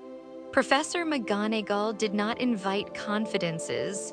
Dumbledore, though in many ways more intimidating, still seemed less likely to scorn a theory, however wild. This was a life and death matter, though, and no moment to worry about being laughed at. I think Draco Malfoy gave Katie that necklace, Professor. On one side of him, Ron rubbed his nose in apparent embarrassment. On the other, Hermione shuffled her feet as though quite keen to put a bit of distance between herself and Harry. That is a very serious accusation, Potter, said Professor McGonagall after a shocked pause. Do you have any proof? No, said Harry. And he told her about following Malfoy to Borgin and Burke's and the conversation they had overheard between him and Borgin. When he had finished speaking, Professor McGonagall looked slightly confused. Malfoy took something to Borgin and Burke's for repair. No, Professor, he just wanted Borgin to tell him how to mend something. He didn't have it with him. But that's not the point. The thing is that he bought something at the same time, and I think it was that necklace. You saw Malfoy leaving the shop with a similar package. No, Professor, he told Borgin to keep it in the shop for him. But Harry, Hermione interrupted. Borgin asked him if he wanted to take it with him, and Malfoy said no. Because he didn't want to touch it, obviously, said Harry angrily. What he actually said was, how would I look carrying that down the street? Said Hermione. Well, he would look a bit of a prat carrying a necklace, interjected Ron. Oh, Ron, said Hermione despairingly. It would be all wrapped up so he wouldn't have to touch it and quite easy to hide inside a cloak so nobody would see it. I think whatever he reserved at Borgin and Burke's was noisy or bulky, something he knew would draw attention to him if he carried it down the street, and in any case, she pressed on loudly before Harry could interrupt, I asked Borgin about the necklace, don't you remember? When I went in to try and find out what Malfoy had asked him to keep, I saw it there. And Borgin just told me the price. He didn't say it was already sold or anything. Well, you were being really obvious. He realized what you were up to within about 5 seconds. Of course, he wasn't going to tell you anyway. Malfoy could have sent off for it since. That's enough, said Professor McGonagall as Hermione opened her mouth to retort, looking furious. Potter, I appreciate you telling me this, but we cannot point the finger of blame at Mr. Malfoy purely because he visited the shop where this necklace might have been purchased. The same is probably true of hundreds of people.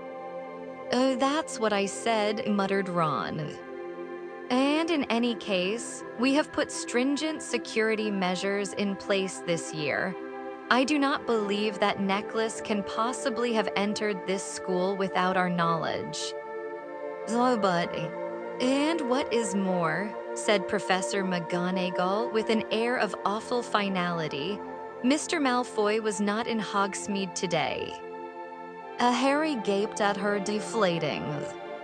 How do you know, Professor? Because he was doing detention with me. He has now failed to complete his transfiguration homework twice in a row. "So, thank you for telling me your suspicions, Potter," she said as she marched past them. "But I need to go up to the hospital wing now to check on Katie Bell. Good day to you all." She held open her office door. They had no choice but to file past her without another word. Harry was angry with the other two for siding with McGonagall. Nevertheless, he felt compelled to join in once they started discussing what had happened. "So who do you reckon Katie was supposed to give the necklace to?"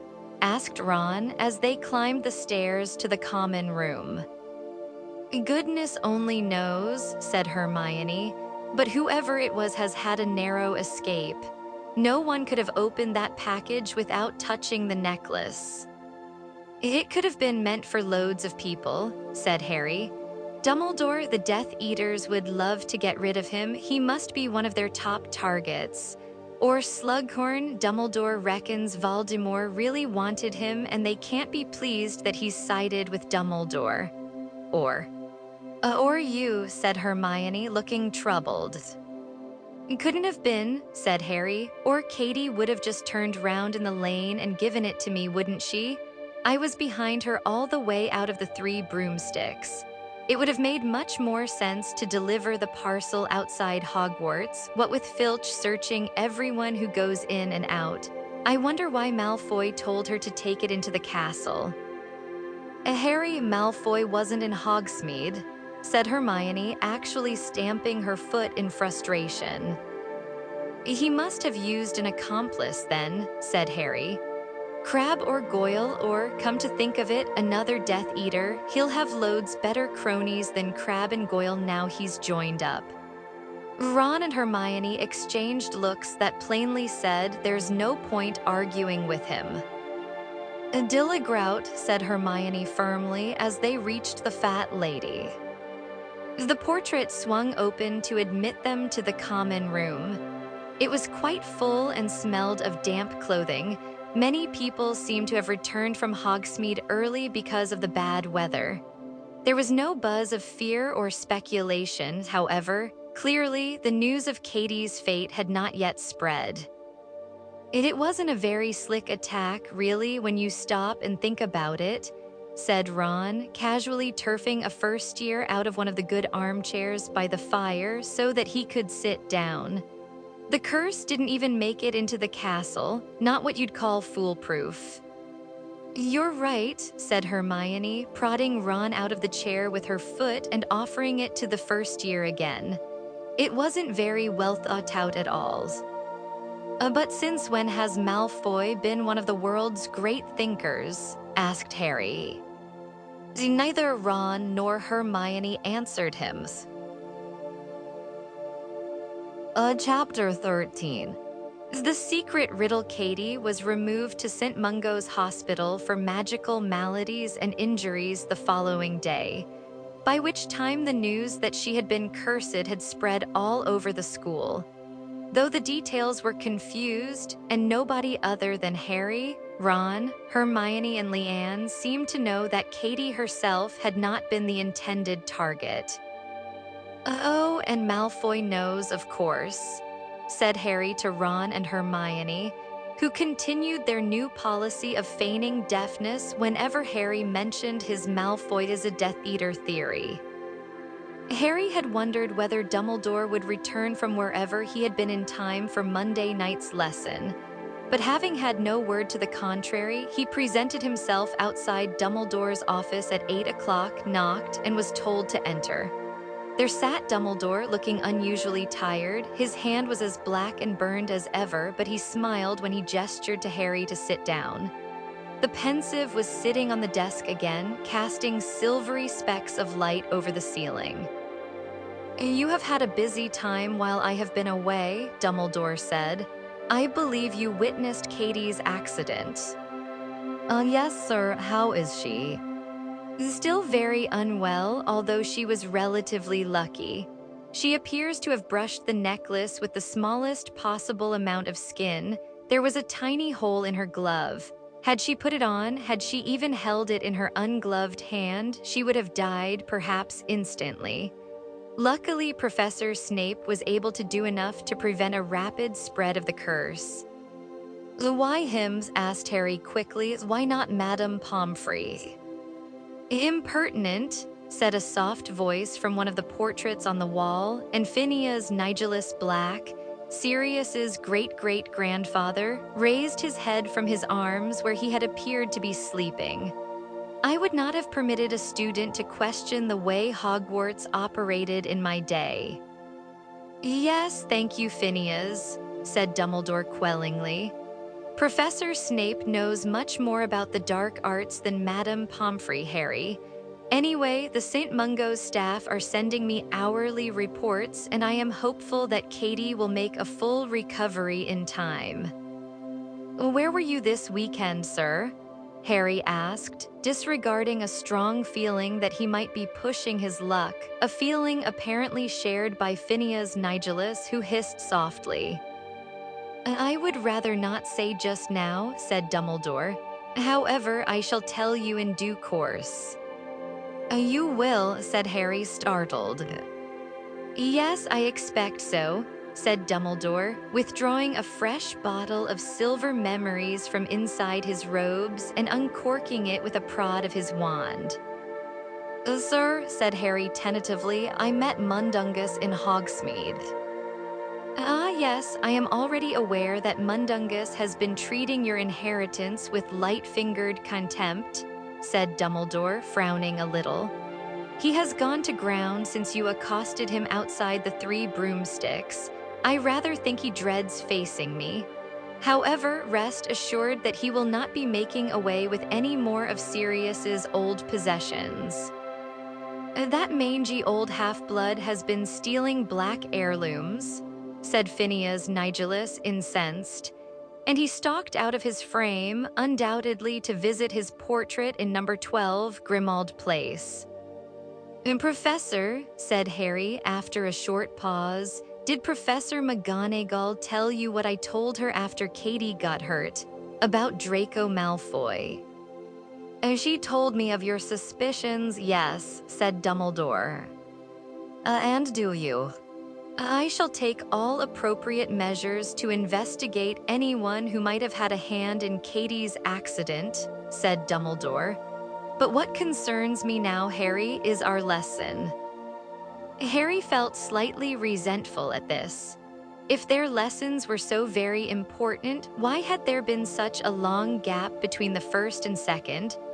However, he said no more about Draco Malfoy, but watched as Dumbledore poured the fresh memories into the pensieve and began swirling the stone basin once more between his long-fingered hands. "You will remember, I am sure, that we left the tale of Lord Voldemort's beginnings at the point where the handsome muggle, Tom Riddle, had abandoned his witch wife, Merope, and returned to his family home in Little Hangleton. Merope was left alone in London, expecting the baby who would one day become Lord Voldemort." "How do you know she was in London, sir?" "Because of the evidence of one Caractacus Burke," said Dumbledore, "who, by an odd coincidence, helped found the very shop whence came the necklace we have just been discussing." He swilled the contents of the pensieve as Harry had seen him swill them before, much as a gold prospector sifts for gold. Up out of the swirling, silvery mass rose a little old man, revolving slowly in the pensieve, silver as a ghost but much more solid, with a thatch of hair that completely covered his eyes.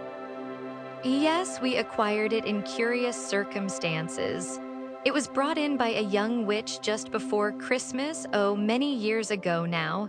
She said she needed the gold badly, well, that much was obvious.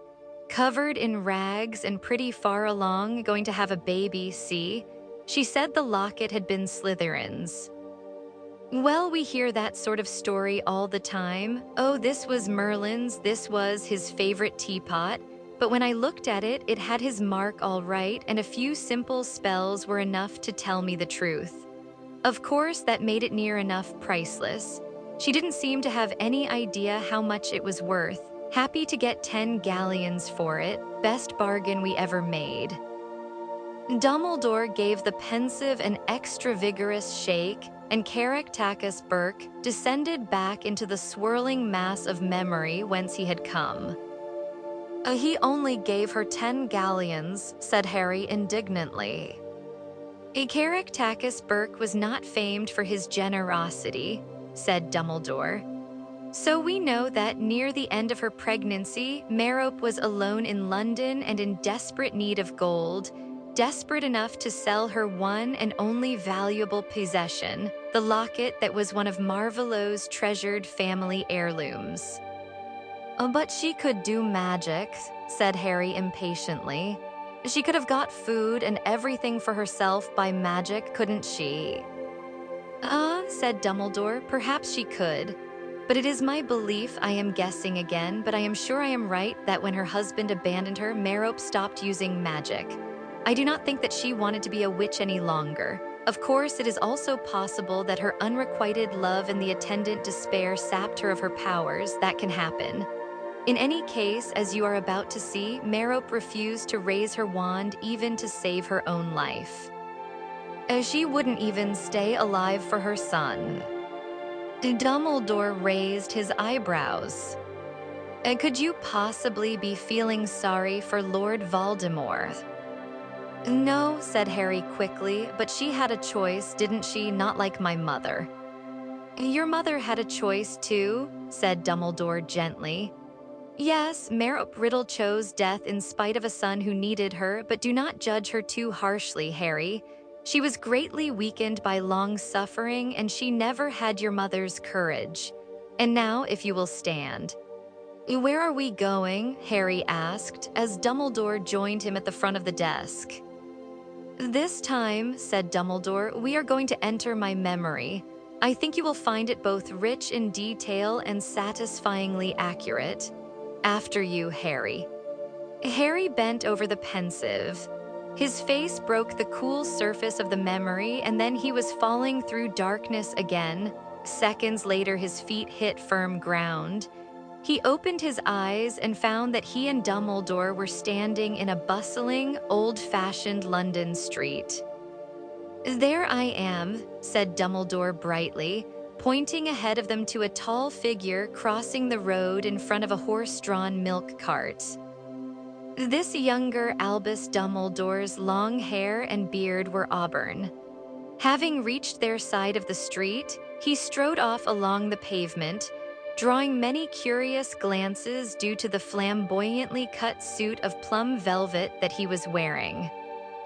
Nice suit, sir, said Harry before he could stop himself, but Dumbledore merely chuckled as they followed his younger self a short distance, finally passing through a set of iron gates into a bare courtyard that fronted a rather grim square building surrounded by high railings. He mounted the few steps leading to the front door and knocked once. After a moment or two, the door was opened by a scruffy girl wearing an apron. Good afternoon. I have an appointment with a Mrs. Cole, who I believe is the matron here. Oh, said the bewildered-looking girl, taking in Dumbledore's eccentric appearance. Just a mo, Mrs. Cole, she bellowed over her shoulder. Harry heard a distant voice shouting something in response. The girl turned back to Dumbledore. Come in, she's on her way. Dumbledore stepped into a hallway tiled in black and white. The whole place was shabby but spotlessly clean. Harry and the older Dumbledore followed. Before the front door had closed behind them, a skinny, harassed-looking woman came scurrying towards them. She had a sharp-featured face that appeared more anxious than unkind, and she was talking over her shoulder to another aproned helper as she walked towards Dumbledore. Ian, take the iodine upstairs to Martha. Billy Stubbs has been picking his scabs and Eric Wally's oozing all over his sheets, chicken pox on top of everything else. She said to nobody in particular, and then her eyes fell upon Dumbledore and she stopped dead in her tracks, looking as astonished as if a giraffe had just crossed her threshold. Good afternoon, said Dumbledore, holding out his hand. Mrs. Cole simply gaped. My name is Albus Dumbledore. I sent you a letter requesting an appointment, and you very kindly invited me here today." Mrs. Cole blinked, apparently deciding that Dumbledore was not a hallucination. She said feebly, "Oh, yes. Well, then you'd better come into my room, yes." She led Dumbledore into a small room that seemed part sitting room, part office. It was as shabby as the hallway, and the furniture was old and mismatched. She invited Dumbledore to sit on a rickety chair and seated herself behind a cluttered desk, eyeing him nervously. "I am here, as I told you in my letter, to discuss Tom Riddle and arrangements for his future," said Dumbledore. "Are you family?" asked Mrs. Cole. "No, I am a teacher," said Dumbledore. "I have come to offer Tom a place at my schools." "What school's this, then?" "It is called Hogwarts," said Dumbledore. "And how come you're interested in Tom's?" We believe he has qualities we are looking for." You mean he's won a scholarship? How can he have done? He's never been entered for one." "Well, his name has been down for our school since birth." Who registered him? His parents." There was no doubt that Mrs. Cole was an inconveniently sharp woman. Apparently Dumbledore thought so too, for Harry now saw him slip his wand out of the pocket of his velvet suit, at the same time picking up a piece of perfectly blank paper from Mrs. Cole's desktop. "Here," said Dumbledore, waving his wand once as he passed her the piece of paper. "I think this will make everything clear." Mrs. Cole's eyes slid out of focus and back again as she gazed intently at the blank paper for a moment. "That seems perfectly in order," she said placidly, handing it back. Then her eyes fell upon a bottle of gin and two glasses that had certainly not been present a few seconds before. May I offer you a glass of gin?" she said in an extra refined voice. Thank you very much," said Dumbledore, beaming.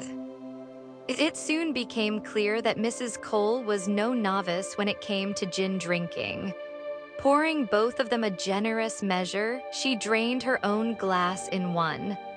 Smacking her lips frankly, she smiled at Dumbledore for the first time, and he didn't hesitate to press his advantage. "I was wondering whether you could tell me anything of Tom Riddle's history. I think he was born here in the orphanage." "That's right," said Mrs. Cole, helping herself to more gin. "I remember it clear as anything because I just started here myself. New Year's Eve in bitter cold, snowing, nasty night, and this girl, not much older than I was myself at the time, came staggering up the front steps. Well, she wasn't the first. We took her in and she had the baby within the hour, and she was dead in another hour." Mrs. Cole nodded impressively and took another generous gulp of gin. "Did she say anything before she died?" asked Dumbledore. "Anything about the boy's father, for instance?"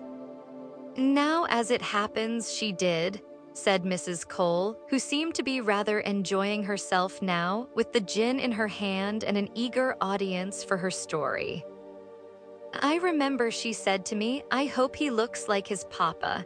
And I won't lie, she was right to hope it because she was no beauty, and then she told me he was to be named Tom for his father and Marvolo for her father. Yes, I know, funny name, isn't it? We wondered whether she came from a circus, and she said the boy's surname was to be Riddle. And she died soon after that without another word.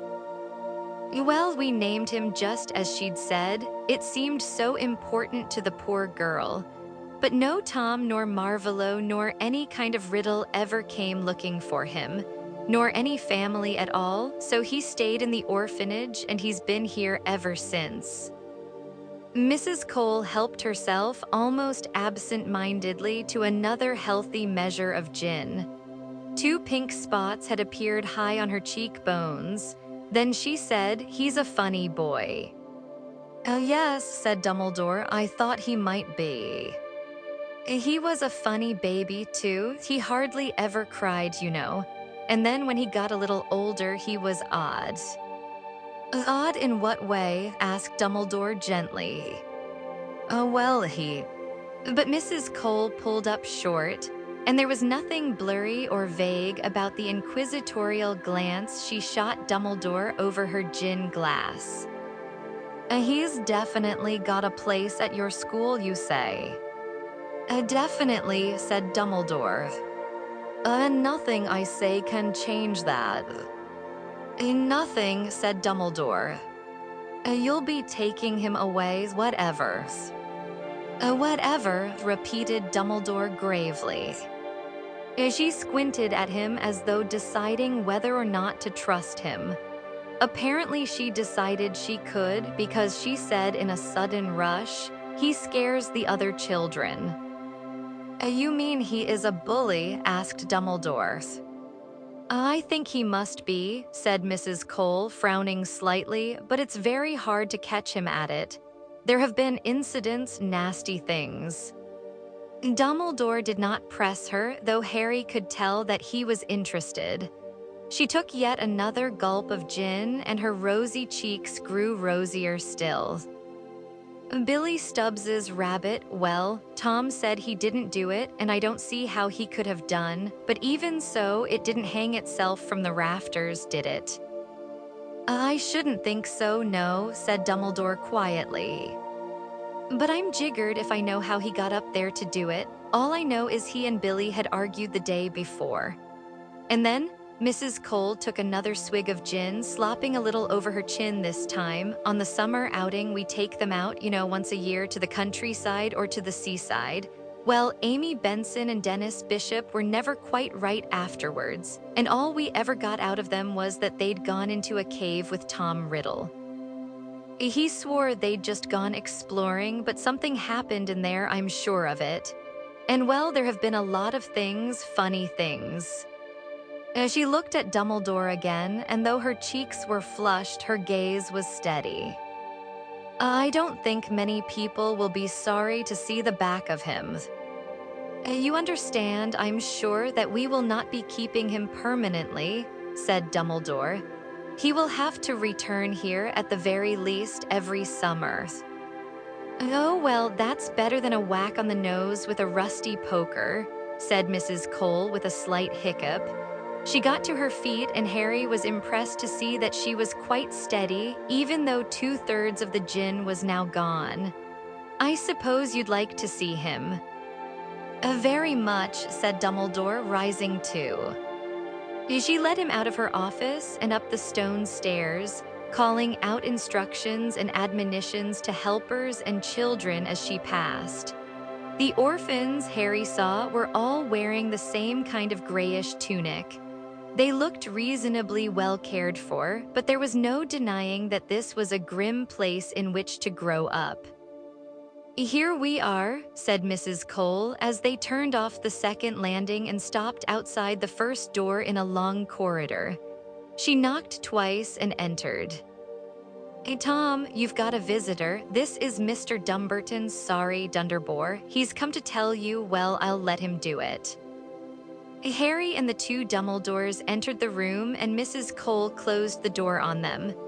It was a small, bare room with nothing in it except an old wardrobe, a wooden chair, and an iron bedstead. A boy was sitting on top of the gray blankets, his legs stretched out in front of him, holding a book. There was no trace of the gaunts in Tom Riddle's face. Merope had got her dying wish. He was his handsome father in miniature, tall for 11 years old, dark-haired and pale. His eyes narrowed slightly as he took in Dumbledore's eccentric appearance. There was a moment's silence. How do you do, Tom? Said Dumbledore, walking forwards and holding out his hand. The boy hesitated, then took it, and they shook hands. Dumbledore drew up the hard wooden chair beside Riddle so that the pair of them looked rather like a hospital patient and visitor. I am Professor Dumbledore. Professor, repeated Riddle. He looked wary.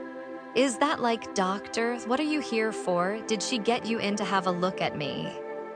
He was pointing at the door through which Mrs. Cole had just left. No, no, said Dumbledore, smiling. I don't believe you, said Riddle. She wants me looked at, doesn't she? Tell the truth. He spoke the last 3 words with a ringing force that was almost shocking. It was a command, and it sounded as though he had given it many times before. His eyes had widened, and he was glaring at Dumbledore, who made no response except to continue smiling pleasantly. After a few seconds, Riddle stopped glaring, though he looked, if anything, warier still. Who are you? I have told you. My name is Professor Dumbledore, and I work at a school called Hogwarts.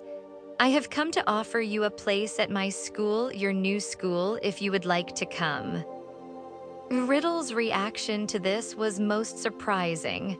He leapt from the bed and backed away from Dumbledore, looking furious. You can't kid me. The asylum, that's where you're from, isn't it? Professor, yes, of course. Well, I'm not going, see? That old cat's the one who should be in the asylum. I never did anything to little Amy Benson or Dennis Bishop, and you can ask them, they'll tell you. I am not from the asylum, said Dumbledore patiently. I am a teacher, and if you will sit down calmly, I shall tell you about Hogwarts. Of course, if you would rather not come to the school, nobody will force you. I'd like to see them try, sneered Riddle. Hogwarts, Dumbledore went on, as though he had not heard Riddle's last words, is a school for people with special abilities. I'm not mad. I know that you are not mad. Hogwarts is not a school for mad people. It is a school of magic. There was silence. Riddle had frozen, his face expressionless, but his eyes were flickering back and forth between each of Dumbledore's, as though trying to catch one of them lying. A magic, he repeated in a whisper.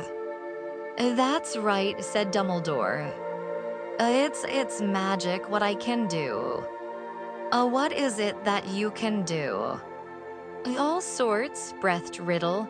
A flush of excitement was rising up his neck into his hollow cheeks. He looked fevered.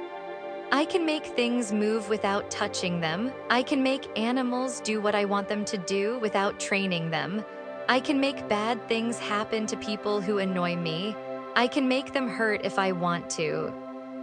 His legs were trembling. He stumbled forwards and sat down on the bed again, staring at his hands, his head bowed as though in prayer. I knew I was different, he whispered to his own quivering fingers. I knew I was special. Always I knew there was something. Wells, you were quite right, said Dumbledore, who was no longer smiling but watching Riddle intently. You are a wizard. Riddle lifted his head. His face was transfigured. There was a wild happiness upon it, yet for some reason it did not make him better looking. On the contrary, his finely carved features seemed somehow rougher, his expression almost bestial. Are you a wizard too? Yes, I am. Prove it, said Riddle at once, in the same commanding tone he had used when he had said, tell the truth. Dumbledore raised his eyebrows. And if, as I take it, you are accepting your place at Hogwarts? Of course I am. Then you will address me as Professor or Sir. Riddle's expression hardened for the most fleeting moment before he said in an unrecognizably polite voice, I'm sorry, sir. I meant, please, Professor, could you show me? Harry was sure that Dumbledore was going to refuse, that he would tell Riddle there would be plenty of time for practical demonstrations at Hogwarts, that they were currently in a building full of muggles and must therefore be cautious. To his great surprise, however, Dumbledore drew his wand from an inside pocket of his suit jacket, pointed it at the shabby wardrobe in the corner, and gave the wand a casual flick. The wardrobe burst into flames. Riddle jumped to his feet. Harry could hardly blame him for howling in shock and rage. All his worldly possessions must have been in there. But even as Riddle rounded on Dumbledore, the flames vanished, leaving the wardrobe completely undamaged. Riddle stared from the wardrobe to Dumbledore, then, his expression greedy, he pointed at the wand. "Where can I get one of them?" "All in good time," said Dumbledore. "I think there is something trying to get out of your wardrobe." And sure enough, a faint rattling could be heard from inside it. For the first time, Riddle looked frightened. "I opened the door," said Dumbledore. Riddle hesitated, then crossed the room and threw open the wardrobe door. On the topmost shelf, above a rail of threadbare clothes, a small cardboard box was shaking and rattling as though there were several frantic mice trapped inside it. "Take it out," said Dumbledore.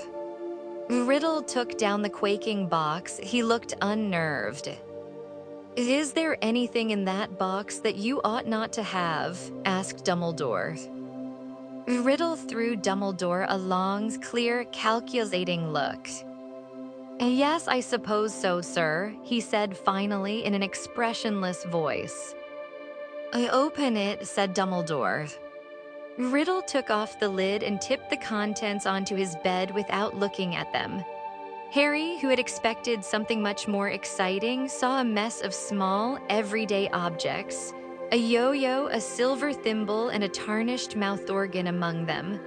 Once free of the box, they stopped quivering and lay quite still upon the thin blankets. "You will return them to their owners with your apologies," said Dumbledore calmly, putting his wand back into his jacket. "I shall know whether it has been done. And be warned, thieving is not tolerated at Hogwarts." Riddle did not look remotely abashed. He was still staring coldly and appraisingly at Dumbledore. At last he said in a colorless voice, "Yes, sir." "At Hogwarts," Dumbledore went on, "we teach you not only to use magic, but to control it. You have inadvertently, I am sure, been using your powers in a way that is neither taught nor tolerated at our school. You are not the first, nor will you be the last, to allow your magic to run away with you. But you should know that Hogwarts can expel students, and the Ministry of Magic, yes, there is a ministry, will punish lawbreakers still more severely. All new wizards must accept that, in entering our world, they abide by our laws." "Oh, yes, sir," said Riddle again. It was impossible to tell what he was thinking. His face remained quite blank as he put the little cache of stolen objects back into the cardboard box. When he had finished, he turned to Dumbledore and said baldly, "I haven't got any money." "That is easily remedied," said Dumbledore, drawing a leather money pouch from his pocket. "There is a fund at Hogwarts for those who require assistance to buy books and robes.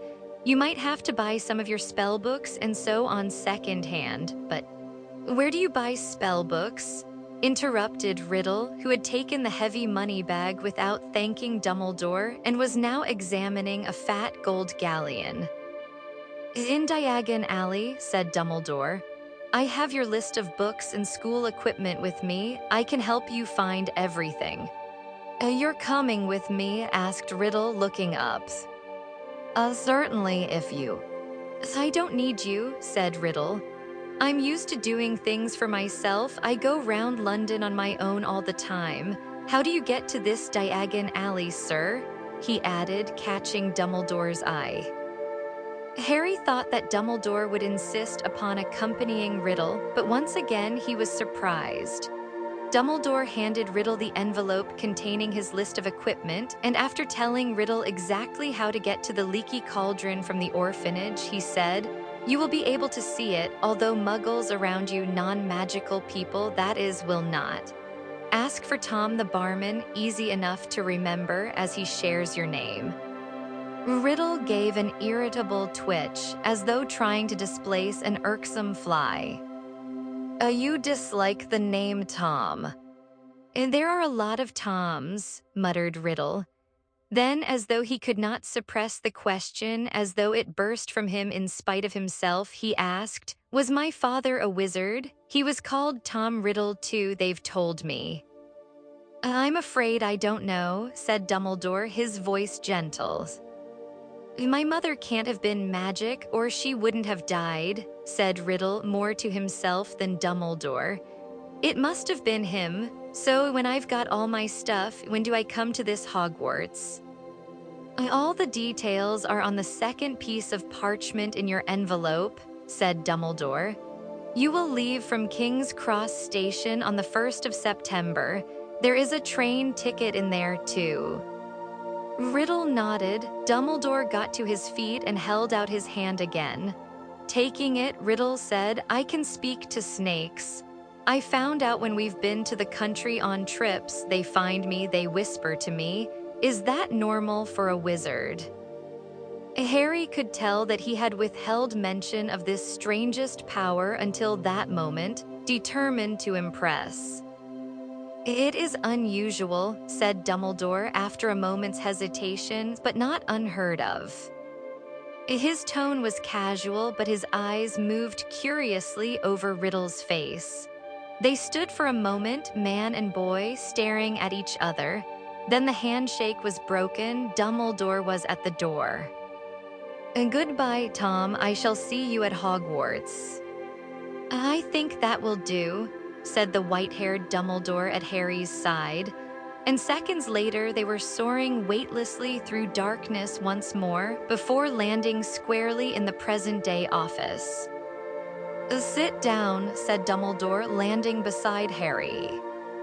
Harry obeyed, his mind still full of what he had just seen. "He believed it much quicker than I did, I mean, when you told him he was a wizard," said Harry. "I didn't believe Hagrid at first when he told me." Yes, Riddle was perfectly ready to believe that he was, to use his word, special, said Dumbledore. Did you know then?" asked Harry. "Did I know that I had just met the most dangerous dark wizard of all time?" said Dumbledore. "No, I had no idea that he was to grow up to be what he is. However, I was certainly intrigued by him. I returned to Hogwarts intending to keep an eye upon him, something I should have done in any case, given that he was alone and friendless, but which already I felt I ought to do for others' sake as much as his. His powers, as you heard, were surprisingly well developed for such a young wizard, and most interestingly and ominously of all, he had already discovered that he had some measure of control over them and begun to use them consciously. And as you saw, they were not the random experiments typical of young wizards. He was already using magic against other people to frighten, to punish, to control. The little stories of the strangled rabbit and the young boy and girl he lured into a cave were most suggestive. I can make them hurt if I want to. And he was a Parselmouth, interjected Harry. Yes, indeed, a rare ability and one supposedly connected with the dark arts. Although, as we know, there are Parselmouths among the great and the good too. In fact, his ability to speak to serpents did not make me nearly as uneasy as his obvious instincts for cruelty, secrecy, and domination.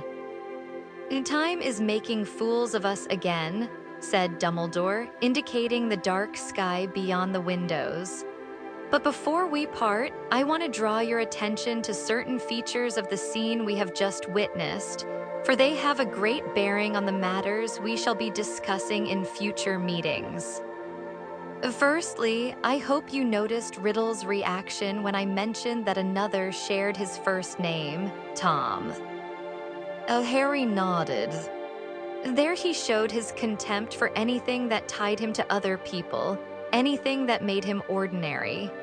Even then, he wished to be different, separate, notorious. He shed his name, as you know, within a few short years of that conversation and created the mask of Lord Voldemort behind which he has been hidden for so long. I trust that you also noticed that Tom Riddle was already highly self-sufficient, secretive, and apparently friendless. He did not want help or companionship on his trip to Diagon Alley. He preferred to operate alone. The adult Voldemort is the same. You will hear many of his Death Eaters claiming that they are in his confidence, that they alone are close to him, even understand him. They are deluded. Lord Voldemort has never had a friend, nor do I believe that he has ever wanted one. And lastly, I hope you are not too sleepy to pay attention to this, Harry. The young Tom Riddle liked to collect trophies. You saw the box of stolen articles he had hidden in his room. These were taken from victims of his bullying behavior, souvenirs, if you will, of particularly unpleasant bits of magic. Bear in mind this magpie-like tendency, for this particularly will be important later. And now it really is time for bed. Harry got to his feet. As he walked across the room, his eyes fell upon the little table on which Marvolo Gaunt's ring had rested last time, but the ring was no longer there. "Yes, Harry," said Dumbledore, for Harry had come to a halt. "The ring's gone," said Harry, looking around. "But I thought you might have the mouth organ or something." Dumbledore beamed at him, peering over the top of his half-moon spectacles. "Very astute, Harry, but the mouth organ was only ever a mouth organ." And on that enigmatic note, he waved to Harry, who understood himself to be dismissed. Chapter 14. Felix Felicis Harry had herbology first thing the following morning. He had been unable to tell Ron and Hermione about his lesson with Dumbledore over breakfast for fear of being overheard, but he filled them in as they walked across the vegetable patch towards the greenhouses. The weekend's brutal wind had died out at last. The weird mist had returned, and it took them a little longer than usual to find the correct greenhouse. "Wow, scary thought, the boy you-know-who," said Ron quietly, as they took their places around one of the gnarled Snargaluff stumps that formed that term's project and began pulling on their protective gloves. "But I still don't get why Dumbledore's showing you all this. I mean, it's really interesting and everything, but what's the point?" "Dino," said Harry, inserting a gum shield. "But he says it's all important and it'll help me survive." "I think it's fascinating," said Hermione earnestly.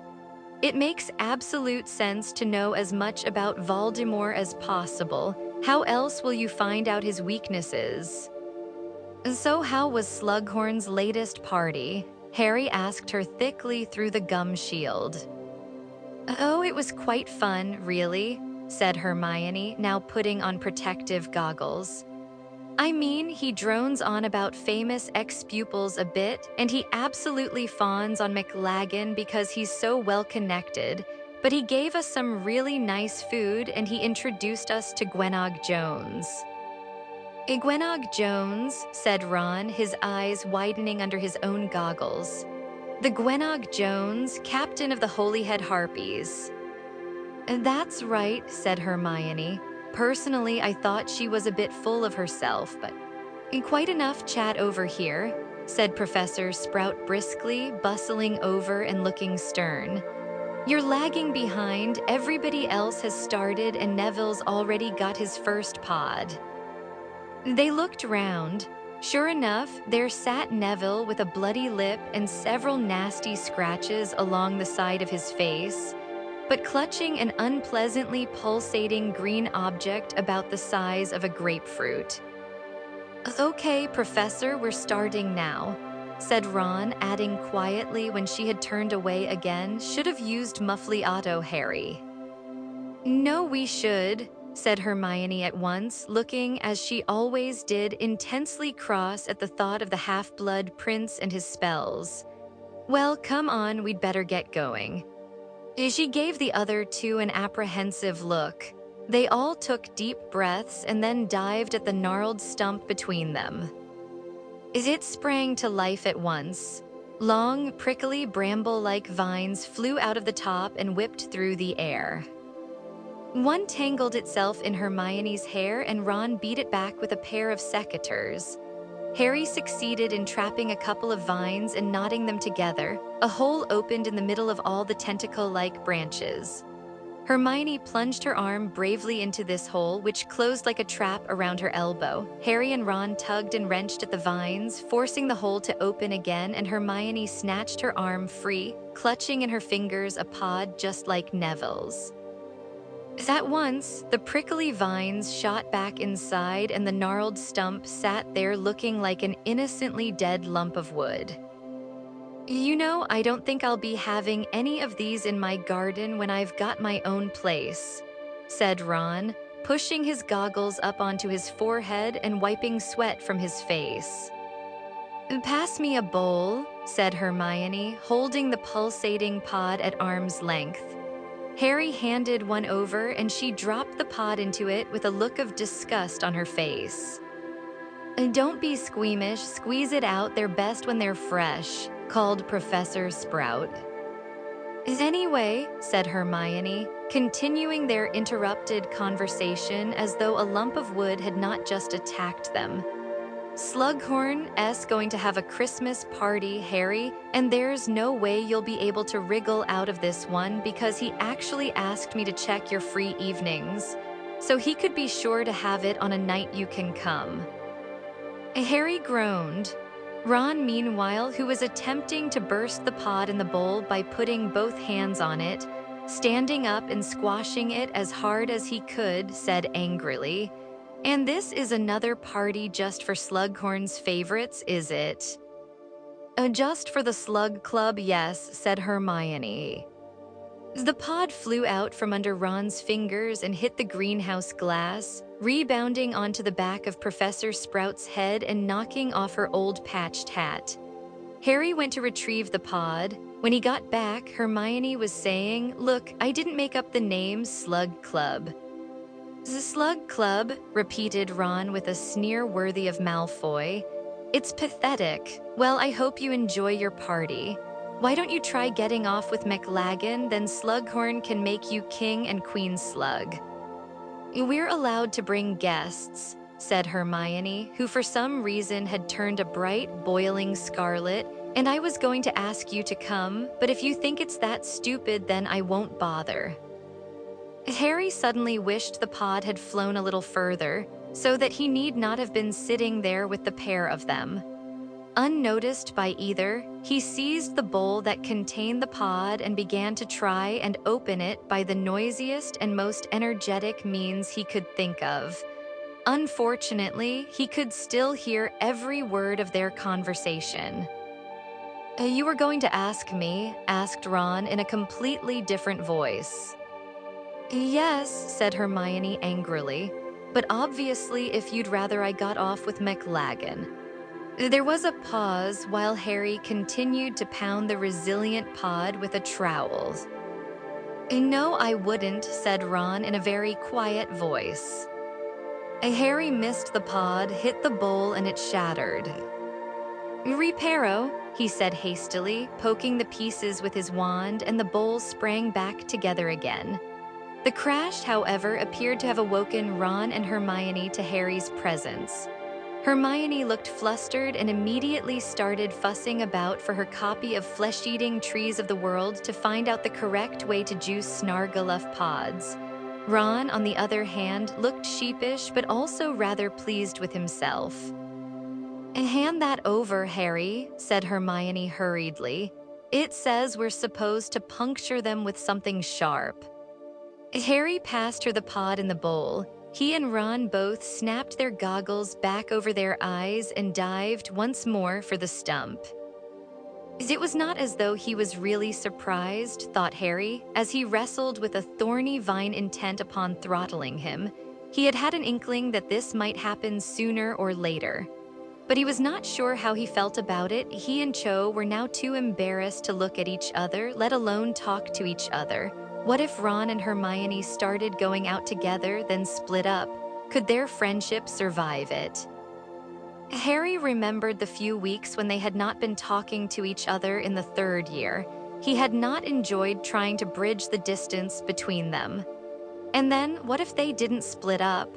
What if they became like Bill and Fleur, and it became excruciatingly embarrassing to be in their presence so that he was shut out for good? Gotcha, yelled Ron, pulling a second pod from the stump just as Hermione managed to burst the first one open, so that the bowl was full of tubers wriggling like pale green worms. The rest of the lesson passed without further mention of Slughorn's party. Although Harry watched his two friends more closely over the next few days, Ron and Hermione did not seem any different except that they were a little politer to each other than usual. Harry supposed he would just have to wait to see what happened under the influence of butterbeer in Slughorn's dimly lit room on the night of the party. In the meantime, however, he had more pressing worries. Katie Bell was still in St. Mungo's hospital with no prospect of leaving, which meant that the promising Gryffindor team Harry had been training so carefully since September was one chaser short. He kept putting off replacing Katie in the hope that she would return, but their opening match against Slytherin was looming, and he finally had to accept that she would not be back in time to play. Harry did not think he could stand another full house tryout. With a sinking feeling that had little to do with Quidditch, he cornered Dean Thomas after Transfiguration one day. Most of the class had already left, although several twittering yellow birds were still zooming around the room, all of Hermione's creation. Nobody else had succeeded in conjuring so much as a feather from thin air.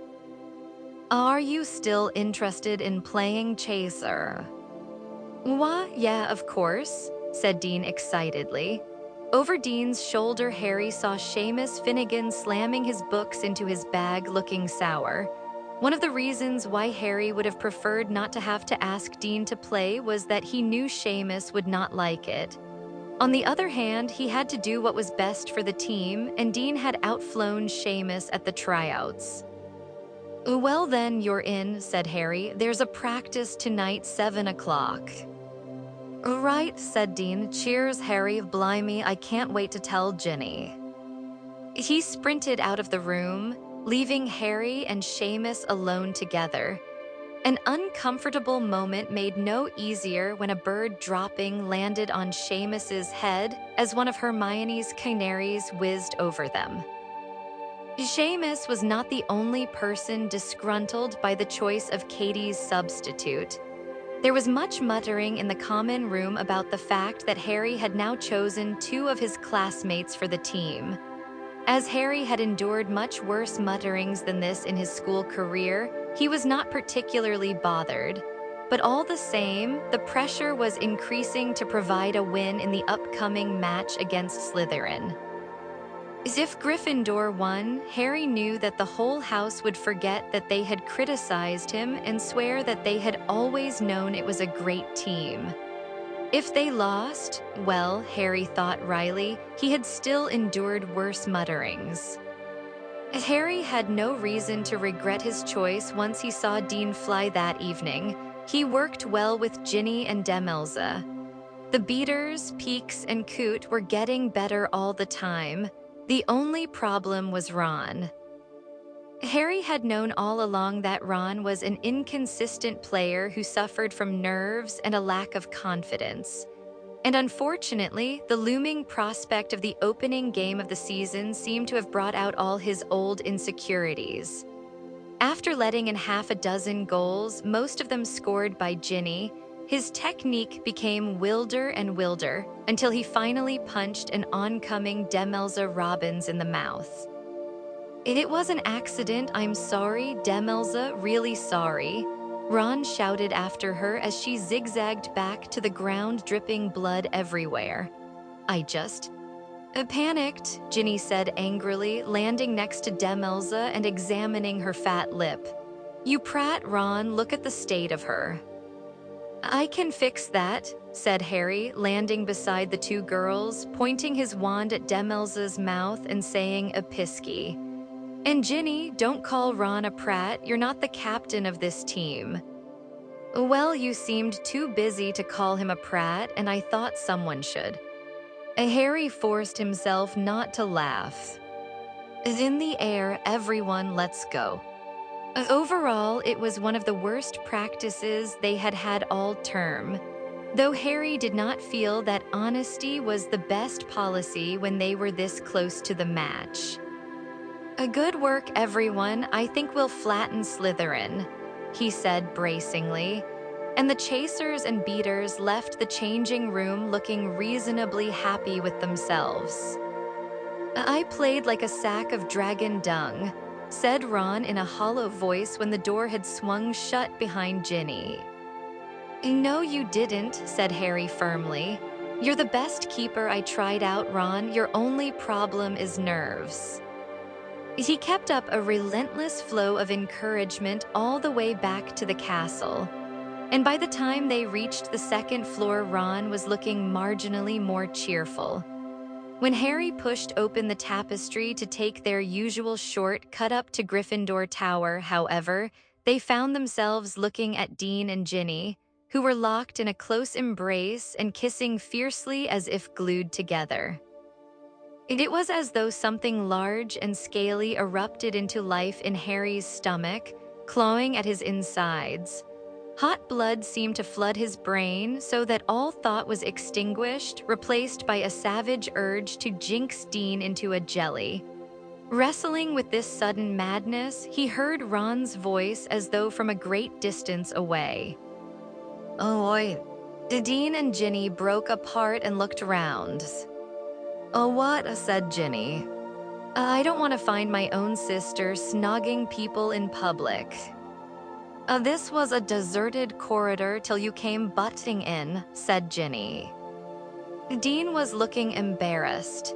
He gave Harry a shifty grin that Harry did not return, as the newborn monster inside him was roaring for Dean's instant dismissal from the team. Come on, Ginny, said Dean. Let's go back to the common room. You go, said Ginny. I want a word with my dear brothers. Dean left, looking as though he was not sorry to depart the scene. Right, said Ginny, tossing her long red hair out of her face and glaring at Ron. Let's get this straight once and for all. It is none of your business who I go out with or what I do with them, Ron. Yeah, it is, said Ron just as angrily. Do you think I want people saying my sisters? What? Shouted Ginny, drawing her wand. What exactly? He doesn't mean anything, Ginny, said Harry automatically, though the monster was roaring its approval of Ron's words. Oh, yes, he does, she said, flaring up at Harry.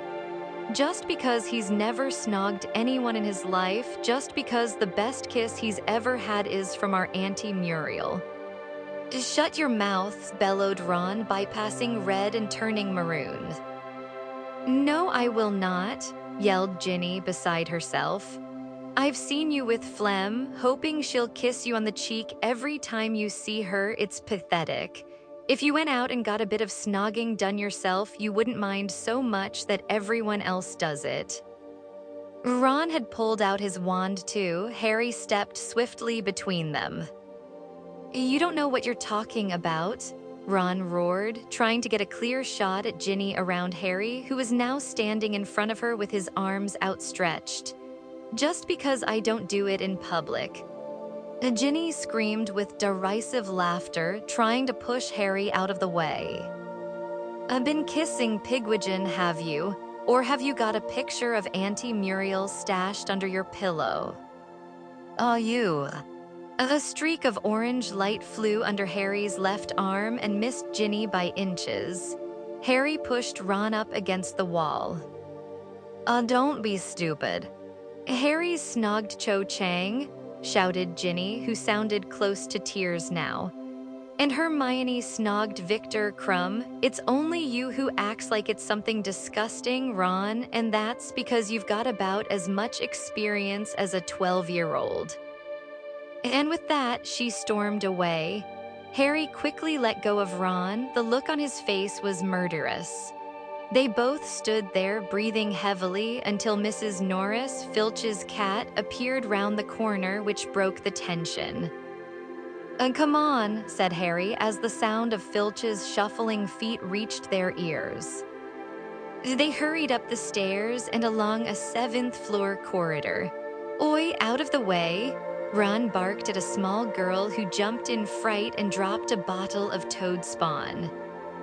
Harry hardly noticed the sound of shattering glass. He felt disorientated, dizzy. Being struck by a lightning bolt must be something like this.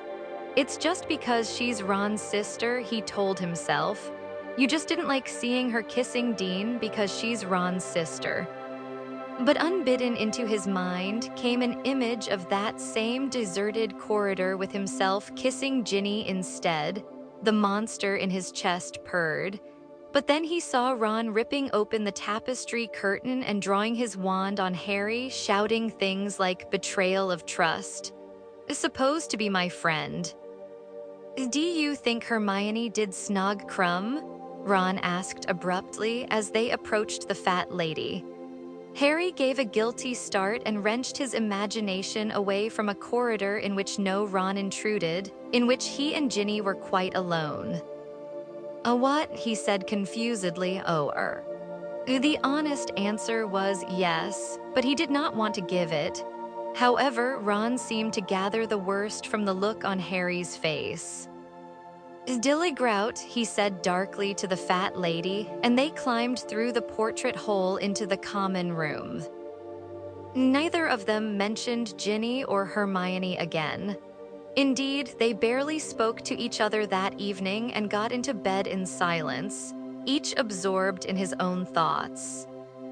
Harry lay awake for a long time, looking up at the canopy of his four-poster and trying to convince himself that his feelings for Ginny were entirely older brotherly. They had lived, had they not, like brother and sister all summer, playing Quidditch, teasing Ron and having a laugh about Bill and Flem.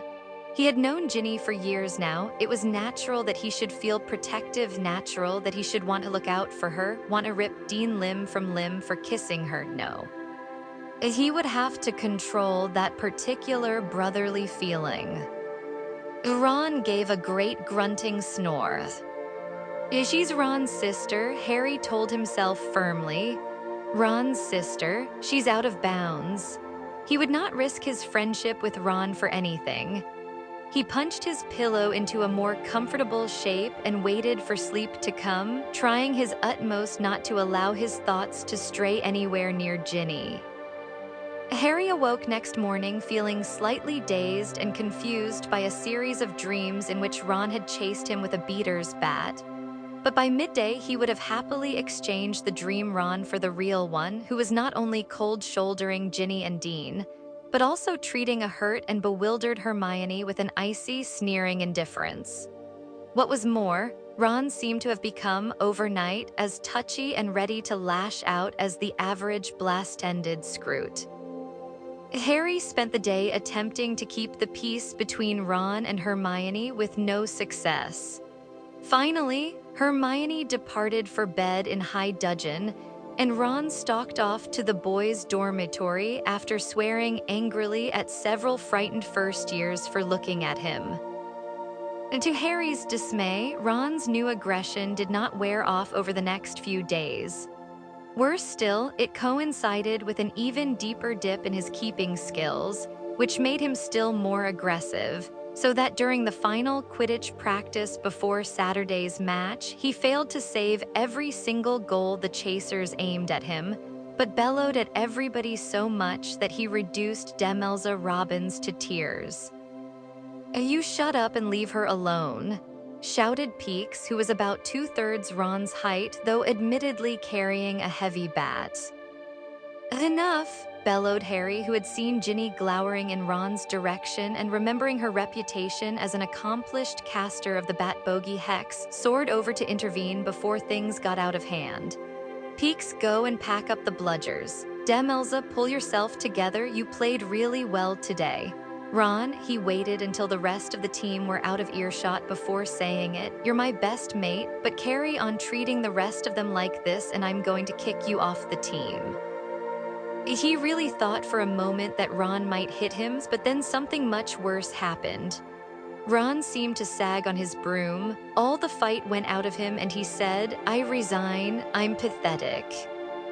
"You're not pathetic and you're not resigning," said Harry fiercely, seizing Ron by the front of his robes. "You can save anything when you're on form. It's a mental problem you've got." "Are you calling me mental?" Yes, maybe I am." They glared at each other for a moment, then Ron shook his head wearily. "I know you haven't got any time to find another keeper, so I'll play tomorrow, but if we lose, and we will, I'm taking myself off the team." Nothing Harry said made any difference.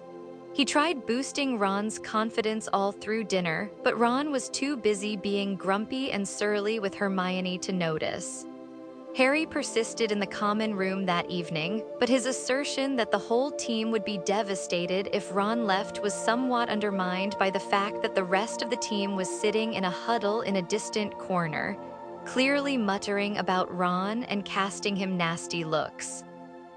Finally, Harry tried getting angry again in the hope of provoking Ron into a defiant and hopefully goal-saving attitude, but this strategy did not appear to work any better than encouragement.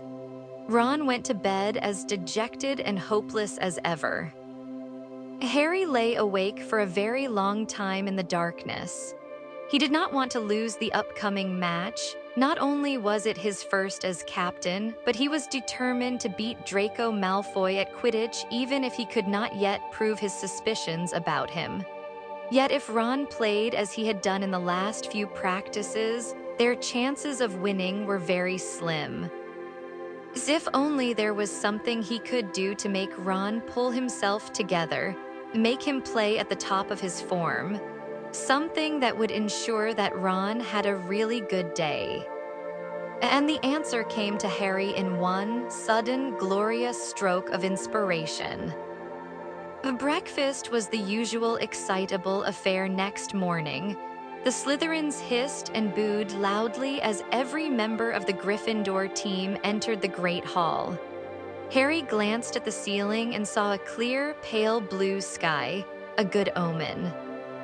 The Gryffindor table, a solid mass of red and gold, cheered as Harry and Ron approached. Harry grinned and waved. Ron grimaced weakly and shook his head. "Cheer up, Ron," called Lavender. "I know you'll be brilliant." Ron ignored her. "A tea?" Harry asked him. "Coffee, pumpkin juice?" "Anything," said Ron glumly, taking a moody bite of toast. As a few minutes later, Hermione, who had become so tired of Ron's recent unpleasant behavior that she had not come down to breakfast with them, paused on her way up the tables. "How are you both feeling?" she asked tentatively, her eyes on the back of Ron's head. "Fine," said Harry, who was concentrating on handing Ron a glass of pumpkin juice. "There you go, Ron, drink up." Ron had just raised the glass to his lips when Hermione spoke sharply. "Don't drink that, Ron." Both Harry and Ron looked up at her. "Why not?" said Ron. Hermione was now staring at Harry as though she could not believe her eyes. "You just put something in that drink." Excuse me," said Harry. "You heard me, I saw you. You just tipped something into Ron's drink. You've got the bottle in your hand right now." "I don't know what you're talking about," said Harry, stowing the little bottle hastily in his pocket. "Ron, I warn you, don't drink it," Hermione said again, alarmed, but Ron picked up the glass, drained it in one and said, "Stop bossing me around, Hermione." She looked scandalized. Bending low so that only Harry could hear her, she hissed, "You should be expelled for that. I'd never have believed it of you, Harry." "Hark who's talking," he whispered back, "confounded anyone lately." She stormed up the table away from them. Harry watched her go without regret. Hermione had never really understood what a serious business Quidditch was. He then looked round at Ron, who was smacking his lips. Nearly time, said Harry blithely. The frosty grass crunched underfoot as they strode down to the stadium. I'm pretty lucky the weather's this good, eh? Harry asked Ron. Yeah, said Ron, who was pale and sick-looking. Ginny and Demelza were already wearing their Quidditch robes and waiting in the changing room. Conditions look ideal, said Ginny, ignoring Ron. And guess what? That Slytherin chaser Vasey, he took a bludger in the head yesterday during their practice and he's too sore to play. And even better than that, Malfoy's gone off sick too. What? Said Harry, wheeling round to stare at her. He's ill, what's wrong with him? No idea, but it's great for us, said Ginny brightly. They're playing Harper instead. He's in my year and he's an idiot. Harry smiled vaguely back, but as he pulled on his scarlet robes, his mind was far from Quidditch. Malfoy had once before claimed he could not play due to injury, but on that occasion he had made sure the whole match was rescheduled for a time that suited the Slytherins better. Why was he now happy to let a substitute go on? Was he really ill, or was he faking?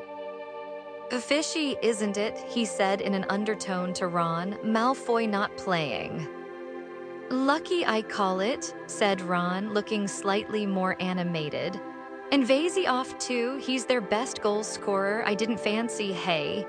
He said suddenly, freezing halfway through pulling on his keeper's gloves and staring at Harry. Oh, what? Ron had dropped his voice. He looked both scared and excited. My drink, my pumpkin juice, you did. Harry raised his eyebrows but said nothing except, we'll be starting in about 5 minutes, you'd better get your boots on. They walked out onto the pitch to tumultuous roars and boos. One end of the stadium was solid red and gold, the other, a sea of green and silver. Many Hufflepuffs and Ravenclaws had taken sides, too.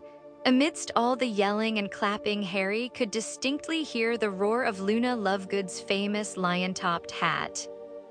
Harry stepped up to Madame Hooch, the referee, who was standing ready to release the balls from the crate.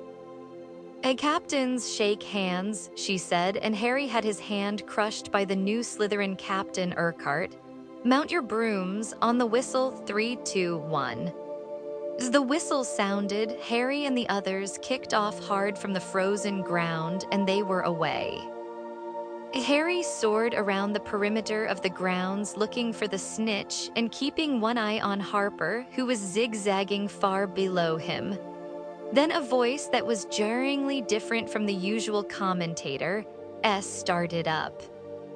Well, there they go, and I think we're all surprised to see the team that Potter's put together this year. Many thought, given Ronald Weasley's patchy performance as keeper last year, that he might be off the team, but of course, a close personal friendship with the captain does help. These words were greeted with jeers and applause from the Slytherin end of the pitch. Harry craned round on his broom to look towards the commentator's podium. A tall, skinny, blonde boy with an upturned nose was standing there, talking into the magical megaphone that had once been Lee Jordan's. Harry recognized Zacharias Smith, a Hufflepuff player whom he heartily disliked.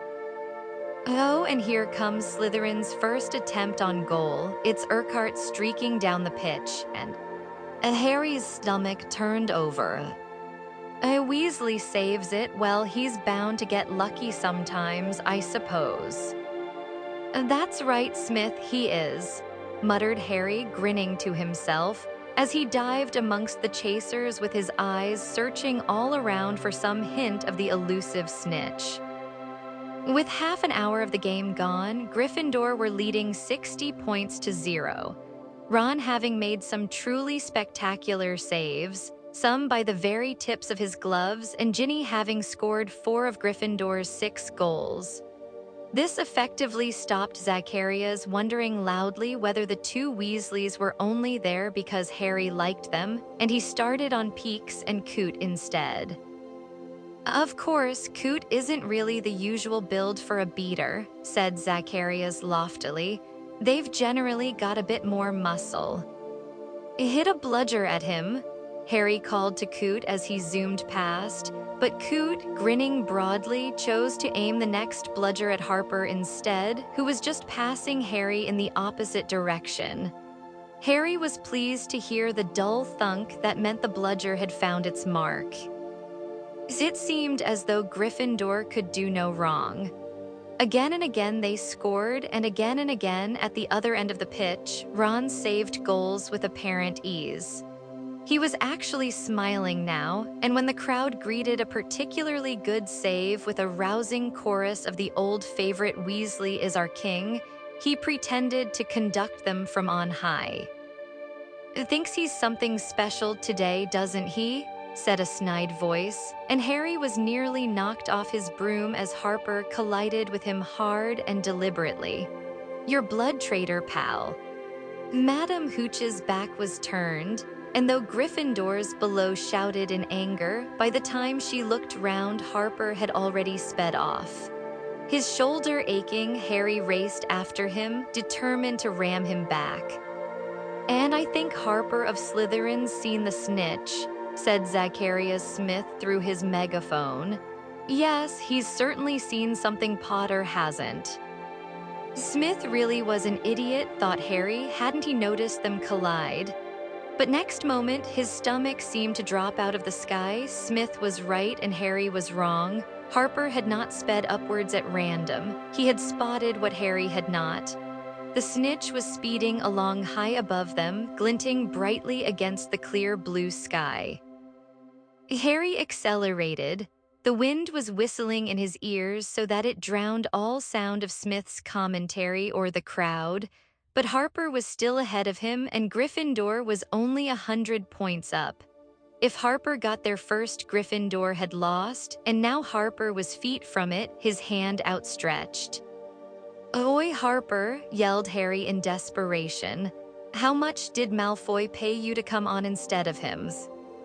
He did not know what made him say it, but Harper did a double take.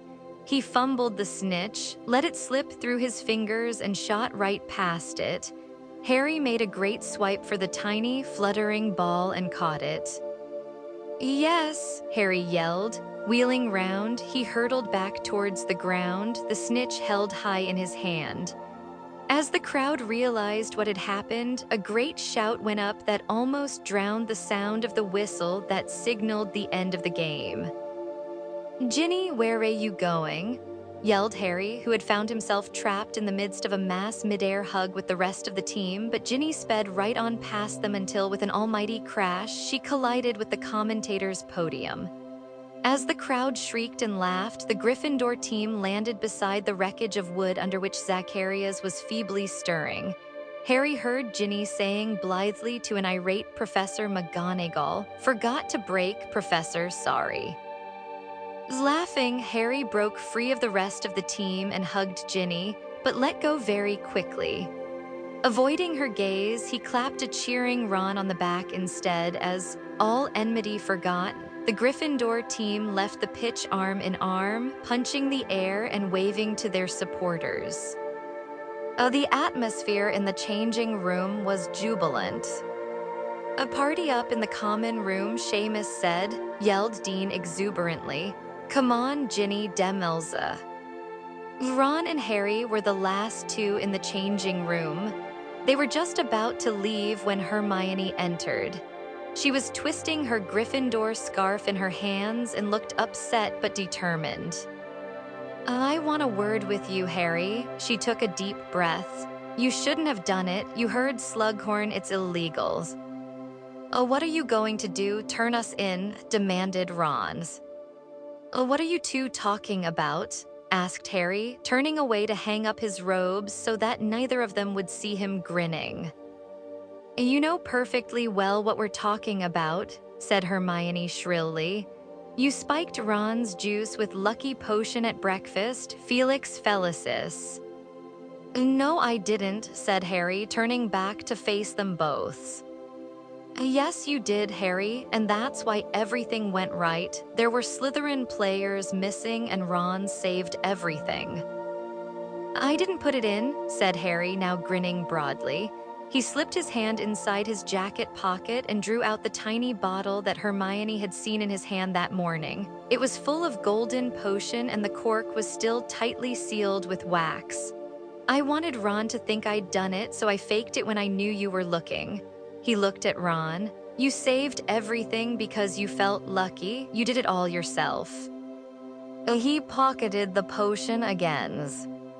There really wasn't anything in my pumpkin juice, Ron said, astounded.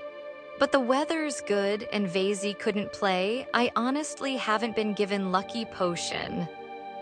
Harry shook his head. Ron gaped at him for a moment, then rounded on Hermione, imitating her voice. You added Felix Felicis to Ron's juice this morning. That's why he saved everything. See? I can save goals without help, Hermione. I never said you couldn't, Ron. You thought you'd been given it too. But Ron had already strode past her out of the door with his broomstick over his shoulder. Said Harry into the sudden silence. He had not expected his plan to backfire like this. Shall we go up to the party then? You go, said Hermione, blinking back tears. I'm sick of Ron at the moment. I don't know what I'm supposed to have done. And she stormed out of the changing room, too. Harry walked slowly back up the grounds towards the castle through the crowd, many of whom shouted congratulations at him, but he felt a great sense of letdown. He had been sure that if Ron won the match, he and Hermione would be friends again immediately. He did not see how he could possibly explain to Hermione that what she had done to offend Ron was kiss Victor Crumb, not when the offense had occurred so long ago. Harry could not see Hermione at the Gryffindor celebration party, which was in full swing when he arrived.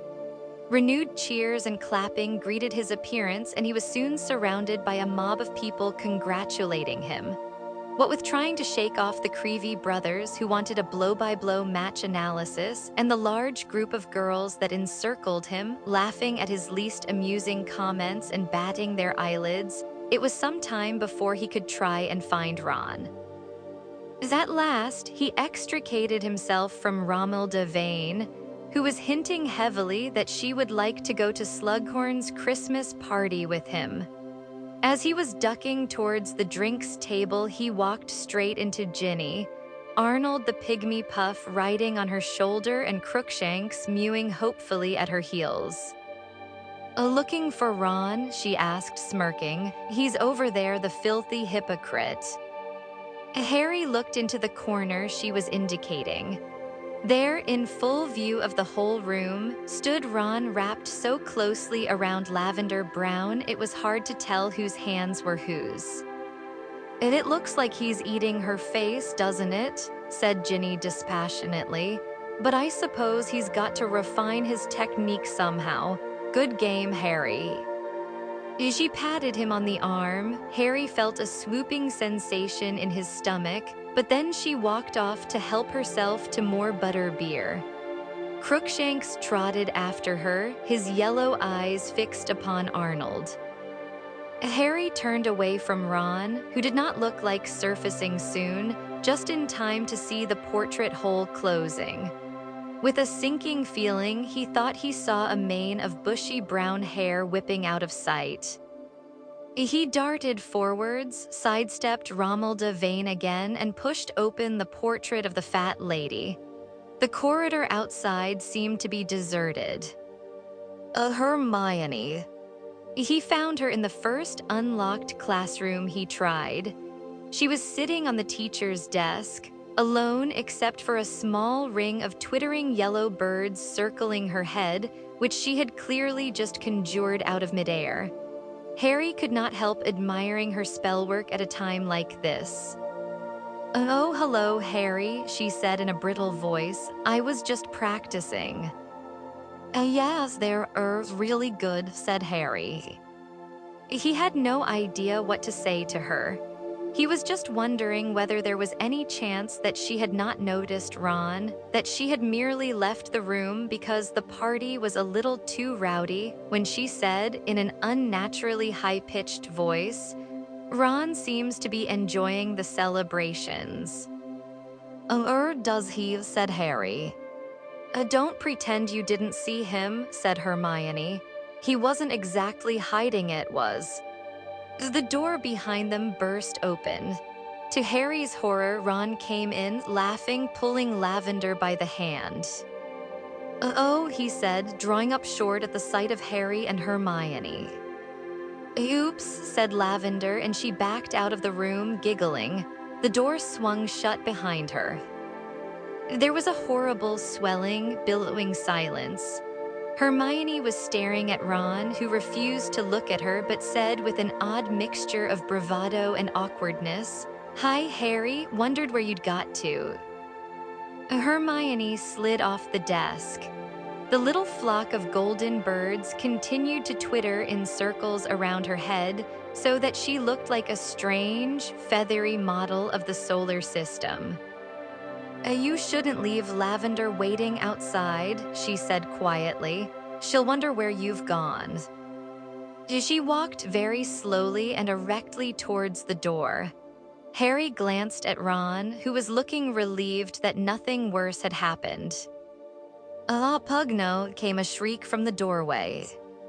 Harry spun round to see Hermione pointing her wand at Ron, her expression wild. The little flock of birds was speeding like a hail of fat golden bullets towards Ron, who yelped and covered his face with his hands. But the birds attacked, pecking and clawing at every bit of flesh they could reach. "Jerry Moff me," he yelled, but with one last look of vindictive fury, Hermione wrenched open the door and disappeared through it. Harry thought he heard a sob before it slammed.